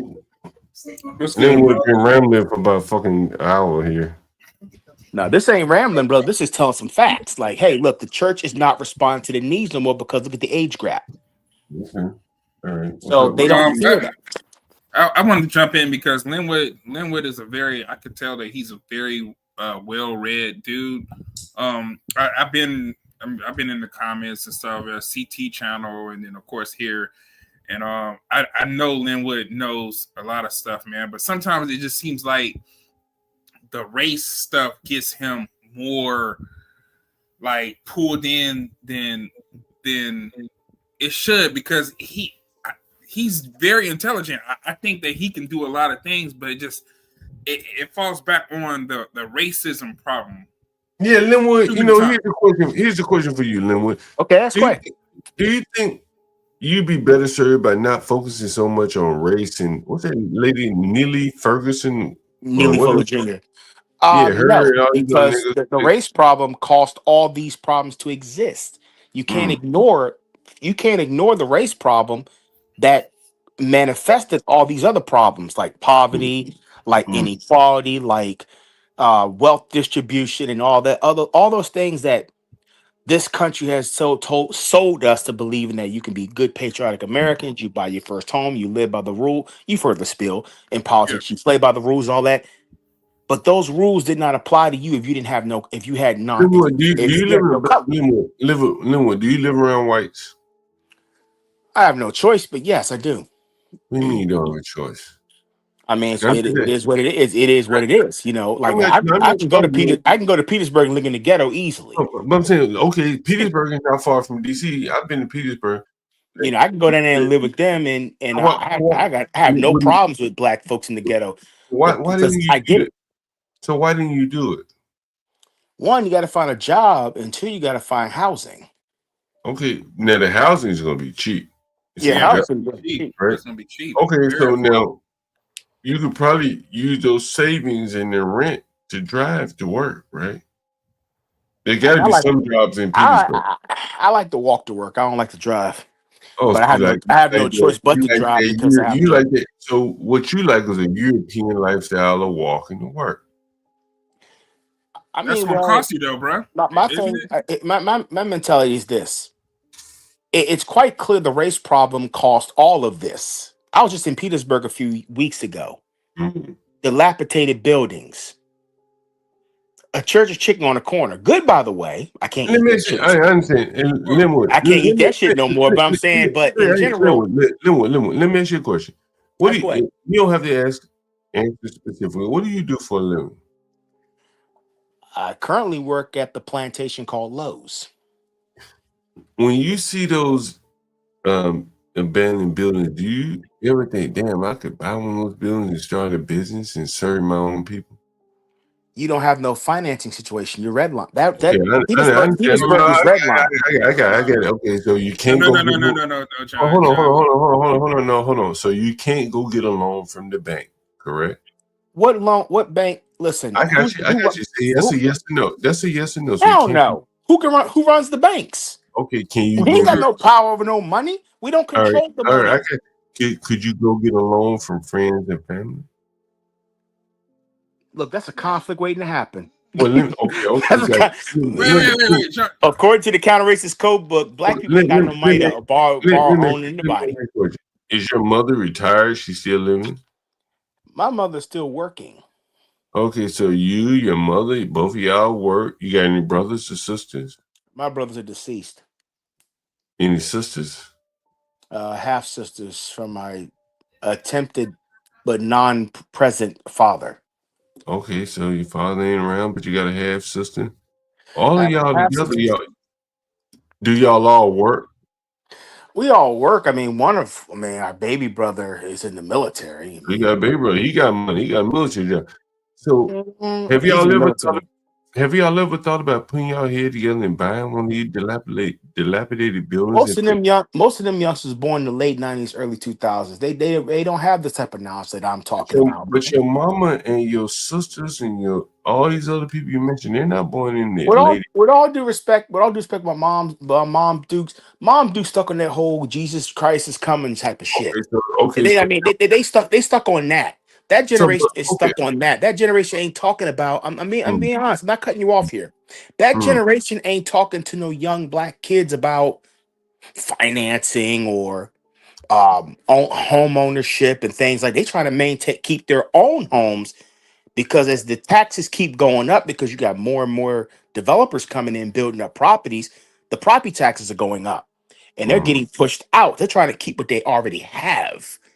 So they're not really talking about those things. Mostly, I talked to my half sister the other day at a Family Dollar, and I was just discussing her these things that I discuss on YouTube. So you bumped into it at the Family Dollar? Yeah, I bumped into it. I was getting some flowers from my brother's grave, because I had this gout attack on my foot, so I haven't been able to work because I can't hardly fucking move. So let me ask you this question: so how are you paying your bills if you don't work?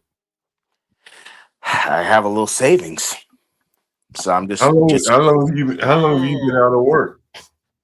I've been out of work since Saturday.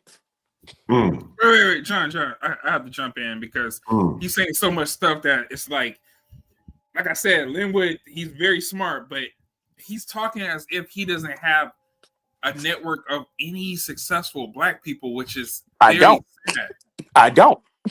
Let me tell you this, Linwood. I'm from Alabama, bro. I'm from one of the poorest states and the worst one. Look at your plantation state. Look who you ran by. Look who you ran by. Y'all can't even give her that racist white supremacist in the governor's mansion. I can see why you're in the condition it is. Linwood, please understand. I have a network of hundreds of black people that's successful. Lawyers, pharmacists, professors that Them niggas don't talk to no people in the hood. Nobody's listening to them. They're too white. Nobody wants to hear them. They're too assimilation. I'm being serious, brother. I'm not sitting here being combative. They don't want to hear from them. They're too late. The people don't want to hear from them. They're assimilated Negroes. They ain't about no revolution. They're not trying to hear from them. These are.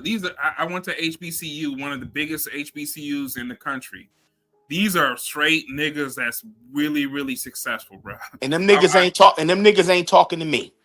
And them niggas ain't talking to the youth. Them niggas trying to get into. Them niggas are trying to get into. Let's keep it real. They trying to get into the suites. You got people that want the streets. What would you There's like a big them to difference. say to you? What would you like them to say to you, Linwood? What you could tell me is tell me the truth. Hey, look, man. We've been here assimilating to this system, and we're basically getting the ass end of the stick here. It's about time we get some parts, because we don't want to keep sitting up here 10, 15, 20, 50, 35 years from that down the road, still saying the exact same thing. As Brother Kaba said back in 2006. Saying, we're talking about the same thing over and over and over and over. We kind of getting tired of it.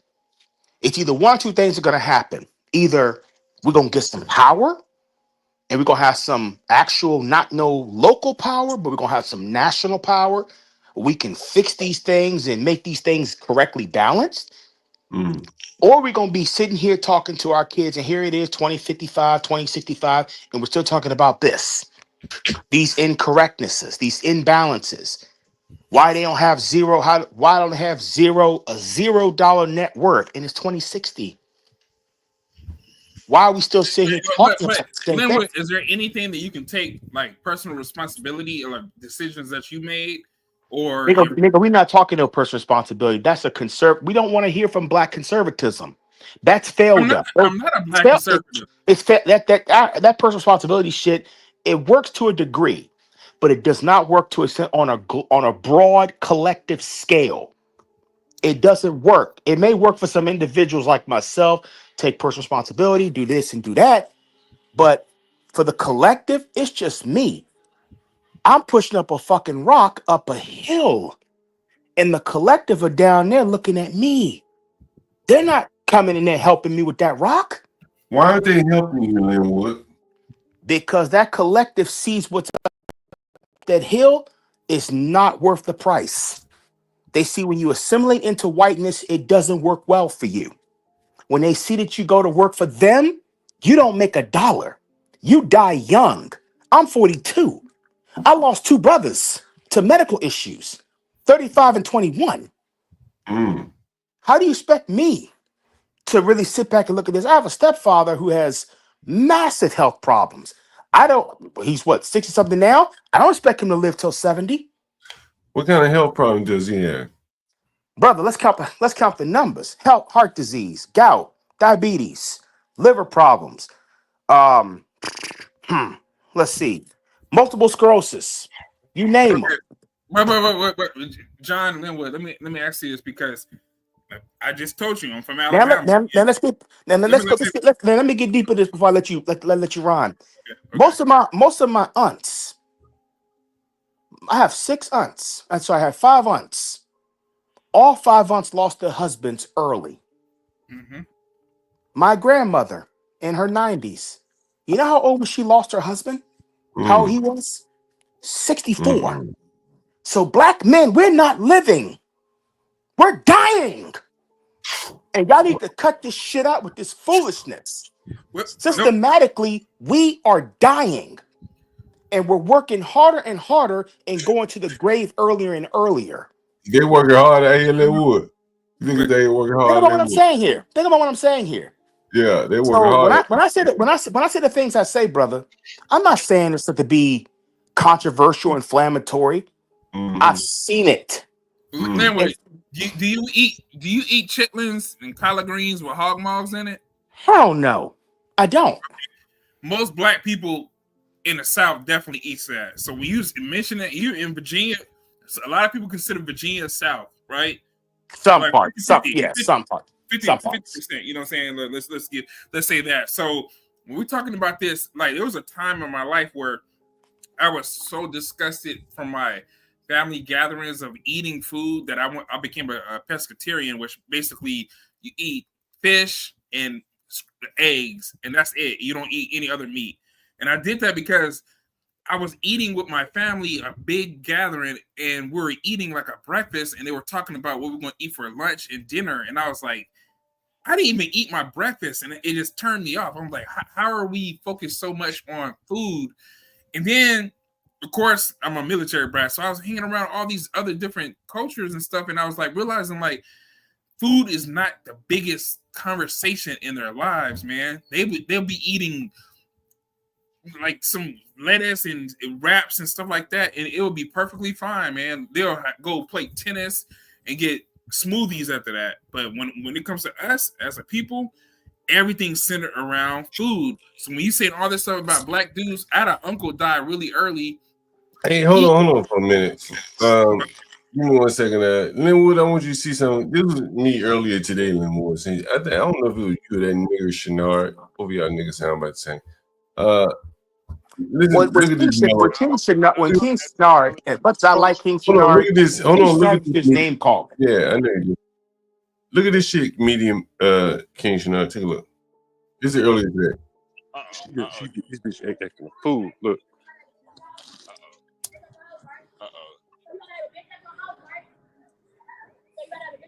John's in the wild. Put it on landscape mode, John. What we got going on? Yeah, we got action. We got action, huh? How the fuck do I do that? National Geographic Live. Okay. Oh, here we go. You gotta take the screen lock off. Yeah. Size. Yeah. What you mean screen lock? It ain't no screen lock on. What you mean? I think he's talking about the rotator. Yeah, you got to make it so it rotates automatically when you tilt your screen. It's usually the top option on your. There you go. There we go. We got action. Let's go. This bitch here acting a motherfucking fool, nigga. Oh, Here we go. shit, she acting a fool. Let's go. Yo, bro, her kids all around. She left. Listen. Oh shit, that's a young nigga right there. Oh, YN in the wild. Yeah. Why the YN walking the dog? God damn. Oof, and a frou-frou dog at that, not a real dog. It's the bitch across the street. I mean, this bitch is like really having a fucking meltdown. That's the white people dog. That's sad. See this shit? He's dangerous, John. You see this shit? You see this shit, nigga? Yo, you need a better phone so we can see it better, man. Act like it's all blurry and stuff like that. Is that blood? It's a trash bag. It's a trash bag. Okay. I'm picking up all the fucking trash these niggas done threw out in front of my goddamn house, man. You know what I mean? Bro, let me show you this shit, man. So I got one of these fucking trash pickups, bro. Look at this shit. Yeah. You're gonna need that for the dog poop if that dog keep coming around there. That grass look all dead and nasty. Ugh. I mean, it is the hood, so that's usual. Yeah. Oof. That's why I'm glad I moved out to the country. My yard looks real nice. Is that a shirt? Is that a shirt? Carry out bag. Oh, I thought it was a shirt. Somebody had like a nasty torn up. What the hell? Is that weed next to you? Don't tell me that's weed next to you onto the side, bro. And I couldn't live in the city. Too much noise. At all.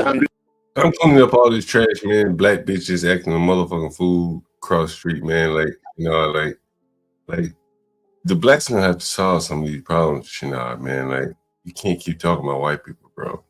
You know, it's not gonna work that way. Yeah, I mean, then what would you say to this, man? I mean, like, it's our community. Yeah. It's In our community, we don't own nothing. We don't own the houses. We don't own the block. We don't own nothing. Right. What do we own? What do we own? I mean, we may own a house, but we don't own entire blocks, entire neighborhoods. You know, we don't own that shit. We don't own it. And y'all try to pretend like we own some shit. We don't. We ain't got no motherfucking power, dude. Because because Negro, you talking this shit to me, but Negro, you in Alabama out of all fucking places. The best thing that came out of Alabama is the SEC. That's it. Anything else outside of Alabama is a shithole. Mississippi, shithole. And why? Because white conservative governments is what you got in that place. You Negroes can't even get rid of Kay Ivey out of Montgomery.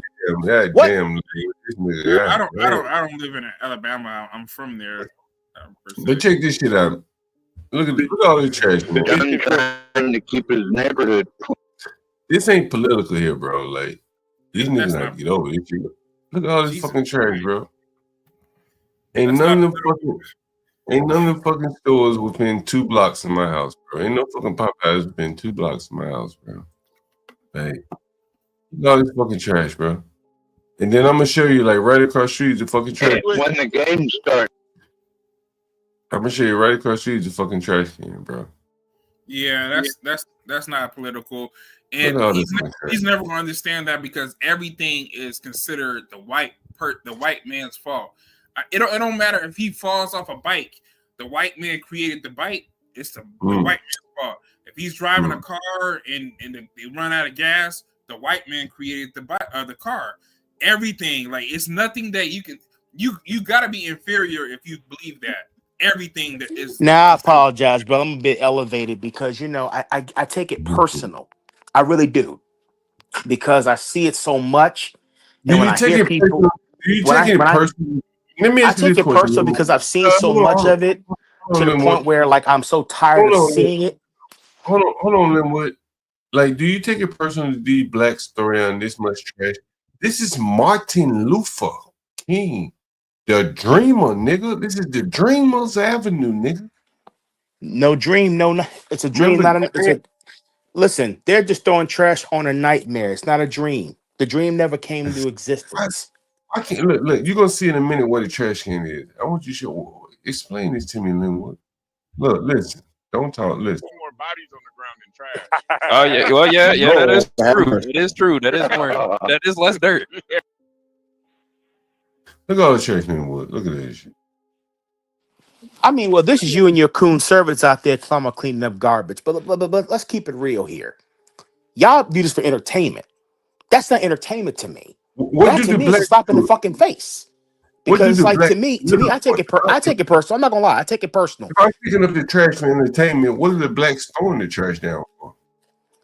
Well, because let's keep it real. Black people been dumped on so many times, time to start dumping on other things too. So they dump on themselves in their own neighborhood. Hey, I mean, well, listen. Well, if we can dump on real estate developers like you who exploit black people for profit, yeah. And if they shot you dead in the street, I'll be happy about that too. Like it did the guy like it did the white boy up there in New York. Because here's the thing, we're getting sick and tired of capitalism. Capitalism has not served us. I'm going to the trash can, Linwood. I hope you see it. Look, I'm gonna walk across. I mean, go to the trash can, brother. I mean, but once again, black people been treated like trash people. So if you've been treated like trash people, how do you expect to treat an area with dignity when you have not been treated with dignity as a human being? Think about that.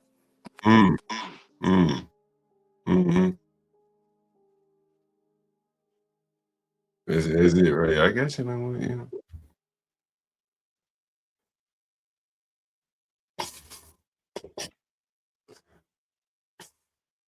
Now, if the brother from Bama up here, he still want to rap a taste. Now, see, he's gone now because he can't take the heat. Stay out the kitchen. Because let's keep it real. Him in his own state, he can't even get rid of that K Ivy bitch down there. He can't get rid of her. You think it's all political? Linwood, you think it's all political? It is political. Who controls the money? Everything is related. Economics, education, entertainment, labor, law, politics, religion, sex, and war. Everything is political. If you don't control the economics, you can't fix the problems. If you don't control the education, you can't educate the people correctly. If you don't entertain the people with edutainment purposes only, then your people are not entertained. If you don't control the labor and the cost of labor, then you can't bring in people to give them constructive employment. If you don't control the courts and the judges and the law, and how do you interpret those laws and how do you enforce those laws? If you don't control that, then as the saying goes, if you're not at the table, you're on the menu. If you don't control the politics, yeah, you can have a handful of Negroes in a seat, but if you don't run committees, if you don't make sure that bills come out of committees and be brought to a floor vote, you just an ass in a seat. When your churches are mainly preaching that you should die to get your heaven, and your heaven is not here. Black people need to be trained and taught about economics, and that's something we lack. We need training. Black people need to be trained and taught about economics, and that's something we need training. Black people need to be. What do you think about that, Linwood? I agree, but training is one thing, control is another. You can train me to be a dog and bark, but if I don't control the access and the capital, the value and the coin thereof, you could train me all day. I can be a stunt man. You could train me for that. You're just training me to upkeep a system that I don't control. Who do you think should train blacks? As this guy just said. Nobody. These Negroes that talk all that nonsense, let them go assimilate into that. They should keep that shit to themselves and go assimilate into that nonsense. Because we've been talking that for how long? And where's the masses of people? I'm talking. Let me ask you this question. I ain't going. What's the catalyst of 20? I'm going to let someone else ask you the question. And we talk about investing, but doesn't investing? Where does it start? Good question. What's the catalyst of 2053 being a thing, man? Can we change it or is it over? It's over. Let's keep it real. It's over. It's been over since the slave days. But listen here. It's going to cost. Put it like this: in an estimate from the Brookings Institute,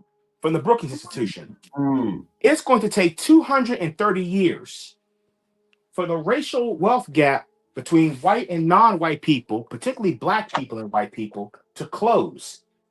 We don't have 230 years to wait. We don't have it. So it's either now or it's never. It's either now or never. Mm-hmm. And that's where we're going to be.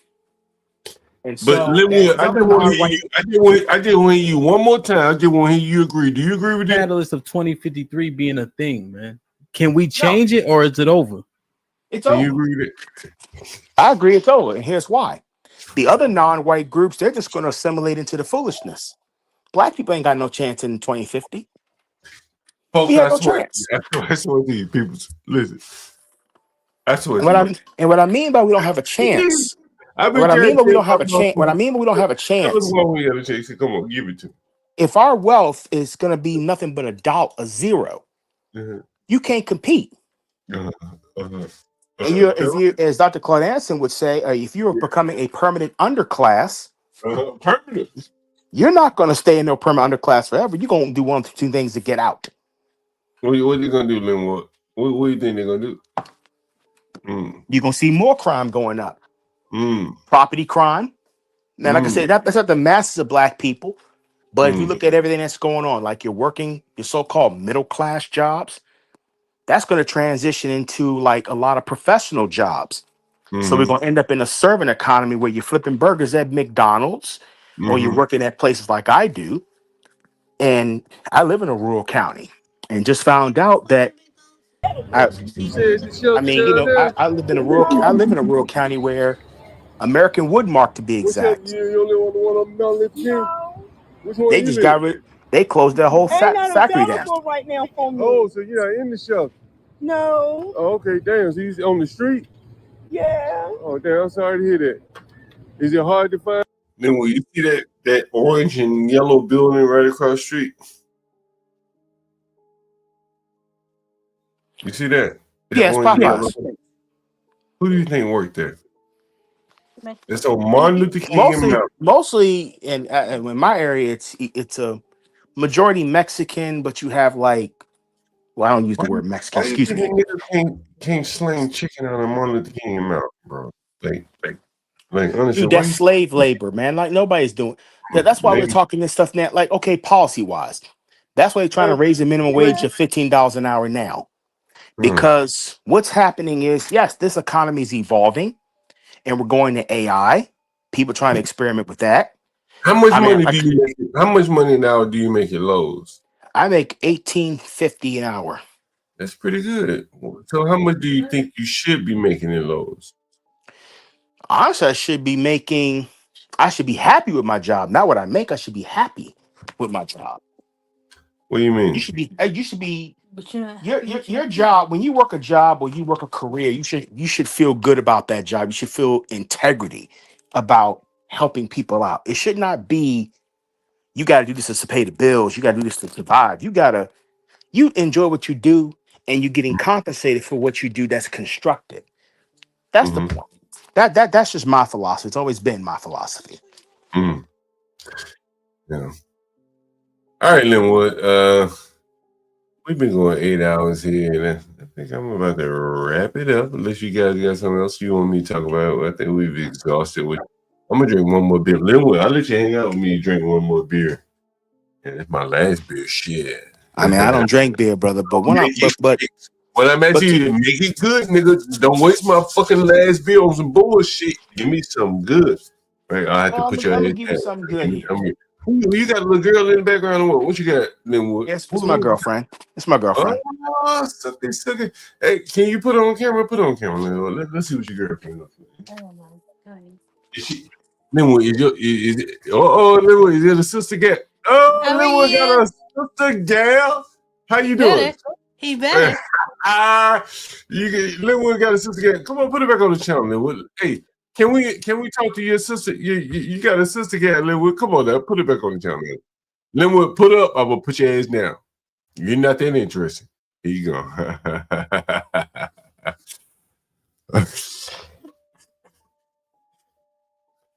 That nigga got the bug up out of here, boy. Hey, I guess he didn't get that.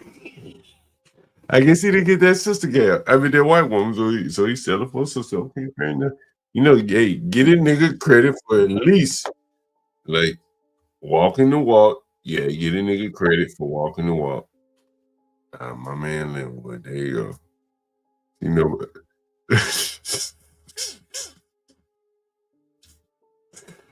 Man, I can't wait to HB get up on this motherfucker. You know what I'm saying? I can't, nigga. I gotta call HB. Fuck that shit. I gotta call HB. Yeah, damn. Oh, I gotta call HB because HB, he gonna love this. Oh shit, HB. God damn. Let me call HB. Damn. Let me call HB. Damn. Hope the nigga answer the phone. There's something going on in the background. What the fuck is this in the background? Let's see what this is. Oh, shit. Let's see.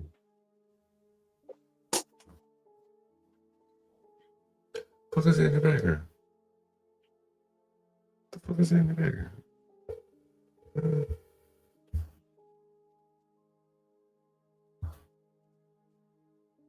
That's it. All right. Oh shit. Man, I was hoping HB would answer the phone. Man, we got a chance to see Linwood's girlfriend. What? We got a chance to see Linwood's girl. Who would have thought he had a black sister? Who would have thought it? Damn. What do you guys think of Linwood's girlfriend? There? You got a chance to see Linwood's girl. You got a sister. Somebody said sibling sister. Yeah, indeed. I ain't got nothing to say. Shit, I ain't got shit to say. I'm gonna leave that shit alone. You know what I mean? I ain't got shit to say. Oh man. Is Dane Nixon in all this? This bullshit. You have to control. Oh, okay, I got you, Linwood. I don't know why you stepped down, Linwood. I wanted to interview your sister. Guy, Linwood. You know, to hear what does she agree with a lot of the oh man, what was I about to say? Oh, so yeah, so the nigga he paid the 480. That's 480 times every week. That's what's that 16 plus 320, that's 29, that's 1920. That's not bad. Not bad at all. So, you know, I can deal with that. Easy peasy. You know, as long as you stay there, it equals out to a monthly rate of 1920. I'm going to do another stream. I'm going to do it on Hostile Chic, my real estate site. I went to my garage today, grabbed my lawnmower. I have a what do they call it? Self-propelled, whatever the fuck it's called.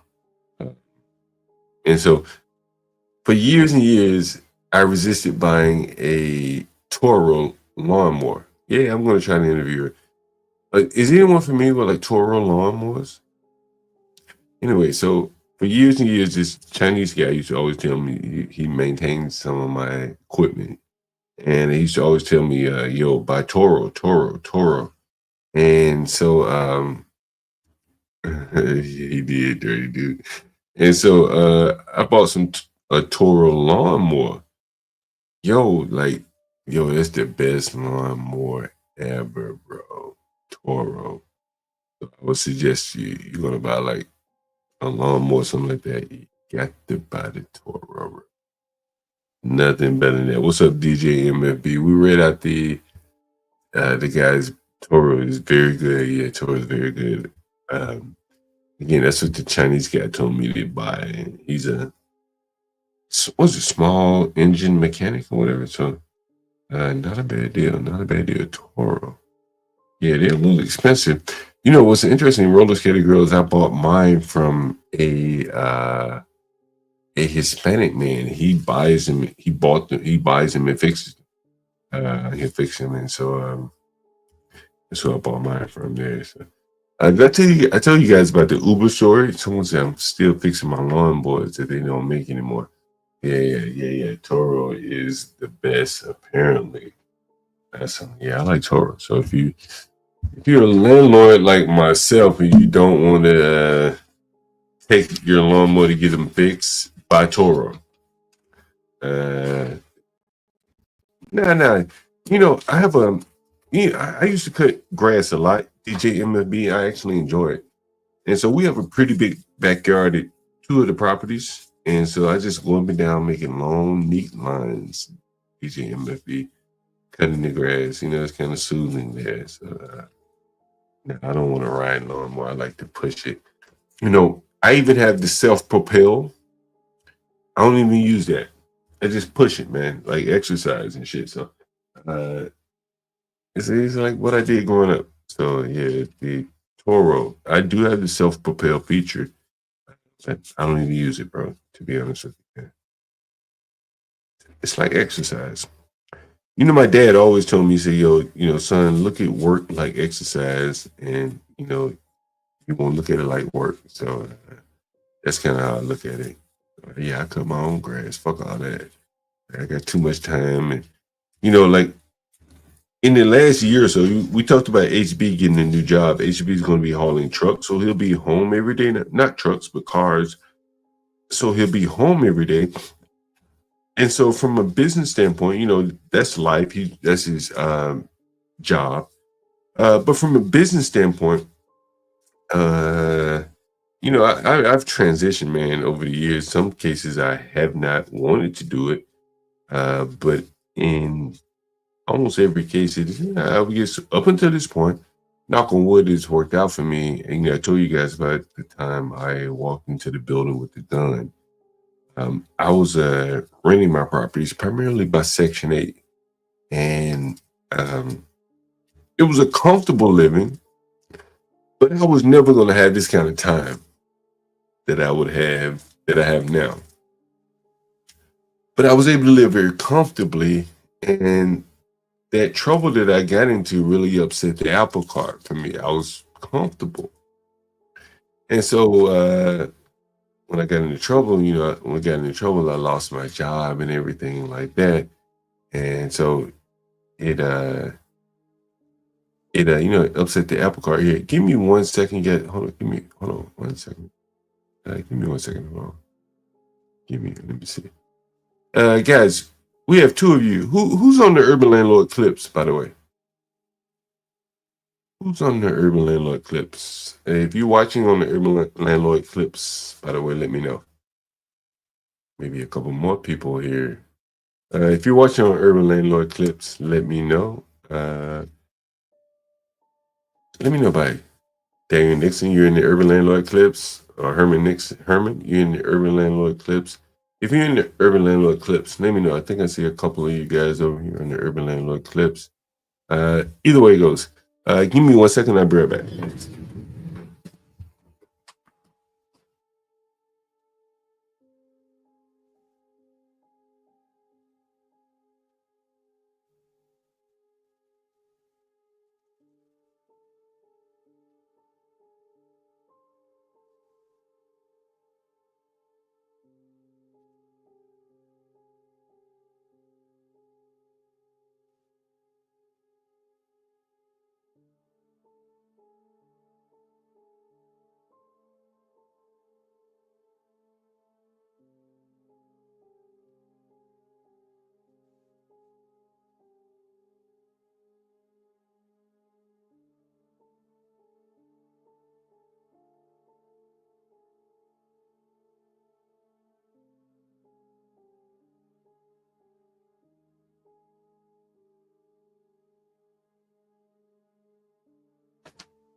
Oh yeah. So anyway, I started off in Section 8 as a landlord. Used to do a lot of Section 8. How many people on the Urban Landlord Clips? We had 2 on the clips. Anyway, where's my lighter?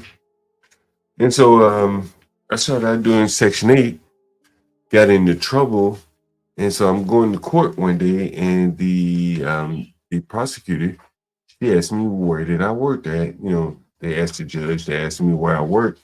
And I told them where I worked. I was working there for the Department of Justice at the time, and lo and behold, they were prosecuting me at the same time. And so, someone just sent me a message.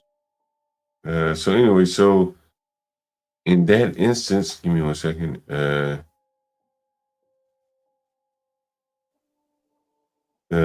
Anyway, so in that instance, I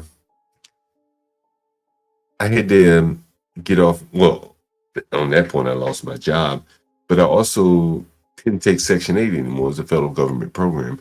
So my entire business model changed for the better, to be quite honest with you, in that I wasn't taking Section 8 anymore. I had to work a little bit harder. Section 8 was easy. But the working a little bit harder led me here where I'm able to be here every day with you, because Section 8 is not very profitable. Almost anyone you see is doing Section 8, they're not making a lot of money, I promise you, unless they inherited the house and they owned it for quite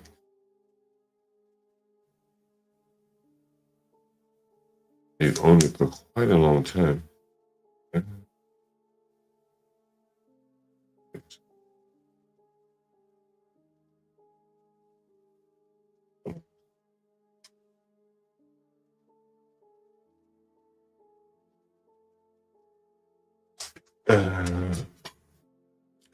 Anyway, so your business model changes, but oftentimes, at least for me, it's worked out, and I think that's kind of the case with real estate, in that you had many opportunities to change up your business model if you run into a dead end on one, and that was the case with me there.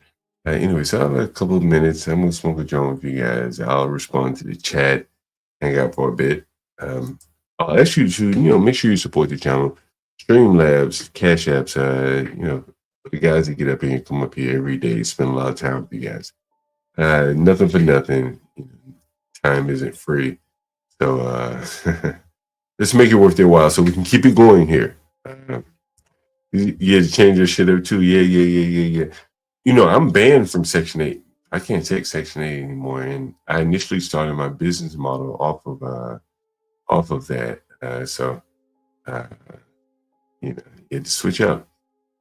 Big John be cracking. I don't think have I seen you in here before, Joker? Maybe change your picture and get started with. Everyone took Crack for granted. Conor Mucker fell off. He's going, oh man, Crack's been gone for 2 weeks. We got to bring him back in the fold here. I think Crack's busy with a lot of other streams. He's like, I think he likes to build streams up. I don't know where he's up to nowadays. I have to give him a call one day.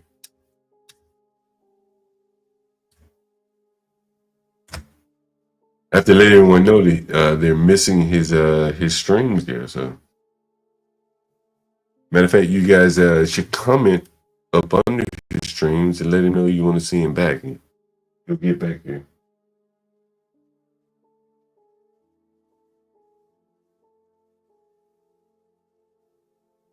Okay, perfect. Yeah. So you should guys. For those of you guys that listen to Crack's channel, I think you should give him some feedback. He'll send him a cash app. Get him coming back.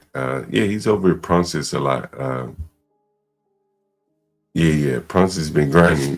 What's Pronsis been up to lately? I saw him. He was in was it Korea?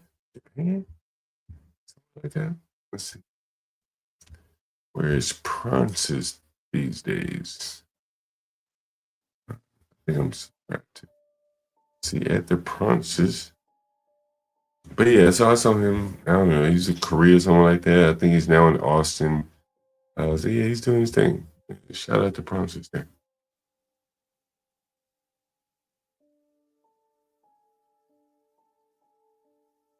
How many of you guys are interested in the NFL draft here?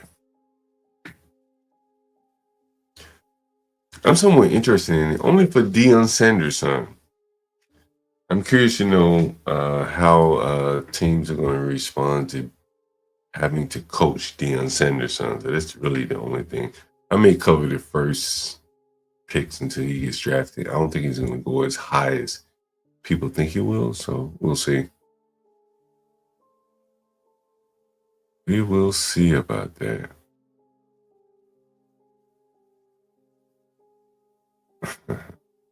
What do you guys think about the Nick Fuentes video?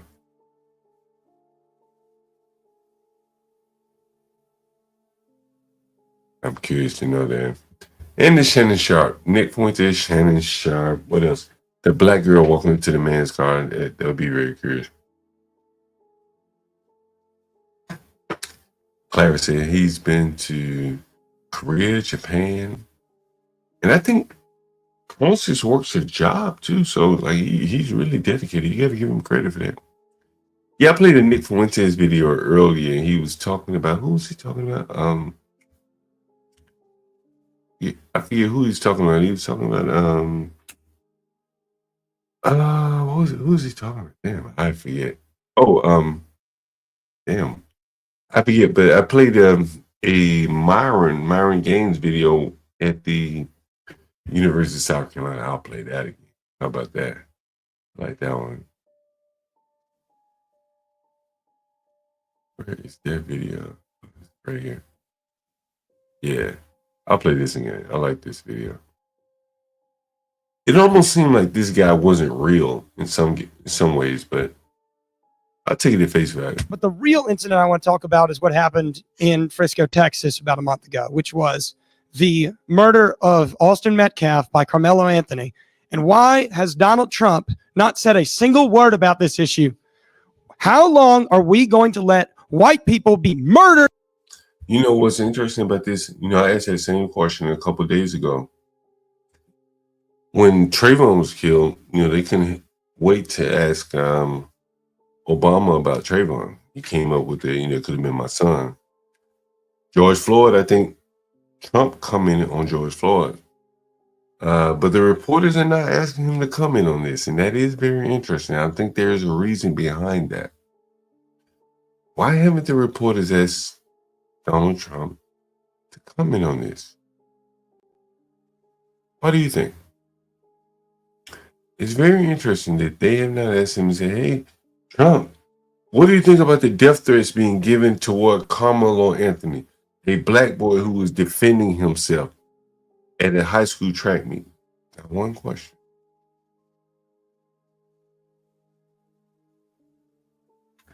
And there is where I think where is the problem here. They know.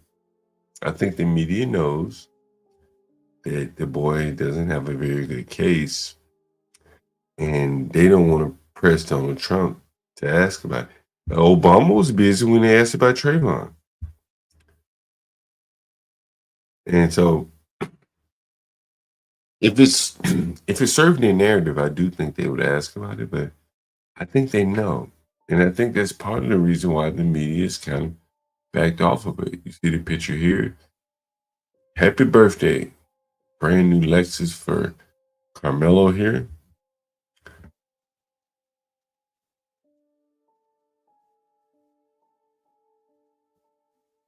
And you can look at some of the comments here, and I mean, there's really nothing being tweeted about him.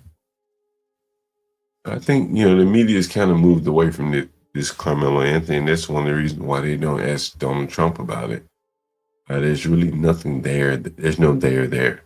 So and I think that's pretty much as good as it gets there, letting you know that there's no there. And here are the latest tweets here. I mean, even this spokesman that they chose for him, I mean, you know, bad choices all around. The media's running away from this here. Even the blacks are, you know, outspoken.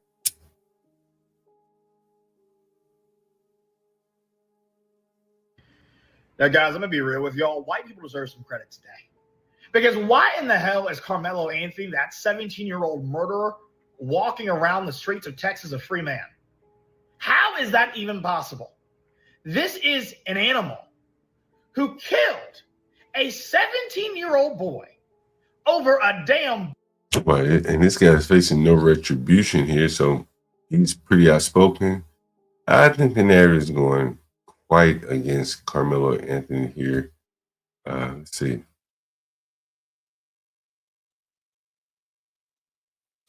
Let's see what this guy's saying. They're supposed to walk around seeing the whole world through the lens of race, and that's just not the person that I am, right? This particular situation, I look at this situation through the lens of a father, right? Because yo, that Carmelo is fucking cooked. You know, I tell you, one of the first streams I did here, I'm getting a little energy here, is that schools will be the battleground. You can look on my channel and you'll see that.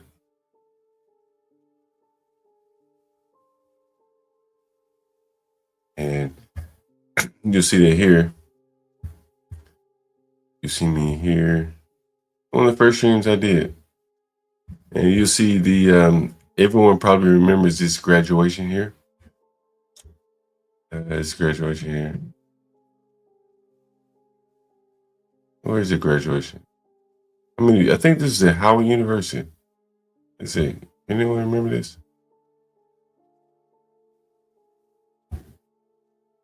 This has happened. Yeah. I didn't even have the Diana Ross picture up at that point. But this was a like interesting picture, the interesting video. On the violence. Black girl at the school. She's going for graduation. She's number shit. Oh yeah. I talked about this. The tragedy of the fucking commons. This is one of the most important things you'll learn in real estate here. The tragedy of the commons. This is a social and political problem in which each individual is incentivized to act in a way that ultimately be harmful to all individuals. Oh, Jesus Christ. Yeah, who remembers that shit? That was, someone said, yo, that's some goddamn real estate 101. You tell that big hat nigga. I'm teaching economics here. Somebody need to teach him, as he said. I'm teaching it here.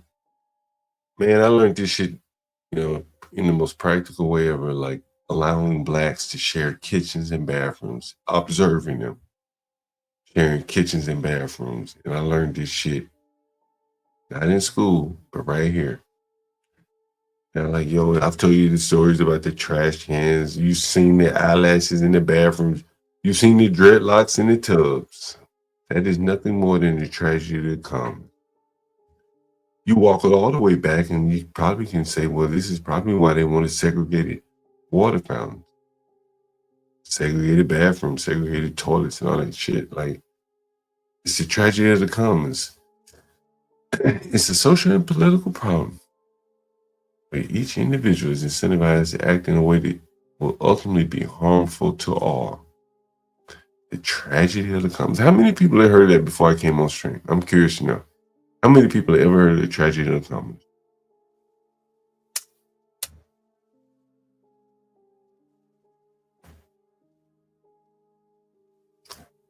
I'm curious to know.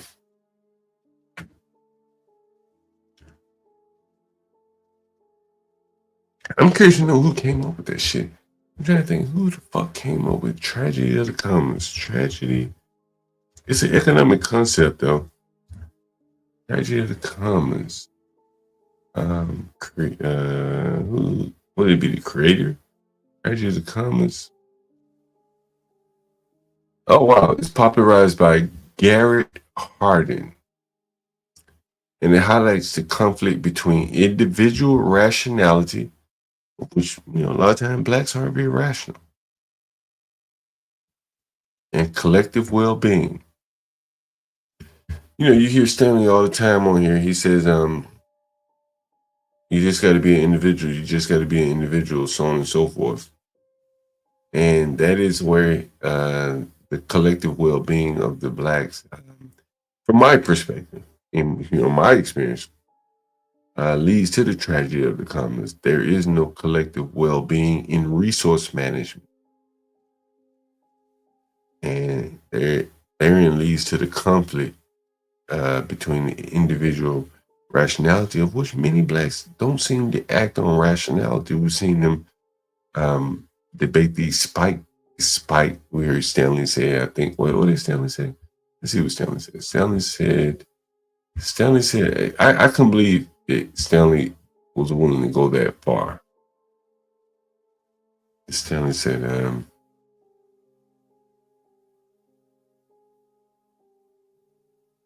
and see, I think I have the Stanley clip. Listen to Stanley. It's not the perfect clip, but I mean, it's just the rationality that the blacks don't have today. Listen. People shooting somebody I still and believe it it's being cleat sharpener, John. what Like is it, it? still And it believe being it's cleat sharpener, John. what Like is I still believe it was a cleat sharpener. Even though he knows it wasn't, he still has to believe that it was. Yeah, truly amazing. For a man with his intelligence, it's truly amazing. Dang, Nixon, how much fentanyl do you have? Fentanyl, bro. Yo, I got a guy that, I got a guy on the stream that did fentanyl. It's one of my first videos. Let's see if I did this shit in Baltimore. Fentanyl. What is this? I did a fentanyl video. Your videos, fentanyl. I did do a fentanyl video. I went to Baltimore, did that video. Me and my lovely lady Lisa, that must have been, oh shit, how long ago was that? That was a long time ago. Ready? Yeah. Ready? Sure? Ready? All right. Yeah. So here we are with a Baltimore resident, a real Baltimore resident, not one of those downtown tourists at their touristy traps. We're in, what neighborhood? This is in Harlem Park? McCullough Homes area? This is the Sandtown area. Sandtown. Right now we at Harlem Park. You got Cary down there, and then you got bricks up and down this area. The avenue. What's the bricks? Is the bricks McCullough Homes? Arlington right now. Okay. No, the brick. Sandtown. I mean, this is the same. Now let me ask you this question. Were you living here during the? I want to see this video. And I was always told, boy, stay down there, boy. You live in the fifth places in the United States. He was geeked the fuck out. So it was I messed up that opportunity, thinking that I was missing something. Well, it was great talking to you, man, and I'm definitely appreciative of you stopping and giving us your opinion on Baltimore and COVID and everything that's going on here. And that's, I don't fuck around that fentanyl, I got real fentanyl. That shit is authentic. That shit is man-made there with what they selling, what he's smoking.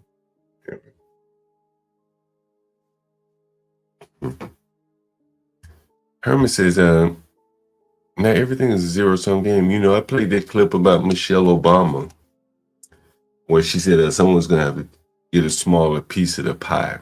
I know you probably remember that. And so I do agree with you. Not everything is a zero-sum game. I'm just rambling on here because I have another joint to smoke, but I have a good friend of mine. I told you guys this story. He could have been a millionaire today. But he wanted to be 50-50. Like, yo, I got to have 50-50 or I'm not going to do the deal. And so he lost out. He would have had 60-40. He'd be a millionaire. He ended up with 100% of nothing. And so not a millionaire. But he has 100% of whatever he was aiming for there. So I think it's, it's a mindset thing. That a lot of Americans are like more or less plagued with. I was lucky to grow up in a small town South where I wasn't accustomed to paying. I was telling Mr. Johnson here, my roofer, I said, man, I never paid more than I don't think I ever paid more than $1,000 in rent ever in my life. And I lived in DC, bro, New York. Never more than $1,000 ever. Fuck that. Like, I said, fuck that. I rent a room this year. That's what I did. So that's why I look at Be Brave, and I think that a lot of people misunderstand Be Brave. Be Brave is probably as secure of a living as many people who've given their all. And he half-assed it. Somebody, you gotta explain this. How the fuck did he half-assed it? You gave it your all, and y'all both basically in the same fucking boat. And I think that is like his trump card. What a lot of people don't understand about Brave. And, hey, what's up, Blue Jay? And I think, that's why I think Be Brave is so effective, is that he half-assed in America. And he quarter-assed it. Yeah, okay, fair enough. He quarter-assed it, and he has a secure living, and he talks about nothing. He does nothing but to extol the values of America. Imagine that. Nigga quarter-assed it. And yet you have young men up here that talking about how they can't make it, they can't find a woman, they can't find a job, they can't do this, they ain't got but $5 They should be embarrassed if they came up on the panel. What do you think Be Brave would say to that lawyer that had $5 if he came up on the panel with Be Brave? What do you think he would say? What do you think Brave would say to that motherfucker? I'll put the link in the chat. See, what do you guys think Brave would say to that motherfucker if he came up on the panel? He talking about he ain't got but fucking $5. What do you think he would say? I'm really curious to know.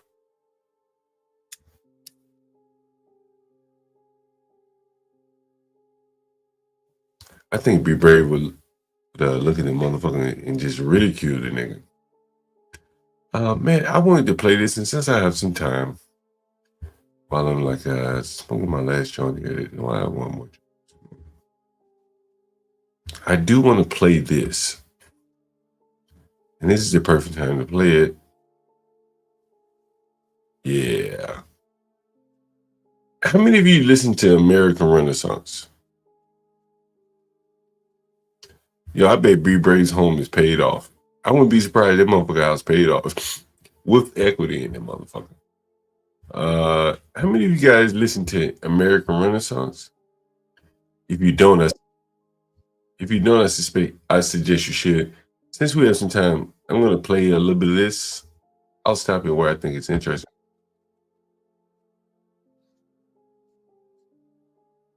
Okay, goodness gracious, what exactly is this? Is this another black on white killing? And because of the proliferation of honesty and truth and veraciousness on Twitter, this story has become something that I don't even think the late great Colin Flaherty would know what to do with it, Mr. Hood. We saw a black judge agree to decrease bond for Carmelo Anthony, the black kid who has already admitted he stabbed and killed Austin Metcalf in a altercation at a tent. We still don't really know what happened, by the way. There's apparently video. This is not Jared Taylor. This is let me see who it is. This is James, I think Kirkpatrick, and the guy who calls himself Because We Live Here, BLWH. Paul Kersey, this is moniker or whatever. He writes on Amarin as well. He used to have a blog called Stuff White People Don't Like. A look at what Anyone ever heard of Stuff White People Don't Like? The blog Stuff White People Don't Like? Yeah, this is from American Renaissance here. Stuff White People Don't Like. You can find it on UNZ as well, unz.com. I play some of the stuff there. Andrew Anglin as well. I love Andrew Anglin, by the way. He doesn't write as much anymore. GoFundMe would not allow Carmelo Anthony on that platform, but Carmelo Anthony is on Gibson Go, and he has raised again his crime. Updated the purpose of the fund yesterday, I believe on Easter. It now says the legal defense is a critical part of the journey. We want to make it clear that this fund is not solely dedicated to legal expenses. Funds raised will also support a range of urgent and necessary needs that have emerged as a result of the situation, including but not limited to the safe relocation of the Anthony family due to escalating threats to their safety and well-being, as well as basic living costs, transportation. A press conference is at his in the trial for this generation. There's a whole organization. We don't need to get too much into the weeds of it, but basically it's sort of like a BLM type organization that's centered in that area. And they're using that group to sort of control the narrative. And I think, and there's been a lot of exposure about the lawyer, but again, we have to be careful about this because we also live in a society where certain people can make reckless charges, and other people, if you say something and you turn out to be wrong, it's infinity $1 billion, even if you correct yourself later. So I don't want to get too much into the weeds on that. But what did happen, and what is beyond dispute, is you've got a lawyer with kind of a shady past and a lot of allegations. You've got a racially charged organization which has taken the lead in shaping the narrative for the defendant. The victim's father shows up. Some people were saying that, well, maybe this is a sign that he's learned something. Of course, that is not true. What he actually wanted to do is he wanted to like pray with the family of the accused murderer. Of course, instead he was denounced from the press conference and kicked out by the police. The police escorted him off, and then of course he was swatted later. So nothing was, the next day, I think it was the next day, but soon afterward there was a rally. Now again, it's a whole separate question, activism generally, but also like these sorts of rallies where it's like, is this really the most productive thing you can be doing? If you show up to this rally, there's 5 people, does it really help anything? But one thing you got to say is that these sorts of things, at the end of the day, they're fundamentally media events. I mean, one of the reasons that you should be, I don't want to say critical, but cautious of these types of things is it's inherently bad optics when you don't have a huge turnout, right? But let's think about what was achieved by this. They got the father on the phone and he denounced them, and then later he called them white pieces of trash. So all of a sudden, you know, the sort of thing like the David Frenches and all the rest of these professional Christian scolds, Christian goofballism as far as like the civic religion of the West, or it's not even Christianity. It's just kind of a vague, like we're going to take a certain moral righteousness and just being stomped on all the time. Suddenly the overwhelming forgiveness, and no matter what happens to you, you have to instantly forgive. You don't need penance. You don't need any kind of return to righteousness. You just need to instantly forgive. You need to glory in your martyrdom. You need to say that you being a victim somehow will make the world better, and this actually makes you a better person. Suddenly, all of that goes out the window. And furthermore, suddenly all of that talk about like, oh, it's not about race and we're all one people, and isn't it? Oh, it's so beautiful. Pastor Friendly and Father Smiley told me this is good. Suddenly that's gone too. And now you can start going after people's race. And I think that a lot of people are looking, because we see this over and over and over again. It was the same in the Molly Tibbetts case. It was the same in all these other cases that we've talked about American wrestlers over the years.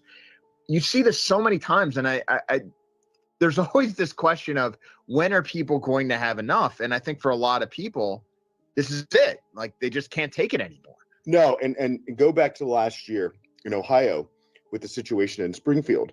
There was a white kid who was murdered, I believe by a Haitian refugee, and the guy was upset. Well, let's back up. I mean, I'm familiar with the case, and I'm familiar with what you're going to talk about, but let's not say murdered, because I'm not sure. It might. No, I don't even think it was that. It might be. We might be talking about the one that was a car accident. The car accident. Yeah. So that's very different than murder. So let's say that. Continue the press conference though. Yeah. Here's something really important about the show. We're going to get things right in real time. You're right. It was a car accident, and the guy said that he wished, the dad whose son was killed. He said he wished his kid had been killed by a white guy, not just a white guy, but a white guy of a certain age. Exactly. And again, I'm a parent, you're a parent, and there's a certain squeamishness in talking about this because there is no worse fate, and so you can't put yourself in such a position, and you don't want to put yourself in such a position, because what people are dealing with is a kind of grief and insanity that is so beyond anything you can imagine unless you're put in that position. And I certainly do not ever want to be in that position myself. I want to die. I want to die long, long, long before anything happens to my kids. All that said, with somebody who has not been in that position, the way people act like this, or Molly Tibbetts' dad, for example, it's so bizarre and it's so off-putting because. Are you guys familiar with Molly Tibbetts? He just mentioned Molly Tibbetts. I think she was in Iowa. it's precisely because you don't want to talk about these things that you find this kind of behavior bizarre, because even somebody who's politically connected or somebody who cares about this kind of stuff, maybe even way too much like us, if something like that happened to you personally, I mean, I don't know, but I think what I would do is probably just kind of crawl into a hole and not talk to anybody for like a year. Like the last thing I would want to do is start doing interviews. Even like, let's say it was a black guy who did something, like even I don't think me personally would go out there and start doing the American History X interview, which by the way, is only happened in fiction. You never see that in real life. Even I don't think I would do that. I would probably just be like hysterical with grief and doing that by myself. But in all these cases, you just immediately, like, the first thing I'm going to do is go to the microphone and denounce the only people who seem to actually be upset about this. And furthermore, we're going to make a big show of attacking like these other people that the media don't like. Now, the thing is, Scott Greer tweeted about this or posted about this. And again, I don't want to like attack these guys, because I think that you have to understand that just by listening to this show, you're already so far outside the mainstream that maybe sometimes it's hard to think about it.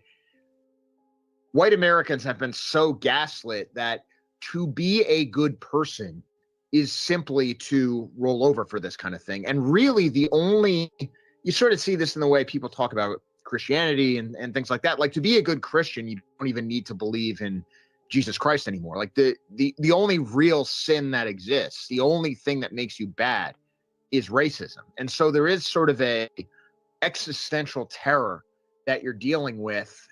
And in moments of extreme duress, in moments of extreme grief and stress and everything else, what do? You fall back on the most fundamental bedrock of your worldview. That's not the time generally when you like change all your presuppositions about the way the world works.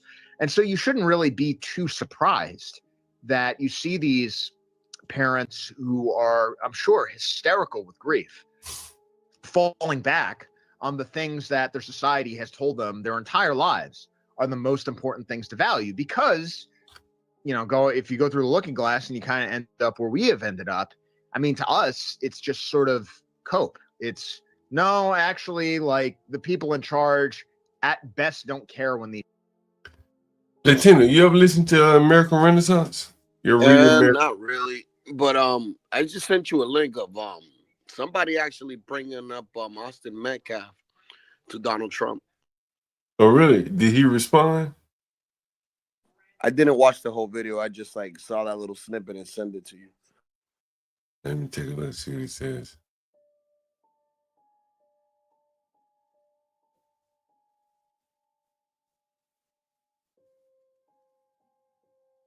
Oh, yeah, I see it. Okay.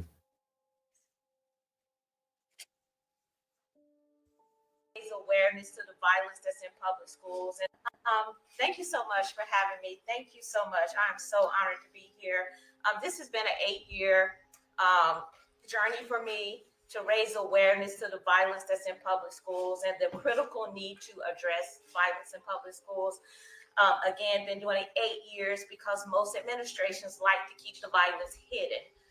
We have 3 students that should be here with us today. We have Austin Metcalf, I'm sorry if I say his name wrong, Serenity Baker, and Nazir Taylor from Charlotte, North Carolina, who was shot in the back as he was getting off of a school bus because they thought he was a part of a big brawl that happened inside a public high school. So this is very important and critical legislation that we have to keep our educators safe. We have to keep our students safe, and public schools have to be safe environments. So I think, like I said, I've done this journey alone. I've been on it, but I have a whole team behind me now. I spoke at the RNC, and I told millions that Donald Trump and his administration was going to make schools great again. And I feel that we're on the right path, and I'm just honored to be here. Thank you. I mentioned earlier, I said, bro, like the pendulum swinging back the other direction in terms of these schools, bro. You're going to start seeing some zero tolerance policies, and no one's going to be able to mount any opposition because of the tragedy of the commons. Like, we can't build schools for everybody, each little individual group. So we're gonna have to share that shit. And ultimately, we're gonna have to sacrifice the bad kids. If they can't behave themselves, they're gonna have to get put the fuck out. Build some new schools for them. It goes back to what you said before, man. School is not for everybody, bro. Yeah, well, they're gonna end up trying to figure out who's who. But as you can see, even with Carmelo Anthony, they push forward to suspend him. The blacks are gonna push to keep him from being suspended because they know the longer term expel him. I'm sorry, because they know the longer term consequences is that, like, once you start expelling some people for knives and shit, like, it don't end there, bro. Bad behavior would become another thing that they'll be able to expel you for, or they'll look to expel you for. You know, like a series of bad behavior. So this is very interesting with the schools, the way the schools are shaping up here. You know, I think partly, you know, again, because, you know, so many people have to move because of schools that, you know, we have to solve this problem. We can't have people keep playing hot potato, moving around, trying to find a good school when it's really not the school, it's the kids that determine if it's good or bad.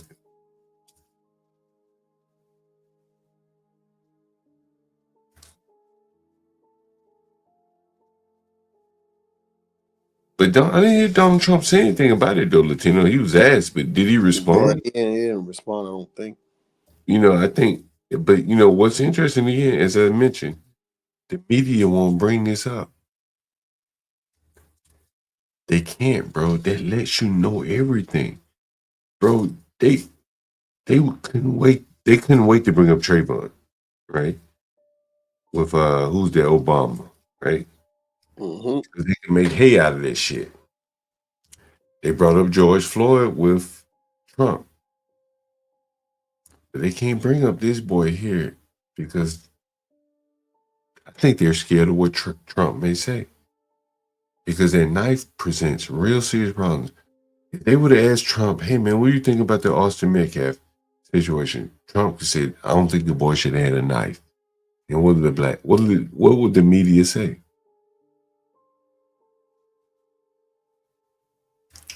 What would the media say if that's what Trump said? So I think that presents a real serious problem for them. Somebody said, let me show the knives here. Let me see if I can pull up the knives here. Badass. Badass want me to point out some knives here. All right. Badass, are these your knives or what? So Badass points out some knives here. He is measuring 3 inches. I think you need about 3 inches to hit the heart, correct? From what I was told, it was 5 or 6. I'm saying you need about 3 inches to hit the heart, though, right? From what I was told, it was 5 to 6. Really? Yeah, because he's a big dude. Yeah. I mean, you'd also have to. He was what, 6? He was like 6 something, 200 something pounds. 6 inches is a grown man, somebody said. And Lydia said, 5 inches. Yeah, He ain't fully grown. Okay. Damn, so he had a big knife. Sheesh. She had a big knife.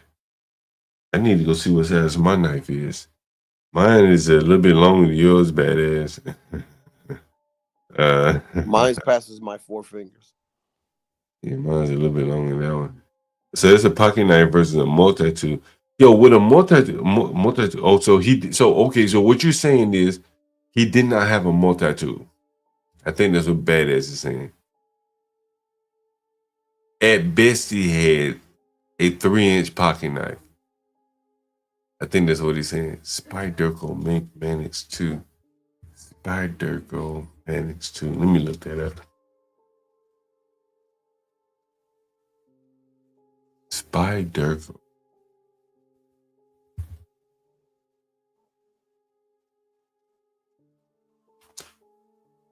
Manix 2. Damn, you paid $200 for this fucking knife? Damn, you paid $200 for that, Richard? You know, I haven't looked for the cleat shop. Now, and why would I look for that shit? I don't believe that shit. Man, I don't believe that shit. So pocket knife versus a multi-tool here. You paid $180 for a fucking knife, bro? What are you using that motherfucker for? So this is a pocket knife versus a multi-tool. So would you say that he couldn't have hit the heart with a multi-tool? Is that what you're saying? With a No, was it 2.5 inches? not even with both of those, he couldn't have done anything. You don't think he could have hit the heart with a multi-tool? Unless we're not being told, you know, that it might have hit an artery or something. You get what I'm saying? Then now that's a different story. But what we are being told is that it punctured his heart. So I don't know. Strider folder. What's a Strider folder? That's a knife? You got a $500 knife? Sheesh. Man. Some of my guns don't cost $5. It's the craft, John. Like you gotta understand, like you could have the same knife made in China, but the quality of that knife is not probably the same as them paying that $200. American, you know what I mean? American product, American steel. Yeah, I can see that. Damn, $175 now. I don't have that kind of money, guys. Eesh, $175 for a fucking knife, bro. Yeah, I'm with you on that. Yeah. Yeah, I had a Rambo knife. I paid like $150, dude. The Bowie knives. The problem is, I'll lose them motherfuckers. Yeah, I don't even know where that shit is, to be honest. That's why I got so many cheap ass knives, because I lose them so easily, you know. You don't even know what happens to it. And people leave knives behind in the Airbnb and shit, so I pick up knives that way.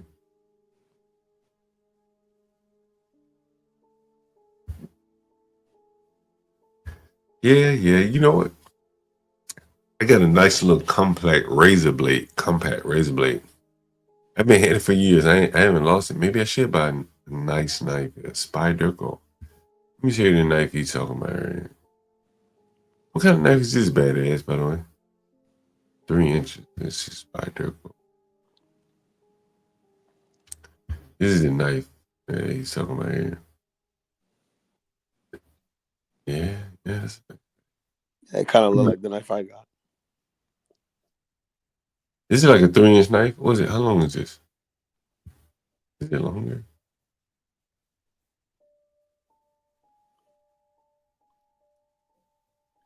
I don't see the length of this. Oh, it's specs.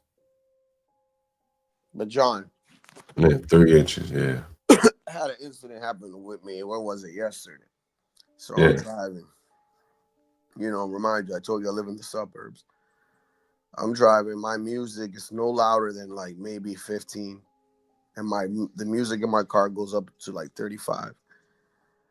So I'm driving in a neighborhood street, less than 20 miles an hour, and for some reason, some white dude in a pickup truck pulls over to the side and is like, "Slow the fuck down," and I'm like, I'm just like, bro, what is up with this guy, bro? Like, you get what I'm saying, right? So that shit really pissed me off, and I'm like, man, fuck you. You the police? And if not, then keep fucking moving, right? So it got me thinking of that whole Metcalf situation, right? And I'm like, see, this is why shit happens. Because it's like, dude, just fucking drive your fucking pickup truck and go home. Leave people alone, dude. I'm not with the kid, you know, doing that shit, but I can understand why this shit happens. Yeah, I mean, you know, bro, you know, like, you got kids, bro, you know what I'm saying? And, like, you gotta keep pushing, man. You know what I'm saying? Like, you know what I mean? Like, shit, I let a lot of shit pass, you know, right? You know, it ain't because of, you know, I ain't want to respond back, but, man, you know, you got bigger fish to fry, and that is living to the next day. And you don't even want to be in jail, bro. Like, you don't want to be behind bars for 5 days waiting to bail out, no shit like that. The financial consequences that it brings to your family, you know what I'm saying? And like, I get all that. Mm. But I'm gonna tell you this, bro. I'm gonna tell you this. Like, all that shit until you go to jail, bro, and like really face some real serious consequences, it will tame you in a way. You know what I'm saying? Like, it really will, bro. And I'm just being straight out honest with you, my nigga. And I'm a rough nigga, shit. I live real rough, but that jail is some shit that I don't want to experience that shit. Not one day, not 1 hour if I can help it. And so I'm willing to swallow a little bit, take a little bit of shit off a nigga that I otherwise would not have, because you don't want to be there, bro. Especially now that you got family, bro. So you have to let that shit roll off your back. To be honest with you, that's just my thoughts, man.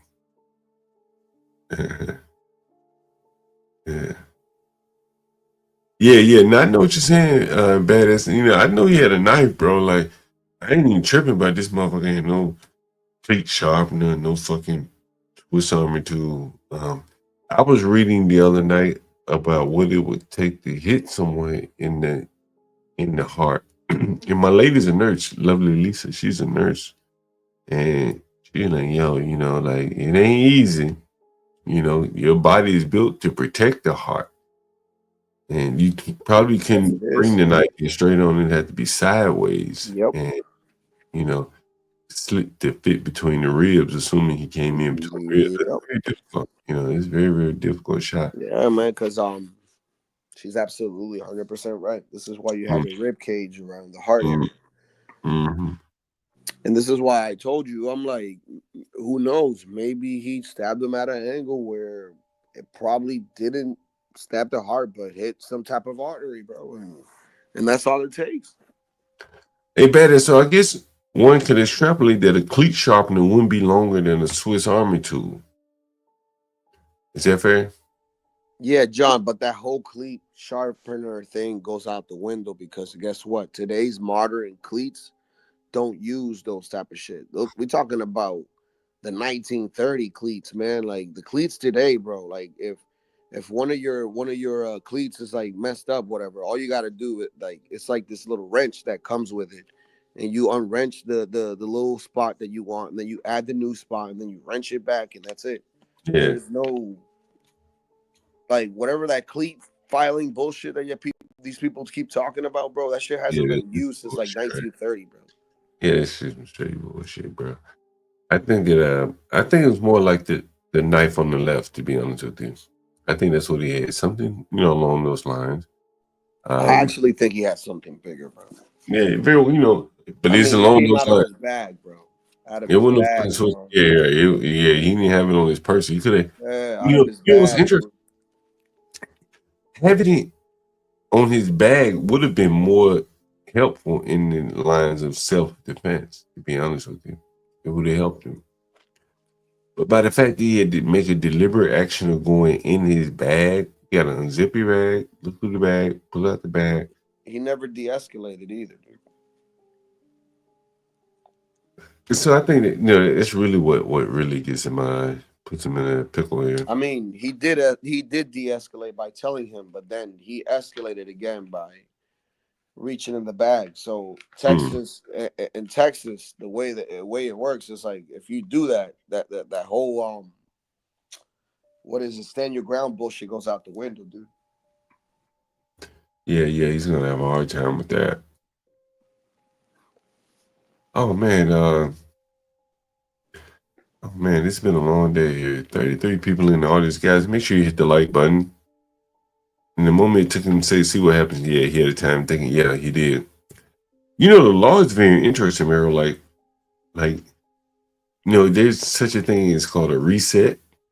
Like if I push you, and then you say, if you push me again, see what happened. Mm-hmm. Right? Then, yeah, that's what I'm talking about. Yeah, things have kind of reset. Yep. Right. I didn't just push you and you responded by stabbing me. Mhm. You said, "Hey, push me again and Yep. see what happens." And that warning right there fucked him. Right. hmm That's what I'm saying. Yeah.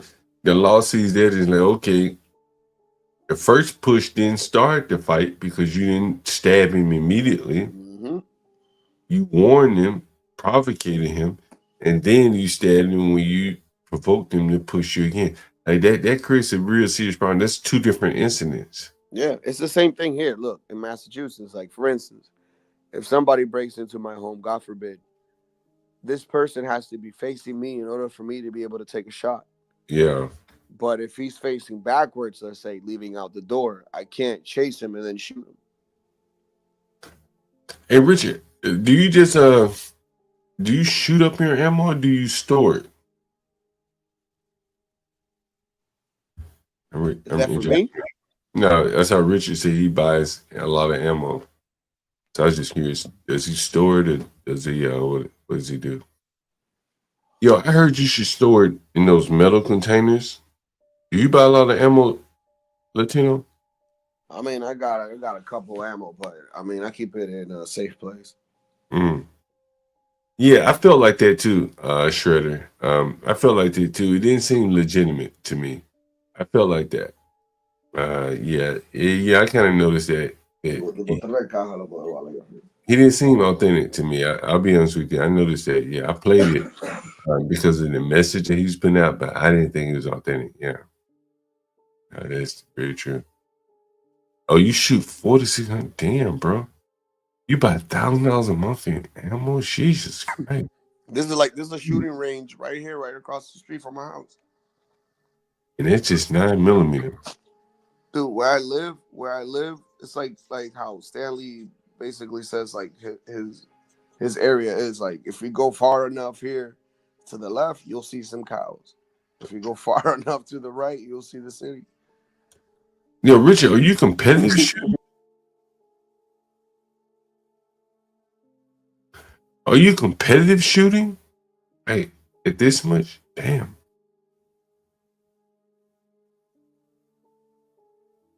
Yeah, that's a lot of ammo, bro. Yeah, I bought a lot of ammo a while back, a couple years ago. But I don't get to shoot as much. Like, I'm afraid to go to the range with the shit I shoot.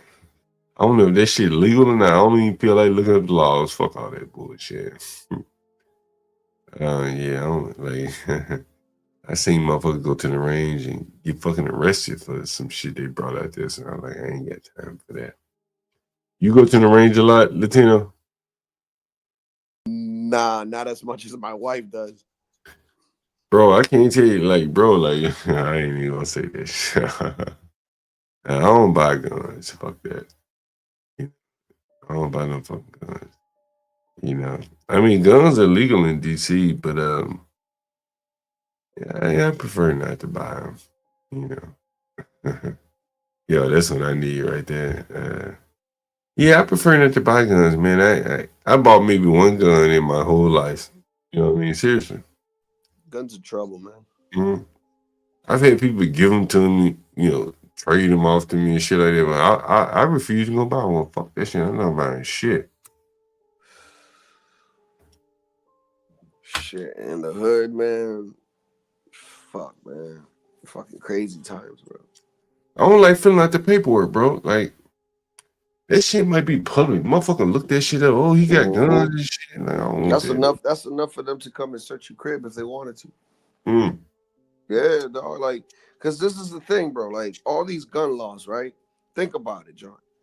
Like, who they making gun laws for? If the people that got the guns legally are the ones that are being searched and seized. Yo, I got a buddy of mine. He own guns, right? But he don't have the guns at his home.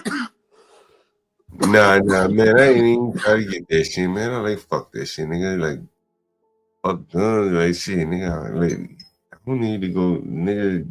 Guns. Shit, I am the dope man around here, nigga. I show you everything that flow up to the landlord these days, nigga. It's nothing, no problem. I want to get that shit there. I can figure out that shit. But I don't believe in buying them. They can't look. Nigga, I don't trust that shit. Somebody can look at if they got a record of it, it can be looked up. Trust me. Don't you agree with that, Latino? Oh, of course. Yeah, that's the way I see it. Nigga, I used to buy the shit. I was like, man, like ammo and shit, go shooting. I wouldn't even get the shit sent to my house, bro. Mhm. I just don't like the paper trail of all this shit.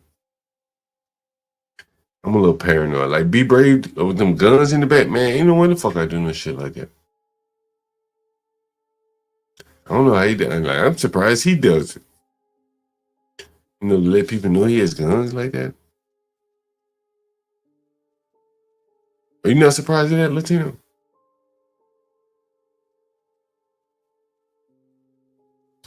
But like, I'm surprised Be Brave lets people know he has guns like that.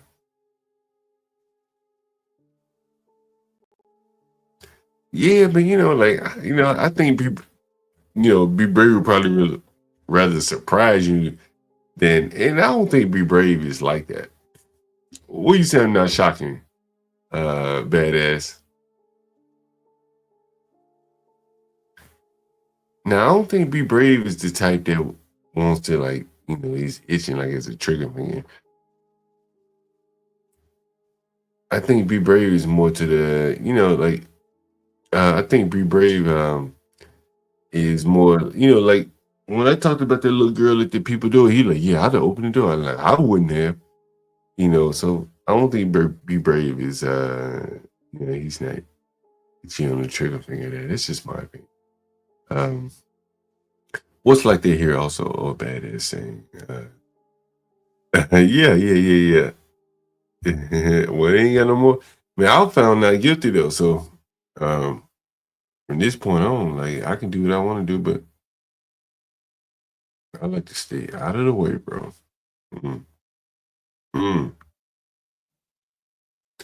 I just don't think it's a good idea, bro. Like, just me personally, it could be, I can see people trying to use that against you if you ever had to use it. It's just my opinion. And so I don't like to give people any flank to use anything against me. So I wouldn't want to show anything, but that's me personally. Be Brave lives in the area where you probably would never have to use it. So yeah, see, there you go. Yeah, I don't want that shit. That's what I'm talking about. Yeah, anyone can do a FOIA request, and I don't want that shit on my name. That's correct. I don't want nothing on my name. So for your away, my friends, for your away. Yeah. Yeah. But I think, well, I honestly, I believe, bro, think about this shit. Let's say Be Brave had to use his shotgun on somebody. Throughout the whole prosecution case, you see him up there talking about black people with shotguns behind him. Bro, they bury his ass. Like, you can't give them people that kind of ammunition. Luckily, he doesn't live in the area where he likely to have to use it against a black person. But if he lived in a neighborhood where blacks live, that image of him with a shotgun talking about black people, woof, my God. They should be able to do the whole court. They just be playing Be Brave on CT's panel with a shotgun behind him. Bro, they be like, hey, man, he doesn't go in and plead before the jury can niggas be protesting outside, threatening the jury, convict this nigga. You can't give him that kind of ammunition, bro. Fuck that. I can't do it. Maybe Brave can.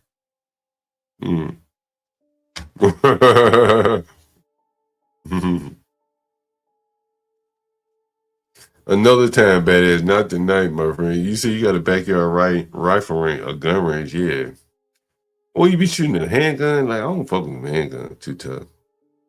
I used to carry like a I used to call this shit like my rent collector. What is it? A bodyguard, 380.